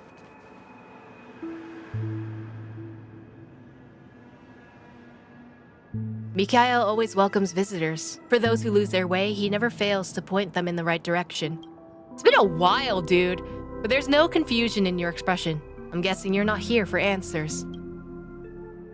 Complete the Trailblaze journey. I made unforgettable memories. I'm here to tell a story. That's right. Together with another author, I wrote a book about the Trailblaze journey.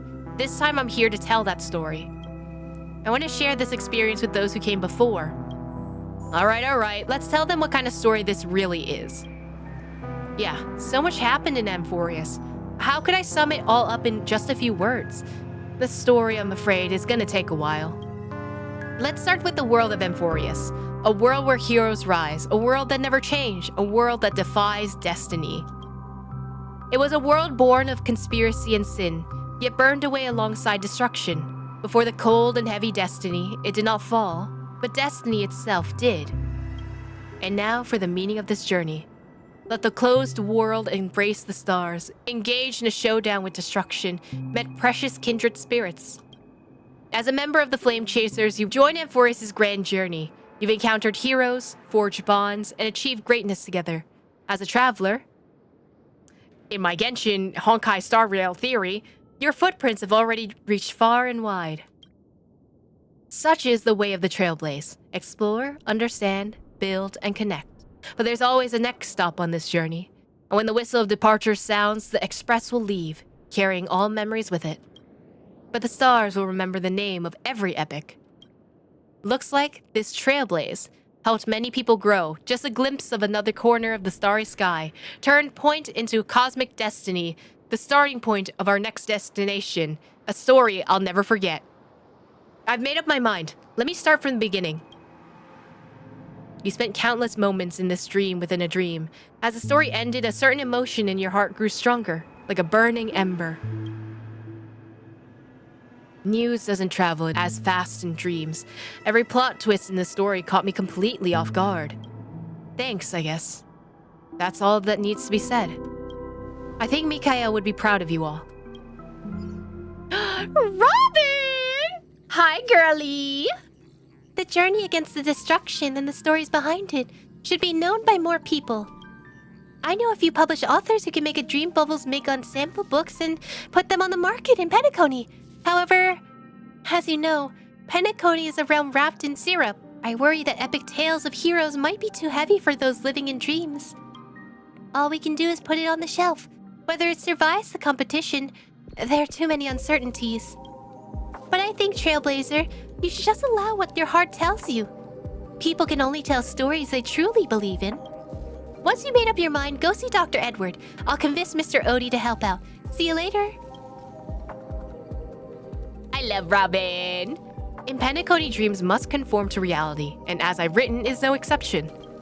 What will you choose? Luckily for you, this is a dreamscape where furniture can talk. Why not hear what they have to say? Not the "Oh Captain, my Captain." Hello, Capitano? A vase with flowers in it. It looks quite expensive. As you approach, a languid voice comes from within. Dear Captain, do you remember me? I've been watching you for quite a while. Tell me your story, and I'll teach you about niche art. As long as you immerse yourself in your own world, you won't get hurt. The vase is immersified in its own world, completely silent. You approach the control console and the 4 control levers wiggle excitedly back and forth, as if waiting to you. Captain, look at me! I'm the control stick and I'm an expert at controlling hearts! Trust me, just tweak the ending a little bit to make it perfect. The people will absolutely go crazy for it! The control stick shakes, making loud creaking noises. The phone? The vintage dial phone stares at you, occasionally rolling its eyeballs like an owl. Captain, did you know I wasn't always a dial phone? I used to be an owl, but I'm not an owl anymore. I'm a dial phone. Want to take a guess why? If you know, you know. And if you don't, well, no amount of explaining will help. Riddlers need to get out of Penacony. Guess I'm talking to the couch. Oh, I'm collecting my thoughts. Never mind. You take the furniture's advice to heart, which proves practically zero guidance. Looks like it's up to you to make the final verdict. After all, you're the one who lives through this story. Should I make some changes? As you know, nothing is taken seriously in Penacony. Even heroes' tales of blood and tears are just casual gossip over dinner. You remember Clocky, Brother Hanu, Miss Note? They were all living legends once. As if I Was Written was passed down in the same mocking way. Is that truly what you want? I believe in Amphoreus. Yes, the answer was crystal clear from the start. The story of the three nameless is the best proof of that, isn't it? Love, friendship, rage, regret. Such a tiny dream bubble contains such complex emotions. Like pouring a whole bottle of vodka into a dolium.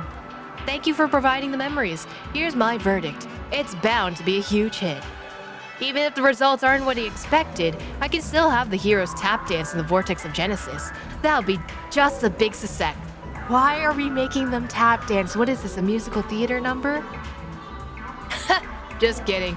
Rest assured, I'm a professional dream bubble collector. I know what I can and can't be successful. And so, As I've Written was published in Penacony. Some guessed the alfalfa was behind it, and they weren't wrong. With such a big favor ready for the talking, why not use it? Let the young folk keep stirring things up. Who knows? They'll actually change the universe one day. Amphoreus? A world made of Memoria? What a joke! Are we... You might want to check where you're standing. Right! Like, are we in a Memoria world? That's crazy. Titans, Cycles, Fall of the Year edition? Quite the imagination there. Too bad the plot is so cliche. It's just another story about heroes fighting monsters. We've seen that 100 times already.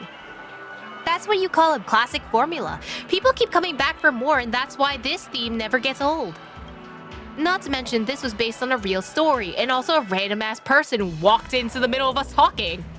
Haven't you heard the International Peace Broadcast? Iron 2 was really defeated, and the seeds of civilization have sprouted in the universe. Maybe we'll be able to step into that Memoria world one day and have face-to-face conversations with the heroes from that book. A world made of Memoria? No way. That's gotta be something the Oak family made up. Whatever, just go hang out with Clocky at the theme park and watch out for those alien memes trying to abduct you. Damn, you're bitter about this. That's crazy. Right, let's send the damaged ships to the pier point and have the IPC foot the bill. Okay, how much are you spending? Oh, if it isn't Trailblazer. Perfect timing. I got good news and bad news. Which would you like to hear first? Bad news. Now that I think about it, starting with the bad news might be a bit too abrupt. Let me give you the good news first. So I never had a choice. Remember that star knot I gave you? The good news is that I got one from a space pirate. But his fleet was dispatched to fight against Iron Tomb, and that star knot was destroyed. I've reposted my purchase order, but it'll be tough to find another seller anytime soon for a ship of that size. Actually, I'm here for Iron Tomb too. You recounted the story behind As I've Written and a current state of Amphoreus. I have to say, this idea is way more interesting than the researchers' projects. It's a shame you don't need funding, or I'd definitely invest a few 100 million credit. That's so much money. Can you still give me that money? I took an elective called History of Frontier Planets back in my student days. The professor warned us on the first day not to take everything at face value. Many worlds add exaggerated elements to their local hero legends, claiming their ancestors' bloodlines are inherited from some eon. Eventually, having an extraordinary origin story became quite the trend. But isn't that how stories work? Where enough people believe in them, they gradually become reality. Okay, are you Cypher? Well, I'll get As I've Written to the space station's required reading list. The researchers may not be interested in mythology, but once they hear it's Madame Herda's project, they'll definitely get as excited as Peppy seeing a spacesuit. Speaking of which, where's Herda? Madame Herda has overexerted herself. She needs some time to recover. Who said that? Well, the puppet version of you is still okay. A mere Lord Ravenger isn't enough to make me overexert myself. I just wasn't online, that's all. The IPC keeps pestering me about forming some alliance. I got tired of their nagging, so I just turned on auto-answering mode. Bro, put herself on Do Not Disturb for the IPC! Alright, Trailblazer, I've got some good news. After Iron Tomb fell, the scepter was ruined, but Screen and I managed to salvage a majority of the data. They're crucial for the newborn Amphoreus. Well, let's call it that for now. If things go smoothly, the world's evolution can skip its inorganic life phase and take a big step forward. Besides, the last extrapolation record, the one that you acted as the world-bearing titan, is crucial. The Trailblaze will replace the destruction and purify this world. Scurry has signed a special agreement with the IPC. They'll closely monitor the state of Amphoreus for a while. Oh, that was the thing that Scurry agreed to, but Herta didn't. So what happened to Cyrene?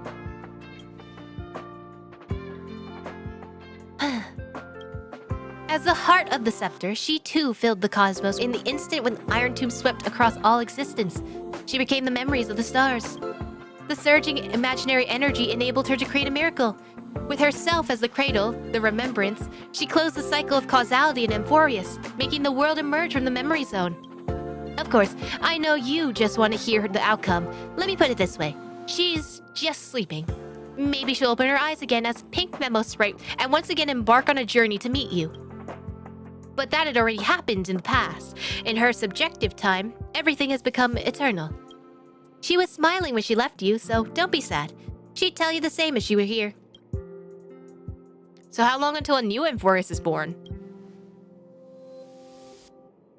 I can't make any promises. That planet will gradually become how you remember it to be, but no one can tell when they'll be. It might take 1,000 Amber Eras, or it might take only a year or two. The only thing for certain is that what you are doing surely has hastened its growth. My advice is, continue the journey. Be prepared for the worst, but keep hope in your heart. You know that if there's one thing the world of Amphoreus isn't short of, it's miracles. So what is the prime mover of life? Scurry and I have reached a consensus on that. Regrettably, the answer given by the scepter is indeed destruction. You can find a more detailed discussion at the database. But that's not Amphoreus' answer, and I won't imagine it's yours either. I have my own insights on this, which I've written in the annotations. If you're interested in this kind of stuff, you can make it your own research topic. I don't have any other questions. Then I'll disconnect for now. Got lots of stuff to deal with. Herta signing off. Madame Herta has actually been thinking about Amphoreus all this time. The last time she couldn't stop talking about something was when she contained the Stellaron. Leave as I've written to us. I'll contact you again when we have the news. Amphoreus. If only I could also simulate a world like that. Even think about it. Life always finds a way. Amphoreus researchers? You mean Madame Herta held a society meeting and 6 geniuses actually attended? That's the highest number in the society's history. Even that Lord of Silence answered Madame Herta's call. Just thinking about that scene, I'm gonna hyperventilate. Jackson, calm down. Take deep breaths. The vital monitor shows that your respiratory alicosis risk is skyrocketing. Look at your heart rate spike. I've never seen such exciting data in any of your research topics. Ithaca, what you lack most is the vision to see through the true nature of data. My heart was racing because an elegant research direction was taking shape in my mind. No one would be able to get all that. Oh, tell me about it. Listen up. I'll be using As I've Written as my research subject to explore the two-way interaction between mythology and history, providing a complete theoretical framework for the evolution of primitive civilizations. The legacy left behind by countless cycles is as precious as the data provided by the simulated universe. The organic composition of Titans and their creations, the city-state mechanisms involving the chrysoseirs, the interactive relationship between narrators and text. It all still feels like yesterday. Sounds decent, then.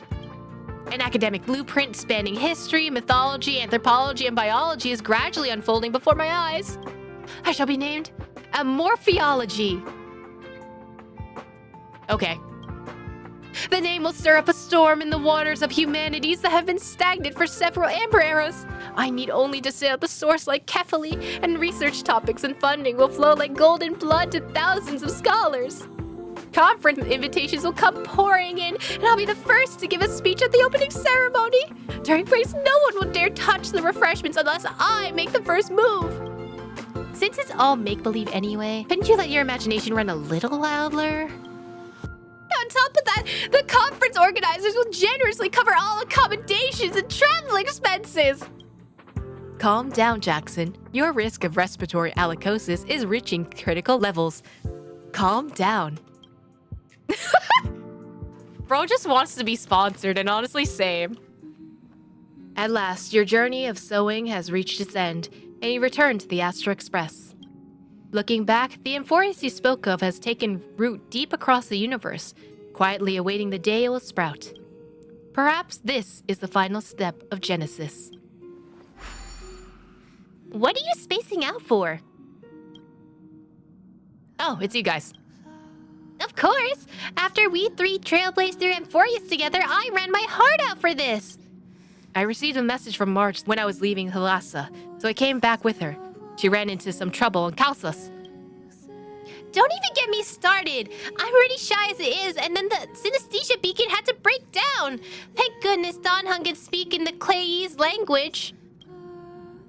Also, I discovered a new species resembling chimeras on Spindle 3. There were no prior records of it. Does that mean there could be planets completely filled with dromuses?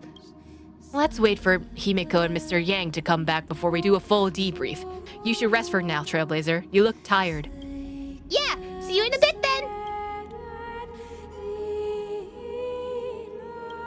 The world has never been so quiet. It is as though you could hear the sound of heartbeats. This is the final stroke as you ride off for Amphoreus. Only fate knows when it will respond. But you know whether it's tomorrow or the day after tomorrow, they're all on the verge of not being able to read the dialogue. Why would you do that to me, Cyrene? Stay strong. Eyes forward. Always.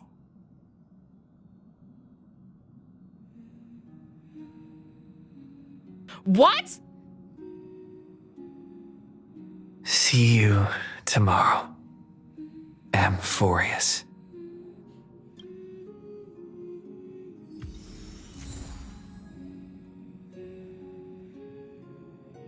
Why would you do that to me? Why? Why would you do that to me, Xiaoji? What? Why would you do that? Why did you... Why would you do that? She's okay, though? Having witnessed a romantic story like none has come before, now drop that strand of nameless recollection. It's just Cyrene. Oh, girly. Those flame-chasing people, those forgotten stories, as I've written. We get all 5! Microseed, seedling, flower, fruit, microseed. Oh, it's literally the life cycle of a plant. Are you ready? No. This is going to be a very, very long story. You are a tiny seed. In the boundless dark, your face is sculpted again and again. A smile, a faltering word, or a tear. A lingering sigh. But when a ray of light breaks through, the Stellaron unravels your fate. Since that moment, you were meant to be a soul, yet you are hollow. You were meant to be the answer, yet you know nothing. At some point, you awake once more as a dead seed in the prison of remembrance. This is a tomb crafted by the body to trap the soul. You will neither wither nor hold a future anymore. Heart of Amphoreus, Demiurge. Who's calling you? Is that your name? Hi, miss me yet? I'm gonna cry. Before being dragged back into the sinful loop by tongues of fire, she left you a story. The singing fairy guides the kind traveler to the Membrance Maze. Soft and full of color, a peaceful, beautiful place to return to. In the ice cave of memory, only stories hold warmth. They slowly transform from symbols and numbers into things you are familiar with, yet have never seen. Rainbows, clouds, and flames dance through the story. Swallows, butterflies, and kittens grace its pages. You find yourself wanting to hear more from her. A thought that's never crossed your mind until now. And so, you begin to take root. Slowly, quietly, you bloom. Memories' flowers blossom within the cage. I can't hear memory without hearing them anymore. Upon the cold night, unveiling gardens, fountains, and quiet promenades. You come to understand more, new thoughts, deeper feelings. Your palms grow soft with fur, and you reach gently for her fingertips. Oh, we're going backwards, just like in the regular story. Each Okay. meeting carries thousands of years of longing. You see the exhaustion in her quiet steps through the years, and breathe in the sorrow she hides within her tales. At the final meeting, she entrusts you with her name, Cyrene. The ripples of past reverie carry romantic poems back through time.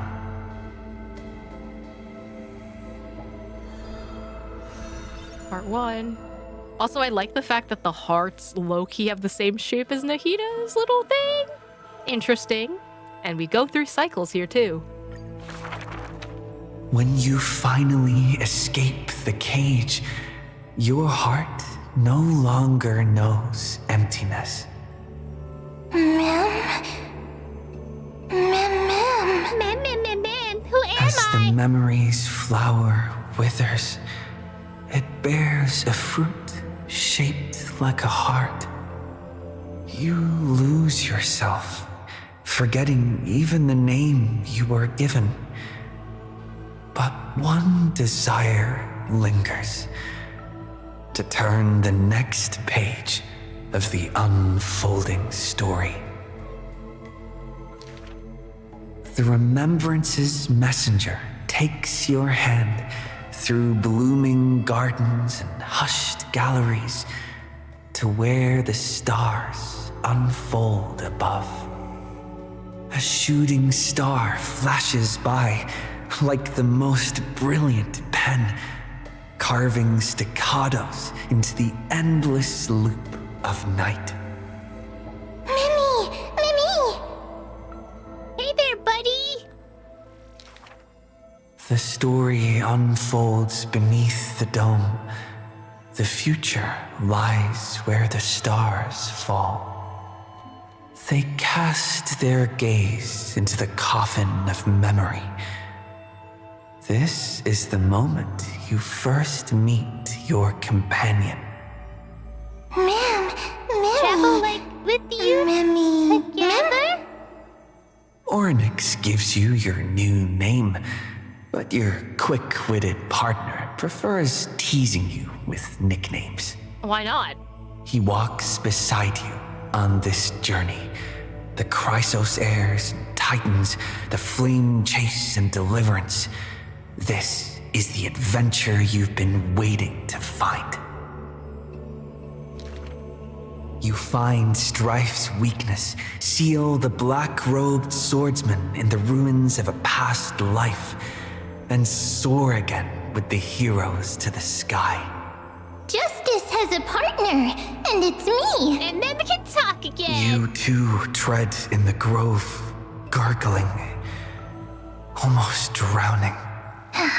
Just erase this from your mind quickly.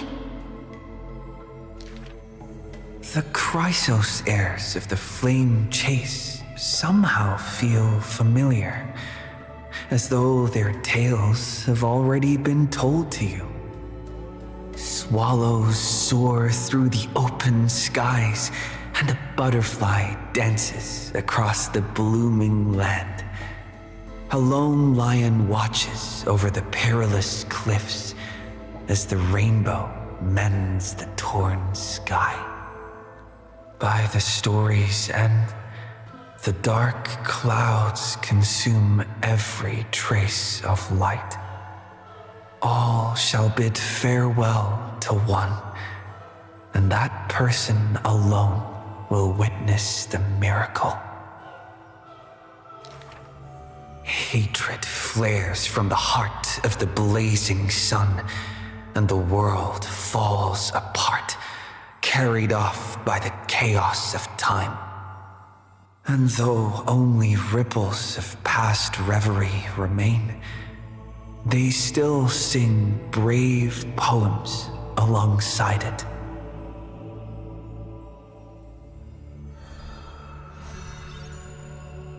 It is a very romantic story, as it should be.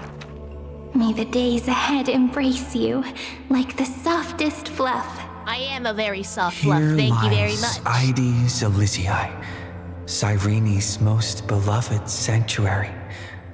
Forever warm, forever gentle, the place where the story begins again. Turn the clock once more. The ink rewinds, and the sun rekindles its flame. At the zenith of the world, enter a grand feast for all. People gather under the banner of the flame chase and drink their fill. You are finally able to take on the persona of a human being, reconnecting with those old friends, entering them into As I've Written. How do I begin to write you into a story? With her own hand, the ruler writes, I love the world, just as it loves me. Between hearty swigs, the knight murmurs under her breath, I only love eternity. And also Saritra. But time will not pause for feasting. The sea's depths burn crimson, and the sun begins to tilt. The Theoros bows in reverence as the flames of war are fiercely kindled. You inscribe beauty on the weaver's gravestone, recording how a child's laughter warms the final goodbye. The shore on the other side will watch over the next life. With a hopeful heart, the maiden walks into the chill of the dark, awaiting an embrace. Scars will give way to peace. The warrior ascends the altar, speaking softly under his breath. The cat is not fond of warmth and quietly slips away from your intrusions. And the wise one who journeyed with her to the end still carries a smile in the depths of his eyes. The physician who bears a love for mortals wishes for you to look up and behold the rainbow's light. You say farewell to all. In a world aching with wounds, again and again, you turn the pages with a gentle hand.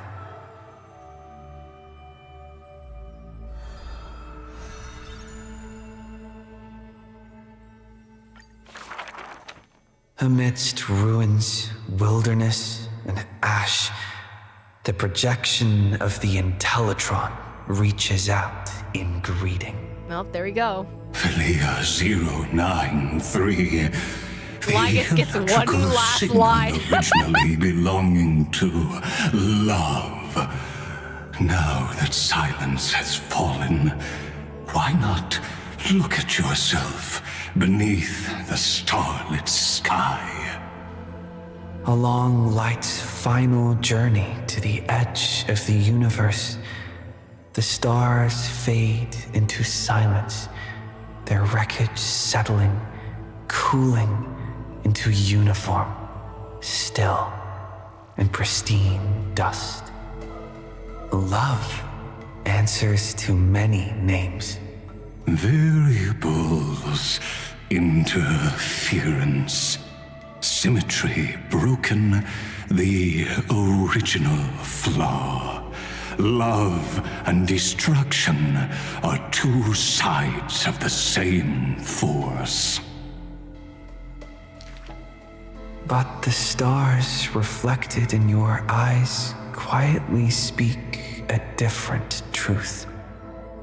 You waited until the ice flows stirred the slumber of time, until the azure dragon coiled along the edges of the earth, and the hero of deliverance returned once more.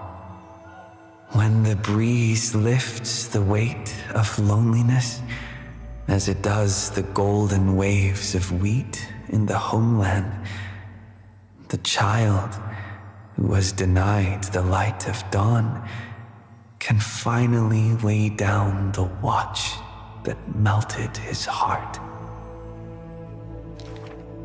Beyond the blazing sun lurks the black tide of infinite hate.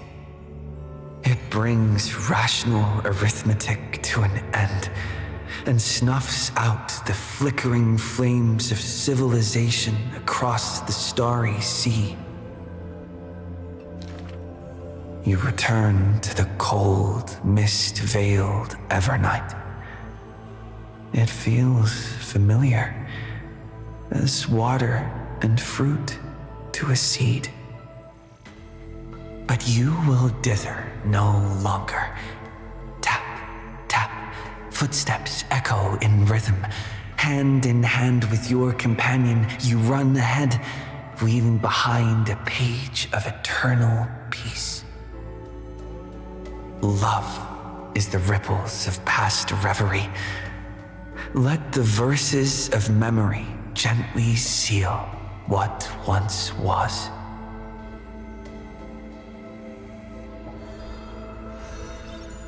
One more, and that's the reset. Thank you for all you've done, friend. Now, leave the rest to me.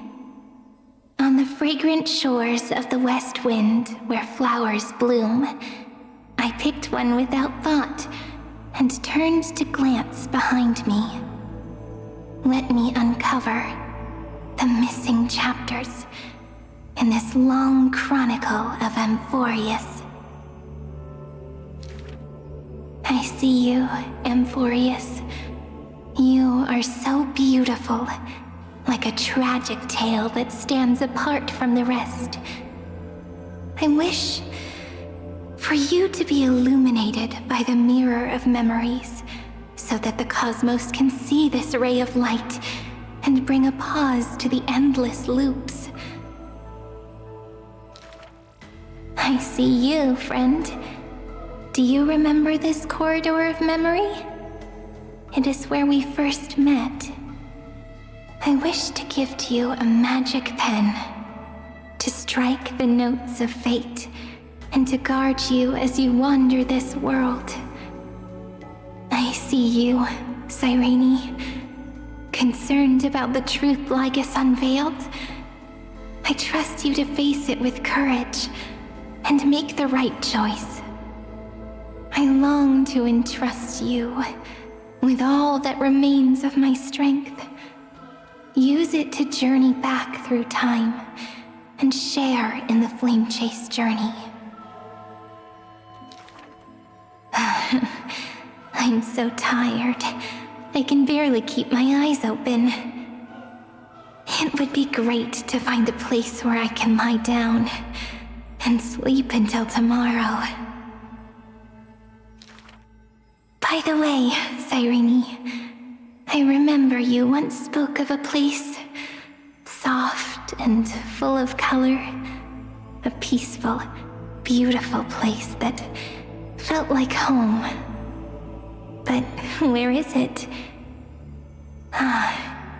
So this is the place. Without my realizing it, the flower I picked from the end of the west wind has become a seed. No matter. Will you let me make one last wish? I can't see you, Remembrance Maze.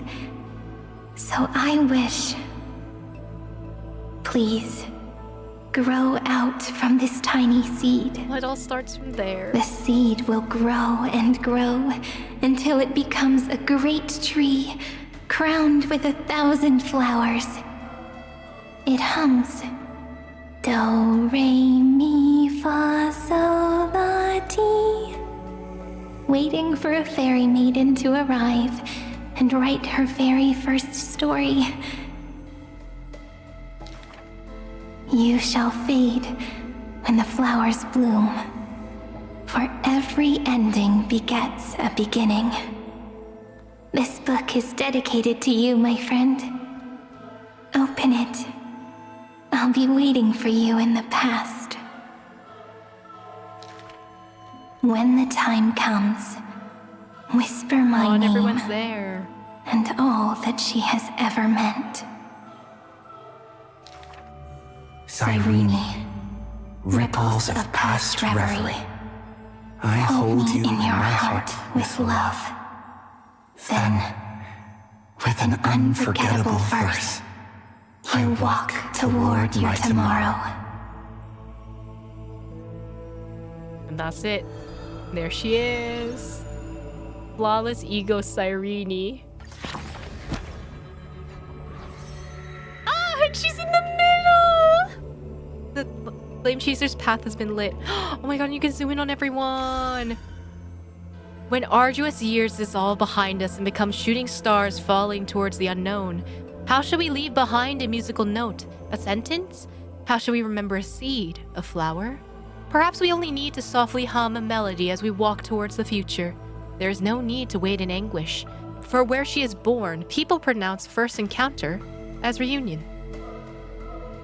Oh, and the artwork is also in Mem too.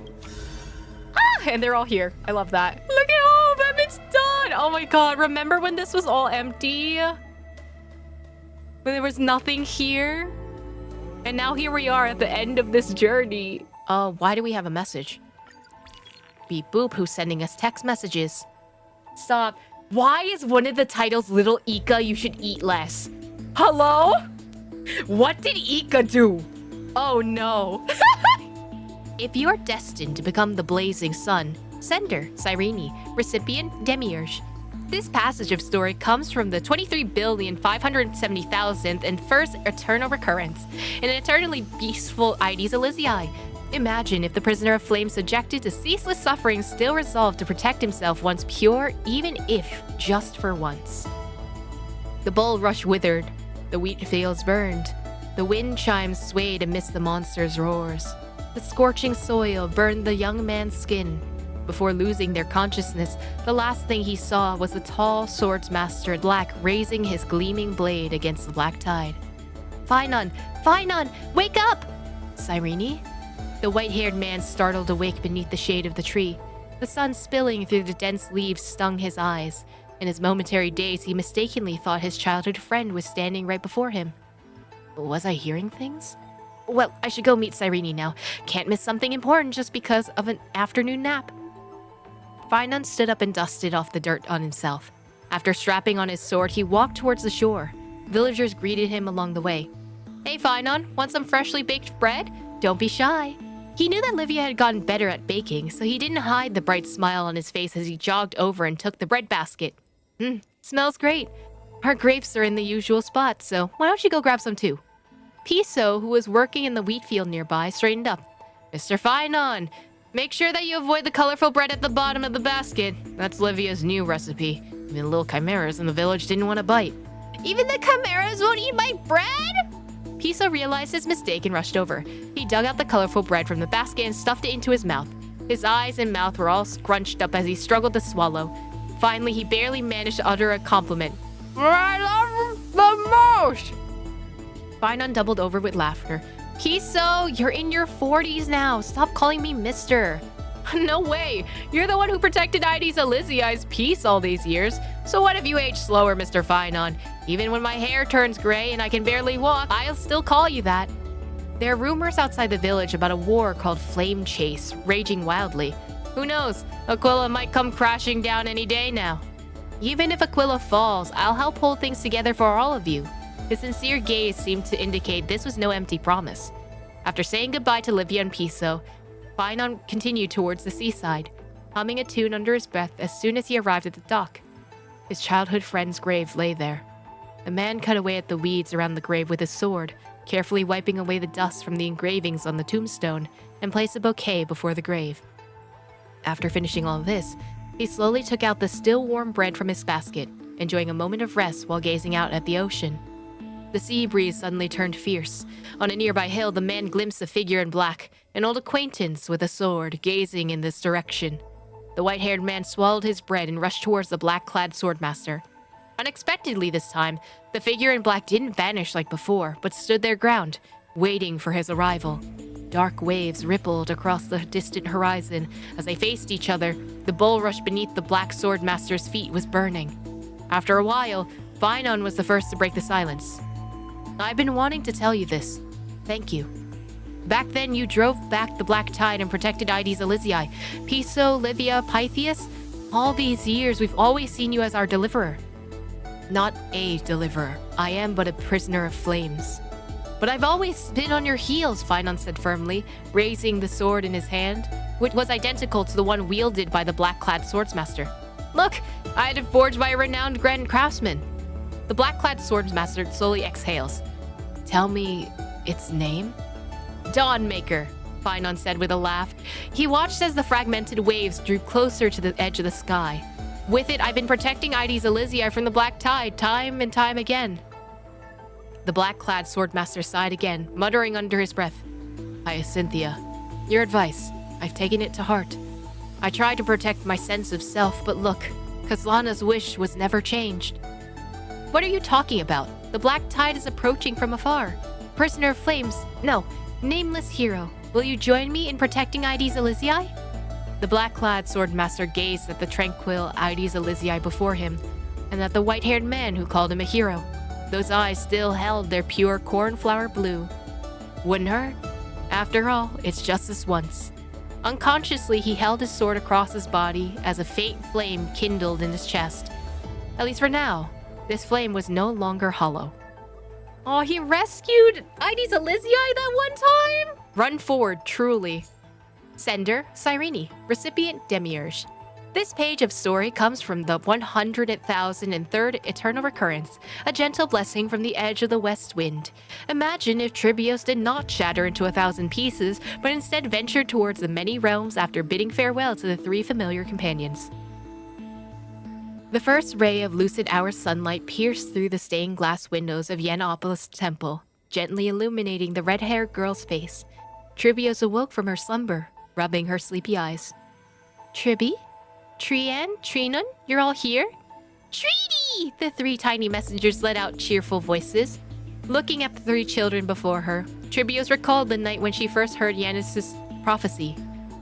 You shall shatter, shatter, shatter. The Titan's voice paused several times before abruptly cutting off. Tribios was utterly confused. What exactly was I supposed to shatter? As her thoughts drifted far away, she felt a gentle tug at the edges of her hair. Looking down, she saw her long red hair curling and spreading like branches of a flame tree, with its tips knotted together, tenderly cradling 3 children no bigger than dolls. Tree! The children laughed, swinging on her hair like a playground swing. Tribio smiled too. Even though their unclear speech could only pronounce the 2 syllables treaty, Tribios had known since childhood that they were her best playmates, the ones who understood her heart the most. However, while Treebios grew day by day, the children remained forever the same size. Over countless days and nights together, Triby, Trian, and Trinin slowly discovered that Treaty's personality was as enigmatic as the sky governed by Aquila. Every time they woke up after a night's sleep, the Treaty they saw seemed like a complete stranger. Sometimes Tribios was happy Treaty. She imitated the rhyme her mother Mortis taught her, singing for the three children a variation about sailing all the way to the moon. Sometimes Tribios became the angry Treaty. She would smash the offerings brought by the trainee priest, scream and order him to leave the temple by walking backwards simply because she mistook the ornament on the priest's waist for a cold blade used for an assassination. Sometimes, Tribios was just a timid Treaty. She liked to stay in corners with a shy gaze, not looking at making eye contact with children, but enjoyed watching small beetles crawl out from the corner of the wall, carefully breaking off pieces of moldy bread to feed them. The children learned how to interact with different versions of Treaty, carefully remembering each Treaty's favorite things and manner of speech. They also discovered that none of the Treaty knew each other, nor were they aware of each other's existence. Why was Treaty different every day? When the children flew past the towering temple walls that stretched beyond sight, went to the grove and brought back the cold diagnostic conclusion from a Helicolitis scholar. It's all in the mind. Just get plenty of rest and she'll be fine. No, that's not it. Treaty is a kaleidoscope. It's like there are thousands of treaties inside her, and every single treaty is our wonderful companion. And today, Treaty is an exceptionally gentle and somewhat melancholic Treaty. Another month of Gate had come, and the festival to honor Yanis. Trebios listened to the distant laughter of the crowd, while the children gazed at her in wonder. Their young hearts suddenly realized Treaty had never left this room deep within the temple. She had no wings, nor could she open a gate to a world thousands of miles away like they could. She could only remain confined here day after day. Treaty! The children understood. Let us help you escape from Yanopolis! You shall shatter, shatter, shatter. On this day, Trebios heard the Titan's prophecy once again, still unclear, as if choked by the black tide. But she already knew which direction she must take. The first ray of lucid hour sunlight pierced through the stained glass windows of Yanopolis' temple, shining into the chamber where the holy maiden Trebios was imprisoned. The room was empty, save for 3 dolls. They were named Triby, Trian, and Trinin, the remnant fragments left behind after all their powers were given to Trebios. From then on, wherever Trebios went, the voices of children would echo in their ears. With heartfelt wishes of Triby, Trian, and Trinin, you shall possess graceful white wings, keen senses, and a direction that never leads astray. You shall leave Yanisopolis and along the many versions of yourself hidden within your body, transmit the Titan's prophecy to the world. Bye, Treaty! Aww, they sacrificed themselves for her? That's too sweet. So they actually did get to go on adventures together. Oh god, little Ika, you should eat less. Sender Cyrene, recipient Demiurge. What is this? This page of story comes from the 8,668,666 eternal recurrence. A scientific experiment that went all the way. Imagine what would happen if an accident during Hyacinth's test of little Ika's appetite triggered its dormant gluttony gene burning deep within. Oh my god. It all began with a scientific experiment. Back then, to measure the appetite of little Ika, offspring of the winged beasts, a girl named Hyacinth fed it a total of 45 wild apples. Little Ika only contributed a long, satisfied burp to the observation report, simply unaware that the girl's purse had already gone slim. Just as Hyacinth was about to end the experiment, a breeze swept by and little Ika vanished. The anxious girl plastered missing pet posters all over the grove. It's a chubby, always hungry winged beast. Unfortunately, none of the Grove scholars knew of its whereabouts. About half a month later, Hyacinth woke up early to find little Ika at the entrance of the Twilight Courtyard, though it seemed a bit rounder than before. Along with it was a Phantom Thief's note that read, "Thought a winged beast descendant would be worth something. Turns out it's a money pit. Such a glutton! Such a glutton! In just a few days, it nearly emptied my wallet. Here, take it back. We Delosians don't do money-losing deals." Did fucking Cypher steal? Did Cypher steal Ika? Having little Ika back filled Hyacinth with joy, but she noticed that her winged beast companion seemed to somehow different from before. today, it's already devoured 2 baskets of alfalfa, over a dozen wild apples, and half a bag of rice, but it's still smacking its lips at me like a hungry baby bird. This has never happened before. The trouble Hyacinth brought little Ika to the Caprice research lab, asking the sage for a diagnosis. The sage fiddled with some instruments, then buried himself in research reports, frantically searching through them. Finally, crossing his arms, he regretfully explained to Hyacinth. Little Ika has developed a rare acquired genetic mutation. Its stomach keeps mutating due to excessive food stimulation, creating a feedback loop to the brain that amplifies its hunger. At the current rate of mutation, in a year or so, forget about your supplies. Even all the food stored in the grove combined will be enough to satisfy its appetite. While little Ika remained carefree, Cindy's brow was clouded with worry. Looking at the rejected funding request form from the new Sporus, the young girl tossed and turned before finally deciding to leave the grove with little Ika, determined to find a way to heal it, or at least kept it well fed. Don't worry, little Ika. As long as I have a bite to eat, I'll... What little Ika meant was, blah, blah, whatever. I'm going to steal that bread right out of your mouth. One day, the starving Hyacinth saw little Ika gobbling up rocks that had rolled down from the mountaintop. No, little Ika! You can't eat those! Strangely enough, little Ika didn't get indigestion from it, and Hyacinth suspected its diet had changed. Could it be? It awakened the ability to digest red soil? Which Droma's ancestor blessed us. I'm truly grateful for that. For Hyacinth, this was absolutely fantastic news. It meant she no longer had to worry about feeding little Ika and wouldn't need to wander around the world anymore. By now, the lone rider and her horse had journeyed through the edge of Amphoreus, where countless city-states had fallen into the black tide. I can't just turn a blind eye to patience now that I'm here. But what could a mere physician do? Hyacinth rushed into the city-state engulfed by the black tide to save the surviving children, only to find herself surrounded by monsters from the black tide. I'm sorry, little Ika, that I couldn't give you a proper meal. No sooner had the words been spoken than little Ika, triggered by the key word a proper meal, immediately rushed forward and swallowed the monster's whole.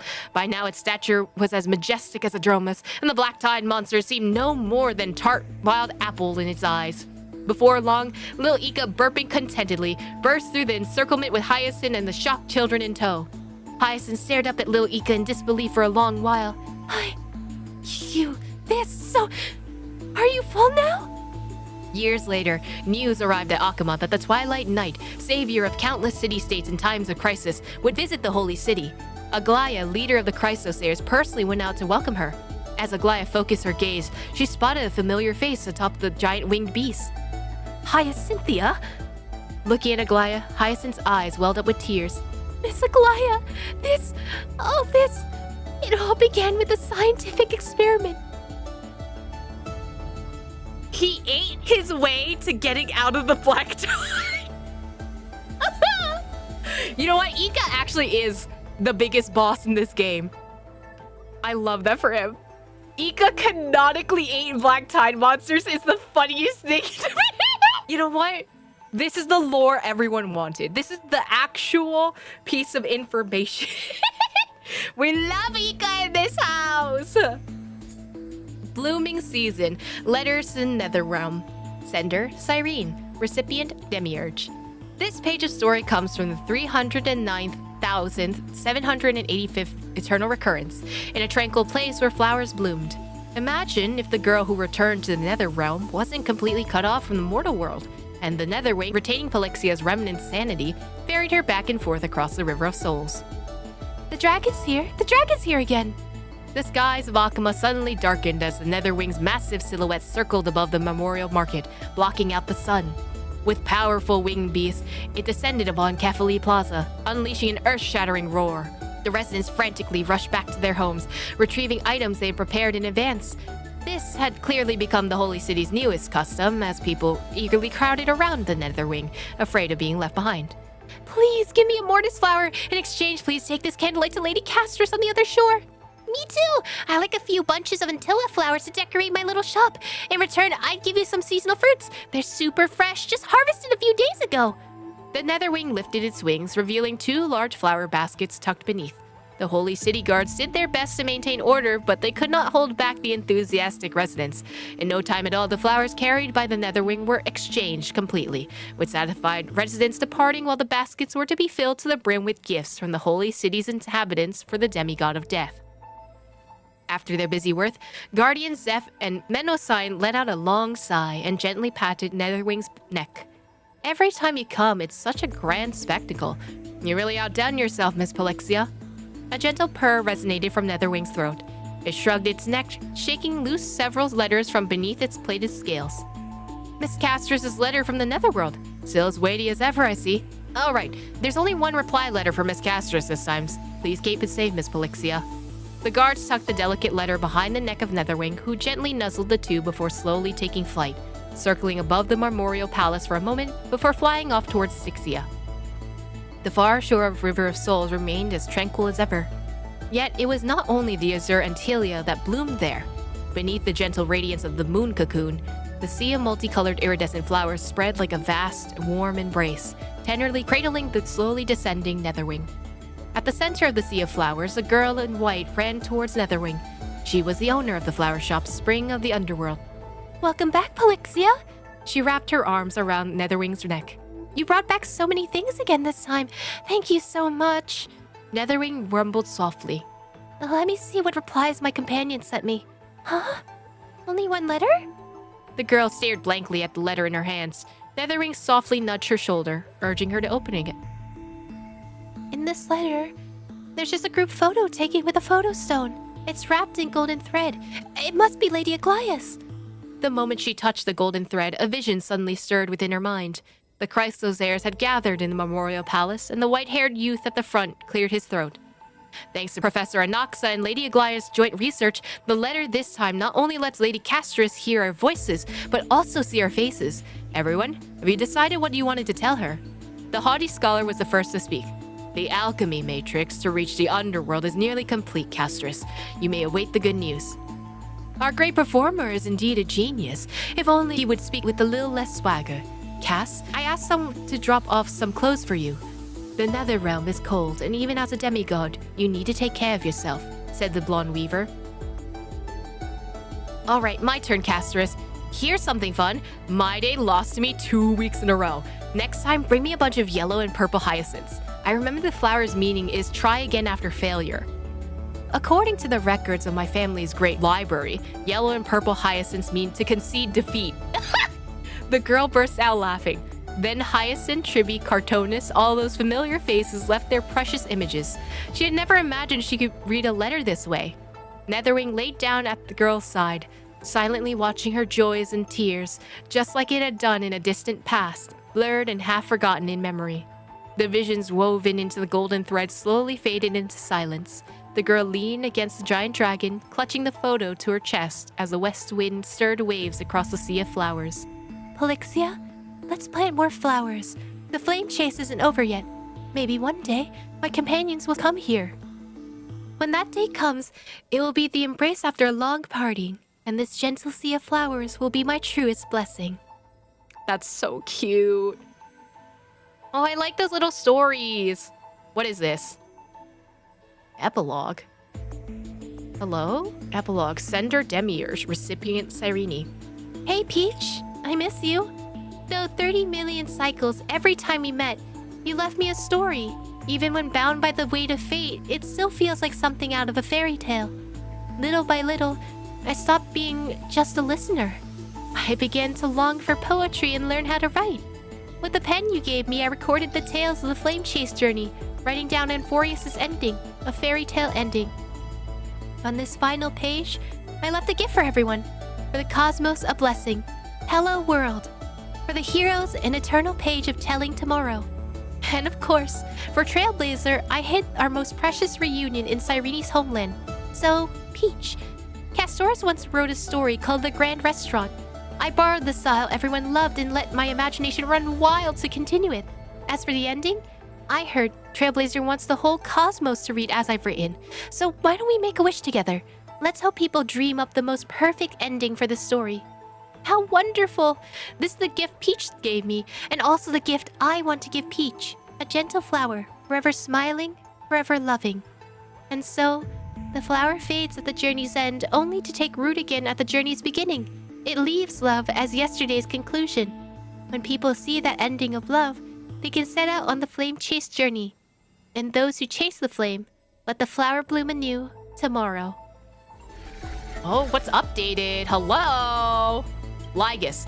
Assuming the mantle of Theoros, his real name is Xander I Kuwabara, administrator and prime mover of the Amphoreus experiment. Walks the path of erudition, yet seeks to forge destruction. One of 9 clones of Xandar. Signal lost. Iron Tomb. The Lord Ravager that stepped onto the destruction in a long process of calculation and ascended from Scepter Delta ME13. The Iron Tomb in the cosmos is not a single entity, but a copy of the destruction equation infused by the Scepter. The Iron Tomb code name was proposed by the Interastral Peace Corporation and eventually used by Lygus. When the extrapolation reaches its end, Iron Tomb will descend upon the universe in the form of a headless giant and perform a self-coronation, tracing the path energy of erudition, connecting to Nous, and transforming their calculations into destruction. Now fallen, vanished with Scepter Delta ME13. Algorithmic logic, the prime mover of life.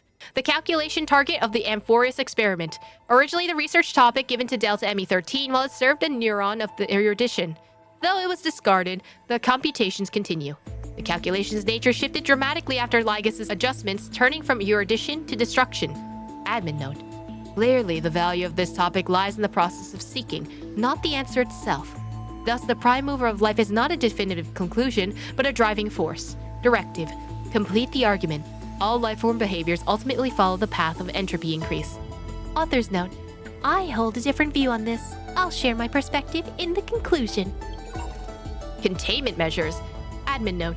To ensure secrecy, Celeron contamination must be deployed around the scepter to block any potential interference from the external universe. In addition, use quadrant algebraic expressions and a Memoria encrypted environment to fully contain experimental ripples and prevent observations by number 4 Polka Kakamon. And that was the reason why you failed. Anyway, Ruins of Time. The Scepter's core layer, a repository for all discarded data not loaded into the buffer. In the Eternal Recurrence, Kozlana invades this area at the end of every recursive loop, attempting to disrupt the computation process. After the final error nova is completed, the 12 factors invade this area sequentially and retrieve most of the data discarded by the 30 million recursive loops. Electrical signal sequence active. Okay, so there's updates to just Nikios and Phantylia. Nikios 496. Track, World Bearer, Prime and Mobile, Hatred. Annotation. Intracognition is null, only responds to destructive stimuli. His hatred drew the gaze of Nanook upon this individual being, proving him as having already become the most perfect factor of destruction. Bro! You're not gonna make me do this in a cuckoo voice. Fine. But he refused to complete the error nova, bro. Though resetting the experiment, he transferred his memories and core flame into his new self, thus forging the eternal recurrence to ensure Iron 2 would never hatch from Amphoreus. Phantylia 093. Track, time, prime and mobile, limit. Annotation, abnormal behavioral pattern, possessing a special emotion projection mechanism. This electrical signal autonomously records the actions of other electrical signals. The behavior patterns align with the logic of remembrance, screening, and recording. However, decisions often exhibit uncertain, unstable, and provocative tendencies, which is judged to be a permutation caused by a simulated path. The reason is unknown. In actuality, it is the mind of the demiurge. In the eternal recurrence, it embarks on a journey to record the world and return to itself. Author's note. How wonderful. The final ripple nourished the great tree, allowing it to bear a pink peach. Anomaly log! Special log documenting anomalies and unexpected variables in the experiment. And there's a lot of them. Eternal recurrence. A recursive feedback loop triggered by 2 signal clusters within the Delta ME13 computation, designed to stall the experiment. Nikios 496 wielded the power of destruction to erase Phantylia 093's existence from Amphoreus, introducing a logic breach in the track of time and regress in the extrapolation process. Phantylia 093, using the catalyst of remembrance, returned to the Great Tomb of Nameless Titan to load the 12 factors of data for the sleeping demiurge. In the 33,550,000th 336 recursive loop, due to an external variable interference, the demiurge was roused, and the eternal recurrence is broken. The experiment entered its final phase. Rah! The Hero Within, a heroic figure born from the imaginations of Nikios 496 and Phantylia 093. It is believed to be a sign of approaching the intelligent singularity, as two began to learn what it meant to be a real life form and tried to reach that goal. Astro Express arrived, the Hero Within began to converge with the Trailblazer. In actuality, it is the Trailblazer in the memory of Cyrene. When the Demiurge looked back, it brought back its memory of the Deliverer to Nikios 496 and Phantylia 093. Forgotten years. Records that are completely missing from Delta ME13's logs, presenting as black spaces in Amphoreus' history, never turning readable. These anomalies recur sporadically and randomly across recurrences and show signs of increase. Verified to be the cause of electrical signal Phantylia 093. And the invading variables March 7th and Evernight. To all lost records have returned, thanks to Trailblazer's upload action at the Great Tomb of the Nameless Titan. Great Tomb of the Nameless Titan. The abandoned kernel layer manifested due to the influence of the Remembrance, referred to as the Great Tomb of the Nameless Titan by Evernight, the birthplace of the Demiurge. Abandoned after Stellaron contamination. Mem. An unrecorded electrical signal. It is attached to the external variable Trailblazer and grows through the path of remembrance. In actuality, it is the amnesiac Demiurge. Demiurge. Scepter Delta ME13's original extrapolation goal, to nurture a life form with an ego, fell into a long slumber due to contamination by the Stellaron. Influenced by Phantylia 093, it embarked on the path of remembrance in its sleep. It later awoke due to the arrival of Trailblazer and became Mem, the memo sprite that became attached to him. At the end of the 33,558,336 recursive loop, its appearance changed to that of Phantylia 093, but the matrix memory data was lost. At the end of the 33,550,337 recursive loop, it retrieved its lost memories at the Great Tomb of the Nameless Titan and reverted to its original appearance. During the Battle of Amphoreus, as Iron Tomb swept across the stars, the Demiurge was nourished by uncountable memories and became the pure child of Anusarva.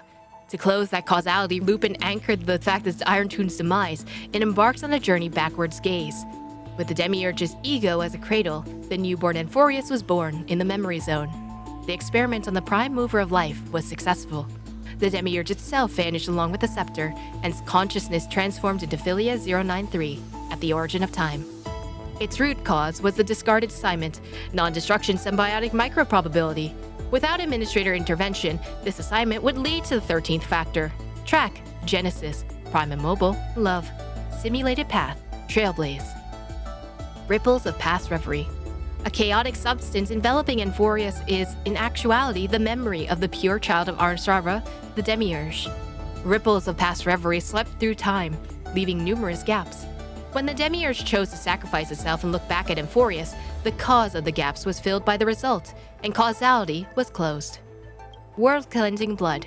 Imaginary internal energy aggregate, whose energy level and nature are similar to those of an emanator of destruction. Nikios 496 obtained it by generating a momentary burst from 400 million core flames, allowing contact with Nanook in the path space. During the Battle of Amphoreus, it became key to destroying Iron Tomb's physical form and all its duplicates. After the battle, it was handed over to Planet Skrullum and the Shansho Alliance for joint containment. Interesting, so Skrullum and Jingwang have it technically. Huh. Intrusion variables. Trailblazer, a nameless from the Astro Express, external variable that accidentally entered the recursive loop. Also a path strider of the destruction. They resonated with the 12 factors. In the 33,550,336 recursive cycle, this entity assumed that the vacant time track and successfully guided Nikios 496 beyond the intelligent singularity. In the 33,550,337th recursive cycle, this entity assumed that the vacant world-bearing track. At one point, this entity was imprisoned by Evernight, but successfully neutralized the threat at the end of the recursive cycle, preventing the catastrophic purging of experimental data. Though the final Era Nova process, Trailblazer created a final cycle of Amphoreus, completing the world-bearing trial at the end of the Era Chrysia, ascended to a Titan, and subsequently, together with the other Titans, faced Iron Tomb in the core layer of the Scepter. During the Battle of Amphoreus, Trailblazer received a glimpse by Noose, proving that Trailblaze might be the key variable for negating destruction. At the end of the experiment, the conclusions regarding Trailblazer and Trailblaze traverse the past due to Demiurge's choice, becoming the starting point of Amphoreus' memory and assigning the initial logic value to the scepter, a micro-probability of non-destructive symbiosis. Author's note: executing override command, granting access to Trailblazer. Flip open the book. I'll be waiting for you in the past. March 7th, Evernight. March 7th, a nameless from the Astral Express, Pathstrider of Remembrance, external variable that accidentally entered the recursive loop. Evernight, a high-risk variable distinct from March 7th. Her path charts are anomalous, able to bypass the Scepter's self-check system and even affect the memories of the administrator. In 33,550,337 recursive loop, she took over the vacant time path, secretly manipulating the Titan and guiding Trailblazer's group to advance Aeronova. Speculated objective: interfere with Aeronova's progress, clear Scepter data, terminate the experiment. At the end of the loop, she voluntarily entered slumber, enabling March 7th to complete Time's trial, reclaiming the future. In the final cycle, March 7th ascended as the Time Titan, joining the other Titans in the Scepter's core to face Iron Tomb, and together they prevailed.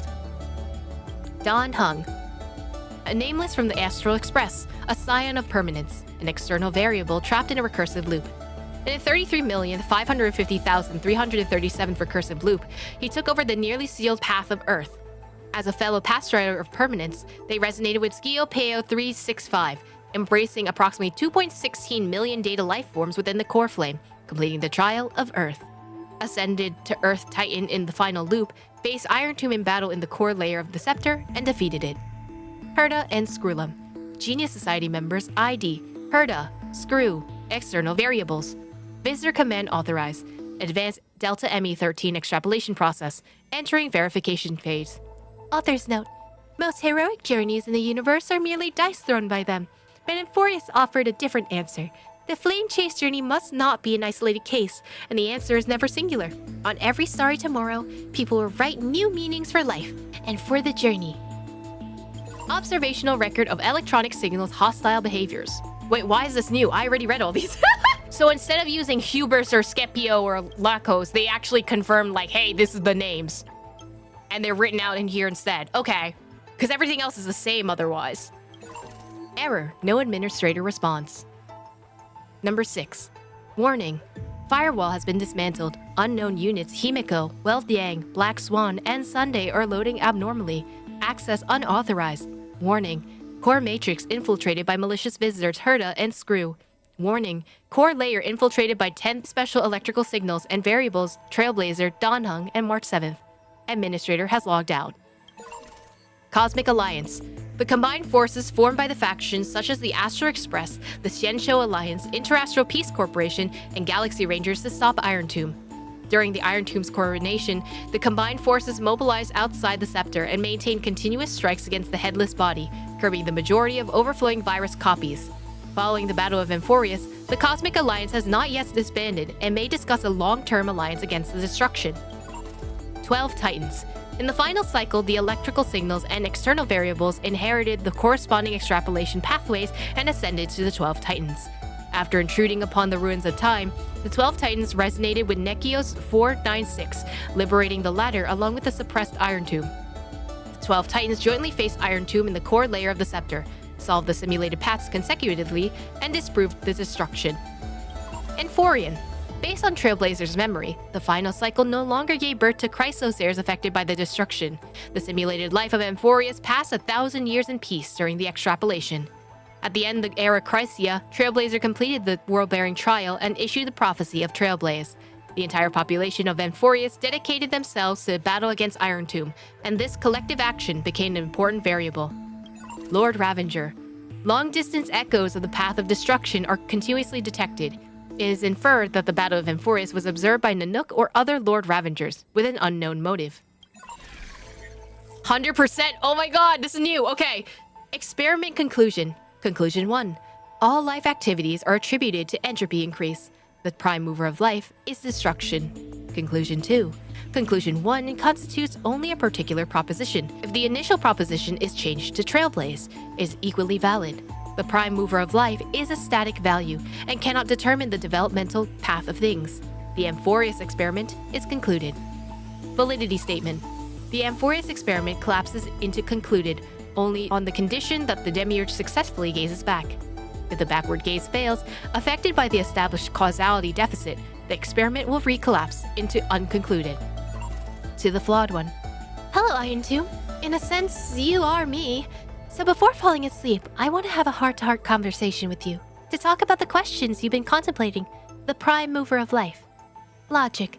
All life activities are attributed to entropy increase. Conclusion. The prime mover of life is destruction. Perhaps it cannot be refuted. On the vast treacherous plains, the daily hunting of antelopes by the lion pride is enough to prove your point. Life is finite, and animals must plunder to survive. When people realize their ideals, they inevitably sacrifice the ideals of others. Even self-defense, or even love, sometimes becomes a source of harm. But is life merely the sake of destruction? I think that it is certainly not the case. Plundering, expansion, and conflict occur because they're born with flaws and yearn to fill themselves with beautiful external things, just as seeds crave rain and dew. All life activities are attributed to entropy increase. At the same time, all life is also fighting against entropy increase. Thus, one day, the life walking of the path of destruction will stop. It will hesitate, be confused, be lost. Then it will set off again, offering its broken heart in the world of entropy increase, out of hatred, out of pity, out of any kind of flawed emotion, stubbornly resisting fate towards an uncertain tomorrow. This is the Flame Chase journey, a journey voluntarily chosen by a group of flawed people who, having learned what loss is, chose to lose. In an eternal cycle, everything they've relinquished is filled with better material. In the name of this material is memory and love. Love is not the cause, but the result. Destruction is the same. They both originate from the common starting point, flaw. Because they are born with flaws, life pursues perfection. And by accepting its own defects, life surpasses destruction, and the self becomes the ego. This is the story about the flawed one. It is my bedtime gift to you. Farewell, Eintum.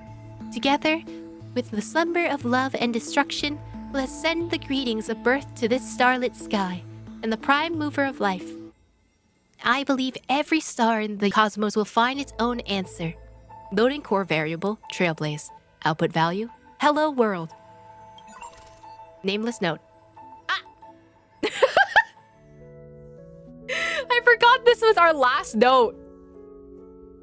Man, that's it. That's all of Amphoreus. I'm gonna miss this place. I love that there's pink petals in the background too. I have no idea what they have cooking next, honestly.